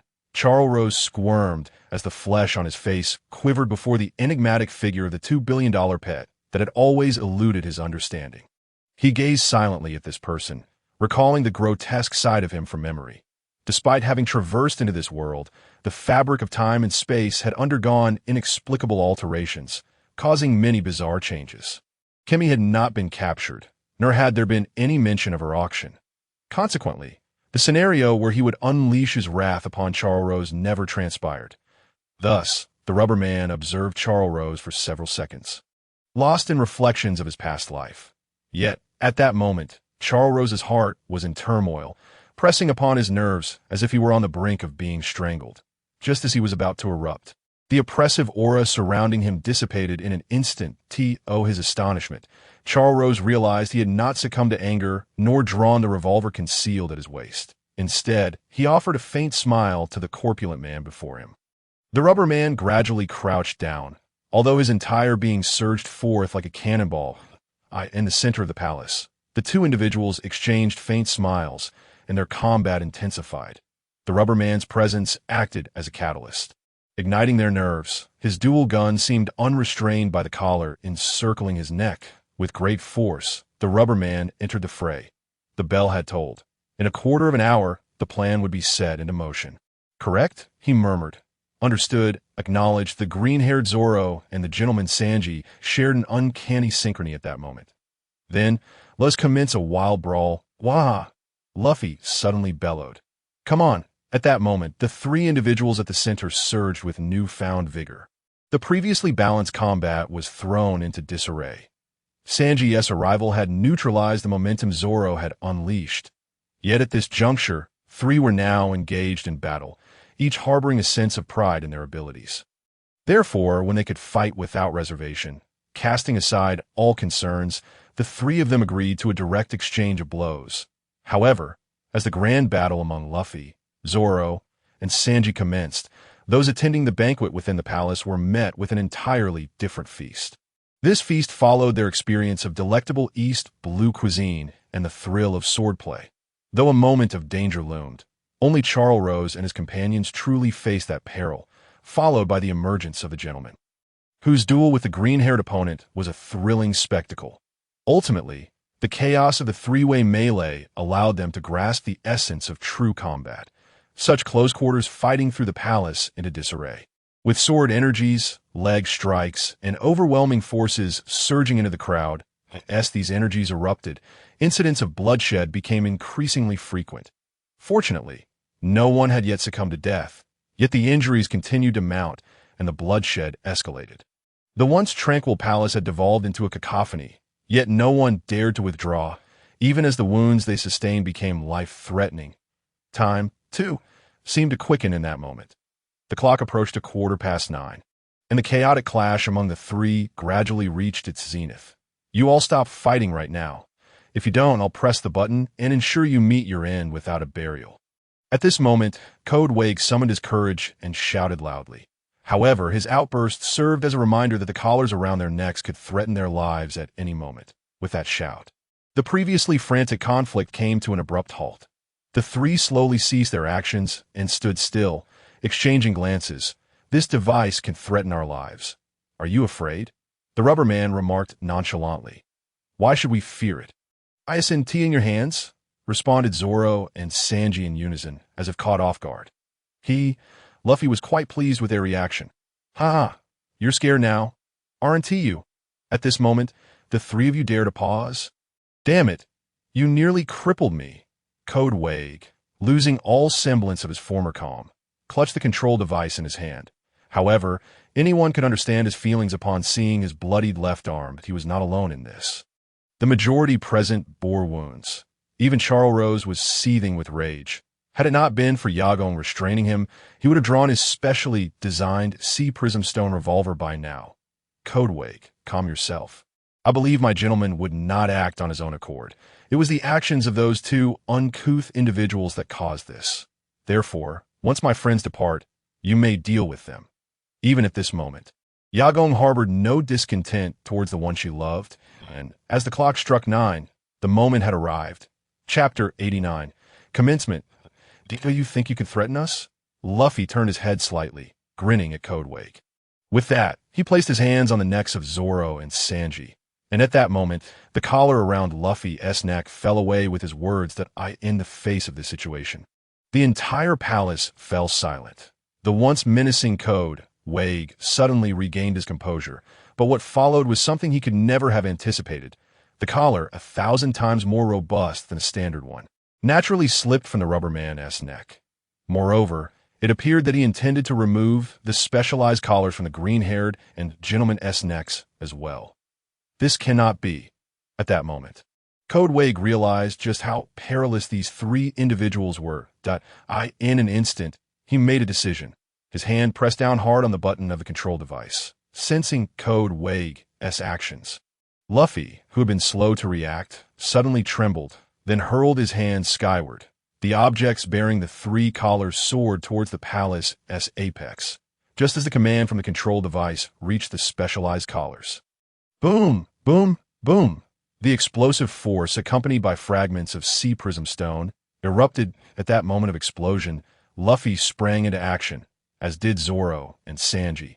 Luffy delivered a colossal punch to Charles, a blow infused with tremendous energy that sent Charles' massive form, like a mountain of flesh, soaring towards the epicenter of the blast. Leaving his mind in a state of blankness, one punch nearly cost him his life, yet he now faced the devastating force of the explosion. A certain death awaited him.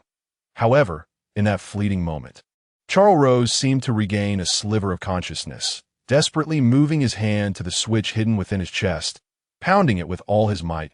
A concealed switch within his chest clicked ominously. And then Charles vanished amidst the violent explosion.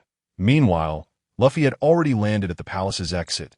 Turning around, he witnessed Zoro's three swords slicing through Code Wag, Code Weller, and Charles Shabi's necks.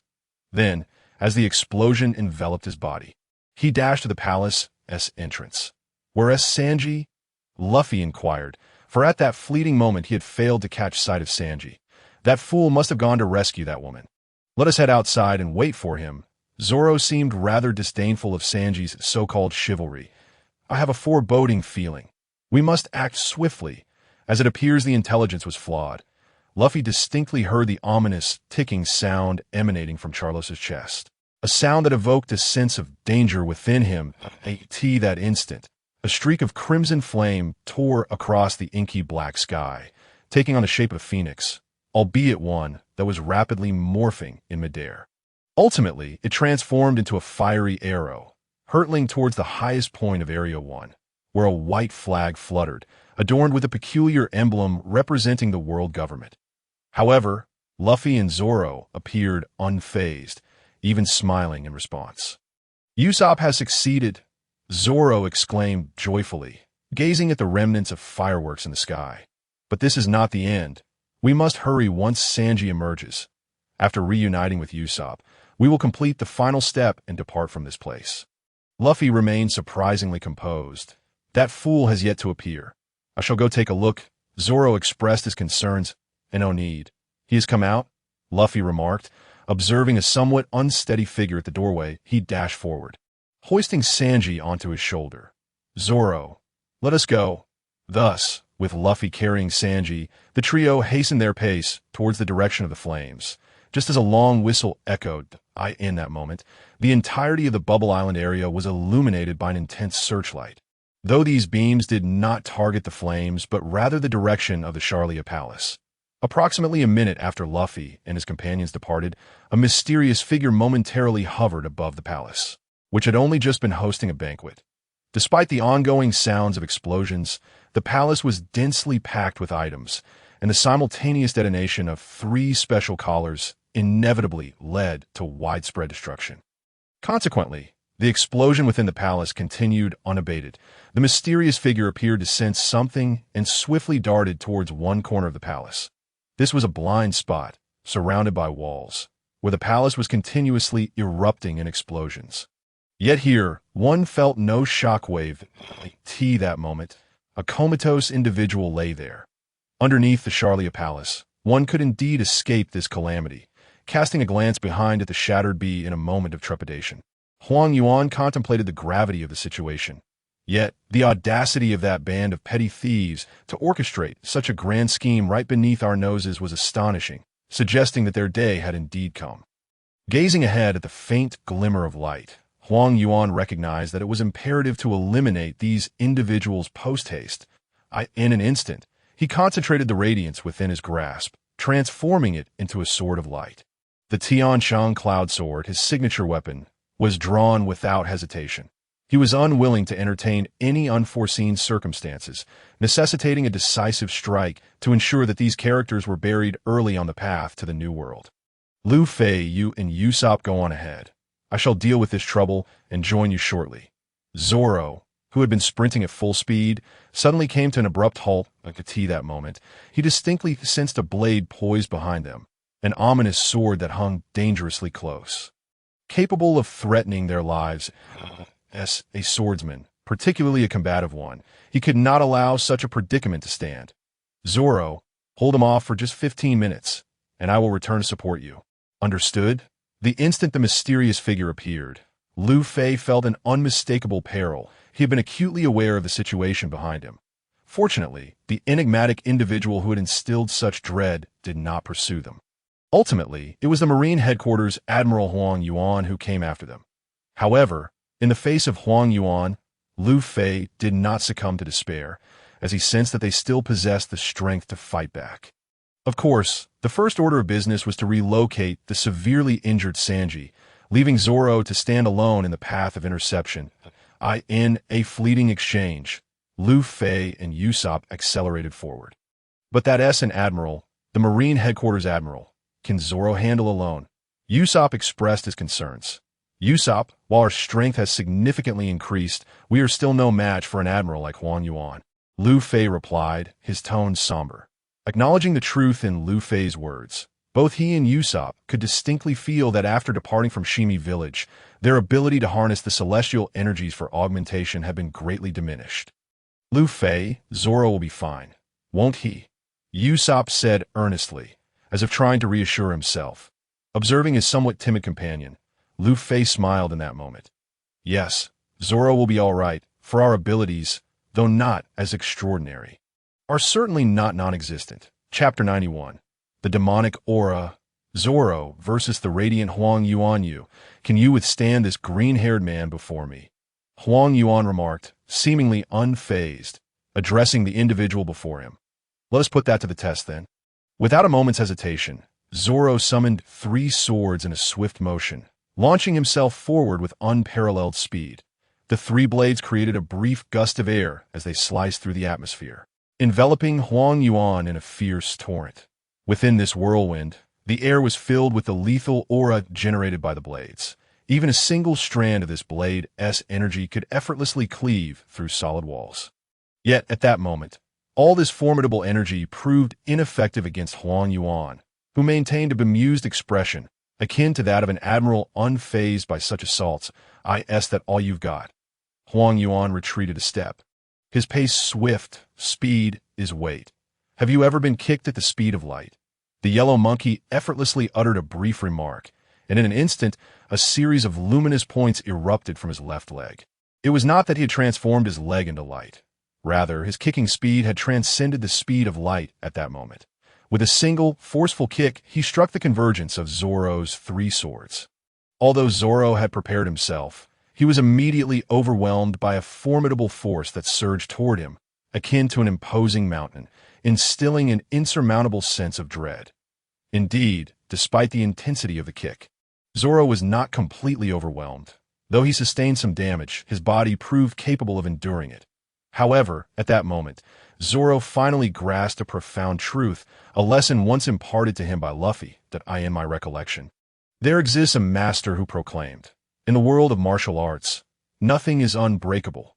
Only speed prevails. That it appears your strength is commendable. Now, can you withstand the next onslaught?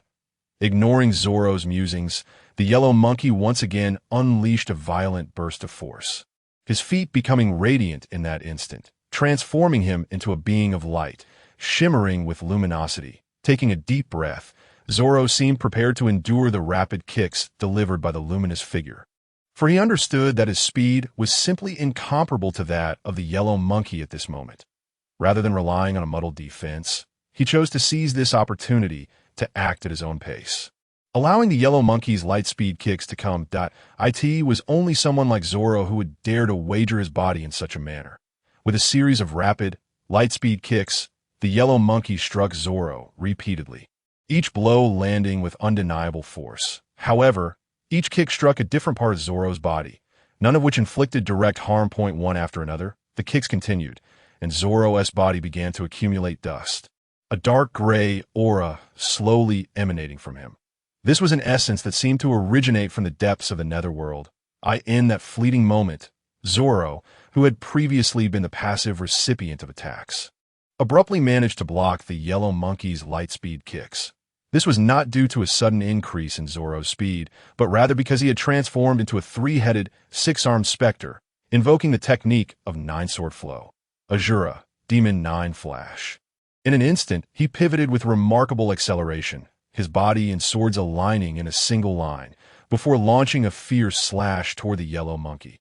However, at the moment the sword was unleashed, Zoro's entire being trembled, the vibrations transferring from his body to his weapon. Though the three swords had momentarily fused into a singular line, this did not negate the tremors. Instead, the vibrations were absorbed into the sword's energy, coalescing into a powerful cutting force aimed at the yellow monkey's right shoulder. Zoro understood that mere attacks would not pose significant danger to someone with the capabilities of a natural-type devil fruit user. Yet the yellow monkey sensed a hint of peril emanating from the oncoming strike. Thus, without hesitation, he raised his sword. The Qianzhong Yunjin, a resounding clash echoed as their weapons collided, the sound reverberating through the air. This was an undeniably fierce exchange, resonating with the atmosphere and producing explosive sounds. Observing his Qianzhong Yunjin, the yellow monkey recognized that it was the assistance of this sword that prevented him from falling behind in this confrontation. Though the strike might not threaten his life, sustaining injuries was inevitable. Nevertheless, even so, he held absolute confidence in his ability to inflict lethal damage while sustaining only minor injuries. However, his task encompassed more than just dealing with this novice. After all, sustaining injuries while facing a newcomer would somewhat tarnish his reputation. Regardless of the yellow monkey's thoughts, Zoro had indeed evaded the light speed kicks, fully entering the state of nine-sword flow, Azura, while also gaining insight into the integration of techniques into his swordplay. Evidently, his power had diminished significantly compared to that during the encounter at Shimi village. Otherwise, that old man would have suffered far greater consequences. Zoro reflected inwardly. Brat, you've brought this upon yourself. The Qianzhong Yunjian slashed fiercely as the yellow monkey leaped toward Zoro, aiming to eliminate this pesky hindrance swiftly. As a swordsman, Zoro believed that to evade a genuine strike was unworthy of one aspiring to be the greatest swordsman. In the face of such an attack, Zoro's entire being surged forth, his state reaching its zenith. With ghost energy, nine-sword flow, Azura, piercing might, Zoro unleashed a speed that rivaled that of the yellow monkey. He advanced rapidly, executing slashes in a dizzying array, and as their swords clashed once more, this time, an unusual silence enveloped them, akin to the calm before a storm. In this confrontation, Zoro found himself at a disadvantage. Despite activating his full state, employing nine-sword flow, and utilizing his techniques to shake the heavens, he could not gain any upper hand against the yellow monkey's sword, which surpassed the speed of light. Thus, Zoro was sent crashing downward from the force of the strike. Chapter 92. The Dark Realm Boom! Boom! Boom! The deafening sounds erupted as Zoro plummeted toward the ground. A 3-meter deep, humanoid-shaped crater was formed by the sheer impact of his body. Flawless in its symmetry, devoid of any irregularities, the entire cavity was a testament to the severity of Zoro's injuries sustained during the clash with the Yellow Monkey. However, the Yellow Monkey did not afford Zoro a moment's respite. He pursued Zoro's trajectory, raising his Qianzhong Yunjian, intent on dispatching the young swordsman before he could regain his bearings. Within the cavern, darkness enveloped everything, particularly in the dead of night, where the gloom was palpable. Even the Yellow Monkey's luminous points unable to penetrate it. Such circumstances left no room for hesitation. The Tianzhong Yunjian sliced through the darkness, closing in on Zoro, with only mere centimeters to spare before the Yellow Monkey arrived. In an instant, he was upon Zoro, delivering a strike without any elaborate maneuvers, simply seeking to eliminate this nuisance as swiftly as possible. Meanwhile, Usopp's concern for Zoro was etched across his face, though he had little time to dwell on it. Sanji remained unconscious, showing no signs of awakening, while Luffy's expression was grim, though his pace quickened. "Usopp!" Luffy suddenly called out, momentarily catching Usopp off guard before he quickly regained his composure. "How much farther?" Luffy's voice bore a hint of breathlessness. The run had not fatigued him, but the weight of anxiety was palpable. After a brief calculation of their marked waypoints, Usopp replied, "At our current speed, we should arrive in about 5 minutes." 5 minutes? Luffy muttered to himself, pondering the duration since they had parted ways with 0.4½ minutes. Usopp stated with the precision of a Swiss clock. After a brief exchange, the two fell into an unusual silence. Accelerating toward their destination, guided by Usopp's markers 0.2 minutes later, Usopp declared, "From here on, it's up to you. Take Sanji back to the ship and inform Nami to prepare for departure. Plans have changed, and we must leave immediately." Without a moment's hesitation, Luffy gently tossed Sanji onto Usopp's shoulder. "We must move swiftly. It's imperative." Before Usopp could utter another word, Luffy dashed toward Zoro's last known location. Usopp, though burdened with thoughts, refrained from speaking further, acutely aware that every second could spell the difference between life and death for Zoro. Luffy, Zoro, and Usopp all understood that they had to evacuate Bubble Island before the naval forces arrived. Even if Luffy was confident in their ability to repel the Yellow Monkey, the urgency of retreat outweighed any such notions. A moment's delay could invite unknown dangers far more terrifying than a mere admiral. Thus, regardless of the cost, they had to retreat. Failure to do so would mean facing more than just a marine admiral, as Luffy was also haunted by the presence of a mysterious figure lurking in the shadows. Luffy would never allow his comrades or brothers to perish at the threshold of the new world for his sake. Usopp lacked the stamina to carry Sanji and sprint the entire distance alone. So, initially, Luffy had chosen to let Usopp go ahead and reach safety while Zoro held off for a moment. In Luffy's heart, he could not bear to lose another companion. Brook's death had struck him deeply, and he could not endure another lost 15 minutes. "Zoro, you must hold on. I will be there shortly." Just as Luffy began his return, the Yellow Monkey's Tianzhong Yunjian sliced through the darkness of the cave, mere seconds away from piercing Zoro's heart. Yet at that moment, a deep, resonant voice emerged from the abyss. Ghost energy. 9 sword flow. Azura. 9 nether hell that a surge of dense darkness erupted from the cave, enveloping the area with the agonized wails and mournful cries of the damned. This overwhelming aura momentarily disoriented the Yellow Monkey, who represented light. That brief moment of distraction allowed the dark energy to surge toward the Yellow Monkey's chest. However, the Yellow Monkey, experienced in battle, was not easily caught off guard at that moment. Any distraction proved futile. The natural defense of his devil fruit abilities could not shield him from the dark energy, which locked onto his very essence. The Yellow Monkey's body lifted slightly, a mere centimeter, but that single centimeter would determine the outcome of this 11-minute battle. Zoro, having stood up within the cave, was enveloped in dark energy. But this was of little consequence. What drew attention were his eyes, now completely shrouded in darkness, devoid of consciousness, The powerful strike grazed just below the yellow monkey's heart, narrowly avoiding a fatal blow. It still inflicted considerable damage, causing blood to surge from his throat. Glimmering points of light began to emerge from the wound, but the yellow monkey's body did not immediately recover. Instead, it healed slowly. Standing 3 meters away, Zoro was entirely engulfed in dark energy, and he was far from unscathed, blood seeping from his wounds. The dark energy seemed to operate independently of Zoro's will, surging through his major energy points after being unleashed. As the dark aura dissipated, the golden light from the yellow monkey began to engulf his injuries, ultimately restoring him to full health. In stark contrast, Zoro was left in a dire state. Chapter 93. Defeat. The yellow monkey had fully recovered. The strike from the dark energy had left no lingering effects. However, Zoro, once cloaked in darkness, now found the energy flowing away from him toward an unknown destination, bereft of the protective dark aura. Zoro's body lay exposed, and from the yellow monkey's perspective, the bloodied state of Zoro was clearly visible. Fortunately, the previously unconscious Zoro was beginning to regain his senses. Kid, that last move was impressive, but it seems it took quite a toll on you as well, the yellow monkey remarked, his gaze fixated on the distinct dark purple scar upon Zoro's forehead, a testament to the damage inflicted upon him. This injury was far more terrifying than the bloodied wounds adorning the yellow monkey's body. Are you afraid? Enduring the excruciating pain radiating from his brow, Zoro once again donned the mantle of battle readiness. He understood that now was not the time for relaxation. The individual before him was far from benign, and a moment's inattention could cost him his life. Until he vanquished that man and claimed the title of the world's greatest swordsman, he could not afford to die, seeking death.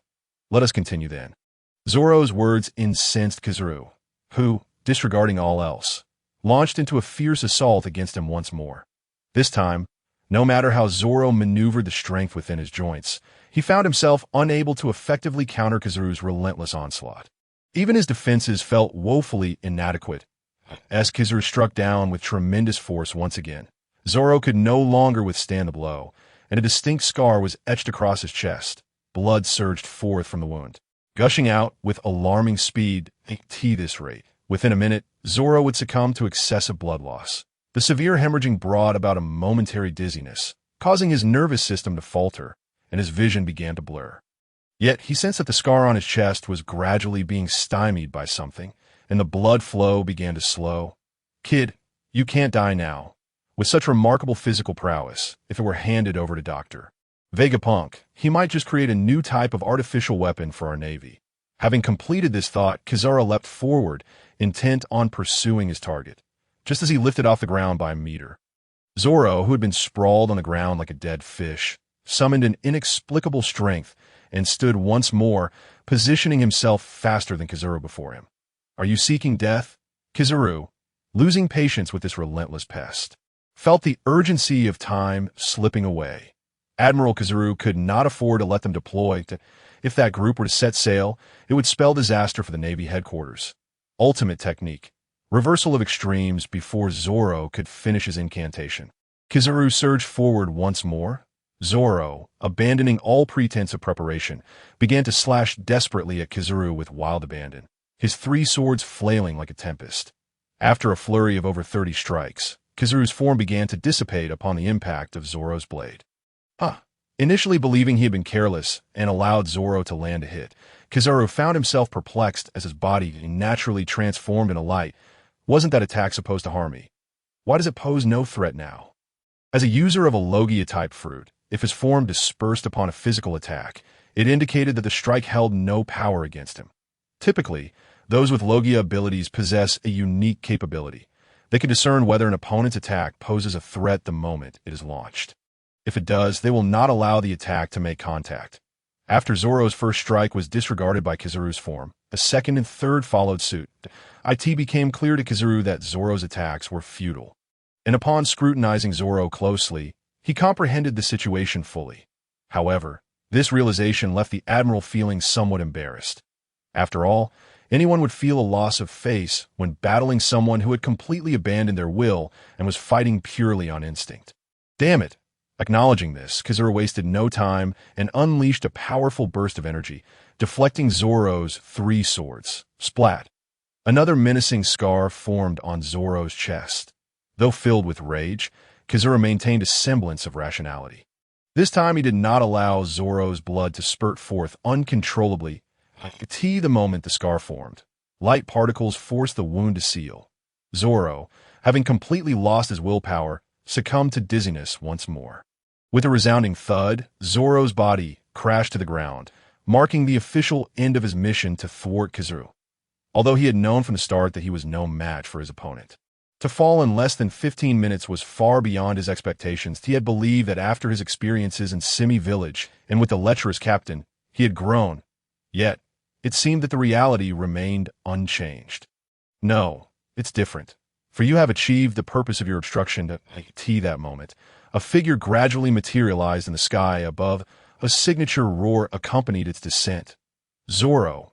With a resounding crash, the figure landed beside Zoro. Gazing at the large X-shaped wound on his chest, the figure suddenly raised his head, confronting the perpetually grinning Kizuru. I will kill you. This time, I truly mean it. His fury surpassed even the anguish he felt upon hearing of Brook's demise. For he had never truly interacted with Brook. Yet this individual, now wounded and lying on the ground, had endured countless trials alongside him. This was none other than his former idol, Luffy, who was now genuinely enraged. Chapter 94. Heavenly Cloud Sword. First liberation. Seeing Zoro in such a state pierced Luffy's heart with profound pain. He recalled how, after their previous battle, Zoro had raised his sword and vowed, Luffy, I will never lose again. He reminisced about their fortuitous meeting, their adventures through Reverse Mountain, the rescue of the people of Shimi village, their battles against the formidable demon representative, Don Krieg, and their journey aboard the Mary into the perilous Grand Line. Together, countless memories intertwined their fates. With Zoro by his side, he felt assured enough to cast aside all worries, for in his heart, he believed Zoro would never fail. Yet now, in this moment, Zoro lay defeated. But he had not failed. He had succeeded in halting the Admiral Kizuru of the Navy headquarters here. Luffy felt fortunate to have such a partner. It is my fault for allowing you to suffer so much harm. From the beginning, I should not have only focused on fleeing and preserving myself. But everything has changed. Seeing you sprawled on the ground, I realized that everything has shifted. Kill! Ignoring the ever-present threat of Admiral Kizuru, Luffy howled to the heavens. The pent-up frustration within him erupted violently. Although he knew Zoro was not a mortal danger, it did nothing to diminish his rage. Slowly rising, he supported himself with one hand.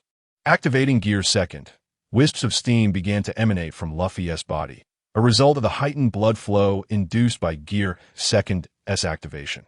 During training, Nami often remarked that his appearance resembled a steam engine, continuously releasing heat while unleashing tremendous energy.